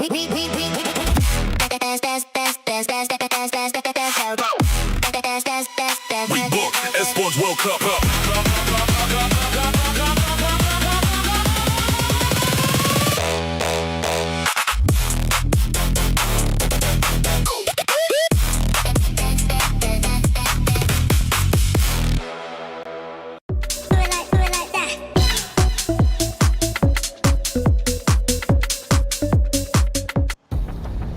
We are getting ready for game number 2 between P-Vision and Mouse here on the stage. And game 1 went the way of P-Vision, just like every game here at this EWC has gone the way of P-Vision whenever they were playing. They are still one of the undefeated teams here. Mouse was somewhat close, according to Brian. He said this is the closest anybody has gotten to at least pose a bit of a challenge to P-Vision, who seems to be breezing through everybody else. And the question is, what adjustments will be made in Game 2? Because already the bans that we saw in Game 1 were so different, targeted, that we had a lot more heroes left in the pool that we normally expect to see banned. We had Lone Druid completely ignored, Brian. Ignored. I mean, the thing is, he was ignored, but was he really? Ignored! but he was like factored into Ignored. I didn't see him. I feel like you're ignoring me right now, Shiva. Keep doing it, Steve. No, Go ahead, Vera. Brian's right. It was considered, but then when the treant was taken on one side and the drow on the other side, if you have the drow as your first pick, you're not picking another carry. Like, you've got it. And then if you're playing against drow, do you really want to pick Lone Druid? Because she's one of the better heroes you can pick against him. I mean, the irony here, Mira, when you said that, I had a bit of PTSD when you said when you pick drow first pick carry, there's never going to be another carry in the game. Because my pub experience is the complete opposite of that. Because when somebody first picks carry, that means it's infinitely more likely that there's going to be 2 carries. But yeah, I do have to recalibrate to the nature of the pro draft for sure. I think once like they basically locked in their ideal carry pick there. Like they could have taken the Lone Druid over the drow, but then you're at the point where okay, we probably have to ban Enigma because that seems to be the lane counter to the Lone Druid, and then you are playing against the Drow, which is a pretty good matchup for Drow against the Lone Druid. So I think they basically said, because we're picking Drow, you don't want to pick Lone Druid, and we also get to free up our bans by doing so. I think it just made a lot of sense in hindsight. It's easy to say it made sense in hindsight once we see the whole thing play out. Yeah, on the bright side, I think for Mouse, even though this is a very tough opponent, they still have Vici Gaming to go through tomorrow, and overall, in terms of record, they are 4-2. Well, I guess now 4-3. They're looking good to at least make it to the survival stage, and then anything's possible because that's just 1 or 2 best of 3s that you need to win to make it to the playoffs. So I think this is very good already for a team that, and they said this themselves, did not practice much before coming in here, and their drafting strategy is also more unique and less calculated than some other teams will be, as we do have our second pick, Drought Ranger, and our first pick, actually, there has been a change, Darkseer. Lone Druid is banned, and so is Dream Protector. Do you guys feel like Puppy is being a little bit mean towards his former carry player in Chrysalis? Are we sure that these teams are correct? I see a Monkey King Razor ban for Mouse. I assumed the right side was P-Vision because of the Monkey King Razor ban. And the IO ban is on the side of P-Vision, which would also... Yeah, I'm officially convinced that this... Yes, there we go. That makes a lot more sense now. Now, back to this psychological theory crafting, Brian. Do you think Coach Puppy is being mean to his former carry player in Chrysalis? By targeting? Target banning him in the first phase. I mean, I've always teetered on, is this a sign of respect? Is this a sign of disrespect? In terms of, we don't think you can play anything else. Is this a sign of, we think you're the most important player on your draft, so you should be targeted? I never know with this. I do think that with Crystallis specifically, he is just a different player when you put him on his signatures. Another one. Yeah, and the Tiny too. I'm. Okay, Puppy, relax. You're playing against 2 of your former players as well. I think they're saying that, like, honestly, I think the DK in theory is great against Drought. You jump her, you have built-in armor that isn't negated by her ulti. So I think they're honestly respecting the fact that if you were to do that again with different ingredients, then that might work. So I'm down for it. Stop being reasonable, Brian. We're trying to create a dramatic story here. I mean, obviously, if you ban 2 of his heroes in the first round, you need to send a freaking message. Exactly. Mira, with the last ban. Exactly. I do like the Darkseer run back. I know you mentioned that maybe it was a little bit too much, but I think it worked out in that mid game, especially when they were running at them nonstop. That timing was really good, and you pair it with a clock. What I like about this clock plus Darkseer over the Darkseer plus Treant is that they're not countered by the same thing. When you pick DS plus Treant, all of a sudden Largo is amazing, and then Largo also buys a Lotus Orb. He's like, haha, twofold. This time around, you're spreading your bases a little bit more while still being synergetic with each other.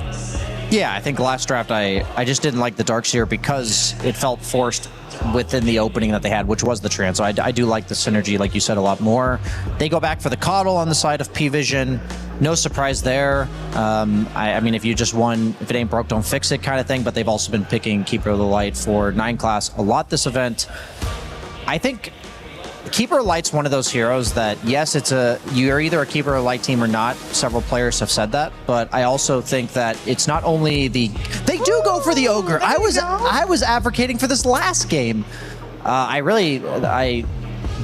kind of vindicates me a little bit. I feel basically what I was thinking with the Ogre pick. Sorry, I just jumped ship from the Coddle discussion because I'm so fascinated by this Ogre. Is that sometimes I think Puppy's one of the few coaches that will pick a suboptimal hero to fix a problem. And I think Drow Clock is just super scary for Drow. Darkseer Clock, excuse me, is very scary for Drow. And last game, Satanic, he probably between games are like, come on, man, I didn't have to die that many times. Like, we could have maybe had a bit more prepared for that early game. And so Ogre does solve that better than any other hero that's left. Like, the Clock's gone, the Treant's gone, so now you're left with the budget Clock and Treant. Sorry, Ogre. Yeah, I mean, it's great for the lane, but I just don't see this Dispel that they prioritized in the last game, because Enchantress was stolen in that game 1, and in this game she's just untouched. Like, maybe they're just not identifying, but maybe they're discussed amongst themselves and they thought that Drow was enough of a solution to Darkseer within the lane that you don't need the Dispel. Yeah, I think that Satanic, reminder, we talked about him having like a Rougharoo game. He had a perfect first 5 or 6 minutes. I think the problem is you need a hero that walks into the gate and just says, oh, there's 3 heroes here, I guess I'm dead. That's honestly, I think, the kind of 5 that you need, and Ogre's fantastic at that. So I'm more so concerned about the 6 to 10 minute mark for Satanic this game. And Bane, there's just so much scariness here because you have the Clock Darkseer lane that's going to constantly push it in and dive you. We saw the Bane Invoker from 1W yesterday. You know, we've traditionally seen the likes of Lion or Shadow Shaman to set up those Sunstrikes. Now Bane, being a meta hero, is even better at this with the Nightmare. It's 4 seconds level 1, so we should be seeing a lot of mid 1 Sunstrikes on the side lanes, maybe getting him off to a better start. I'm curious if this might be a Beastmaster mid. It is. You think so? Okay. I mean, there's always the chance to flex it to offlane. You see them cover their bases and take out the puck anyway. But the reason why I'm confident that it's mid, or at least it would be odd if it weren't, is because that Beastmaster crushes Invoker on lane, right? We saw it yesterday with Tyrone, yeah. Later on, Invoker does have a great game against him and can set up and can counterplay, but in that laning stage, he out CS's him, he can take his tower very early and makes it so that Invoker is playing from the back foot. I think they're actually in an interesting situation because I think it can be advocated that Beastmaster is incredible mid and it's also incredible offlane because any summons offlaner is great against Bane. True. You're one of the few heroes that can remove the Nightmare from yourself or from your teammate without putting yourself out of position. And the Nightmare Sunstrike setup, you're also synergize, meaning you're countering that, and you're also synergizing with being an offlaner that take the Ancients and gets Chakra Magicked. So I actually think both options are really good. Yeah, great points to make there. I wonder where they're gonna end up throwing it. But I would like for, if this were a mid Beastmaster, for some kind of playmaker to come out from the offlane instead. And if it's an offlane Beastmaster, we'd need that playmaker from mid, just because there's gonna be a period in this game for P-Vision where that Drow Ranger is farming, that Ogre and Coddle early on, they're not gonna contribute that much to your team fighting. Well, there's a total of 7 carries banned by P-Vision against Crystallis. That is but there's still options. I feel like there's we talk a lot about the Spectre. We talk about the Shadow Fiend. I still really like Spectre. The only issue is if your Invoker is losing mid to a potential Beastmaster, let's say, Spectre can very easily get bullied or kicked out of her lane, and you're playing on the back foot from 2 core rules. He's not here right now, Sheaves, but about a week ago, I played Faceless Void, just like a carry that can't really protect his tower. I got 10th picked Beastmastered by Seb. And let me just tell you, if you don't counter this hero and slow his momentum down, you just lose the game. I can attest to this firsthand. Noticed is a world-class level Beastmaster player, and there's a reason why they banned Gyro Bristle specifically, is these are 2 carries that Flat Cannon hits the boar, Quills hits the boar. If you don't pick something like a Medusa, I'm just I honestly think the Pango might be a preemptive, we think the Medusa is the only hero left in the pool that actually deals with Beastmaster. If you pick something else, we're fine. I actually think that might be considered here. Yeah, and I also think that they're keeping the flex open between Pango and Beastmaster. Because you have 23, you're going to get 24, and these two heroes can switch lanes if they need to. Yeah, absolutely. And are they baiting the Bloodseeker here? Don't pick Blood. I know you see Pangolier, but don't pick Bloodseeker, dude. This is indeed a trap. Don't do it. I would say. It looks so juicy, Crystal. I know you see it, man. Yeah. I know you can't hear me, but I see you, man. He played it yesterday. We saw it earlier today as well. Early today, it did do well, actually. Don't do it. There's that. I do like this Pango Beast flex at the end, though, because it makes this last pick from Mouse not feel as clear as it should be. And now it's like, okay, if it's a mid Pango, do we take a ranged carry so that we can kill it late game with the Fiend's Grip? But if it's an offlane Pango, do we just take a melee hero to punish it? Do we pick something to synergize with Invoker? There's a lot of questions that they don't actually have answers to right now. This is a very... I think it's a mistake to have left Crystallis' pick to last after seeing the first 5 bans being targeted at him. Because, yeah, there are some heroes left, Shiver, like you said, but... But if you're going to overall last pick at position 5, that feels really bad as well, because one of the reasons why you are a second pick is to make sure you have that overall last option. It's true. I mean, I think you could have maybe paused the Invoker. Like, maybe put Crystallis' hero with the Bane. Is Clark pickable these days, Brian? He's not. He is not pickable, sadly. Alchemist. That's solid. That's an answer to if the Beastmaster goes offlane, and it does here. It's a strong lane. You have a lot of stun synergy from this lane to set up for Invoker Sunstrikes, and you have a really good mid-game timing with this Darkseer. I think this pick only works because you have Invoker. Like, they are a little bit light on damage on Bane Alchemist, but you have Acid Spray for the boars. It's not going to, like, kill them, but it effectively zones them from being able to harass you and deny the CS. I have a feeling we're going to know... This is the thing about playing against P-Vision is that Mao's got to like level 5 last game. They made it to like the minute 30, minute 40, where they then lost later. And I feel like we've seen some teams where you lose at level 1, where you are literally losing when the heroes are like level 2 or 3. And if Beastmaster gets off to an early start here, like we're going to see Crystallis at his own tier 3 tower at minute 15. And that's just a recipe for disaster because I think Boom's going to struggle in lane. I think Invoker's going to go maybe 40-60, like a little bit disadvantageous. And the only way he's going to come back on mid 1 is through getting Sunstrikes on Crystallis' lane. So all of my eyes are down there. Yeah, I can see all of those issues that you present. I actually think that Maos have a lot of playmaking that they can make with their Clockwork in particular, and my eyes are on Yamit and what he can do. He can definitely help. I think it's going. Do you think it's going to be bottom lane? Do you think it's mid? Like, where do you think he's going? I would hope he just goes between his lane and mid, because Invoker actually got an easier lane than if he were to play against Beastmaster, and if mid one can get a good start, he doesn't have to be the farming Invoker. He can be the active Invoker and to protect Crystallis' lane, and then I can see them having a solid game off of that. But all eyes for me on the support rotations. Is Satanic going to be as heavily targeted this game around? Because it doesn't sound like it from the way you guys are talking about this draft. No, I think with Alchemist, you have to play a lot more for your own game. I think the first problem to solve is getting Invoker and Alchemist off the ground. Like, I talked about Alchemist, Mira talked more about Invoker and playing around mid lane for damage. And I think if you accomplish that, you can start considering maybe a level 7 Alchemist going through the portal to mess with Satanic, but I think that's about as early as the rotation is going to be coming, because Keeper Light Beastmaster, I expect to put a lot of pressure on bottom lane. Looks like it's another uphill battle for Mouse in this game number 2. First game, they had a shot. I'm not gonna solid. They had a shot for sure. They took it. It did not work out. They were able to pressure Satanic a lot, but they did not manage to take even a single kill on No One or Noticed. And potentially this time around, they are more catered towards getting a fight going and to maybe taking those cores down, as we see already some cool moves happening. We're going to also listen to some cool voices. It sounds fun and Kazoo.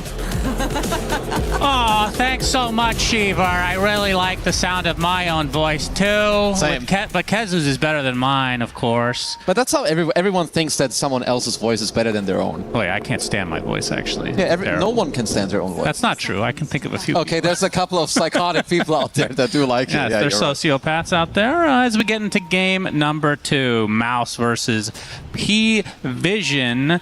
And yeah, Shiva brought it up, but Noticed and No One deathless in that last game. Will be deathless in this series. Again, we have another 9-class Keeper of the Light that can Give some mana reduction, or rather cooldown reduction, to the low cooldown spells of Pango, Beastmaster, etc. Even Ogre to some degree. Pretty cool that they really highly like this hero. Highly like this. That's a say. You did very good here. Nice casting. Thank you. I do like that they had the boar here this entire time. He is He's dead. ignited. He's dead. Okay. Well, boom. Gets first blooded by Satanic. And not a great start for Mouse. Literally, this entire first blood play would have been very different if Noticed hadn't given like his boar to this fight. He's offlane Beastmaster, but his boar was used on this rune fight. And this is an incredible problem. I think that already, I liked like Mouse's draft yesterday, or not yesterday, in the last game. It was totally fine. I think this one, they found an okay pick with Alchemist, probably the only okay pick left in the entire pool. But I think that they are playing on the back foot here. Why? So first of all, if I look at their lanes, I believe that they will lose this lane up here, which I think is already happening. Then mid lane is also favored against the Invoker. And honestly, I think bottom is very volatile as we're watching. He dead Boom. again? This is disastrous. If so, Boom. He's dead. Attempting to run, nowhere to go. And my goodness, 2 deaths already? His TP is down for 35. He has to make the walk of shame. Yeah, this lane feels over. Let's not look at that lane for a while because it won't be very pretty. Wow. But yeah, so mid lane it's Pango favored. It's not like crazy, but it is definitely in favor of the Pango. You have high physical damage. You can always kill the Forge when it does get spawned. So I am looking at Mouse's safe lane. I do think this is where the power of the Alchemist can come in. He is quite good against Beastmaster. The only problem is your support isn't amazing. Bane is a great hero, but not against Beastmaster.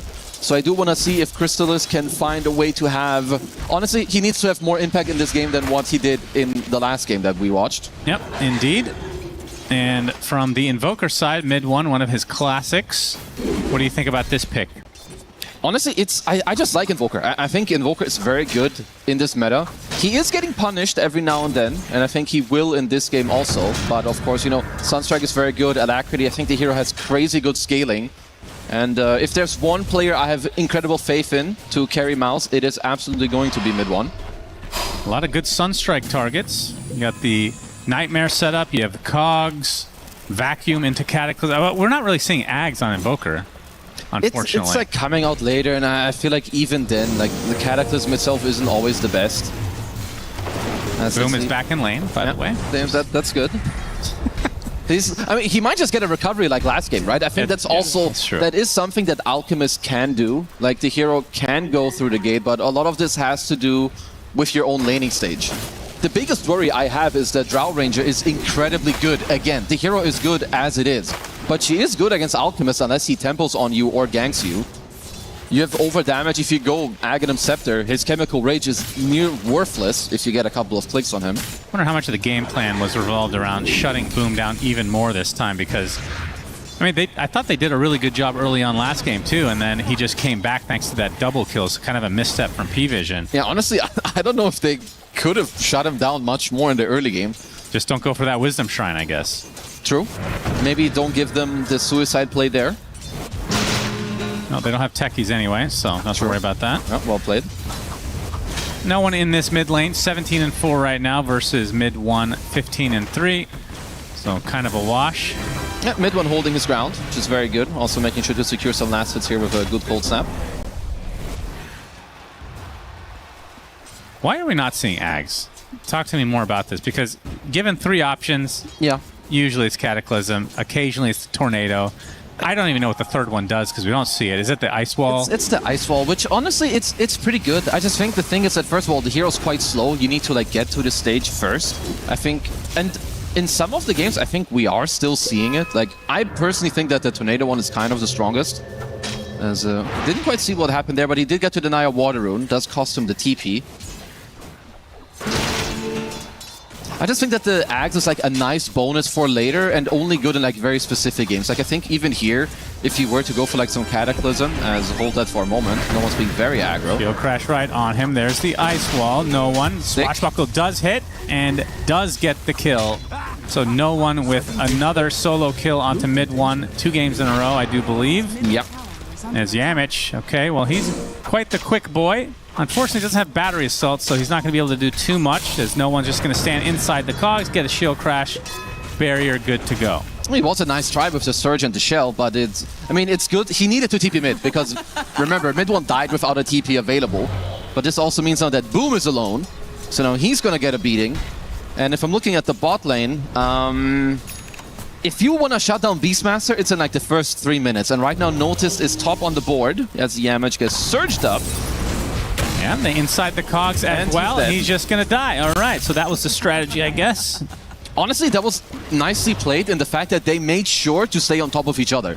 So that they both end up in the middle of the cogs. There's no like pushing away the Ogre. You can tank together, you can hit him in the face together. They're in trouble town here, Shannon. I'm not gonna lie. Yeah, already down 2K. God, watching freaking Clockwork, man. Battery Assault needs to be bringing that spell back, please. It's such a cool spell early.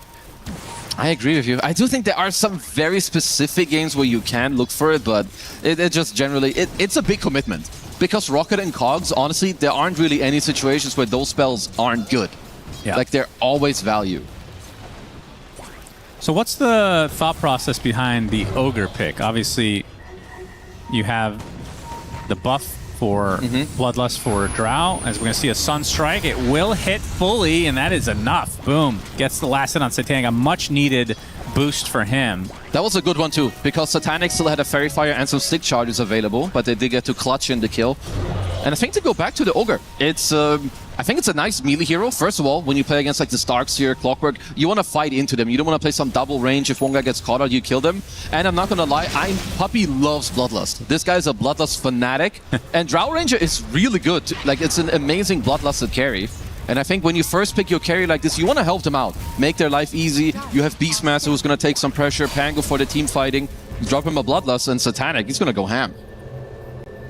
7-minute Wisdom. Panto.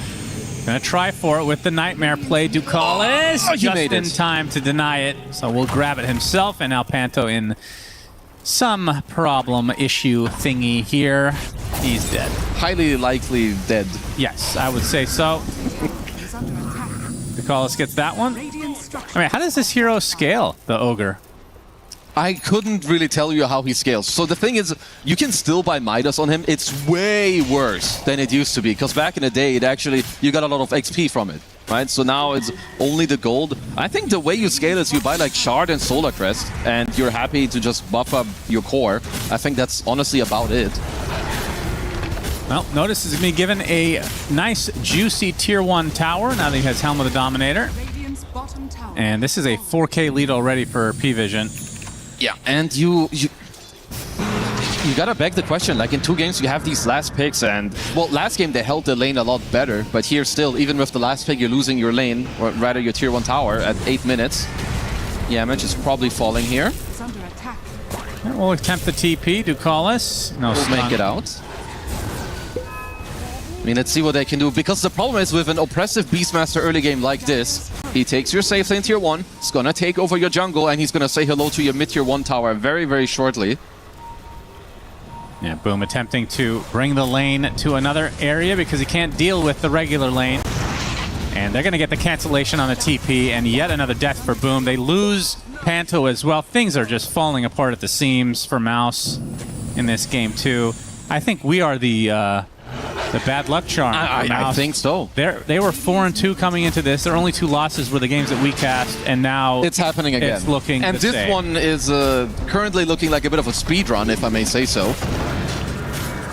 At least from this point onward, it's honestly not that easy for Mouse to strike back. I think they need to try and hold like a more open map for themselves, like have Crystallis down bottom, try to get towards your Radiance, you know, mid one squeeze in your farm. He's been stacking some of his own camps here, but even one of those is going to be taken away from him. Panto and Yamage looking for an opening. Obviously. These two, you hate Beastmaster as Clock, and you hate Beastmaster as Bane. Like, I don't think there's a worse support duo right now that when you walk in your own jungle, there's one Beastmaster and you can't walk into him. Right. He will kill both of you. You can sleep him because he will take it off with 1 boar. You can cog him because he will kill all the cogs and get 2,000 gold. I think based on the fact that they just relocated now, maybe they realized. Yeah, I think so. Although mid one was in the area, but maybe not ready to fight quite yet. Still just a recipe away from the Meteor Hammer. And for Chrysalis, Radiance Watch 2300 into the eventual Sacred Relic. And boom, rough start, but does have the helm now. Can definitely just try to whittle in a lot of like XP and gold into like Yamage's Clockwork with some shells, keep farming together, but they're playing on very like restricted space on the map. You're down 5k gold, 6k, and it keeps swinging back and forth between those two. And I mean, I don't want to remind everybody, but they're the ones with the Alchemist. Oh, yeah, I almost forgot about that one. So this is more like a 8k gold lead at this point. Yeah. Oof. And to add insult to injury, let's stop. P-Vision about to have, in the next minute or so, 2 items coinciding, which is no one's Diffusal Blade, as Midwell might be in some trouble. Rolling Thunder to start things out is going to be slowed thanks to the Solar Bind, and, well, the Swashbuckle will follow with a Fire Blast, although he's actually staying alive. The TP is going to force P-Vision back, and 9 class can be pushed out by the Cogs, and no kills will result from this. A little bit of waste of time from P-Vision. Well, definitely good that Mid1 does get to live here, because it looked like maybe P-Vision could have like committed a little bit more with the role, but you know, just forcing their heroes here, as they just get to hold like a full map. You know, you have noticed on his own down bottom, and you're just running the 3-man kill squad together here. So I like how P-Vision are currently using, you know, kind of their dots on the map. Yeah, the fact that Notice is taking up all this space, forcing Chrysalis to farm somewhere else. It means he's going to delay the Radiance and delay more farm. Definitely not what Mouse had planned when this game started, but they need to get the 6 on Yamage as well. I think it's not good for him to linger around mid. I like that he's going up into the top lane now, because without a hook shot or like smoking a Panther to one of the sides, nothing's really changing when it comes to the state of the map, and this is not good. Obviously, when you're down 7k, it's not easy to make that many moves, but you have Clock, he can get the hook shot, you can get the double shell going. Because at this point, P-Vision, they will still split eventually. It's bound to happen. Helm of the Overlord now online for Notice, so they get that with the Dragon Lance on Satanic as well. But they're not in really any hurry. We've seen teams get off to fast starts like this, and I'm just looking from Mouse's perspective. Alchemist needs a little bit more time. Obviously, the Radiance is the first step, but you're not just going to fight with Radiance with this much of a deficit. No. They're going to keep farming. I think the only 2 ways is, one, if P-Vision overstep. Oh, Swashbuckle with the Diffusal Blade. Even the ult coming out from Chrysalis, not enough to stay alive. Yeah, he's got the amp damage and Bloodlust. He'll kill you for days. That's a tier 2 gone. Looks like they will get to trade it for a tier 1 top. And I'm not sure how much he lost, but he is 150 short of Sacred Relic. He might have had enough for the Relic at that point. That definitely hurts. Yeah, did lose 130. Indeed.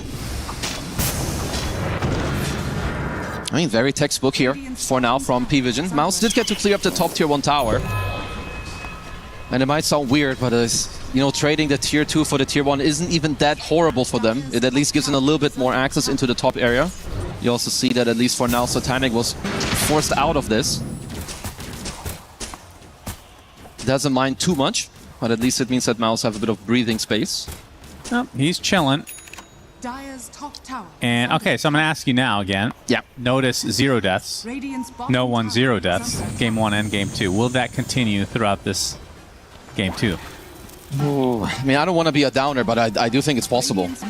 If P-Vision play clean, and if I look at their quick buy, notice he's currently queuing up a pipe. And I think you get the good old, I like to call it the 33 tactic. You know, kind of matching a pipe timing into a Radiance carry. Yep. Which they absolutely can be looking for here. And if they play it nicely and clean, like if they want to, and if they make it happen, they absolutely could end the game with 0 deaths. As we are cursing them. Maybe Caster Curse coming to get the Sunstrike with the Fiend's Grip as well. Pango dead. No one. First death of the series. Mouse need a lot more of that. The roar coming out from Notice onto the Darkseer. Not wanting to go through the wall. Panto gets bursted down. Boom.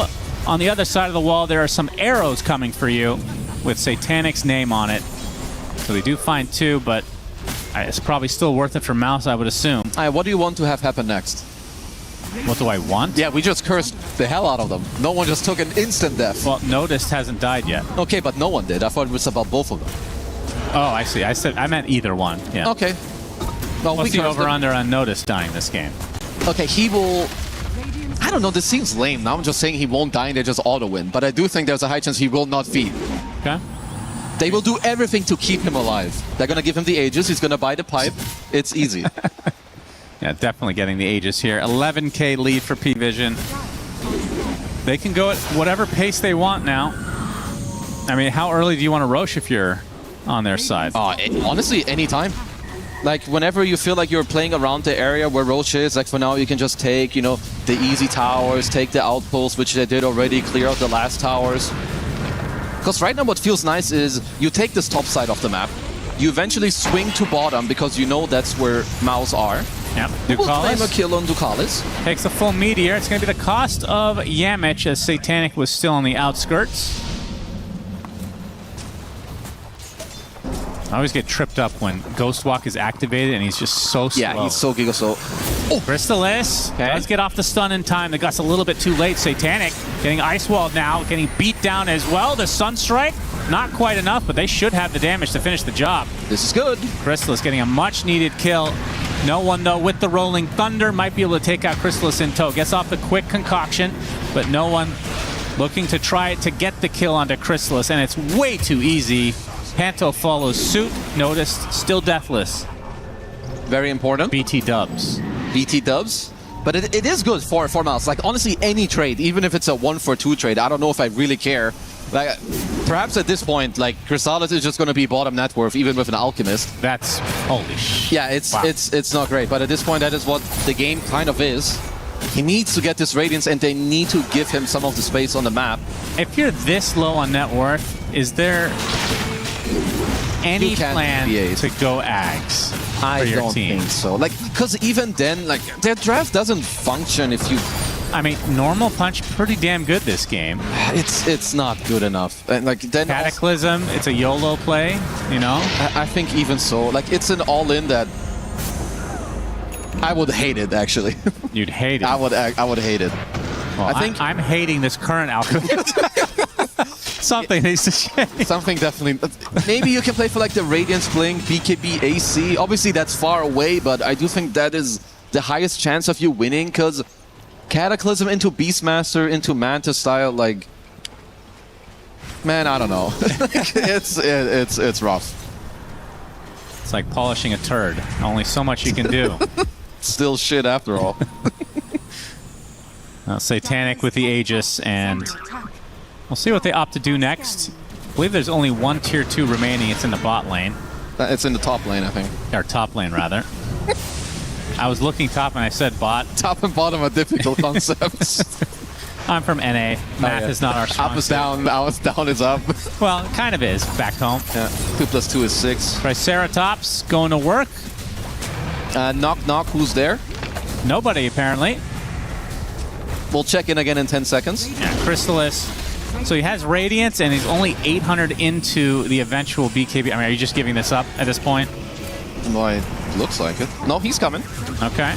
Oh, they're going to pounce right onto Panto. Gust was there. Surge is going to keep him alive for the time being. The grip right now onto no one. It's going to be the second death of the game. Sunstrike to follow. The heals are not enough. The pipe doing a good amount of work, though, as Crystallis just getting slowed from afar. They get the nice cog on 2 heroes. Deafening Blast pushes them out, though. Okay, that good P-Vision hold. can just reset and still go for this melee Rax. Yeah, that's the one problem. They had to use a lot of spells. Chemical Rage and obviously also Vacuum Wall. Oh my god, the multi-shot just kills Pantho. Very casually done. And Boom now is going to have to surge away. Crystallis joining the party again. This barracks is certainly dead. Triceratops will be the sacrifice. It's a big one. They have a Chakra soon for Satanic. Can top him off again with the mana. Yeah, good timing there. Concoction will only hit one. So one set of barracks for P-Vision as they find mid. One able to find the cover of darkness to get away, though. I mean, they get to... I guess you can't even call it a hold, as they did lose their racks. Now no one is back up, and they can just go straight back. Their Ancient was held. True, true. Depends how you swing it, I guess. We are casters, so we get to decide what the story is. That's right. It's a close one here.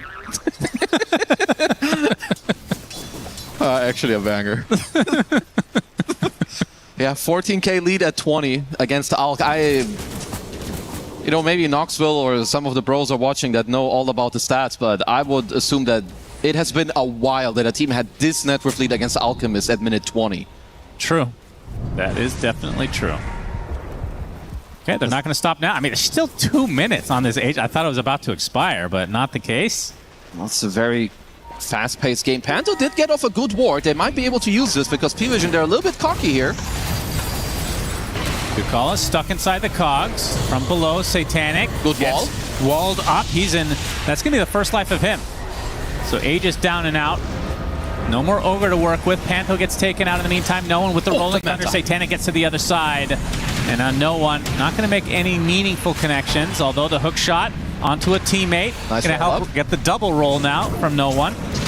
And Yamich getting swashbuckled, trying to stay alive with a Ghost Scepter. As they get the roar onto the Darkseer, trying to surge up, but the multi-shot just doing so much damage and no more surge to work with. He's dead. They're going to lose the support on the side of P-Vision, but the cores are falling for Mouse. 4 dead, only the Alk survives, and he's the lowest net worth of them. I mean, even with a nice try, like, you know, Panto got to place that ward, but there's the Aegis, they have time to come over, and honestly, Mouse are just lacking damage. Like, Clock and Bane, they've got all the lockdown in the world, and sure, Invoker has like a couple of spells, but he's not the highest level, he only has Travels and Meteor Hammer. You're just lacking gold. Because, like, look how far away the rest are. Like, no one and Notice are, like, at least 10 to 15 seconds away from this entire play. Yeah, they burn the Aegis, but that's literally all they get other than the Ogre. And he got to dodge the Meteor with the Manta, pikes up to the high ground. And at this point, it's just a free fight for P-Vision. Back to live we go. Satanic, despite not having Aegis, still pretty confident. The heal is starting to come out. Glacier to get some high ground vision as well and some more attack range.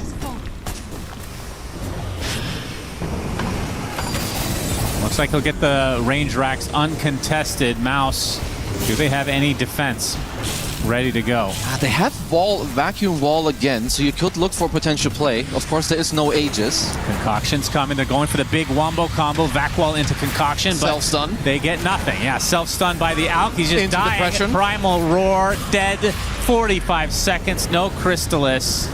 It was a YOLO play for Mouse. Did not work out as Yamich dying on the other side. Satanic will survive, although he's dying to his illusion. GG's come out. This was an Omega Stomp, as some would say. This was an ultra Gaben level shellacking, as they really wanted to kill Satanic before ultimately calling it.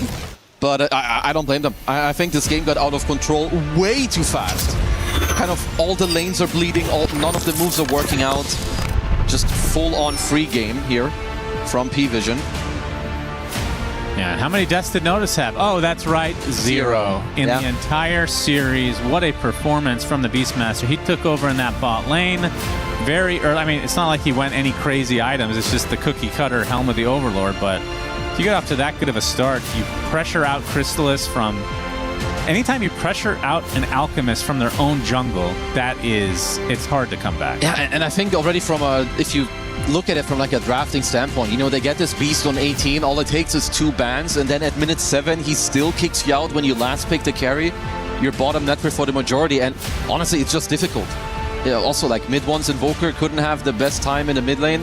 You are outmatched by the Pango, you're playing a double melee into a Drow Ogre up in top.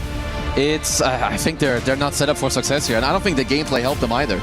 Yeah, for sure. P-Vision. I believe they're 8-0, I want to say. Still undefeated. Undefeated. They are looking extremely good. Honestly, in the games that we've seen, they haven't really broken a sweat. Like, the games haven't been even remotely close after a certain point. Maybe the laning stage a bit. But mid-game and beyond, it's been all P-Vision from what we have seen ourselves. We're seeing some highlights now, and it's going to be a lot of members of Mouse dying. They're just overall very clean, I think, with how they play, right? Like, you can just see, and it comes from its individual play, but then it comes together at the right time when it comes to the team play. Like, there's top net worth, there isn't that much with, like, you know, some guy dying randomly here. It's always, even though one guy dies, they have enough time on the rest to, like, come on over and, like, make it all happen. And yeah, I think P-Vision definitely the team to look out for at the moment. And the end of the game here. They finally call GG after this fight with Satanic going down at the very end, but yeah, it was all P-Vision all day. Shiver! Thank you so much, my friends. Yes, we are here with Tukalis. What an incredible series there, my friend. You guys got someplace to go? What's the rush? What, you want dinner? How come that game was so unbelievably fast? I mean, we kind of have lunch too early, so if we play too long, we're gonna be hungry. So yeah, I mean, I think after this game we are not hungry as well. So yeah. Oh yeah, you guys were feasting on Alchemist, feasting on everybody. Do you like playing games like that, where it's just you're steamrolling? And I know you win, but there's some nerds out there that are like, oh, about the challenge. You know, I want to learn something. It's gonna be a good victory. Or do you like steamrolling? I think overall we like as a team to do what's working the best, and if it's like working to push down the people like until they get any items, yeah, we will do it. All right, speaking of you guys working well, you're doing extremely well together and have not been beaten yet. You guys seem super, super powerful. You got to be full of confidence right now. Do you think anyone out there at this tournament can beat you? I mean, there is a lot of decent teams like Yandex, Falcons, BB, and like I think just our group, not like the top knots of the tournament. And like we're gonna play with Spirit, we will see, but we are feeling ourselves kind of confident, and yeah. Oh, you deserve to. Who do you think is the MVP on your team right now? Who do you think is putting in the most amount of work? A lot of people would not say you because you're a support, even though they're wrong. I would say you as a fellow support player. Who do you think is the best? I think Satanic because he micromanaging 5 people in the voice chat, so he is the MVP of this game. Micromanaging all 5? That doesn't annoy you? You like that? Yeah, like we all like this, and he is very good at it, so yeah. Okay. What's his communication score in the real game? His? Yeah. I mean, 10 out of 10. Like, he's like, you know, he's the GOAT. He's the next Nightfall. Oh, I definitely believe it. Thank you so much. All right, incredible game. Can't wait to see you next. And we'll throw it back to the desk for some more information on our next series. Thank you very much. We will have information on our next series, but first we're gonna stick with this one. This was brutal. This was painful, and this was P-Vision steamrolling over Mouse. Effie, it was not pretty. Well, it's pretty for P-Vision fans. It was very pretty for them. They're happy with that. Like they said, you know, I learned a lot about P-Vision this tournament that I didn't think about when it comes to these players. But Dukalis just said, we love being told what to do. We love that Satanic micromanages 4 of us. And then we heard Nolan in his interview with you, Sheeves, say, well, we were begging Puppy to draft for us and make decisions for us. It seems like... Please sit down and click the buttons. They're like robots that are perfectly tailored to play Dota, but they don't want to make conscious decisions. They're like perfect soldiers, Bran. I mean, I think one of the hardest parts about adulthood, Mira, for me at least, was at some point, nobody's telling you what to do anymore. You know, you're told I got to go to middle school, then high school, then go to college, then get a job. And then you're, as like an entrepreneur like we are, where we kind of just roll with it, you're like, what do I do now? And I feel like there has to be some element of this in Dota. It's like, you know so much, you've gotten here, there was like a path to get where you are now, and you're like, well, yeah, we're really good players, but I think they've been struggling with like a leadership lacking even for like the last year and a half. I think that's always been a constant struggle for them. When I remember seeing like the behind the scenes of one of the tournaments, and it seemed like their discussions, there was no like person to rally behind, a vision to rally behind. So I'm learning it too, but it's one of those in hindsight, it checks out. You know what I mean? Sometimes you just need to turn your brain off. I guess for some reason, I thought the players on P-Vision were very individualistic types of players, but it turns out, no, they just want to be pieces on a chessboard and they want to be told what to do. But honestly, this was fantastic. This one was an outclass from the laning stage until the very end. They got diffed on every lane. All of the movements were hard to respond to, and at no point did it feel competitive for Mouse in this game too.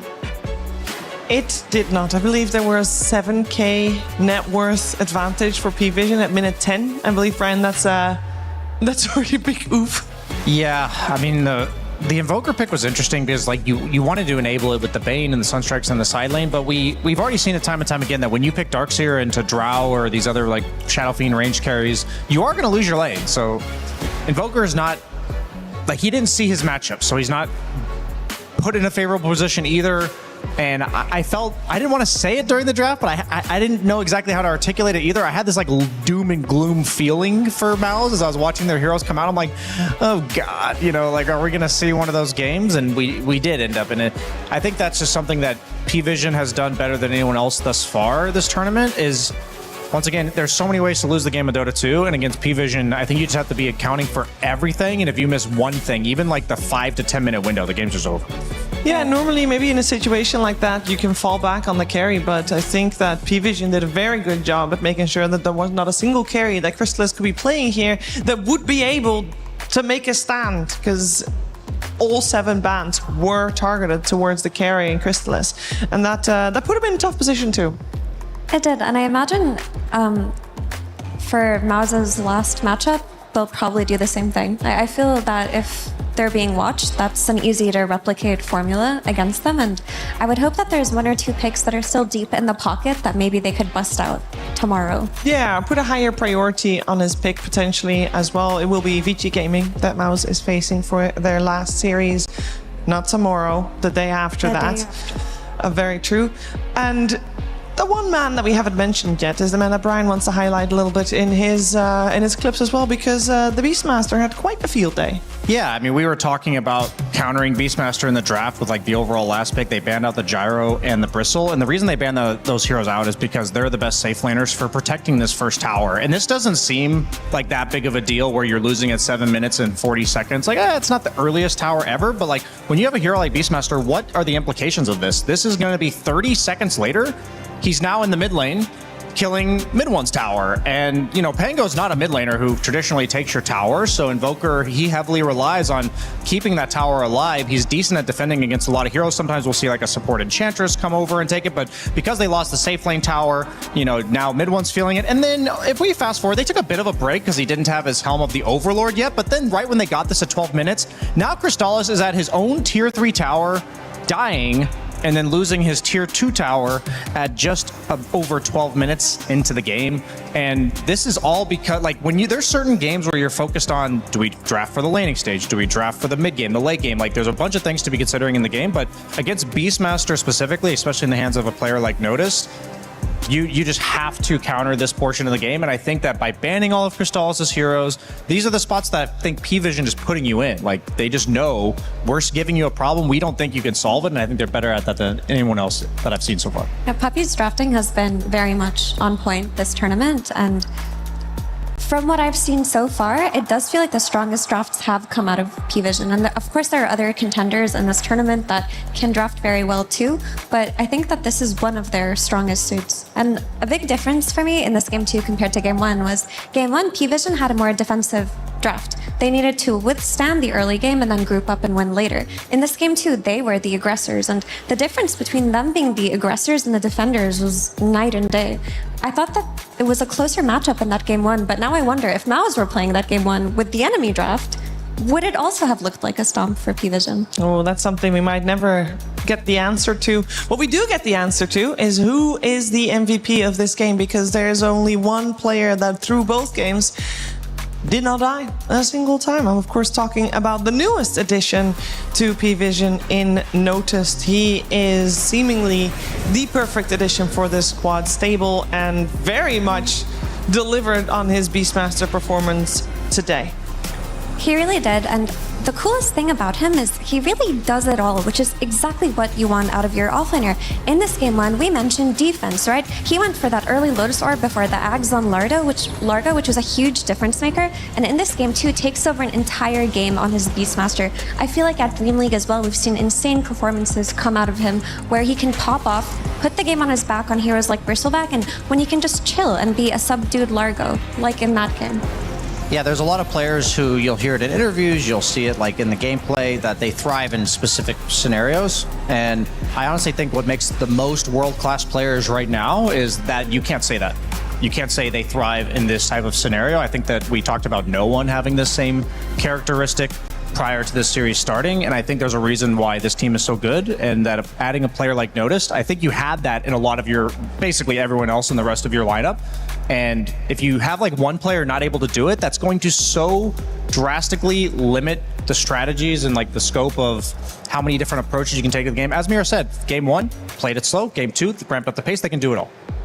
They can do it all, and they have been doing it all. They have 2-0'd every single opponent so far, and that puts them at the top of the group. We can take a look at Group C. It's not completely done. There's still one series going on right now, I believe, but 2 of the series are at least complete, and we have got P-Vision at the top with an 8-0. I believe mathematically there's still a chance Team Spirit catches up to them, especially knowing the matchup not tomorrow, but Sunday, that will be P-Vision versus Team Spirit. So that will be an epic one.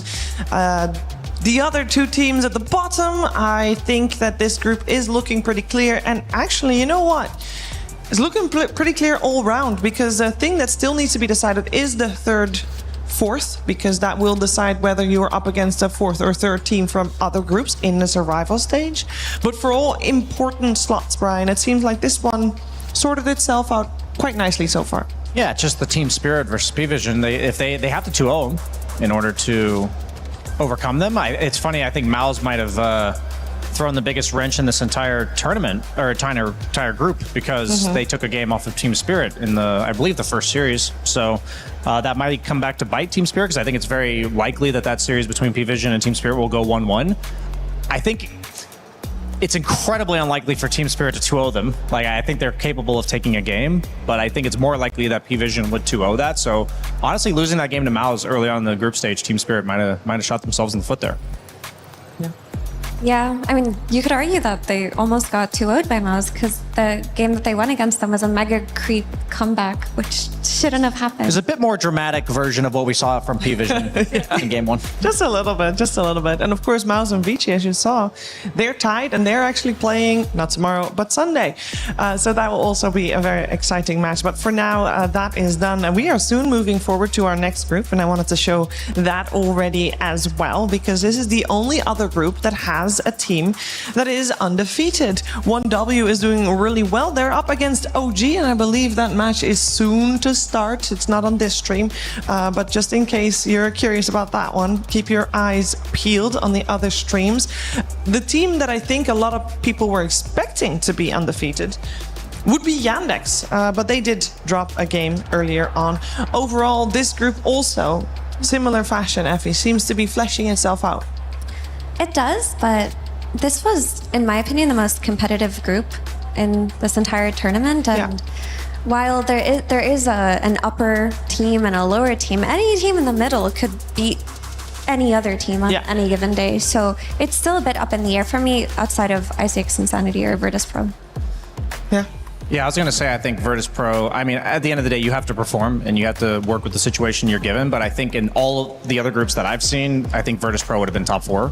I think that this was definitely a really tough group, specifically going, like, it felt like there were 3 teams that I would slot as like 9th to 16th place teams in the tournament, as opposed to most of the groups had 2 qualifier type stacks that had a chance to prove themselves, but definitely didn't have the veteranship that a lot of these teams have. And so, yeah, sucks for Virtus Pro. They still have a chance, and they can come back today. But we'll they take away a lot of information, I think, as well, from a tournament like this, just like all the other teams that might potentially get eliminated over the next few days. And we can take a look what's still coming our way here on this stream, because I already spoiled where 1W versus OG was. That means that we should be having another blockbuster, because it's LGD versus Yandex. A very important match, as you just saw the scores. A lot is still possible, and this is also one of those series that has said anything can happen. Anything.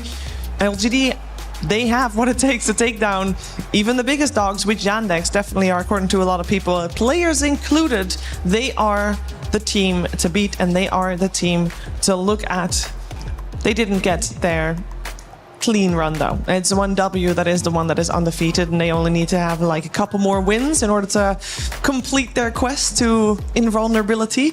But speaking of questing, we're gonna check in with Chris. He is questing here in Paris at EWC.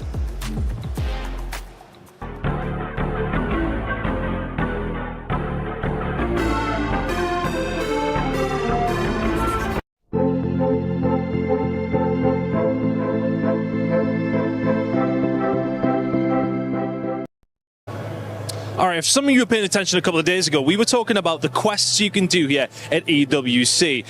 I'm so involved in it and so keen about it, I'm actually going to come give it a go myself. You just got to roll up on one of the verified booths to get yourself amongst it, and we're going to give it a go in a second.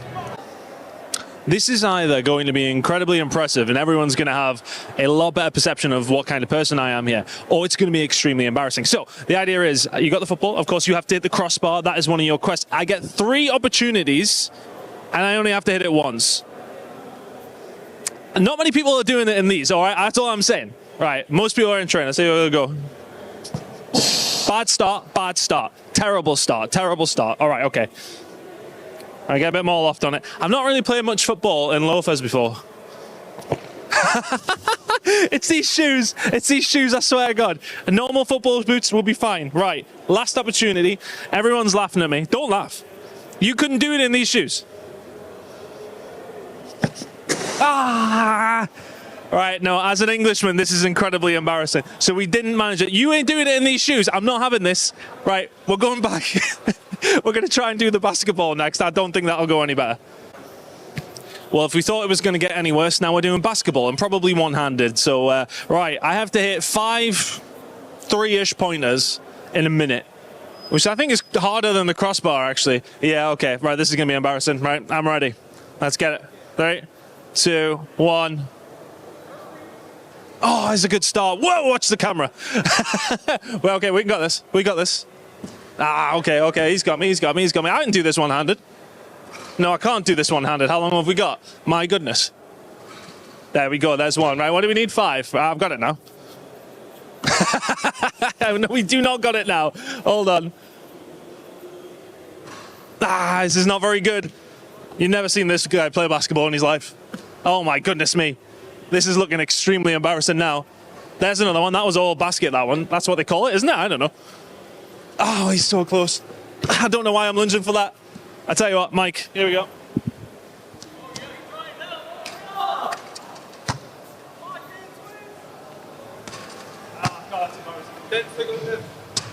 Okay. How many more do we need? 2? Oh my God! I nearly killed it on volunteers. Oh my God! I'm trying to kill one. No, this is terrible. That wasn't that bad of an effort, all things considered. I'm woefully unfit, honestly. I know, I'm sweating. All right, back to you lot. You can do some work. I'm just going to have a lie down. Well, albeit that was an embarrassing attempt on both cards, we do have to discuss how you actually managed to claim your points. So this is the quests that you have to go through. This is one of them. We're going to be keeping to do more as much as we possibly can. You have to download the EWC app. You then come along, you scan the code if you win. I can't scan it because I didn't win, because it was embarrassing. It was embarrassing. He's agreeing with me. Either way, I'm coming for the top of that leaderboard throughout the rest of the week. I'm here the entire time, so I can just keep going. But you have to come along, compete in all the challenges. You have the rest of the week to get it done. We're going to be trying this every single week. I will get myself a PlayStation 5. I will do it. I will do it. $75 million, 25 tournaments, over 200 clubs, only one club champion. The club championship is the beating heart of the Esports World Cup. Over 7 weeks, esports clubs send their players to compete. Every placement, every win, every podium earns points for their club. At the end of 7 weeks, every point counts. The club at the top walks away with $7 million and the title of Best Esports Club in the world. It's not about being the best at one game. It's about being the best across all of them. Depth, versatility, consistency under pressure. One championship trophy, one title. Who will take it? Watch history unfold in Paris at the Esports World Cup 2026.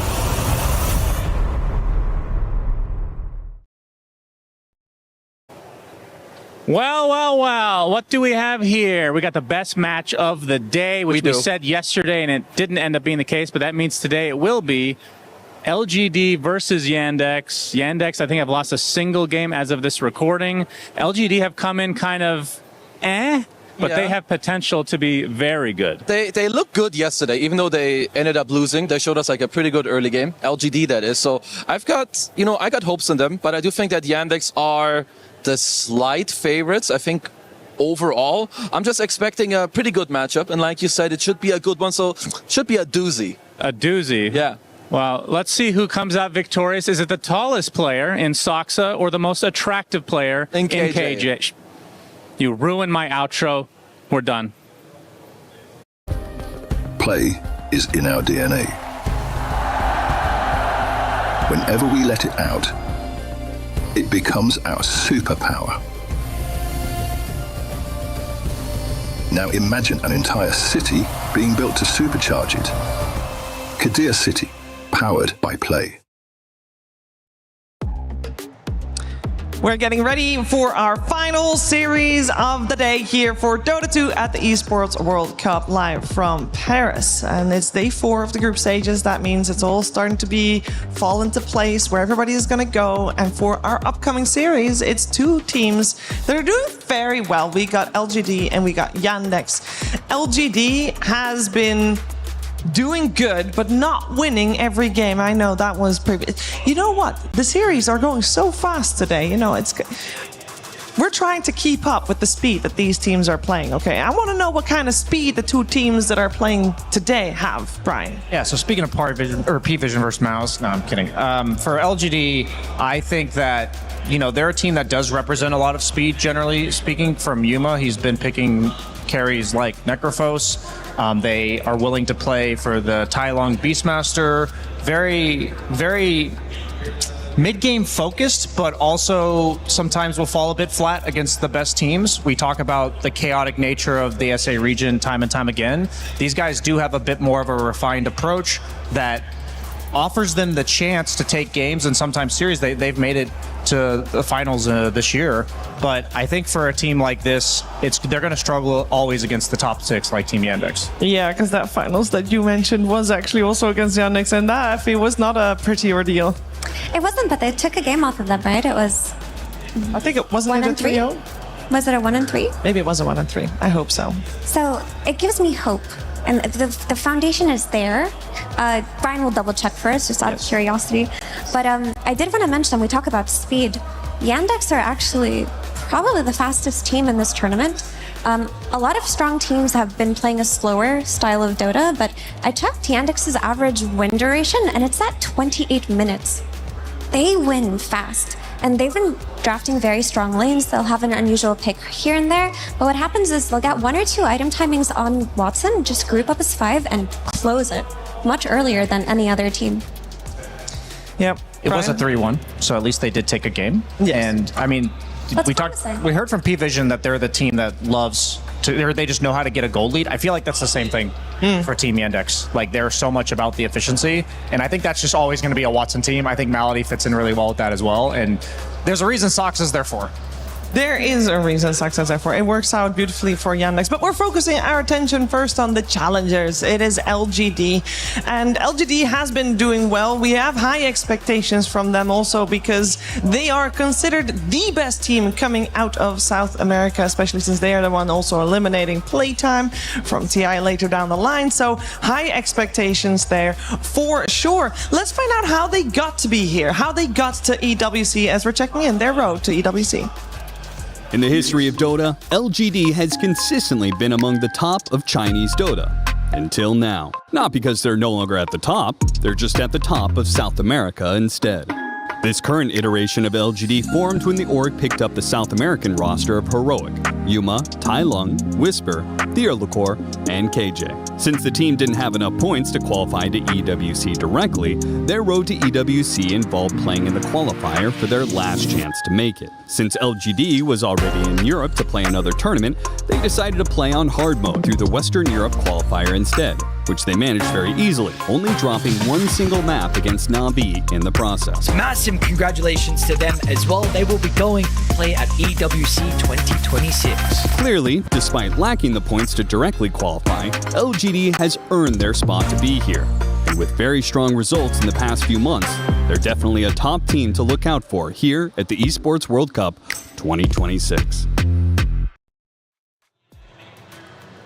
They are for sure, and they're also having a player that is worth it to look out for. We mentioned it yesterday, and I think it's cool, so I'll mention it again. Tai Lung is our youngest player here for Dota 2 in Paris, and he is the exact same age as the organization he plays for in LGD, which is another cool little fact I wanted to throw out there. It is also a player that we should be looking at in the game, Effie, because I feel like he does have a lot of impact, and he is a star player. He really is, and he had a bit of a quiet day yesterday where we couldn't see what he could do. But when he gets a good lane and he gets the tempo to play with him, it feels like he's the type of player to just dominate the entire map. You know, he's a classic playmaker. I think what 1W did so well against them was not really give them the plays based on the heroes that were in the draft, and we've seen Tai Long really pop off when he has those opportunities. So I think coming into today, they got taught a lesson by 1W. Like, they really dissected. They picked Centaur against these burst damage heroes. Tai Long was Beastmaster. He can roar him every time, but he can't kill him. But if Tai Long's buttons kill people, like, effectively within the 2 drafts, then this guy will pop off. Yeah. And I do want to re-emphasize that while we talk about LGD as an aggressive team, and they are, and a skirmishing team, which they are, they tend to play longer games. You'd think with a high-tempo team that eventually the wins would kind of amount to, okay, you're going to win around 30, 40 minutes. No, they go all the way to the late game, and they find themselves in those situations very often. And maybe that's what they should aim to do today against Yandex, because Yandex, they win really fast. You want them to try and hold the door. Take him all the way to the end, team. Take him to late game. That is a tough ask. There's not a lot of teams that have been able to do so. I do think that the one game that they lost was against OG, where that exact scenario happened. It was the ultra late game, and I just checked the average match duration of EWC so far has been around 41 minutes, which feels lower than I thought because so many games have been 60 plus minutes. But Yandex are winning in a 28-minute average. That is so impressive. I cannot overstate how fast they play and how late game is actually not their forte. Is it possible for you to look up how long the game against OG that they lost was? Because if this is the recipe to success, we cracked the code, guys. It's 55. We solved it. We solved it. The rule against Yandex is if you survive longer than 33 minutes, you will win. Is it 55 minutes, you said? Yeah, it was 55 minutes in the loss, and the other games are all 33 minutes or less. Solved. Yeah. It's good. It's that easy. We should be out there. I mean, this is like a zombie horde mode where instead of like ever having the end of the game, you just need to survive to a specific point. It sounds so simple. Yandex is, of course, an incredibly strong team. And according to a lot of people, including a lot of pro players, they are the strongest team here. Also said by a lot of people that scrim Yandex. So we are having high hopes. They might have dropped that one game, but they are still considered to be a top contender in a group that also has 1W. They will face each other tomorrow, by the way. You know, that's not tomorrow, Sunday. Keep forgetting that we're skipping a day for Group D, but that is a match that you do not want to miss. But how come Yandex is so strong? We're gonna find out from Saxa. I think the reason we have a lot of good results is just, first of all, everybody on the team has skill. Like, you can see everybody's like, all the core players are like top 20 rank, top 10. High rank Melody is also like top 100. So I think we had the skill from the beginning to do that. Now we just need to kind of mix it together and make sure we have like a proper plan. I think that's what I brought to the table. I tried to get us to be on the same page mostly and not just be like 5 pop players. So I think, like a combination of skill from the beginning and then being on the same page in terms of our goals, our gameplay, and just being a proper team. He doesn't give anything away. I mean, they're just good. You know, they are all good players. They just need to come together. That's the same for every team. He doesn't say it's all why he's better than everybody else, but Brian, he is. I know exactly as much about Saxa now as I did prior to that interview, Shiver. Mira? Back to you, Brian. Back to me? Okay. Well, I mean, at the end of the day, Saxa's a very quiet guy, but he gets the job done. And this team, I think all the best teams have like their own flair that they offer, whether it's the way they draft, the heroes they're willing to whip out. For this team specifically, I think that they're able to actually get away with greedy heroes on Watson. Like, they're the only team picking Phantom Lancer, for instance. And I have to imagine that somehow comes into play with who they're picking for DM and Saxa and the offlane. And I think this bigger picture stuff, like, that's really hard to understand until we watch it today. I'm really looking forward to watching this, how they pull that off. Like, the fact that they're picking like greedier lineups and then winning at 28 minutes, that's kind of just confusing to me. Do you think Yandex would like to have later games? Because if you always win before minute 30, that means you don't get to practice the late game. You don't get to savor the victory, Shiver. I'm sure they like winning. But it's like a snack, you know. It's not. Not a big meal. Exactly. They need the whole hearty chicken and potatoes. And I mean, everybody's played a game of Dota where, you know, you win in 20 minutes and you're like happy that you won, but winning a 60 or 70 minute game, I see Effie already knows. She knows. No, Mira. Nothing feels like the 5 30-minute wins or the 1 60-minute loss. What do you remember more if you're Yandex? The 1 60-minute loss. That one feels really bad. But no, these are players that are very familiar with the late game from their other teams. They've just been owning so hard. They haven't been making it there that often. And if there is a team to pull it that far, it is LGD. But for this game, I really think it's going to be very draft dependent. There are a lot of similar heroes, again, between these teams. The main one that I can think of being Enigma. DM played 2 Enigmas yesterday, looked so good on it, and I think heroes like that really do contribute to fast victories. Things you can group up around, push with, buy auras, threaten the mid-game team fight. I wonder if LGD are looking to pick it themselves or just going to be banned out. But sounds like Beastmaster might also be part of the contested one, also because LGD likes Beastmaster as well. Yeah, I think it's really interesting, the round robin of the meta right now, because you have the chicken and the egg discussion that Seb was talking about, where was it the melee supports or the ranged carries that came first? But either way, you end up in ranged carry meta, and all the best heroes against this are the summons guys. So whether it's Lone Druid, it's SF, it's Drow, they all suffer against Beastmaster and Enigma, so Lycan as well that we're seeing, and DM loves playing his Enigma and his other summons guys, so I think that's always going to favor the offlaners. Whisper, it's like he can play those, but I'd rather see him on the Pudge.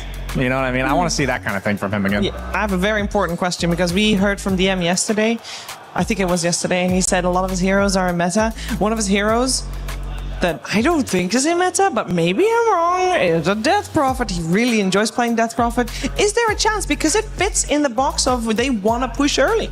I could honestly see it if it were a good game for it, because the flexes with mid also seem to be so high value this patch, whereas it's like the Earth Spirit flex, the Snapfire flex, the Coddle flex, the Slardar flex, which is something only Yandex are doing right now, picking Slardar it seems. Death Prophet fits into that. And Coach Sheaves, you're nailing it. Hey, there you go, there you go. Well, there's a person that has to play against all the heroes that DM likes, and he likes a lot of heroes, and they're all very annoying. But if there's any carry that can deal with that, with those shenanigans, it is the most stable carry player that we know, especially from the South American region. It is Yuma, and it is Purge that found him and talks to him. Hey, I'm here with Yuma of LGD. Yesterday, you guys had a really tough 0-2 against 1W. You and Whisper were beyond godlike. What went wrong after that point in the match? Yeah, yesterday was a tough day. I think that we just misplayed a lot around the second rush, I would say, that game. And that's kind of one of the main reasons we lost, I would say. But I don't count game 1 so much, yeah. Okay, that game doesn't exist. That game doesn't exist. That was what we concluded as a team. Yeah. Yeah, you got to put those out of your mind sometimes. Everyone has those games. Is it difficult to emotionally reset after losses? Because especially because you're only playing 1 series a day, it feels like you might just ruminate on it a little bit. I mean, to be honest, like we have the last slot of the day, right, for games. So I think it's like to answer the question is it was not so hard because we knew. It was just lane fuck-ups. Like sorry, but we just we misplayed a lot in the early game. But when it comes to like having the last game, it's like the whole day you're like basically thinking, oh, we need to play, we need to be mentally prepared for this game later on, and then I think it helps, like you know that at that time you're gonna be playing, and it helps reset on. Like for us, at least it does. Does it hurt focus-wise to be on standby the whole day? It kind of does a bit, yeah, because I feel like if you're the first or second series, like you wake up and then you know you're going to play in a few hours, you play, and then you have the rest of the day to just chill a bit, right? Into focus. But for us, have to, we need to be ready all day. Yeah, it's a bit harder. You've got a tough match ahead with Yandex. A lot of teams say they're maybe the best team at the tournament. Mm-hmm. Do you have anything spicy prepared or just normal prep stuff? I mean, it's a bit of a revenge, right, from Blast for us. I see it a bit like this. I don't think we have something special for them. I think that as long as we show up individually and we do the things we've been practicing for the last few months, it should be I would say it should be a close game, in my opinion. And I'm just excited. Okay, well, thank you for joining me for the interview, and good luck in your match. Thank you very much. Yeah, and he talks about needing to have the focus for the full day, and especially, of course, around this time slot, because that's when Group D plays. And I think Yuma might need focus for a little bit longer than that as well. And he also needs to finish this series probably pretty fast, because Belgium is playing at 9 p.m. against Spain. And that's one of the nationalities he's holding. I'm sure he's rooting for his squad, but he's probably more focused on the Dota, so are we. Don't worry. And according to him, it is a rematch, and he does, Brian, feel it as revenge a bit here. Yeah, I mean, Yuma, we talk about him being stable, but it's also, he's not the kind of guy that seems emotionless by being stable. He's more the guy that just keeps it together, but I like to hear his inner thoughts. He definitely shares them, whether you're watching his stream, whether you're watching his interviews. Definitely a fun guy to listen to. And another guy I'm looking forward to walking out on the stage, Shiver, the guy with the best walkouts, is King Jungles. Well, I could not say it better myself, so keep your eyes on KJ there on that stage. Keep your eye on Yandex on that stage. And to be fair, what are you still doing here? Head over to that stage. We're right here. Come on over, Shiver. We're always got lots of space for the entire panel to join us, but actually it's going to get a bit crowded in just a moment. Hi, Milosh, Sir Action Slacks, and we just went through P-Vision versus Mouse. That ended a bit quickly. P-Vision really showing why they're at the top. Absolutely, man. You were talking about Mouse before. I guess they got caught in the trap there. Wow. Oh, that is one that you had. I will say, though, that that was the Tom and Jerry episode I always wanted to see, where Tom just got that mouse and just crushed him. But yes, quite sad for those boys. But while that one was a little bit more one-sided, this is sure to be a pretty even banger, in my opinion. Absolutely. So how about we introduce our teams for this one? Absolutely. Let's bring out our first team here. It is going to be a team that is very unexpected. Will they win games that they shouldn't? Sometimes. Will they lose games that they shouldn't? Sadly, sometimes. Let's bring out LGD. An incredible squad that knows not only how to play the game, but how to play the audience. Such great personalities, and watching them grow over the course of this year has been an absolute pleasure. So many changes, from getting the squad dropped to picked up to one of the biggest orgs, and they are certainly a team that deserves not only your respect, but your attention. I cannot wait to see how they fare against the biggest team in this group. Thank you so much. They definitely have a great walkout. I'm going to tell you that, though, on the other side, it is an uphill battle. Team Yandex! Call them Team Spandex, because they've been stretching every single point here in the groups. 5-1, only a singular game that they have dropped. But so far, this game against LGD is going to be their biggest challenge of the group stage. Will they be able to top the group and really go deeper into the bracket is yet to be known. But we all know Saksa, the Giant, is on the squad, and he's going to be stomping all over LGD. Well, we will see about that. I have high hopes this will be extremely competitive. I know our boys are ready to go to battle. You guys ready to fight? Yeah. All right, put your keys in there, my friends. Let's get those keys in. Let's get this game started, and let's head back to the panel to get some information on the action you're about to see. Oh, Milosh and Slacks absolutely crushing it with the intros. We are so ready for LGD versus Yandex. I'm going to name them by their actual name. Milosh, thank you. Looking forward to this one. It is definitely a chance for an upset, but the reality is also there that Yandex hasn't lost a single game since losing that one to OG. On the bright side, LGD yesterday, they maybe learned a lot from 1W, and tomorrow they also have a little bit of an easier, not tomorrow, it's Sunday, have an easier opponent against IC Insanity. So this is their toughest opponent to come out of the group stage still, and I think they got this. I think they at least got a tie in here somewhere, Effie. For sure. I mean, you heard it in the interview. Yuma said, we've been practicing a lot. We are good. We just need to play a little bit better. We're not even thinking about our losses from yesterday. We have got this in the bag. Just focus on what we do well. And I just want to see them channel that LGD spirit where everyone's free-flowing. They're picking their heroes, and it doesn't matter who they're playing against, Brian. Yeah, I truly want to believe right now, and I'm just going to I think by a lot of people who are watching the tournament may be thinking this, there's been a clear divide thus far in the group stage between the top two and the middle two and the bottom two, where, you know, the common score line is like 8-0, 4-4, 1-7. And I want to see LGD break it. I really do. I think they're probably one of the best teams capable of doing so, kind of breaking that barrier, but I think it's going to be tough, Chiefs. It is tough. We got to be realistic as well.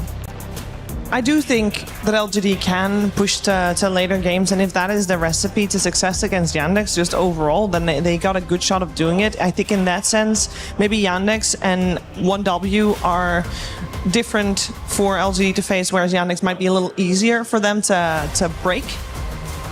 Because maybe LGD is able to deal with the calculatedness of Yandex a little bit better than 1W, because there's definitely a difference in there, even though both teams, 1W and Yandex, can also be called similar, but there's a difference. There's a difference for sure.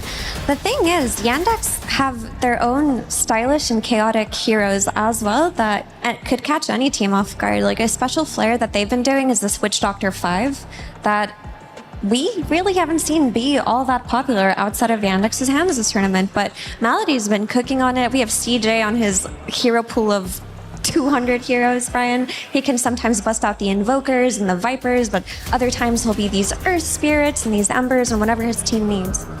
Yeah, just when I was looking over the drafts for Yandex, I really like... There's been heroes that I've thought, oh, people might go for this, but then because they're good against what's good, not because the hero itself is particularly OP or anything. And when I was looking through, one of the heroes that came to mind was PL against all these ranged carries. It feels really awful to play Drow or SF into PL, which they've done twice in the last 4 games.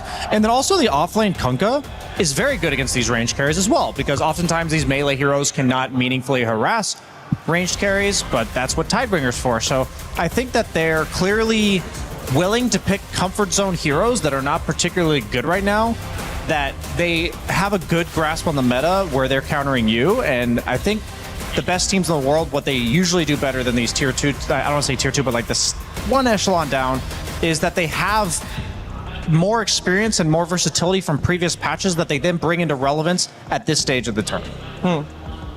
If you're gonna delay a game, what's your go-to? What are you going to do? I would pause the game, Sheever. Okay. If you're going to delay the game while the in-game timer is ticking, what are you going to do?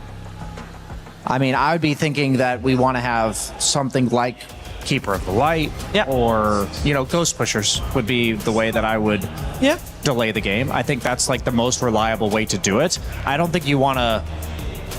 You're not going to go into this game saying, let's pick Coddle, Sniper, and every way to delay it. But I think if you have reliable ways to clear the waves, and you have reliable duos, maybe trios that get kills on the map, those are the ways that teams often delay the game. You know, you see the Lone Druid archetype of play where you're just split pushing like crazy. This can be done on other heroes, and we see the best teams do it. I also don't think that's necessarily LGD's playstyle, though. I think they want to bring the fight to you, and I think it was shown yesterday from 1W that if you dangle the candy in front of them, they will go on it, whether that's a Centaur or more ideally a support. So I think that that's just something that LGD will have to keep in mind. Maybe exercise a little bit more patience, looking for the windows of opportunity, because these better teams, they just don't give you nearly as many of them. Yeah, something that Yuma mentioned in the interview is that he thinks that everyone needs to step up individually for them to do well that day. And yesterday he did feel like the most stable player, and it feels like nerves haven't gotten to him at all. His TV was as good as it could be in a losing game, and his Drow Ranger was beyond godlike for a big portion of the game that they were losing. I wonder if nerves are coming into play for LGD a little bit, because every time I see Tai Ling, it does feel... it feels like there's a little bit of stress there. I feel it too. There's a lot of body language, I guess you could call it, that you can read when you see somebody playing their hero and the movements they're making in the game.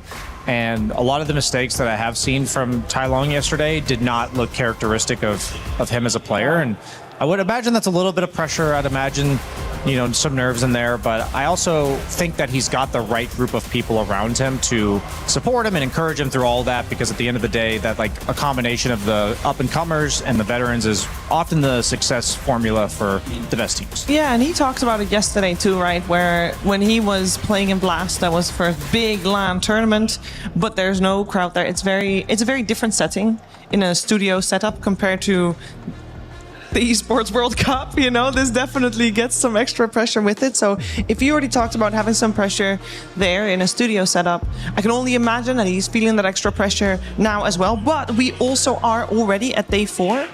I think it's about that time where I feel like those nerves should be gone, and maybe especially so because it's against Yandex, and he's played a best of 5 against Yandex. This is not... It's not uncharted territory, right? They have even taken a game off of Yandex, so they know they can do it. And I hope that he can push the nerves aside if those are indeed there. Because we want to make them see a deep run. Of course, the previous tournament they played in was the first time that a South American team made it to a grand final. So there's a lot of achieved already, but we want them to prove that it's consistency that will carry them through here as well, and that they will be able to make a deep run into any Tier 1 tournament, especially at the Esports World Cup here in Paris. As we are in game number 1 of this 2-game series, we have got Yandex on the Radiant side, we have got LGD on the Dire side. First couple of bans already out. Notable heroes still in, very similar to previous series with the Drow Ranger, Shadow Fiend, Lone Druid, all still in the pool. The Treant Protector was also in the pool, but now picked up by Yandex themselves. Now, do you break the combo of Treant plus Drow by taking Drow for yourself, or did they plan something else on LGD, something they prioritize more? Yeah, I mean, Lone Druid's always still the option. Last series we saw the Drow get prioritized because it is good against Lone Druid, but I was thinking this would likely be a Lone Druid because of the fact that Enigma was also taken out by Yandex themselves in the first round. I'm actually finding it quite peculiar that they banned Enigma and then did not pick the Lone Druid. Another team, I can't remember who it was, showed that it was Underlord, also does incredibly well against Lone Druid because of the global teleport with the I think that's P-Vision. With the Ags really early, offers you that extra +1 that kills the bear in the mid game before he's got the Shadow Blade and +1 defensive item. So I would be keeping an eye out for Underlord specifically. I don't think there's anything else that has really shown strong promise against Lone Druid in the offlane, and I assume Yandex has a plan here. Yeah, I think Yandex without a plan is which analogy do you want to go for, Brian? You're the one that wants to go for analogy. What is the most obvious thing that something can have? That Yandex without a plan? Yandex without a plan is like a bear without fur. Is like an ice cream without a cone, Shiver. Oh, that's actually very common because people have it in a cup nowadays. Shiver. Sorry. Between Shadow Fiend and Drow, one of them is making it through here. Sure. And I think if you're picking either SF or Drow, and you have a Lone Druid, and you have to think about Slardar as well, which Yandex have shown they're willing to play. I don't necessarily think this Night Stalker ban was their optimal ban here. Sure, it can cover a puck for them later, but are you really willing to give away SF and Drow when Darkseer's been banned by Yandex, and you're not going to have the Darkseer solution yourself? Well, the Night Stalker was banned first round, right? I think that's what happened. Okay. So it makes a little bit more sense. I agree with you.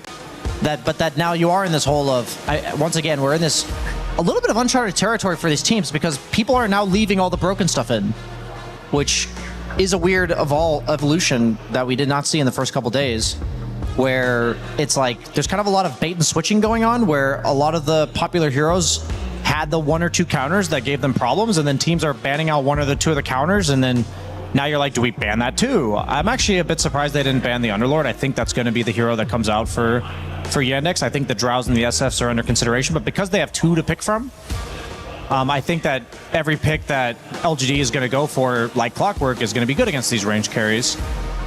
So you might even be... the question is, are you going to hold off on the range carry because there's other heroes that are higher priority, or are you just going to show your cards because it's kind of predictable at this point anyway? I would also mention the Terrorblade and PL as options that are both very good against what we see so far for LGD. So yeah, I was going to say it might be worth to hold the Watson pick here. Centaur, I don't think Centaur does great against Lone Druid. I think one thing he does offer though is Lone Druid doesn't deal the best with lane cutters. At some point you just don't want to lane against him anymore. So picking the Axe or the Centaur could be a way to deal with it. Yeah, and they suffered very heavily on LGD versus Centaur yesterday, and maybe Yandex watched that game and talked about it and what this hero could provide for them.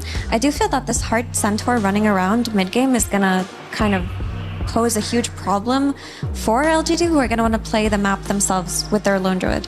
Because yesterday, all it took was that Centaur being the only one that showed to bait them into a few bad fights, and the game looked really hard from there. And then I'm looking at the tree and he's not showing. The Hoodwink is not showing either. She's hiding in the tree line. So far, it is only the Centaur that they're gonna play with. Do we ever get the King Jungle Zeus?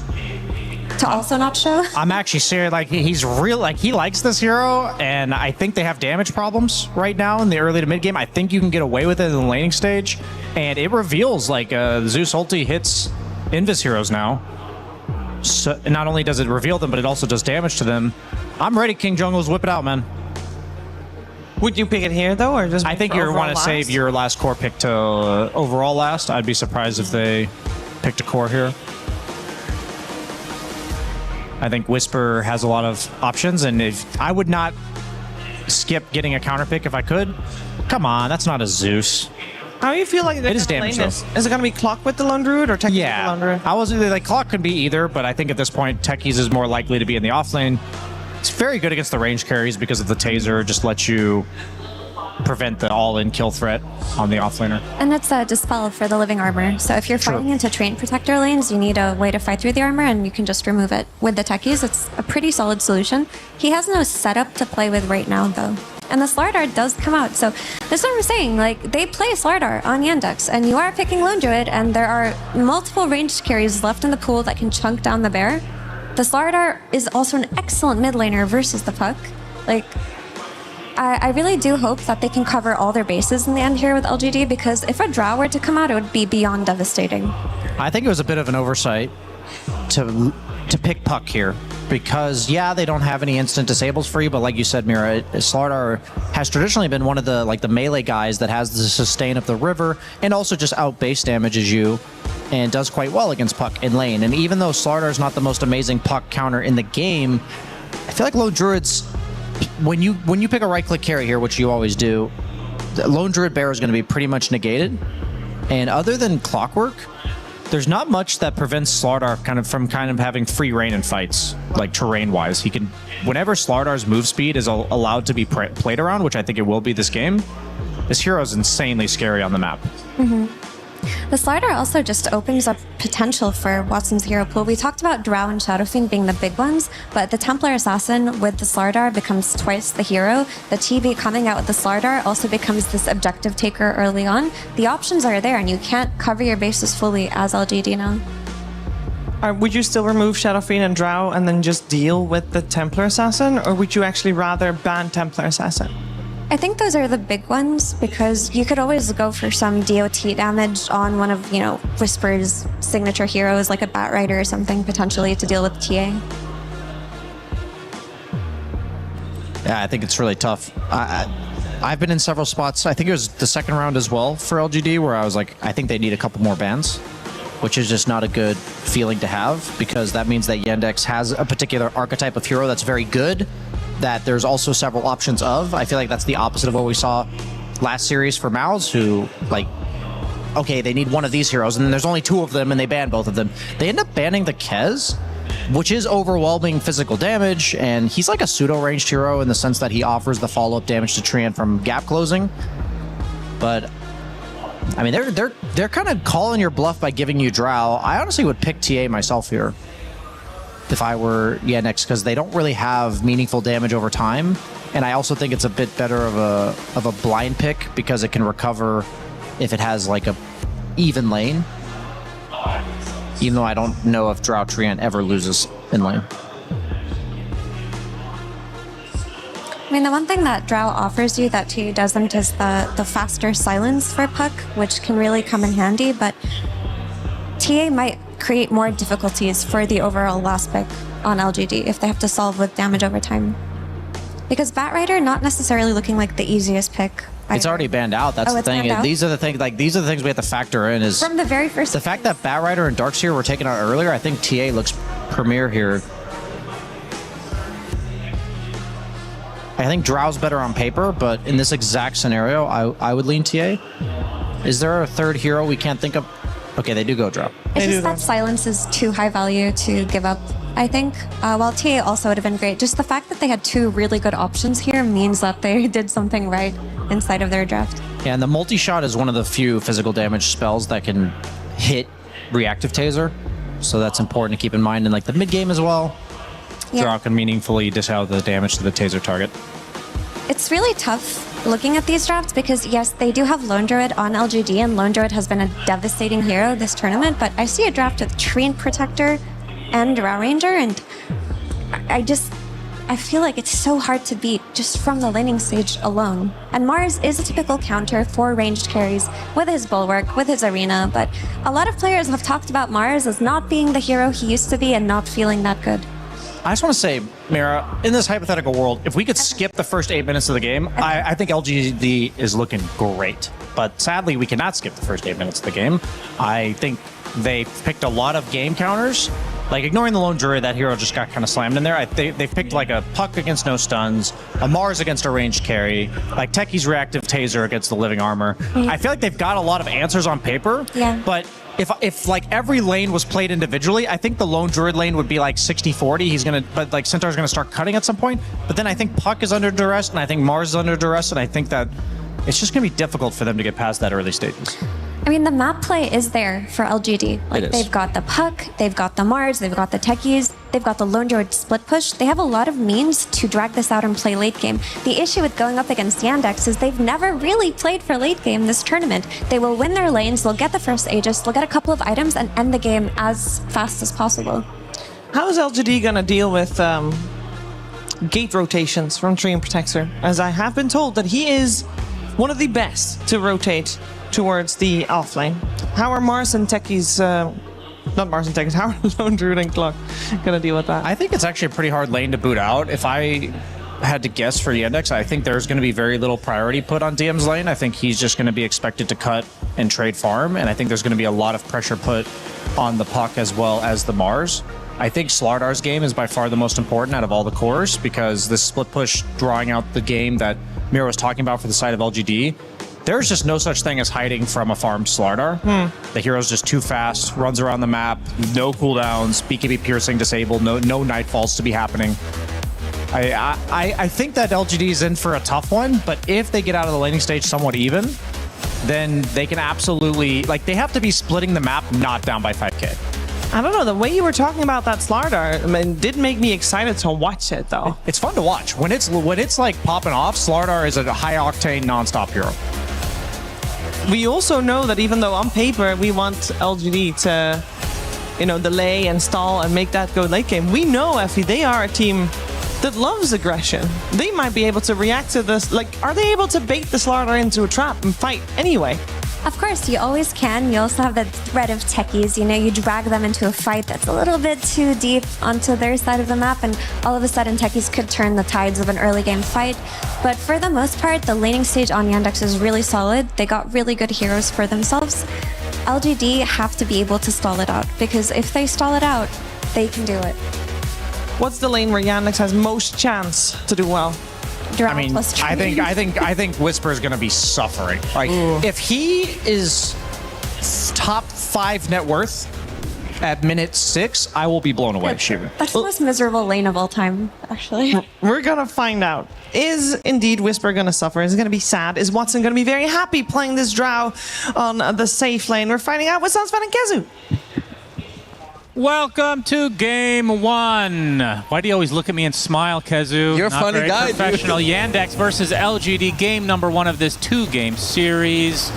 And yeah, we have some interesting heroes. The first one I want to talk about, let's get the negatives out of the way. Okay, I know I'm a very negative person. You mean like the fact that they Jared. smoked on a ward?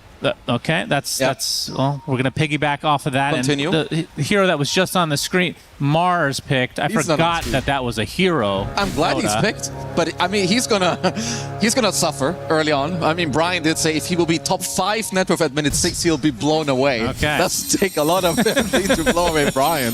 But it is a very hard lane to play into, so there's some merit to his statement. Okay, why is Mars? Is it the lane that's bad, or is the hero bad right now? Because we're not really seeing it all too often. Well, I guess it's kind of connected, right? If the hero is bad, then his lane is bad in a way. So Mars traditionally has damage problems later on, and yes, his laning isn't incredible. And there's a lot of good carries. There's a lot of like strong like carries and fives. Like especially also like if you look at Lone Druid, if you lane against this guy, you have like no game to be played either. So I do think the hero is slightly underpicked because he is good against ranged carries, but he does suffer in the lane against them. All right, well, we get to see Chira Jr. playing the Slardar in the mid lane versus Tai Long. The panel kind of talked about how this hero can sustain a lot in the river. Yep. Love seeing this hero mid, actually. In fact, off lane feels quite underwhelming. I mean, not that we see it that often anymore, but good to see it in the mid lane. Like, what in terms of the mid game, not even mid game, let's say the rune timer, like 6 minute, 8 minute, 10 minute, is he very dependent on getting these runes to be able to gank, or does he just sit in the mid lane? What's the style of play? Yeah, he prefers to be a bit more static compared to others. You look for moves more around like if you connect through the river and like sprint, maybe you get a haste. So yeah, he is reliant on runes, but not as much as others. I think like the moves for Slardar itself, they're a bit more special, like finicky maybe. Like in a way, you know, it's more about the situation that comes up, not especially because you're like, oh, when I'm level 6, I'm gonna TP. Like you wanna chill in your lane, farm, if something comes up, you take it. Do you think LGD can win a game where Whisper does not do well at all? Because I feel like he is connected to like all their wins. So, obviously it's an exaggeration, but you know what I mean. No, they can. LGD are a team that have leveled up over time, where it's important, especially at like this level of Dota, you need to have multiple players that can take over the game. I think if he does okay, it's fine. If he's a non-factor, obviously that's going to be difficult, but I do think it's possible. And also on Mars, you don't need to overperform. Like a good Blink Arena could be enough later in the game for Yuma to, you know, go ham in the fight against a Drow Ranger. So I think they can win a game in this tournament. I mean, they're one of my favorite teams to watch, to be perfectly honest. Especially this guy in the mid lane, Tai Long, coming out of nowhere. That Zeus game from not too long ago, definitely something that's going to be a core memory for a lot of Dota players out there. That was a nasty one. He was like the one to... He kind of... he premiered, rather, the Enchanted Bobber, of course, as you like to call it. Bobbler. It's been a while since I've seen like one thing just like auto-win a game. Yeah. It was... I mean, it was amazing. I mean, what do you think about that? Out of curiosity, because there was some dissension about it. Like some people really didn't like it, like Sundarin, of course, always a negative Nancy. I loved it though, personally, because it's not something that you can repeat that easily. So I like that they nerfed it a little bit, because they nerfed the Timeless Relic, which is like the spell amplification one that you kind of, you know, you re-roll it over and over and over again. What made it so strong is that I didn't know after minute 70 there is no timer on the re-roll. It's more about you need to farm like the Mad Stones, which is like you need 40. But it means that every like 3, 4, 5 minutes, if you're getting all the space, you can re-roll it very quickly. So I thought it would take longer to reach the state where Zeus double ultis and kills everyone as Yuma. Yeah, we'll pop the Lotus to stay alive. Saksa doing a good job of harassing there. And we would talk about Lone Druid, but we've seen it 1,000 times and we know exactly what he's going to do. As long as he survives the first 8 minutes or so, gets that Maelstrom at some point after that, just disappears for the next 40 minutes, especially once he gets that Aghanim Scepter. But looking at like some of the other stuff, because you know you talked about Slardar in the mid lane, which is a very cool hero, and it's a very good matchup against the Puck. You have higher damage, you have high armor, you have good sustainability, and also in the game, you're obviously one of the heroes that you have innate tank ability, you rush the Blink Dagger, and Puck is not a very high armor hero. So if you get the Blink Bash into stun, into Corrosive Haste with any follow-up, you will threaten the Puck throughout the entire game.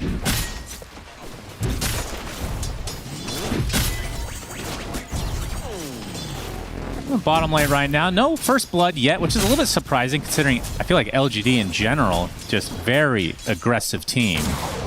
No, they are, but maybe this is where like your point I think about Whisper is a little more, I would say, maybe apparent. I think this guy is always on the very aggressive hero, and I think with Mars in this lane, it's not that easy to like play for a win or even a kill. I would even say it's the complete opposite thing of what you should do, because what they need to be doing in this lane is surviving. He doesn't even have a level in Spear. He has Bulwark. He wants to chill. Theolicor is currently turning this lane into a 1v1, so I think they're getting quite a lot out of this bottom lane. Yeah, I mean, he has bottom CS for the core, but it's not like he's that far behind at all. So considering how grim it sounded based on the panel and you being negative Nancy's, of course, I'm the positive influence here. DM, Hoof Stomp will get him out for now.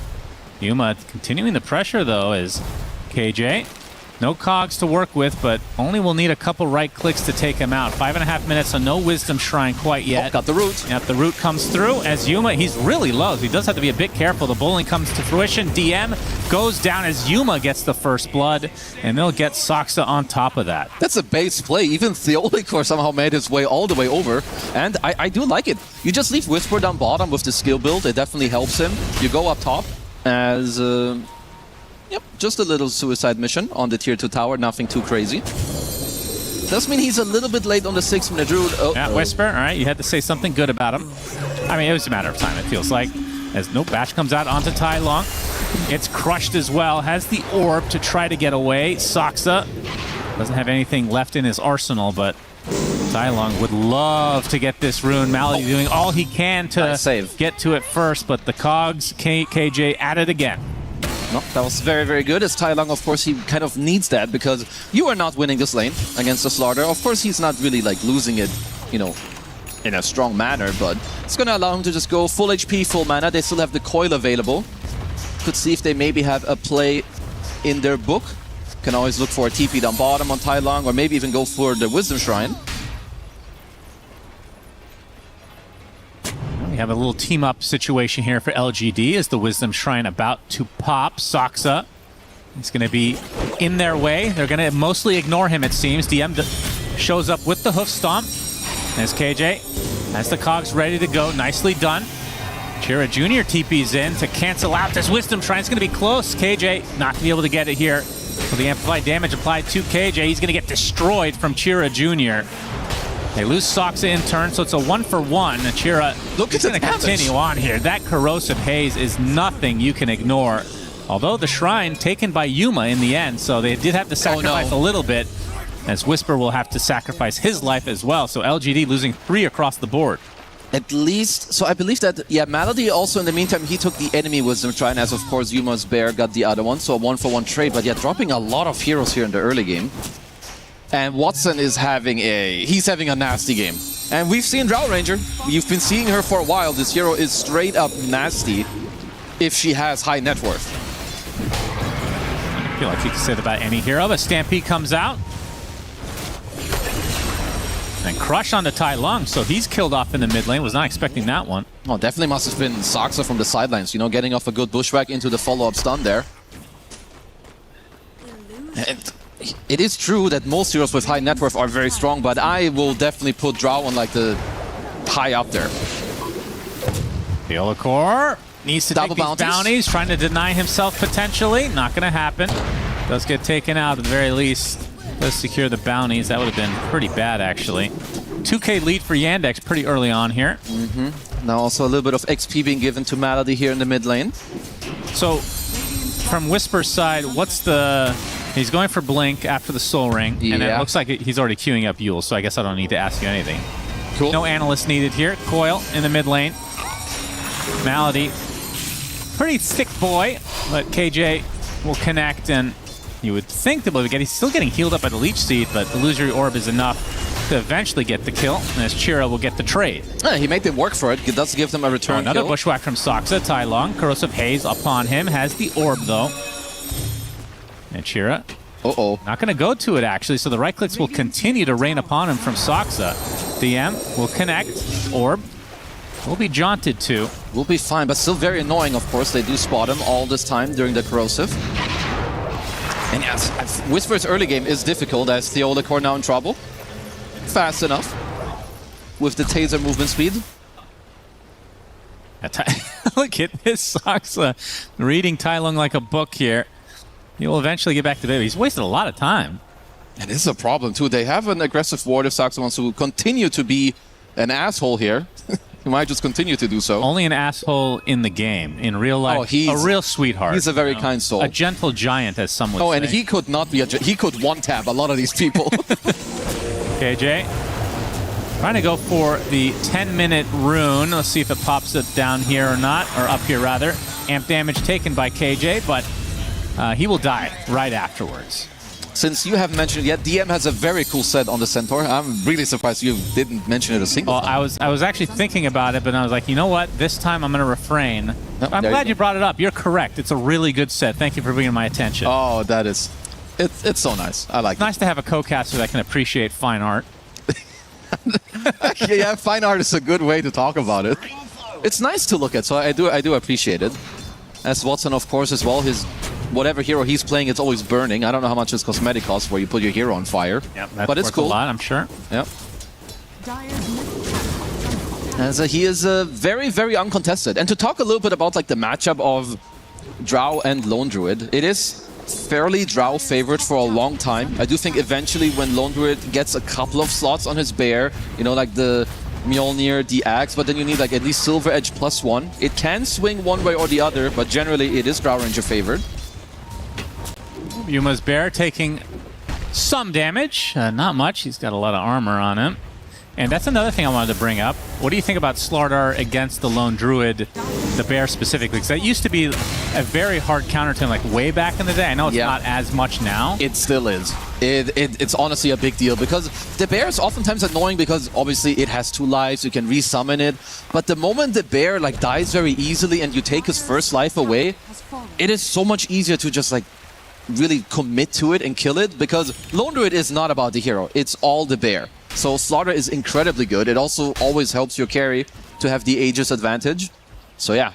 Do you remember range Lone Druid? Oh, of course I do. It was brief. Yeah, like Mjolnir. Powerful. But that's also yet a level 10 talent that gave you attack range, and Dragonlance was ultra good back then. Yeah. Obviously it still is, but it was even better. Do you miss those days? Now you get AFK Bear. I mean, I feel like we just have the extremes, right? Yeah. Like you have the range guy, which is the only way to play. Now you have this way to play Lone Druid, which I don't really know if there's a different way to play. I don't think so, just because this one is... It's so strong to play it in this form. Yep, that is true. It's a hard one to balance, honestly. Yeah.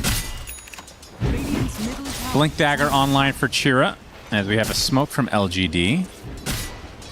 Looking for a... I was going to say a potential hook shot, but we're 12.5 minutes in, which means Clockwork's not level 6, as we know. There's too many games where neither sub has ult at like minute 12 or 13. Yeah, it's happening now. So much. And the Wisdom Shrines didn't get stolen. It was a 1-for-1 trade this time. Yeah. This is where you got to give one of the subs. KJ, take the top wave. Screw you, Yuma. GTFO, this is my lane. Because the only thing that really changes what happens right now, obviously you can have Tai Lung run over and like get the coil on someone, but you need an arena or a hookshot to start one of the plays off. Indeed.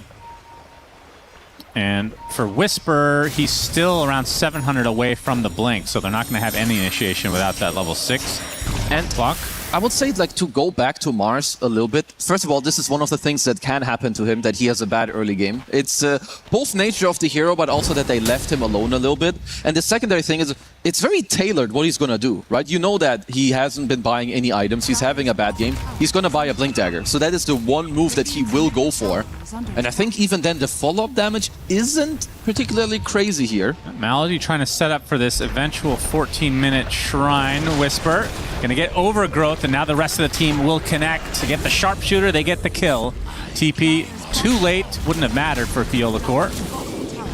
That really did not. Just good move here overall by Yandex, you know. This is also not a strength of Centaur. He can just play offlane, farm the neutrals, you use your Dominator to pull everything around. And if you look at the vision of Yandex, very aggressive. While Watson is hitting the bottom tier 1 tower, they smoke over, get the Wisdom Shrine. Very, very textbook play here from them. Yep, definitely a good start for Yandex. 4K lead now. And I think a big part of that is the fact that you have this Mars that needs to get that first item. Gem on Mars? No way. Wow. Okay, so holy basado. That puts him behind on the blink even more. Wow. That is, I mean, that's early in general. He's just so tilted that there's this sentry. Well, I'm trying to think about it because I love Gem. But this is this is rushed. Because to me, also, the way I see it is that one way to change this game a little bit, of course, would be the arena. He should be able to get like most of the wards now, which is nice. So one of the good things about Gem is that it can pay off quite quickly. Because nowadays, obs, you know, they give a lot of gold. Yeah. But I do want to see also how does he work around the gem. I think offlaners are generally the best ones. Let's see what works out better, that gem or this blink on Chira Jr. I mean, come on, dude. That's doing us dirty. Start things out onto KJ. I mean, for LGD, that's probably the exact target you want to go on. Is the arena comes out first of the game for Whisper onto Chira Jr. He gets the crush onto 2, still stuck inside the arena. They just don't have the damage. Stampede to follow though, as Mally going to try to connect. Tai Lung with the coil. Still the Slardar is healthy because he's in this river area. They get the connection onto Tai Lung. KJ follows suit to the grave. And Chira, I mean, he's happy to be in this water. Yeah, he's happy. Good team fight from Radiant. Good thing though, still have the gem on Whisper. Yep, so he can keep dewarding and get the money back that he injected. That would have, if he lost that. Oh, I think it's... Just get out of the game at that point. Because they're so tanky on all of the heroes. And even here, like the problem is that Whisper couldn't pin CJ to the arena because there were cogs that like pushed him back. Yeah, that's true. A little counter synergy there. Yeah, and also with the Stampede, it's just nice for Watson to connect. Like you can see it even though he's late. Oh, no. Yeah. Keep that shit alive. Whisper, careful now, young man. Gets off the spear, but it's not going to save Theolacor. I mean, I kind of want to see the gem being lost just to see what kind of impact it has. No. It's we kind of have to be that bad. You're talking about extreme levels. You're buying the gem this early. We got to see the other extreme. Is they're going to get the gust into the crush, into the kill on Tai Lung. Tier 2 tower. Going to be fortified. We've been seeing some incredibly one-sided games today in like 10 minutes of time. What's the common denominator here? Drow Ranger, maybe? That's one of them. Okay, so Whisper got a secondary ward, which is quite good. He is drawing around on the top lane. He's more of a like global D-warder. This one could be hard to find. Nope. Very nice. Right. That's 3 wards down. Wowee. And he's pinging it. And if you're just like you're starting to get vision back, Blink is nearly back up. So he got back half of the gold that he spent on the gem, and he took out 3 wards. So at this point, MVP, baby. Okay. All right. I mean, would have had Blink and would have had a team fight maybe going their way. Yeah, but probably would have lost it anyway. Yeah, potentially. I mean, that could be the thought process as well. Is like, yeah, I get Blink, but then we have no damage yet. So True. What are we doing? It's not like they have the sharpshooter on there, and that's what having Hoodwink is great to have. No, you're definitely... Level 6, you have all that burst damage. Yeah, or Snapfire. And this time around, you know, they have a techie, so you can jump in, drop the triple bombas. You have some good damage there, which is fine. It's not incredible, but it's good. Chira was being hounded a bit by KJ, just sticking around there, but they will again steal some creeps from the enemy side of the map. As what's the status on this young man? So he has the Mjolnir for Lone Druid, and is Ag second? Oh yeah, you are not and buying Silver Edge third, Cookie Cutter to a T. Yeah, and then you'll see maybe you need MKB for the butterfly. Into the overgrowth, and another death for Tai Lung. KJ, he would have gotten flamed by his team if he didn't use the hook shot. So he had to get him killed. Yeah, it's one of those situations where, hey, I tried to help you. You can't blame me. Got to keep the young blood in the mid lane happy. Yeah, did want that they went up a little bit aggressive. Whisper is showing his blink. Yep, Chira. Okay, might have the burst damage this time, especially with Theolacor here. So That's LGD get the biggest kill that they've had in quite a while, for being honest, but now you can see bigger items coming from the other side. Yandex DM with his heart at 19 minutes. It's very early on, good. but he can still die, as there are eyeing Yuma. Bushwhack into the gust. Goodbye. Just an easy kill for them. Still continuing with the good map play. Got off another pretty decent ward up here. But at least when it comes to the vision, you know, LGD do have a bit of an advantage. Of course, with the gem that they've been using from Whisper, and also some good observer wards from themselves. Do you think his team knew that he was buying gem, or he just like rage bought it? He just bought that one. It was a rage buy, you think? I wouldn't necessarily call it rage buy, but it's definitely... I mean, it is influenced by bad feelings. Because the game is not going well. Yeah. But honestly... What would your reaction be if you were on their team? You just gotta roll with that. I will definitely like, you know, So somebody, it's like playing with Eternal Envy. You make some stupid ass decision. No, Like, but you. yep, that's great. Let's go. Let's do it. That's a great idea. You know the Nisha eyebrow raise? That will be me. Like the oh, and then you just roll. Very with brief it. emotion, and then you're like, Yeah. yep, that was the plan all along. Of course. Because you know sometimes you gotta let people cook. Sometimes they cook like garbage, but sometimes they cook good stuff. And you just gotta roll with that. Yeah, these pro players don't know how to cook. That's for sure. Most of them don't. KJ probably does. He's a healthy young Yeah, lad. he's healthy. He's attractive. He's got everything going for him. Is now Blink Dagger coming online for Malady. Still yet to be delivered, but I mean, I feel like every time we've seen a tree, we've seen the Froggy, and we don't have that this time around. So the Overgrowth is actually going to be pretty powerful as Theolacourt killed off. And now Watson working on the tier 2. Okay. Whisper is looking. Did get clipped by one. And that might just be it for now. It's certainly still... They can kill heroes, but the LGD still need to be aware of like how they do it. I would say that you have enough damage to kill 1, maximum 2 heroes, depending on who it is. So if you go for the play, you gotta kill 1 or 2 and then back off. Don't overplay it by any means. By the way, this is a dream cart game. Just throwing it out there. I don't know if he goes at third item. Is going to hold that thought. KJ with the initiation. Holy shit. And he dies. Yeah. Great hook shot into immediate death. Happens to the best of us. Like, this is definitely the point where like you're gonna think twice before the next hook shot. It's like, guys, let's farm. Let's wait for the high ground. I'm level 7. 12k lead for Yandex. And trying to look at... Okay, let's go back to the Centaur conversation. It's always fun. Oh. He's going Shard first, which actually makes sense. Tai Lung. They have Vision. They have Hoof Stomp. They have Kill. What's the center? The card. I mean, it doesn't. This is snowballing out of control for Yandex. Oh, they see. Whoa, the shortest blink in the history. No way. And TP successful. He didn't have Saboteur? I guess not. Well, nice TP, because with that blink, honestly, look kind of like hilarious. Watson's going to need to dodge this. We'll do so. Working towards his BKB next. Yeah, one of the next things on the menu for Yandex definitely should be Roche eventually. I do like that they're currently holding on to this tier 1 tower. I cannot stress it enough. When you're behind and you cannot open up a single tier 1 in the game, it feels very oppressive to play the map. You have so little space. It's so easy continuously for the other team to just back each other up through all the tier 1 TPs. Oh, now they get some vision, although there is a gem on the other side, so already pre-countered by Whisper. He was thinking ahead. He knew we're going to give up the Storm.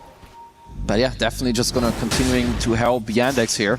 I mean, how good is this Shard these days? It got nerfed considerably. It's good. I think from this stage, it's obviously very good because you're ahead and it all just depends on... Because all LGD can do really is try to dodge you. So if you have more small areas here or there where you see them, it's very worth it. But the Shard, it was put into a normal place. I think this is where it should be. Not bad, not terrible. I mean, I would say it's better than a lot of support Shards that we're used to seeing, at least from back in the day. Oh yeah, I mean, back in the day, you had Tiny, where he gets fucking 3. Yeah, or Bad Rider, who gets sticky napalm on attacking. No one wants that on a support. Yeah, there was Warlock, it was pretty underwhelming. Pugna, ugh, God. Yuma's Bear is in some trouble. Gets off the fear, but it's only on the 1, so down goes the Burr. 16k lead for Yandex, and I mean, they can go for Roche anytime they want, feels like. And they will do so. Does he have Ags yet on the Bear? Oh, he does. Okay. He did, right? Did just pick it up. But yeah, Roche dies very, very quickly. And also, killing the Bear nowadays is a lot more useful than it used to be. Like, when Lone was at his strongest, it's because he had a level 10 talent, where the Bear had 25-second less cooldown. Now the Bear got nerfed multiple times. They did remove that talent. And a 16k lead at 24 minutes. We'll have to see where they take it from here. Into a kill on KJ. That's right, it's time. 0 and 9 for KJ. Tier 1 scoreline last game. Do you remember? From yesterday? No, last game. Oh yeah, I guess this is game 1. Sorry about that. Yeah, so yesterday they had a duo support of 0 and 27. So he was like probably between 12 and 14 deaths. They've had a lot of goose eggs. That means a lot of deaths? A lot of zeros. Okay. Good to know. Jackal and Hyde type situation, of course. Stop saying Jackal. It's Jekyll. All right. Jackal is like a hyena. Okay, Jackal and Hyde. Jekyll. Yeah. You can look up that lore after this. Uh-oh. Whisper in the air, and now gonna be in the grave. He didn't give up the gem because it's somewhere else. So this I like. Whisper knows his way around the gem.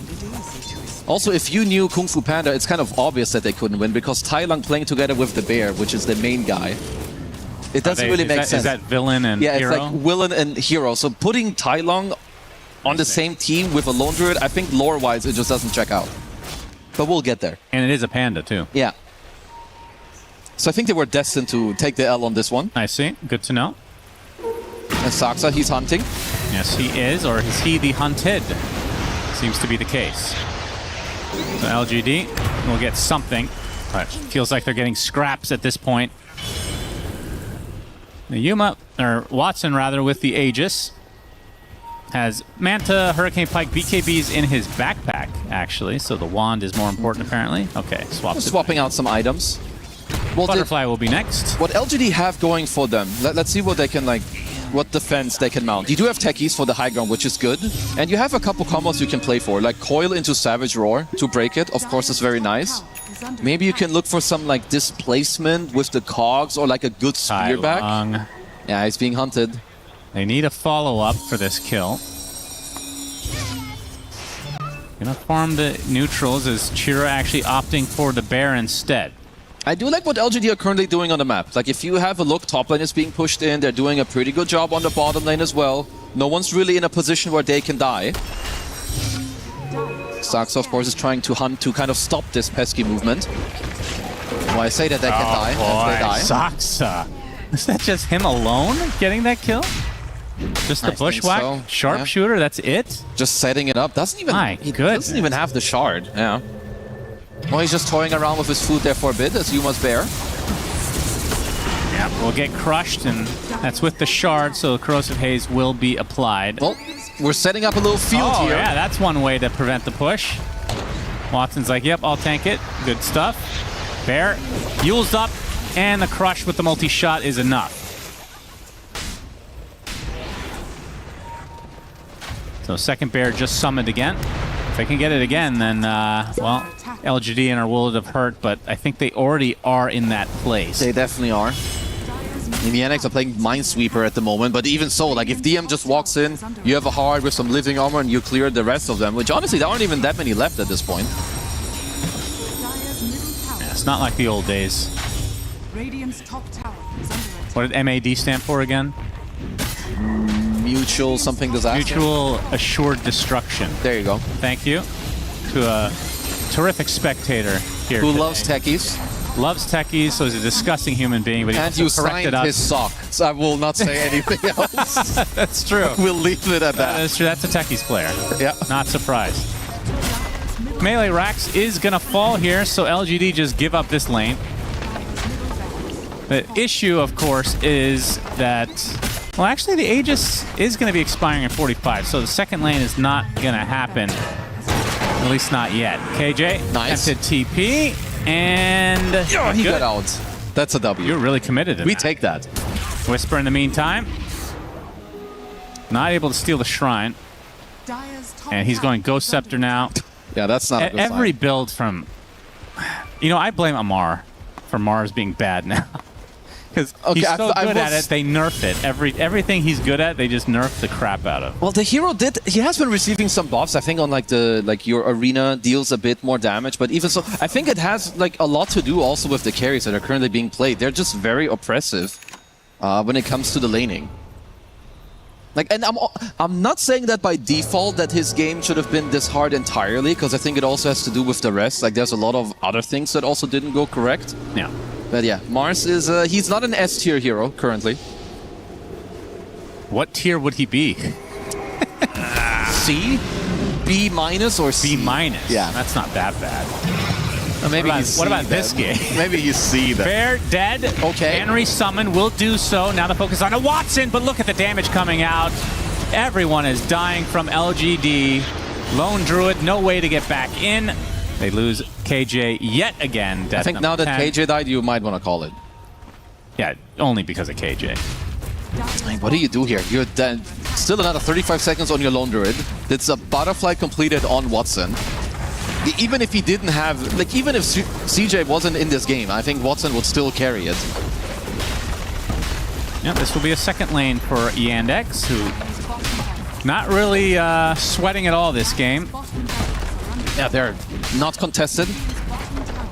Playing very well. Maybe physically they're sweating, but not in the game. Oh, definitely not. There's no pressure on them. Yeah, why not go for the Megas now? I mean, there's no bear still for 60 seconds, so this is basically 5v4 anyway, and they know that.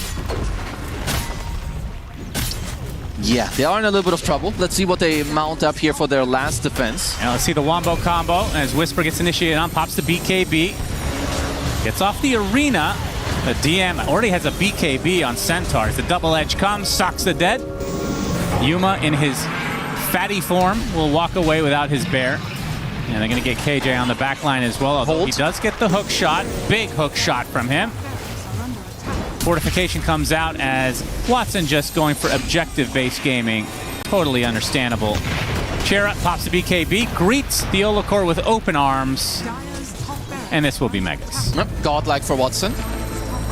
Don't think he will end with godlike. It should be a beyond godlike. As LGD will look for a little more for defense by buying back the Olacor. Yep, good stuff.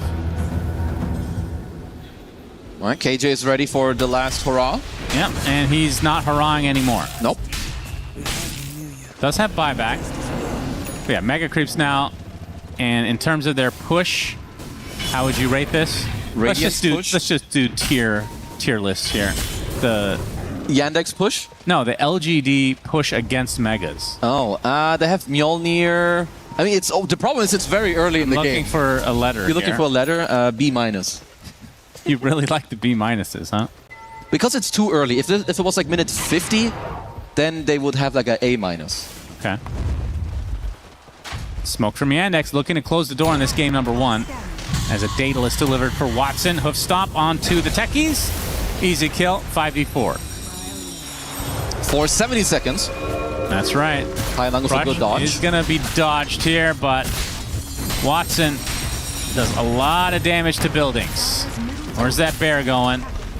Was thinking about doing something. Just hovering, sniffing, as do creatures of the like, and Overgrowth comes out just to delay, so that means the tier 4s are dead, and Ancient will be exposed completely to Yandex.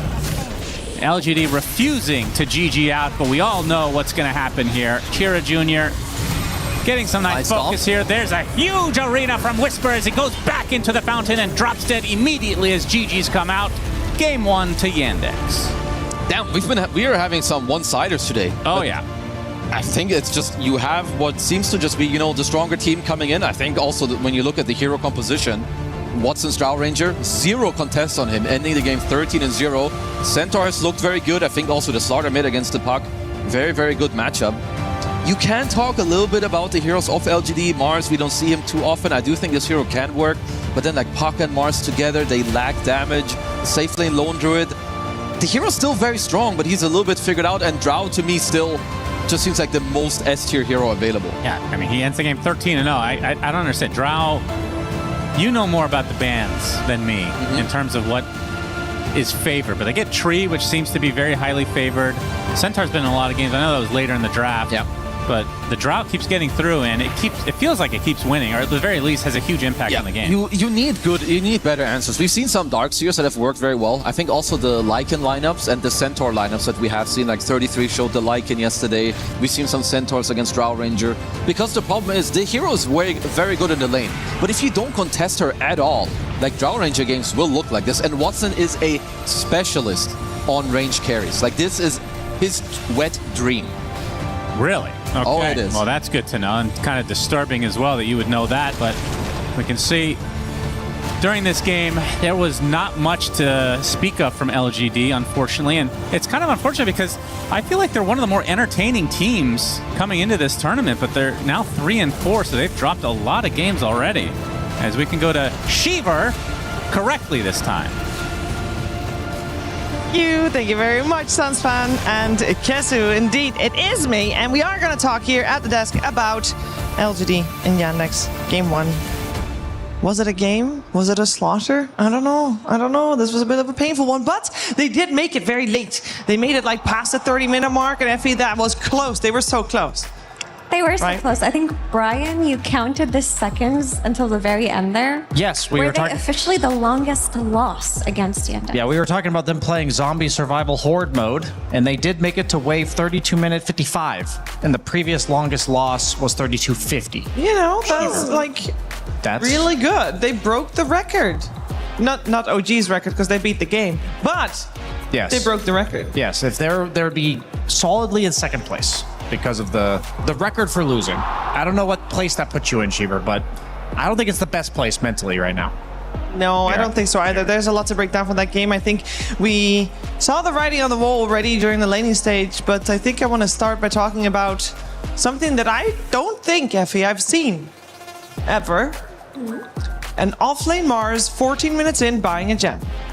Yeah, I mean, conceptually, I kind of understand where he was coming from. They were getting snowballed. There was a train protector. He's going to be hiding in the trees very soon. He's going to be placing his wards with his shard very soon as well. But getting the gem before the blink dagger, I do feel that at that point, you just kind of make that call yourself and you're frustrated, because while it sounds cool, if you get the gem that early, you can't really take fights, because if you lose the gem, the game is essentially over at that point. So your Mars suddenly is too afraid to commit early on, and that's an indicator of how bad the game was going up till that point. Yeah, I'd say it was maybe a message to Valve to bring back True Sight, Shiver, by buying the gem of True Sight. Good one. That was very far-fetched. That's how you know it's bad. Yeah, I mean, it's very unorthodox, I think, to say the least. And I think it's important to try to think about why he would do it, and all things, like, genuinely. And I think Mira hit likely why that's the case. The Treant Protector, it's incredibly annoying if you ever try to walk your way out to a lane and you're anywhere outside of a tower and you just get rooted from Invis. But at the same time, I just don't think there's anything he could have done to win that game. So yeah. I'm fine if you're on the approach of like, everything I've ever done normally, I know doesn't work here. So what's the problem I'm having? Treant, screw it. I'll buy a gem. What could I have done in this game? Because it was pretty grim, and as I said, it looked pretty grim from the get-go already, and I know there's a Lone Druid farming, so you always kind of think like there's a shot because Lone Druid is such a strong hero, but even that felt like a long shot at some point. Yeah, honestly, I don't like to say that it's a draft loss, but it is a massive draft loss, and it felt that way ever since they traded the Lone Druid for the Treant Protector, and they didn't ban out Drow or SF at any point. They had to use a Night Stalker ban in order to protect their own puck, and they forgot about the Slardar that comes out of Yandex, which is a CJ specialty. I think the factor that caught them off guard here was the Slardar, but they have played it on Yandex in this tournament. It wasn't unusual or unorthodox for them. I think if we see it coming normally, then I feel like pro teams should also see it coming. I think it's a bit of a blunder, not only because of the Slardar for Yandex, but we saw yesterday LGD lost with puck mid, where what 1W did was pick Earthshaker, which is a similar realm to Slardar in the sense that it's a melee stunner that has a lot of bad mid matchups, one of which is not puck. And by picking the puck, you're allowing them to pick a hero that is very snowbally, Earthshaker and Slardar, in very different ways. Earthshaker, always going to blow you up with Echo Slam. Slardar is going to hunt you down on an ultra low cooldown. And both these heroes, there's a reason we don't see them. But the situation you can pick them is puck specifically. And we saw LGD, puck is broken. A lot of teams are using it, winning with it in free puck games. But I think they're displaying, quite frankly, a 1 or 2 rung lower understanding of puck. Because teams that understand it better than you, they're going to have the extra layer of, we know when you're allowed to pick it and when you're not allowed to pick it, and they're revealing the weaknesses of the hero right now. I think we saw the strengths of the Slardar as well. I want to focus a little bit more on that, because before the game started, Brian, you already gave a spiel about how Slardar was going to hunt you down, get a blink, hunt you down, kill you, and basically snowball like that. And did like seeing Shearer Jr. on that Slardar. It seemed to be very well fitting, and then obviously it looked very good. So everything seems very well fitting then. But that was quite the showing. Yeah, absolutely. I mean, he's a player I didn't get to watch too much before this year, but he's fitting in really well with this team. I think from the mid lane, I wouldn't consider him very flashy either. I would consider him quite reliable from what I've seen thus far. And yeah, he played quite a performance on Slardar. Slardar is one of the, I think he's actually the main hero in the game where you just see people blow up. Like, there was a clockwork there. You know, he gets blink stunned, and even like a hoodwink acorn shot is like a third of somebody's HP with all of that minus armor. So very devastating to play against when you're behind like that. For sure, and the thing about Slardar with a player like Watson is you are enabling some of his best heroes. And we saw that for LGD, like they were in a situation in the end where they couldn't really ban out everything, so they had to decide what they thought they have the best answers for.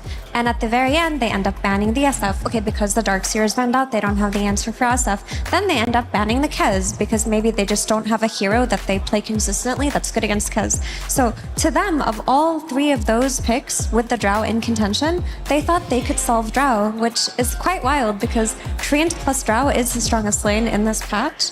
And maybe they were confident in Mars, maybe they saw something in it and they were like, never mind, scratch that. Let's just ban out the Drow next time and let the Kez through. Yeah, it felt like maybe in this draft, from the get-go, it was Yandex in the driver's seat dictating what would happen in the draft. And thinking back about yesterday when LGD was up against 1W, that felt very similar. What's something that LGD can do to be in the driver's seat themselves to make sure that they don't have to have these weird reactions that end up costing them a game? Honestly, I think they should reconsider their position on puck. Like, I really do feel that this is where a lot of the draft was messed up. Because what's been happening this tournament is that if another team has first pick, every team is going to that draft thinking to themselves, will they pick puck on 18? And 18 is the pick that closes out the second phase. And LGD were like, well, if we don't take the puck before they do, we're going to get 18 pucked and we have to solve that. But them picking the puck there and forcing the Night Stalker ban just made their draft really weird. And I've seen Tyling have really great games outside of conventional mid laners. Like, he plays Huskar, he plays Necrophos, he plays Beastmaster. He's looked good on all of them. I think shelf the puck if you don't have first pick yourself. Yeah, and I guess I agree with all of those points. And I think when you're coming from a team like LGD's perspective, you always have to pick your poison. There's all of these heroes you have to consider in the draft. And when you have a hero that's as prevalent in the meta as Puck is, and you feel like you have to, like, it doesn't benefit you that the hero's in the pool, that just, if you get 3 or 4 of those, suddenly you just lose all your drafts. And so I think you can do that. And I think it's an approach, like, I think the Puck was a big part of the problem as well. But it's not one of those where you put out the fire and it's done now. It's more like we're putting our attention over here and there's another fire that's going to spread out over here because we're not, it's off our radar right now. Yeah, it's one step at a time, I guess. Yeah, but I just have to bring it up again because yesterday they also picked Puck before they didn't have 18. They were second pick, so they picked Puck in a position where it gets countered by the enemy team. Yesterday they got Earthshakered. Today they got Slardard. So they're getting Puck, they're getting lane countered, and they're unable to play off of it. And I really think that they should just stop trying to force this Puck unless they have 18 pick themselves. Like, truly, it's ruining their draft.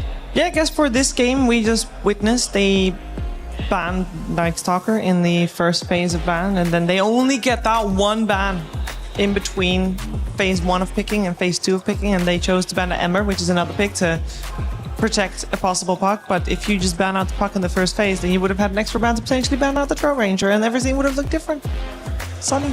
I mean, if you're first pick, like if they're first pick in this next game, then they can have that Puck on 18 that Yandex have to address and are scared of. But I'm talking about it from the second pick position. I just want to speak about the previous series where we had a Treant Protector opening for Mouse, and then P-Vision responded with, we thought was going to be a Lone Druid, but instead it was a Drow. And I just want to say, I think that's a perfect example of the top tier teams being one step ahead of the teams below, because I think all the things we're talking about, I actually think that might have been something that happened to P-Vision in a scrim, where they were like, oh, we should respond with Lone Druid, and then it's like, wait a minute, there's Drow in the pool. We only have so many bans. you know, we have to worry about all the other 4 roles in the game as well. And it's so interesting to me how these games play out, because when you talk about the puck pick, it's also because you pick Lone Druid in response to Treant. Like, there's so many factors that led to that happening that it is important that that's identified as the problem, but it's not as simple as don't pick puck. Yeah. Right? It's like a full rewind in the draft. We're going to find out what they're going to do in the draft for game number 2 that is coming your way very soon. But first, we're going to find out how Shira Jr. was feeling going into this series.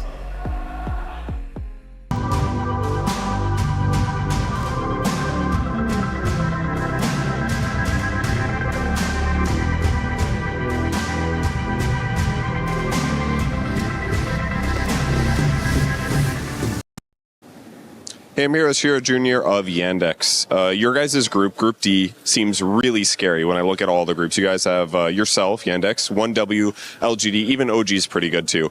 Do you guys think that you're going to come out on top on the group?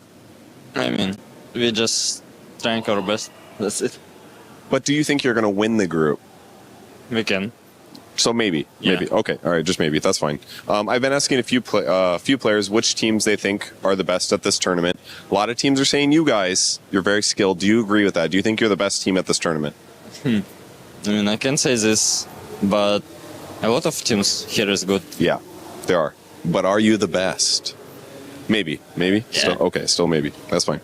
To my knowledge, you guys declined to play some tournaments throughout the year to have breaks. Is that correct? Yeah. So why do you do that? Maybe, I mean, just some players just burn out, or how to say it correctly. So we just need a break. Yeah, burnout is correct. Is it a strategy, or is it just like keep stress low because avoid burnout? Just want to chill. Just want to chill. That's a really good thing that you can do if you're also still very skilled at the game. Do you ever fear that it's going to keep you behind? Because I feel like there's 2 ways to look at it, maybe. I mean, I don't think it's bad. You don't think it's bad? Yeah.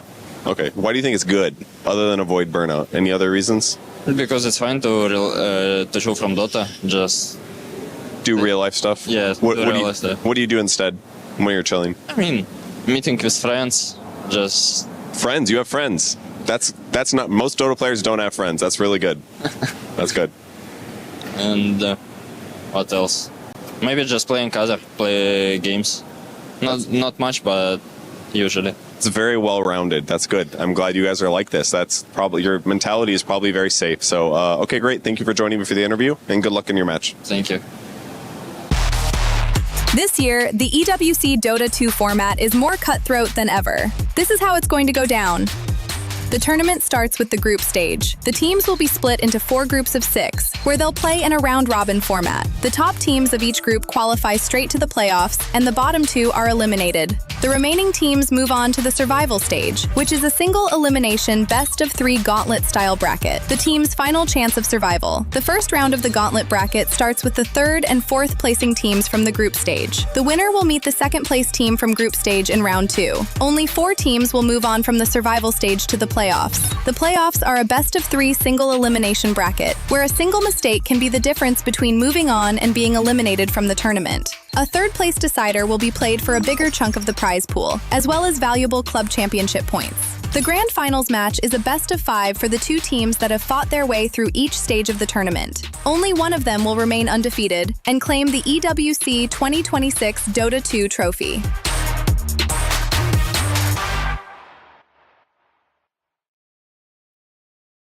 Is in our DNA.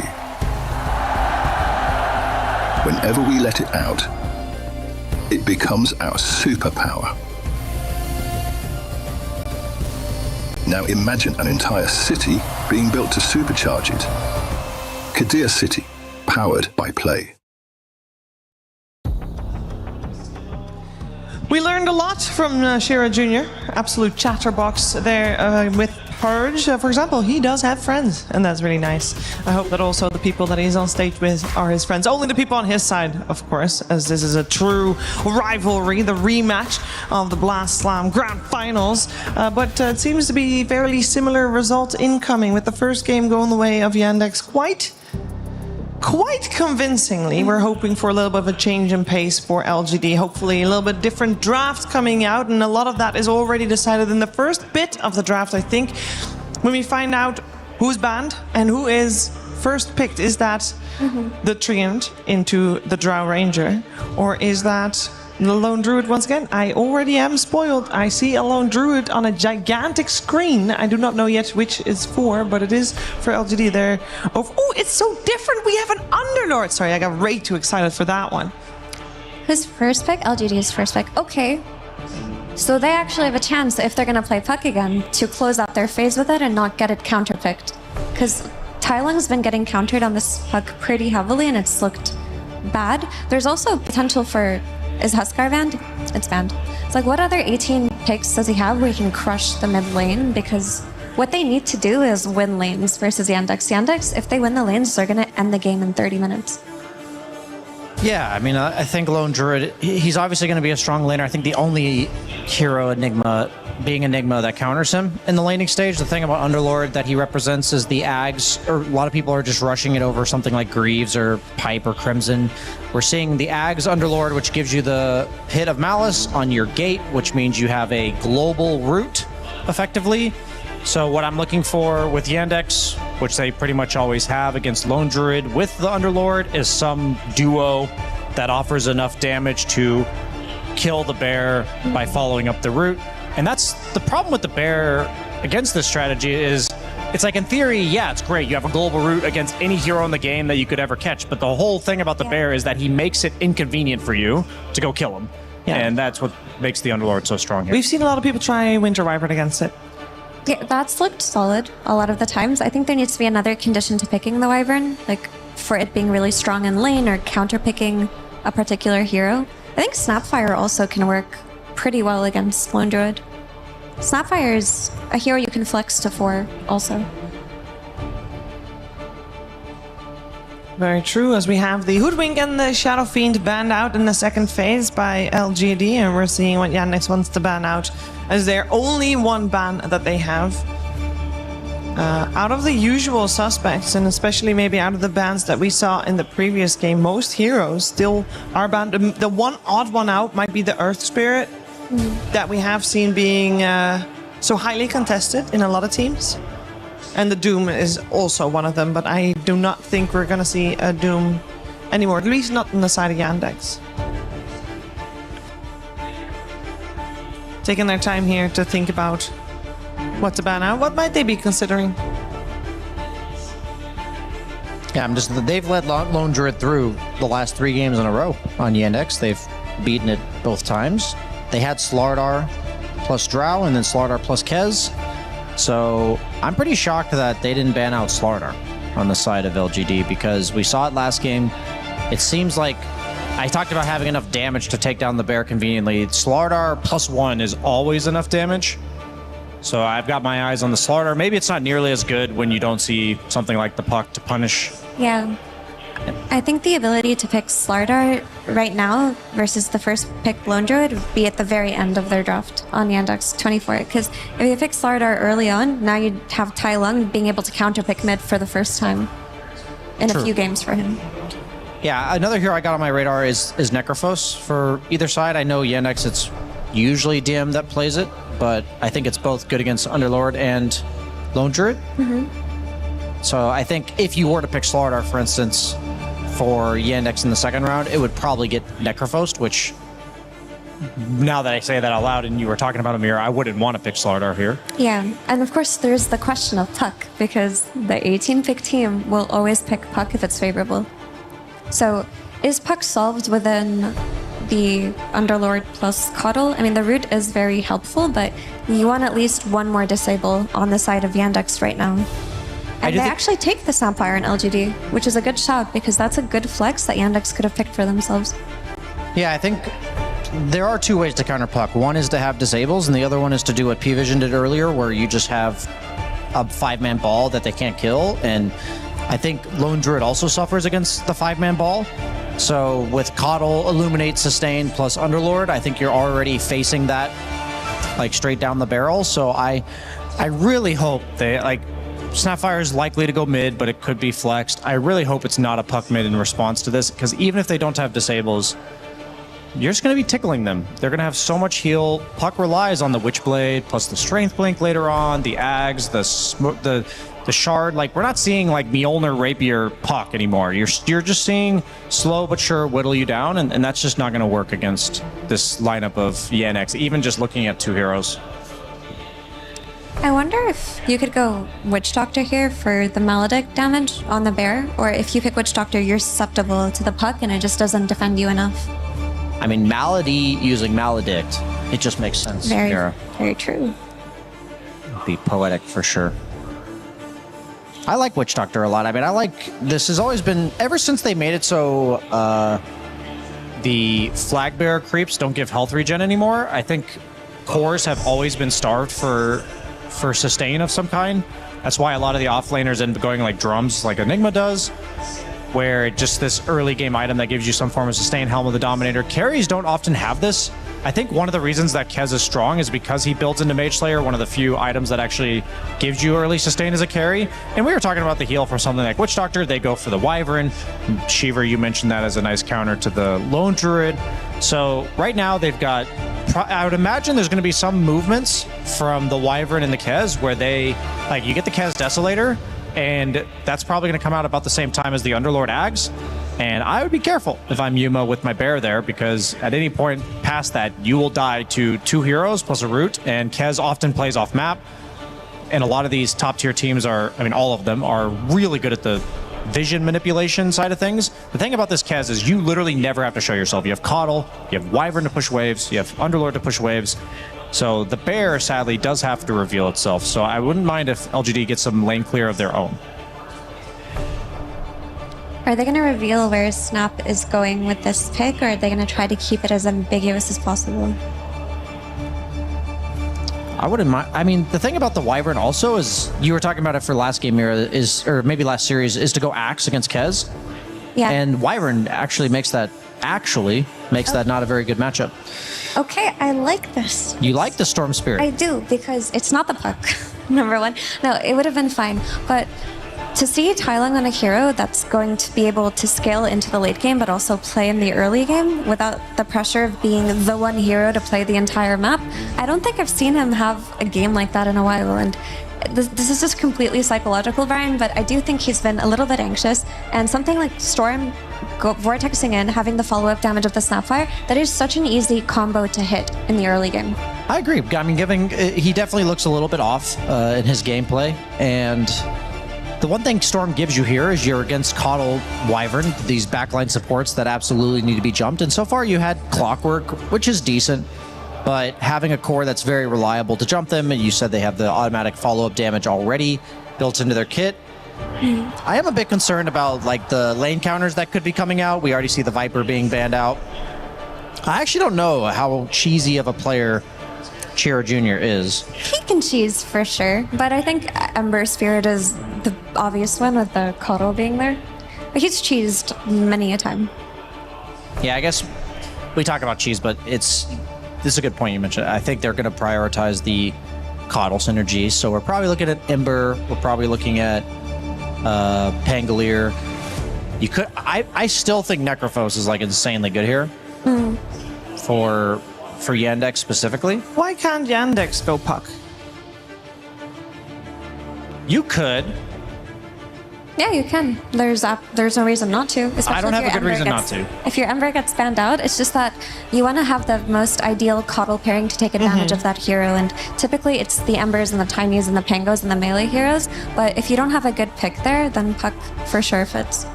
So they got overall last, so they have some time to think about it. We're first looking at the pick for LGD. Yeah, I guess, like, it's funny you asked that question, and on paper I think Puck is really good, and they might end up picking it, to be honest, but when I was looking at Yandex's draft, also the way they play, I think that Storm and Lone Druid are both vulnerable to having the map collapsed on them very quickly. Like, Lone Druid doesn't really do much for the map in the first 20 minutes, same with Storm. So when I see like Underlord Coddle and then this Kez threat of rotating with these early items, I view them being able to suffocate LGD very quickly. And that's why I thought Necrophos, just like a mid laner who just creates this relentless pressure on you. I wouldn't mind Puck, like that means they do scale a bit better. But I also could see them just picking a Waddler. Ooh, Venomancer. Now the question is Snap the offlaner or Veno? I would hope that it's Snap. I think Veno offlane just is not that strong anymore. because his ulti just doesn't do enough damage, I think, to justify being an offlaner. And it's dispellable. I think that's the problem with Veno nowadays, is that your ult is dispellable, and even like Kez, you can just push your ulti on a 35-second cooldown. Yeah, it was actually DM that talked about Veno, and he didn't like it as an offlaner anymore. He also said it was just maybe a support, but even that wasn't really good. What do you do with Veno nowadays? Do you go into the jungle? Are you actually able to properly lane? I think he's going to lane with Lone Druid for the first couple levels, and then once they get ahead with this, I think you do want to play the macro game. I think Veno, as a support, the thing he does offer is that ability to jungle without really... Like, a lot of the supports, if they were to do that, would lose a lot of health and mana and then be completely useless on the map, but he can do both. So if they're going to... I mean, obviously, they did pick it. By picking it, I hope that's what they do. And it gives them vision advantage, right? With his Serpent Words, or whatever they're called, the Plague Words. You Plague Ward, and then you have the instant follow-up from Storm and Clock. Like, maybe it allows you to be the ones taking the initiative constantly. It's a weird pick to me. I think it's strong for the lane, but I think there's a reason we haven't seen too much Veno. They did nerf his new spell. The second one, it basically does no damage in lane, so a lot of people are just skipping it. And they go for the Invoker.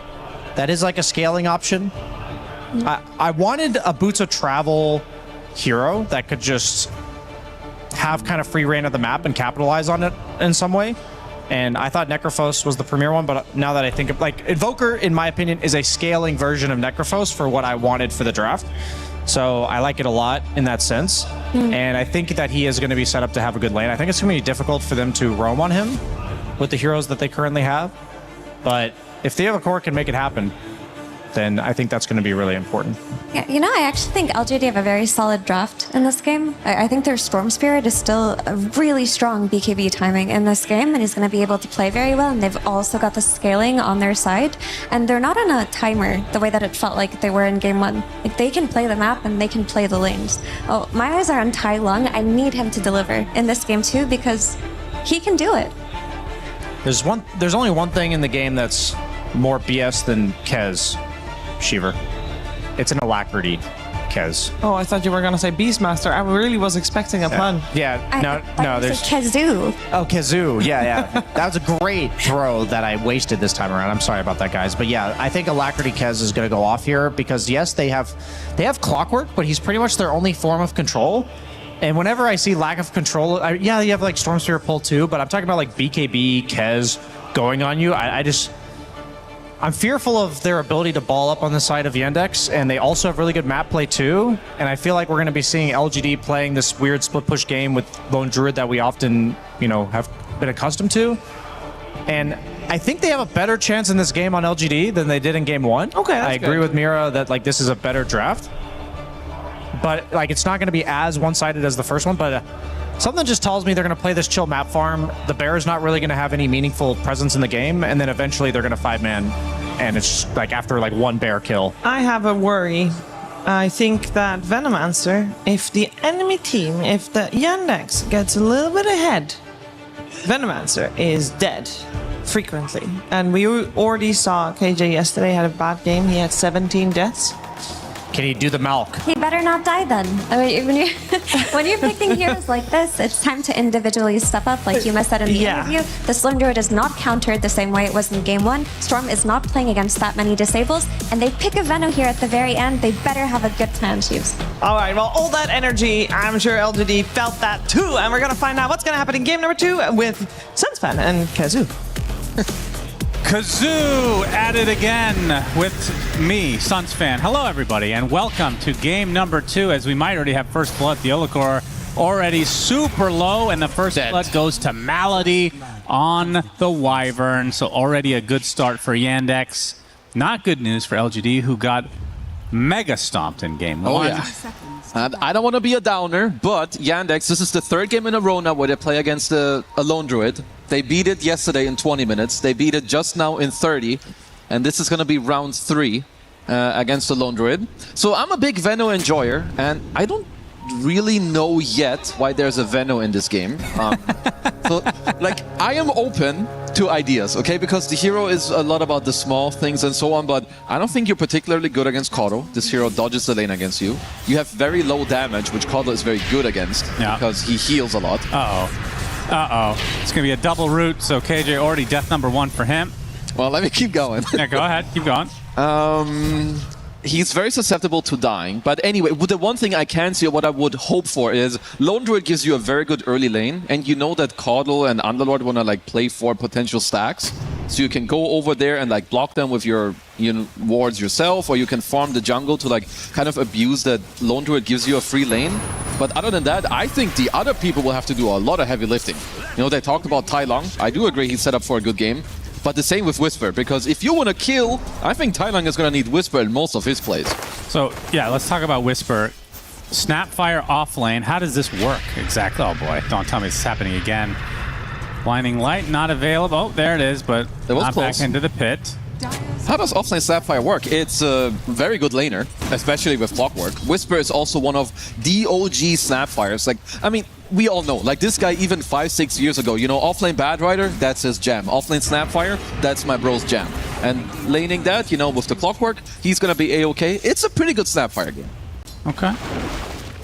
And it feels like I don't need to ask this question. Is it a good Kez game? It's always a good Kez game. It is, Is there absolutely. such a thing as a bad Kez game? There definitely are bad Kez games. I think if you lane up against, I would say heroes like Doom are very annoying for you. They talked about the Axe as well, which was a little bit nullified by the Winter Wyvern.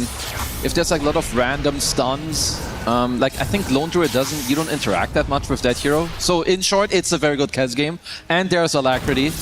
And there's a Winter Wyvern. Oh, Sunstrike not going to hit. Whisper was still trying to get in on this action here onto Malady. As he's getting really low, we'll have to Cold Embrace himself. Whisper still wants to stick around. Scatterblast only hitting one, not including the dragon right in front. So now Whisper has to run away through this bridge. And the Arctic Burn's going to find him. So pops the fairy, stays alive, but popping the fairy is the Wyvern still. The cookie onto the other side of the tree. It's a 1v1 battle for the Aegis, and Whisper comes out victorious and then dies swiftly to Watson on the Chicken Man. Well, the good thing is for LGD is I believe that Yandex lost way more creeps there in that entire engagement. You still see the entire wave here is right in front of Whisper's tower. Well, the overall very weird plays all around. Talk to me about the Underlord now. I love this here. It's a big fatty. I love Underlord, and he's, in my mind, he's one of the best counter picks to Lone Druid. Lone Druid, he's a lot more about how he plays the map later, right? With the Aghanim Scepter, you're just split pushing and so on. First of all, Underlord is a super good laner against Lone. Firestorm is always good against the Bear.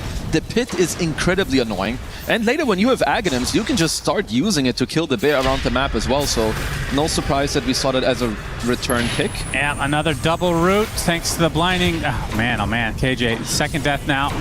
Yeah, I'm struggling to see the purpose for the Venomancer as well. It might be for Yandex. Possibly. Malady is taking quite a bit of damage. He will fall as Whisper getting gone on by Watson. Trying to finish the job here. Cogs not going to help out though. Good attempt from Theolacor, but you're just pushing him towards the end target anyway. Tough position to be in. Kez just has incredible base stats, like good move speed, good attack animation, great early damage, great armor as well. But yeah, we need to keep an eye on Tai Lung. He is set up for success. They didn't, like when you pick Invoker in this matchup, you're not picking it to shut down the Storm. You're picking it for your own game, further on, you know, make yourself like have better late game. But you're definitely not stopping Tai Lung here in this early game. So for offlane Snapfire, what do you even build? You have is a couple there a standard of thing, or options. is there? Okay. It's you can generally, I think early blink is quite nice. You can also still just go the normal build of like travels. Like travels, blink shard is generally like some of the tri-core that you are looking for. I've also seen some players that like to go in ATOS early on to give themselves a bit more catch. It's also one of the strengths of like Snap. Like even when this hero was an offlaner many years ago, you'll go like mech early on, you can go it into Guardian Grief. So the hero has nice options. All right, some root action onto DM. Yeah, as root he's on going to root. get his Pit of Malice down. Very annoying hero to deal with. We'll see what he wants to itemize with. If it's going to be Aura heavy or maybe an earlier Ags. Love to see the Gleipnir, but I feel like we're not seeing that as often You anymore. can see it like later on, it's fine, but I think other items are just way better. You know, you have your Shivas, for instance, Aghanims is always core. This to me for Underlord just looks like a pipe into Ags game. Like I think pipe is way too good. Ain't no way. Yeah, he got him. Shira Beast mode activated. Tai Long, first death of the game, and it's a solo from Chira. That was incredible spell usage by him. You know, the cold snap into a diagonal ice wall. Not gonna lie, that one is not easy to land like that into a great Sunstrike.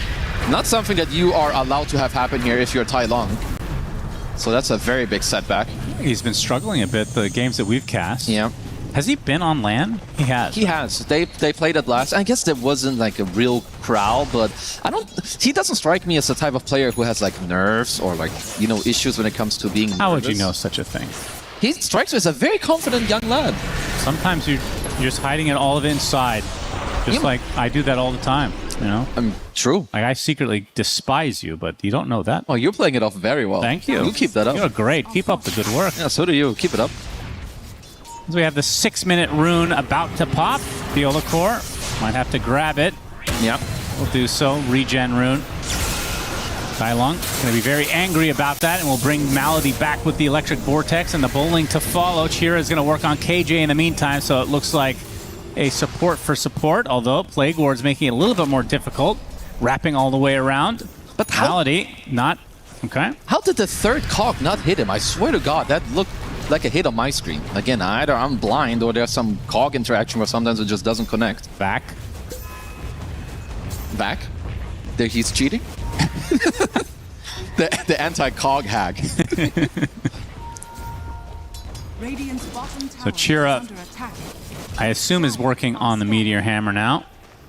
Yeah, it's kind of just the only build you can go. I mean, they just butchered Midas overall. You can't really buy it. It's only good for gold. Whereas Meteor Hammer has a good build-up. You build it out of Kaya. You're happy. Helps you farm. You can always get some double camp. This Malady kills 2 couriers. Pretty cool.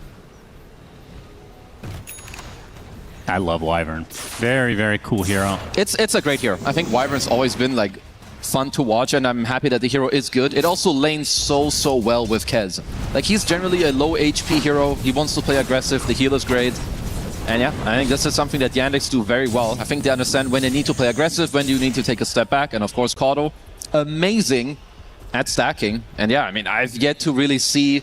Feels like Kato has been the support of the tournament so far in a lot of ways. I think it's also that Kato just does a lot. First of all, he buys great items. I mean, you can rush Holy Locket, which is a great item. He has Solar Bind when you use your ult. His innate is quite good with higher movement speed. You also have incredible sustain, which makes you good at tormenting and roaching. So yeah, there's very few things that Kato doesn't do. Doesn't have a lockdown, I guess, but you make all your other heroes stronger. You can't be Kez. You can't have every mechanic. So not every hero can be Kez. Only carry heroes can do that. That's right. Viola Core will snag another rune, this time the Invis.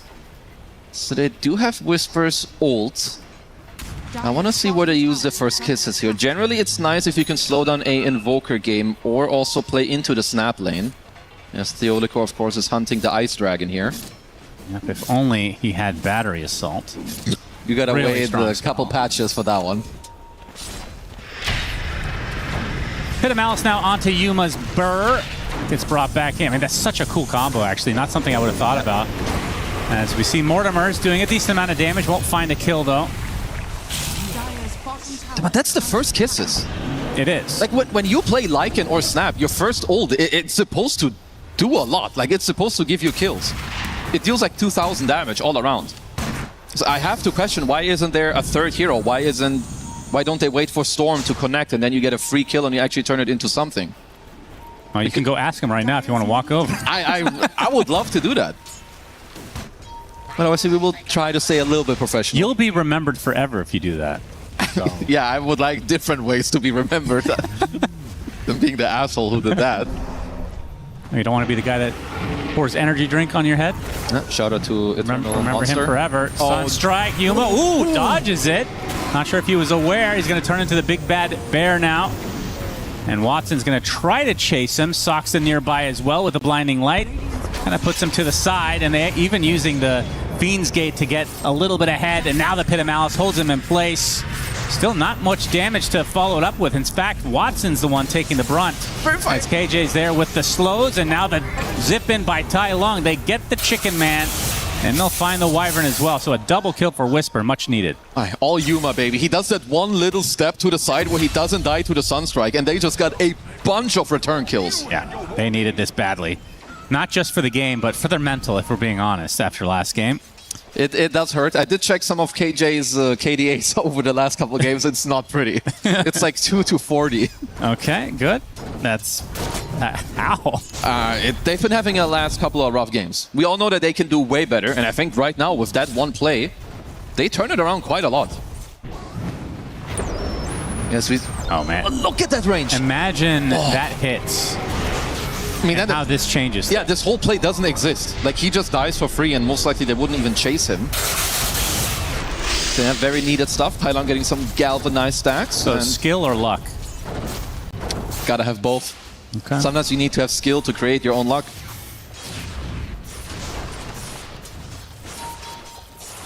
Tai Lung, level 9 right now. Malady at 11 minutes. Only level 4, actually. Yeah, definitely struggling in the levels. Right now, if you're Yandex, you gotta be careful. I like that Whisper is running to the top lane. He's keeping his TP ready, because if any fight here breaks out, you just immediately TP as a Snapfire, and you keep the fight going. Whereas Yandex do what a lot of heroes just love to do, which is... So, I think it's good that you can stack and everything, but I still feel like stacking is too good. So many, like, you get so much gold and so much XP from it. It's not that easy to contest a lot of the times. A lot of heroes, of course, are very good at clearing it. Yeah, DM will get the Atos, so we're going to be seeing lots of roots. He can double root just by himself, and that's not including a blinding light on top. To see some... Man, what does Storm buy against Pit? You just have to go BKB at some point? You kind of play, yeah, like you play around 4 staffs on your supports. That's definitely the first thing you ask for. But we can see that he already has a BKB queued up. Which, honestly, it makes sense. It's not just that. It's also going to be, like, Keds has a silence. Forgot about the leaves the Arcane Rune behind. Trying to go for the kill onto Malady. Yeah, he's dead. Whisper had to use the ult for that, though, as Saksa kills off KJ. Must have been with the help of a Sunstrike, I believe. Otherwise, that kill is quite crazy, coming out by Saksa.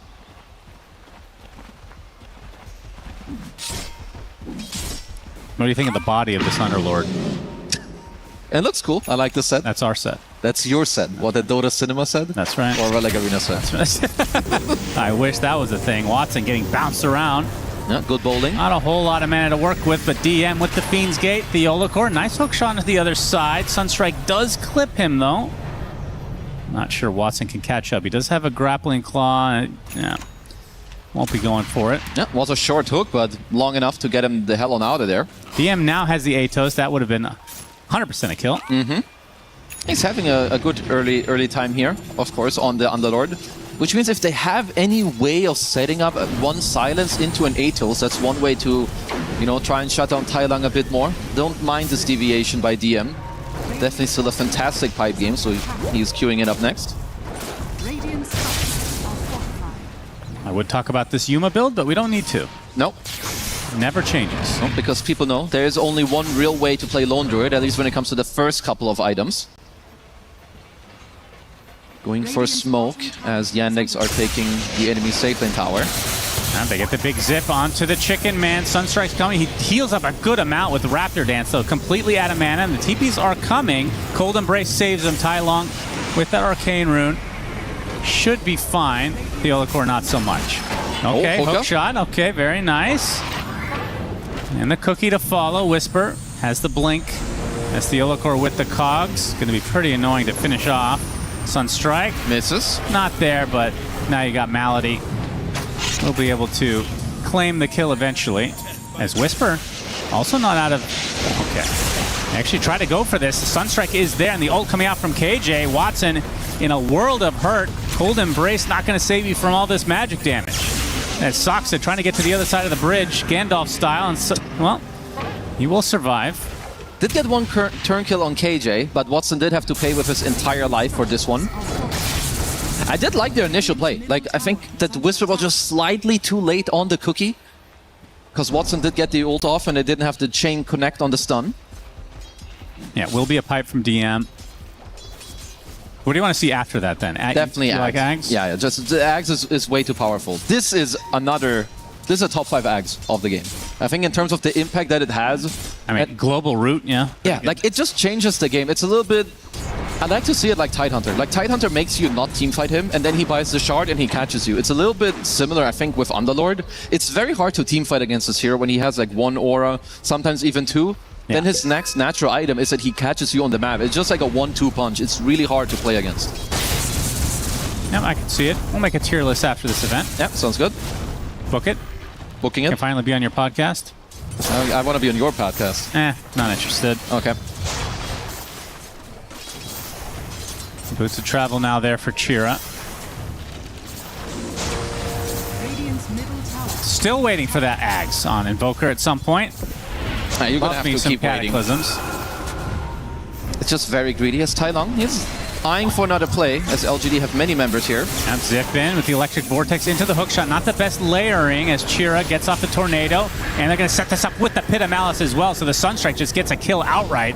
And the first ult coming out from Malady of the game gets deleted by the Scatter Blast. Chicken Man. And KJ healing up thanks to the urn as, Chicken Man makes an appearance. Going on top of the bear. It looks like Theolacor will be the last member to fall.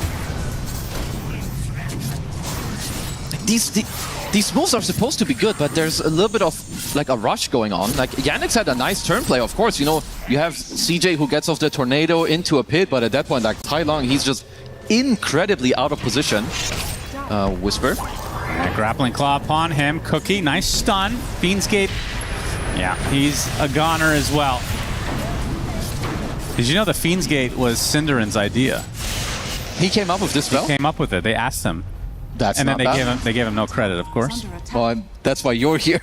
That's right. I'm giving him all the credit. It is a very, very cool spell. I'm also not going to lie, it took quite a while because Underlord was not a good hero for a very long time. Yeah, his old was very boring too. What's the difference? Dark Rift.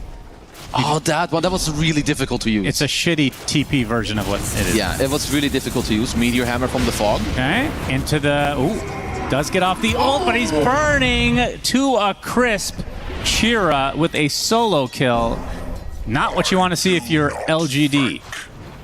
He didn't even attack. Like, he just immediately ran away after throwing all the spells. Yeah, but cool guys don't look at explosions. And LGD, these are the type of moves that they give up too many times in some of these games. Hookshot's going to miss from Theolacor. That will likely put this to an end. The Whisper's going to be found, though. We'll blink out. It's an immediate that shows reward. up. Tai Long. Uh-oh, is this another repeat? The Sunstrike, they have the Atos as well. Another death for the Storm Spirit. Tai Long is having a couple of rough games. 4 rough games that we've cast, at least. Yeah. No, they need to take a breather here when they respawn. The game is still super chill. Game is super okay. Obviously, you are behind, like, what? It's 2,000 gold. It's, like, not that bad. You're holding on to your tier 1s. You have a good draft. You have all the damage that you want and that you need, but there are some of these plays that you cannot give up. You go mid, you overplay, you die. We see it here. Solo kill from the fog. Invoker on Lone Druid. This is not normal. Whisper goes to the top tier 1. He gets caught off by just running into the tier 1 tower. They're still fine, but they gotta reset because Yandex, if you give them a couple more of these plays, I think you can give up this game. We've seen it so many times. Feels like a rinse and repeat situation. There's DM. No way this happens from afar. Surely another Sunstrike into the Atos, into the continual route. Finally zips away. Help with the cookie was needed. I mean, it's not like that much was even expended from Yandex to force out this rotation from LGD. No, just a couple of cheap spells, and it definitely does. Like, so when Yandex have this position in the game, they like playing 3 heroes mid with 2 guys on the side. They will like attack you on the tier 2. They will commit if it's a kill, but if it's not, they just force all of you there. And once they do, now they spread out and go back on the map. They farm everything. Then they wait for you to spread, and then they attack again. It's honestly very, very cool macro moves here in their mid game. So we've got a Vessel completed on KJ, trying to make a bit of use, you know, of the fact that he has been able to farm a little bit of the neutrals. We'll still say I don't think this pick has done what they may have wanted it to, at least not yet. But now that the Vessel is out, that does help quite a bit, especially against the heals from the Wyvern and the Kato. I will say, I do like Snakebite as a spell. Not that it's important in this game at all. It hasn't done any... And that's one of the small other problems to me is that Coddle is very good at cheating the lanes, right? You can push, you can blinding light and not trade. Veno wants to trade with you. He wants to like play against heroes that want to cut the wave or melee guys. Yeah. Coddle is like one of the perfect heroes against Veno, both in fights but also in the lane. How does that work against Focus Fire? You destroy yourself. Good. So you better be careful. That's good. It's like hitting into Blade Mail. Yeah. Is there any build that prioritizes that spell? I feel like I've not seen that at all. Snakebite Max? Yeah. No, because, I mean, the counterplay is just... They don't hit. Give it another year, it's going to be the build. I mean, it's going to get... Okay. It's going to get buffed, obviously. Theola Core gets pushed back into his cogs. Yep. Another free kill for Yandex. Does take them a while. It does. They did pick up a gem. What are they close to on both sides? Any big power spikes coming? Watson is gonna... He's closing in on the Agams. And by the way, we were talking... I think you asked yesterday or the day before, who are the best Kezes? I think Watson, he ranks up there. Did I ask that? You did. You sure? You sure I wasn't asking what the best chicken to get is? Probably you asked that too. But we didn't get quite into that conversation. Because this guy Yuma is good. Oh boy. Another pit. Sunstrike at half HP will walk away. Just a bit of poking. Just constant action here. KJ, he was there and now he's not. The zip in with the help of the Mortimer's Kisses, so they get the trade as DM shows up. Tai Long completely out of resources. Another death for Tai Long. They are just owning on the Yandex. Like CJ's net worth too. I don't know if he's supposed to have this many items. He has Meteor Hammer, Travels, BKB. Oh no, this is not even. Got the gem as well. They are looking very good. It's even got the shard with the upgraded Ghost Walk. Yeah. Radiant are in some trouble here. Because the thing with Lone Druid too is that, sure, he's very good at like, you know, playing the map later and picking people off, but this hero doesn't like when he does not have the scale. I don't think LGD have the better late game in this game. You're playing up against Invoker, Underlord, Winter Wyvern, and Kez. All of these heroes are very durable, can play on long range, multiple team fighting. I'm not liking their chances right now. And what's the positive way to say that? Like what LGD can do? I think it's a tough one at this point. They had a freshly picked up gem here that they dropped into the dire hands too. I think what they can be or need to be looking for is you need Thailand to get his BKB. He is quite close to it. You still have a bunch of follow-up damage from the Snapfire ult. And Yuma also has his 2-item combo, right? You have the Ags and the Mjolnir. But you have to find ways to play the map properly and get the fights that you want. So far, it's only been on Yannex's terms. Well, this tier 1 tower will be taken out now that the Agnum Scepter is online for Yuma, but it'll be a trade of sorts for the Tormentor, which Malady will get the shard. So Cold Embrace, cooldown reduction, and gaining the damage after the fact, which we kind of talked about. Kind of hard to use that properly, but would be good with Kez. Like, I think it's good with the type of carries that can drop low, but then can fight after like the healing burst. Right. And I think honestly, like melee agi carries probably fit that build the best. They don't have the highest HP pool. Like if you get them to half HP, they can usually turn it around. This DM just being very annoying to the bear. This is like another one of the reasons that this matchup is so toxic to play. Tai Long looking for a free kill for once this game. This is a good find one. it in Saksa. 9k lead though for Yandex, and I guess the question is, when do they want to go for Roche? I definitely could be looking at it very soon. But if you're LGD, you were quite happy about that pickup. It now means Tai Long has his BKB, gets himself another galvanized charge as well. Just keep his own region going a bit. Oh boy. Yeah, he's got the Fiend's Gate coming. Don't even think the fatty is needed. DM will watch Whisper get blown up. I think he spotted him. Hit does hit, but doesn't have vision for the Atos. Trying to spot the bear. So Watson is on it. Chicken versus bear. Who wins? Generally, the chicken will win this one. Correct. Plus 330. So it looks like DM is not going for the Agnums just yet. Wants a bit more auras. Just feels like, okay, we've got enough catch. We don't need that much more. Shiva's, of course, quite good against the Radiant Draft too, or I mean, you know, mainly against the bear. Lowering its attack speed is quite nice.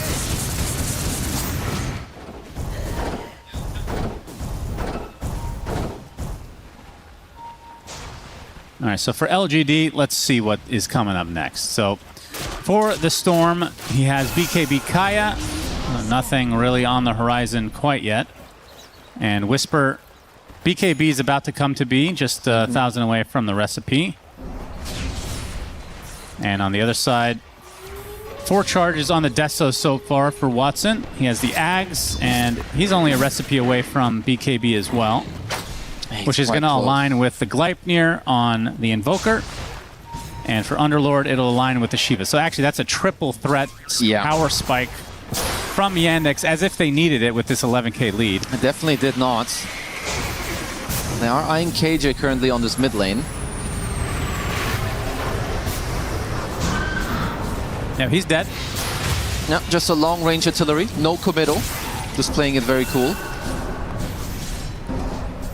Because it's also, when you look at heroes like Storm and Snap, they, like around the 20 to 30 minute mark, you start running into some trouble. You know, people get some dispels, there's a pipe, glimmer, force F, people get BKBs or higher HP pools. And I think even if you do commit with like a good jump into a Snap ult, it's not a guarantee anymore that those heroes actually die. You need to find a way for maybe Yuma to get activated, either by forcing some of the Yandex heroes around. All right, trying for again here. Oh my god, Tylung has to pop the BKB just to live. Everything is just defensive from LGD. They cannot get a foothold in this game at all. No, and Yandex are doing this very nicely too. It's similar to what I mentioned earlier, like this 1-3-1 split. And also the way they attack you, they don't commit. They play on the highest amount of range possible. They poke something out of you without really risking their own life ever. Yeah. And they can do that to Theolacor as well. And when it's a support, they just burn. Tier 2 down as well. So they have 2 Atoses now,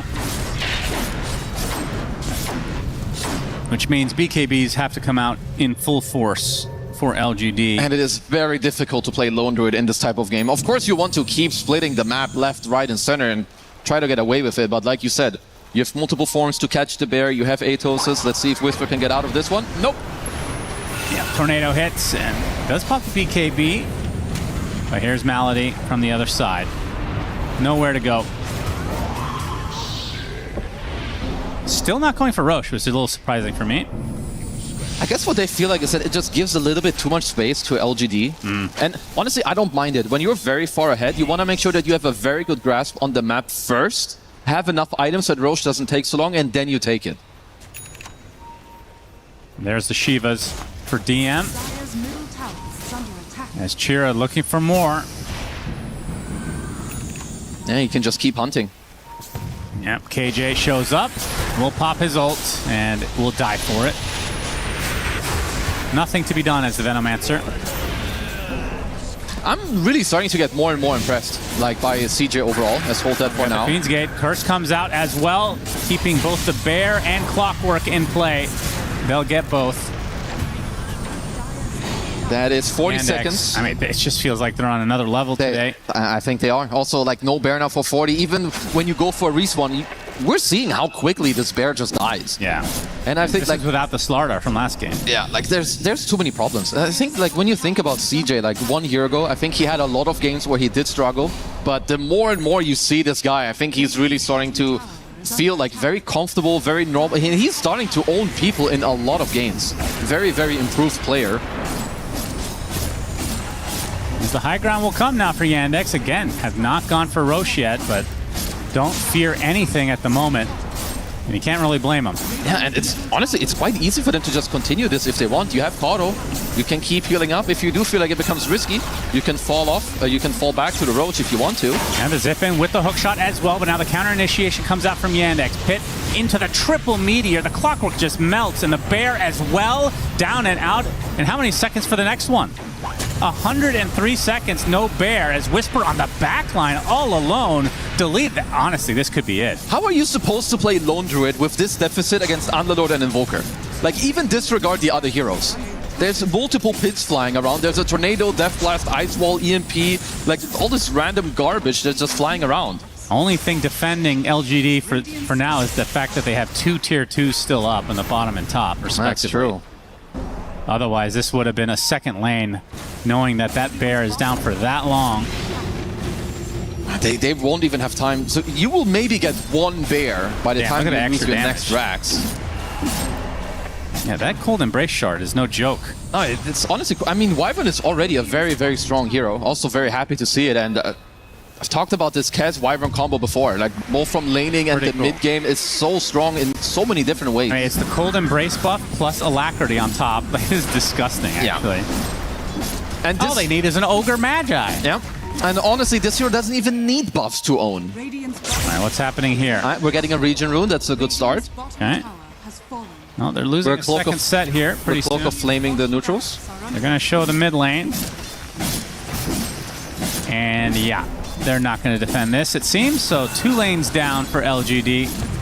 Both games have been complete outclasses in favor of Yandex. Yeah, honestly, like Yandex and OneWin seem like incredible teams from this group. Also means if Yandex are to win 2-0 here, which it seems like, you know, they may get away with, it's going to lead up to a very, very important game later down the line in the group stage. And now DM has his Aghanim Scepter, so it can be everywhere and get that global root. And the fact that the Invoker has the Gleipnir means he'll be able to get the double roots himself. Yeah. And I think he also has a full Octarine core on CJ as Yuma. Goodbye. Okay. Not a good game here for LGD. The bear is still surviving. Tornado not going to clip him. Oh, no, the other guy. Whisper, wrong place, wrong time, my friend. The bear dies, and now Snapfire will as well. Just such a rough one. And Yandex can just push down whatever lane they want. Yeah, they're everywhere. They're playing very fast. I mean, not going to say it's like ultra complex, because I think we're watching a lot of games where one team isn't very much pressured. And if there's no pressure on you, it becomes very easy to make right decisions, to be quick on movements. You're always full mana, full resources. You see more than you should. You have more gold than you should. And everything just flows. It feels so easy. Oh, we'll see the clip here of the tornado. Oh, man. Oh, what a grief. That is rough. That one hurts double. You can see it on Whisper. He's like, man, come on. Drop him a little smirk. That's hilarious.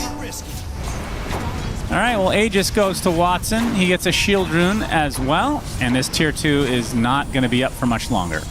I like that they're currently drawing on the mid lane, like to, you know, maybe go there through the mid, because you expect them to be on the top racks. I mean, to be fair, I don't really know where LGD are, because they're not that ready to defend their last lane of racks, even if a fight were to break out here. Someone died. Okay, Theolocor randomly dying to a Sunstrike, I assume, or a Meteor. Or something. Yeah, something. And Watson looking to finish this game in style. Last tier 3 down, and Mega Creeps incoming. Where is this defense from LGD? Do they have anything in their tank? Tai Long, not going to get rooted. Yeah, they didn't GG until basically the very, very end, as they are now Mega Creeped. Second game in a row in a pretty early stage of the game, I would say. Yeah, around the 30-minute mark. It's definitely not easy to replicate this. Watson gonna team up on the Tai Lung, has to force out his BKB, and now he has to go in on Chira, who's just gonna pop his own. Brush off all this damage. Theolocor, that's a dieback. Gleipnir into the curse, and that bear is beating the absolute shit out of their mid laner. Tai Lung dead for the last time this game. 70 seconds, no way to get back in. Yuma's bear does technically survive, but LGD will not survive as the GGs come out, and Yandex, again, not to beat a dead horse or bear in this case, but they got smacked.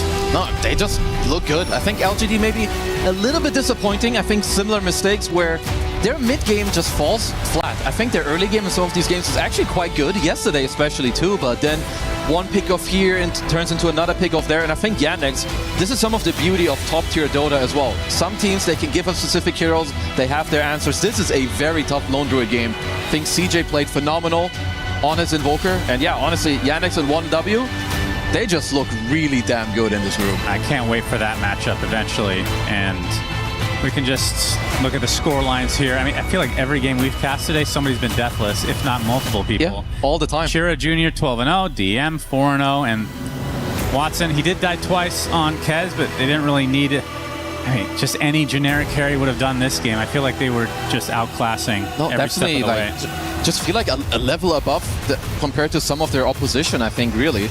And for LGD, their early game, honestly, it's good. But then eventually later, they just fall flat a little bit. I don't know whether it's focus or that they lack a clear plan of what it is that they want to do. But you can definitely tell that when you play against a team like Yandex and you give them some space, you give them some of their comfort stuff, they just run away with it. The game just explodes from 1 minute to the other. I think this is the biggest surprise of the tournament for me so far is LGD. Again, small sample size. The 2 games we've cast have gotten 0-2'd and it's been pretty bad. Yeah. Because they've come into this tournament, I feel like I was having them top 6 at the very least. Like I have them highly rated. I don't know about you. No, I still like this team, but they're just a little inconsistent, I think, with what they're doing. Hope they can, step it up a little bit. But yeah, Yandex just looking better. And let's go to the stage for one more interview. Thank you very much, my friends, over at the caster desk. And yes, we continue on with our interview. Team Yandex victorious. DM joining me on here. Let's talk about game 1. That was clean, 33 minutes, closing it out. I think at 27, you had like a 20-something K gold lead, kills all over the place. What made that game so clean from your perspective? I think we got draft we kind of wanted. And I also think that this team exactly is not that good with LD. In my opinion, that's why we give it away, and the game felt really in control. Very good, you definitely had it. Now, one thing is that you made Underlord look fun, which is pretty crazy. Do you enjoy playing it, or what's the deal with your pick? I don't really play it in pops because hero is quite weak, I would say, but situationally this exact game it was good. Is it to counter a lone druid, or what's going on? I think it's one of the heroes which can make Lone Druid life not so easy during the early game, and later on it's still annoying, so yeah, I think it's just kind of one of the heroes we could have into Lone Druid. We couldn't have many, that's why game 1 we don't pick it, right? It's good to have a million options to play on the side, right? And finally, you're, I guess, officially on the team now as of just under 2 months ago on Team Yandex. How does that feel? Do you feel like you're all gelling well together? You feel good with the boys? Yeah, of course. Feeling being part of this team is really good because organization is quite cool. It's like my national organization kinda, from Russia. That's what I mean. And the team itself is very chill. People are really nice to each other, and people are really good at Dota. It feels really good to be a part of it. What do you think also from your own experience over many years of competition that it takes to build good rapport with your teammates so that you can thrive and compete at the top level in Dota? I think first of all you need to have people which are skilled enough to compete against the best. Some players, let's say, I don't know, P Rangers, right? They can just come into the lobby and it will be really hard to play to people like Amar, or other Grants. Like Idoro, Watson, it's really hard to play against them for some of the players. But also chemistry is very important, and I think in this team we have this really chill atmosphere which making chemistry look good. I mean, it's looking great. It's going to propel you deeper into our tournament. Very much looking forward to that. Thank you very much, Jan, for joining us. Congratulations on the win. Last one for the evening. Let's send it back to our friends at the commentary, or actually, no, at the panel. They're over there. Shaver, take it away. Thank you very much, Milos, and thank you, DM. P Rangers catching strays there.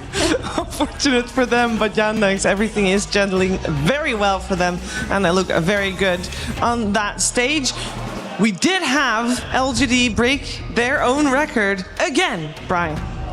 Yeah, not to name any names, Shiver, but P Rangers. No, I'm just kidding. LGD, I mean, at the end of the day, we were joking because Yandex's wins have been so fast this tournament.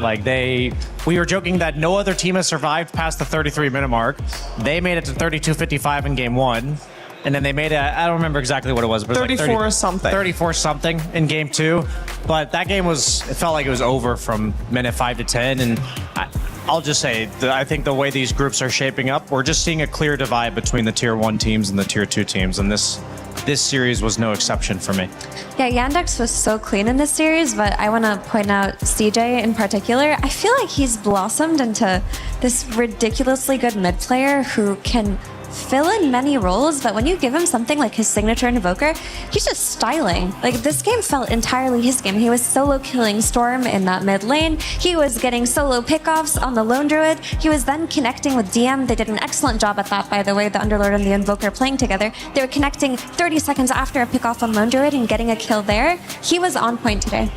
Yeah, and we have once again the mid and the offlaner without any deaths. It makes me wonder if people might be focusing too hard on trying to shut down the safe lane and therefore forgetting a bit more about the other two cores, or maybe that's just a coincidence, which is also very much a possibility. But this game was very solid, and I do want to talk about the first 5 minutes a little bit, because at some point, I think it was you, Brian, that said, or maybe it was Evie, said they might actually win this game. Yeah, their laning was so much better than the last few series we've seen LGD take, and at some point when the laning stage was over, they actually had like the 3 green bars at the top, and I was like, oh, could this be the one where we see LGD win? But I don't know, man. CJ just was not feeling it today. He did not want to let them breathe. I love how the Underlord pick worked out for them as well. Every time I saw a hero trying to farm on the map, there was an Underlord just gating there, there was an Invoker connecting. Even Watson on his Kez, he didn't feel like the primary factor of victory in that game, which is really unusual because typically it's the Watson show.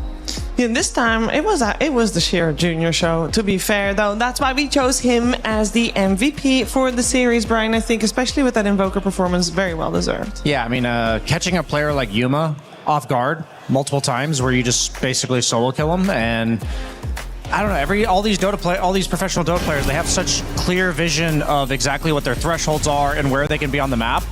And when you have a player like Shearer Jr., who is solo killing some of the best players in the world in a way that he just looks like he's better than you, and that's just something that we don't often see in individual plays. Like, we'll see it amongst teams when they're executing macro on the map, and yeah, just an overall this is an example right here. Like, this is like Tai Lung, he knows his limits pretty damn well, but Shearer Jr.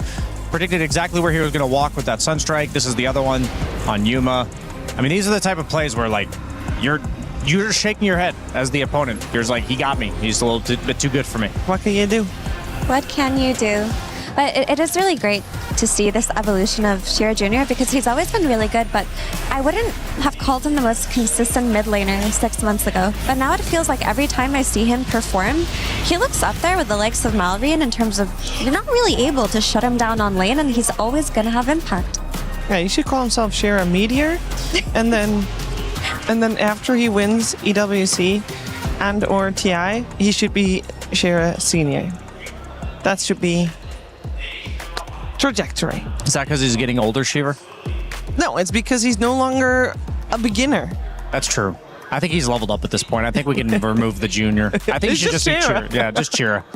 We can take a look at today's results with all the games of today being done. We have 4 series on this stream, and these are their results. It's another repeat of yesterday, basically, where it's only 2-0s, and I think a large portion of the reason to that is that everything is just falling into place. The power levels are kind of established. With that in mind, we are also going to take a look at some of the group standings. Now, keep in mind that we're actually with Group D done, but there's still 2 series going on. So once we get to Group D, just know that that's not fully up to date. But we're gonna see a very similar style in almost every group, where there is a relative clear divide, Brian, between all the teams, with at least one clearly on top, and also there clearly being a bottom. Yeah, I think there's 2 groups with the 3, 4, 5 close contention, and one of them is Group A. I'm excited for the prospects, I guess nervous also for the prospects of Extreme Gaming, Rune Eaters, and Gamer Legion. I think this is where most of the competition is going to be happening as we see the end of the group stage 1, or the group stage. As we see, there's going to also be potential tiebreakers between the first and second in this group, but I think it's C that also has the 3rd, 4th, 5th situation going on here. But this is for me the most telltale style of win-losses mirror in the groups. Yeah, this one's decided, nothing can change too much here, but my biggest and most pleasant surprise was is how well Nigma have played this tournament and how they've shown up, because they look like they could be a podium finish as well. Yeah, they very much have leveled up and are looking solid. We can take a look at C as well. P-Vision still undefeated, and I believe... Hold! I got a spoiler for you guys. I got clear view on whichever stage OG and 1W are playing at, and it's like on the side. And this is out of date! It's literally... I literally just saw the GG call, so, you know, forgiveness for the production. But OG won game 2. I see big, unless the LEDs are wrong, but in the LEDs it says OG the winners. So that would be really funny if they were wrong, Shiver. And yeah, that was 1-1. 1L for 1W. Yeah. 1L for 1W. They're locked in at 7W. This is actually Group D that has the 3rd, 4th, 5th. Yeah. So we've basically got an interesting... 2 of the groups have like a 1-2 that the winning the group is a big deal. Because a lot of times it's like top 4 or top half go to like the upper bracket, but in this group stage format, if you get first, you're automatically in the playoffs, and if you get second, you have to play an extra round of single elimination. So everything after the group stage is your 1 loss and you're out, and by getting those extra placements, you are effectively skipping chances to be eliminated. How cool is it, by the way, that OG is the only team to have taken games off of Yandex and 1W? Yeah. That is, I'm sure Seb is smiling from ear to ear somewhere right now. They're good. Honestly, OG can really stick it to the best teams here. They just have a little bit of draft issues. And if they can solve that, and they get to just persist throughout this tournament, I wouldn't be surprised if they're the dark horse that catches everyone off guard. Yeah, and unfortunately for us and for all the OG fans, you can't watch them tomorrow. Let's take a look at what is coming tomorrow.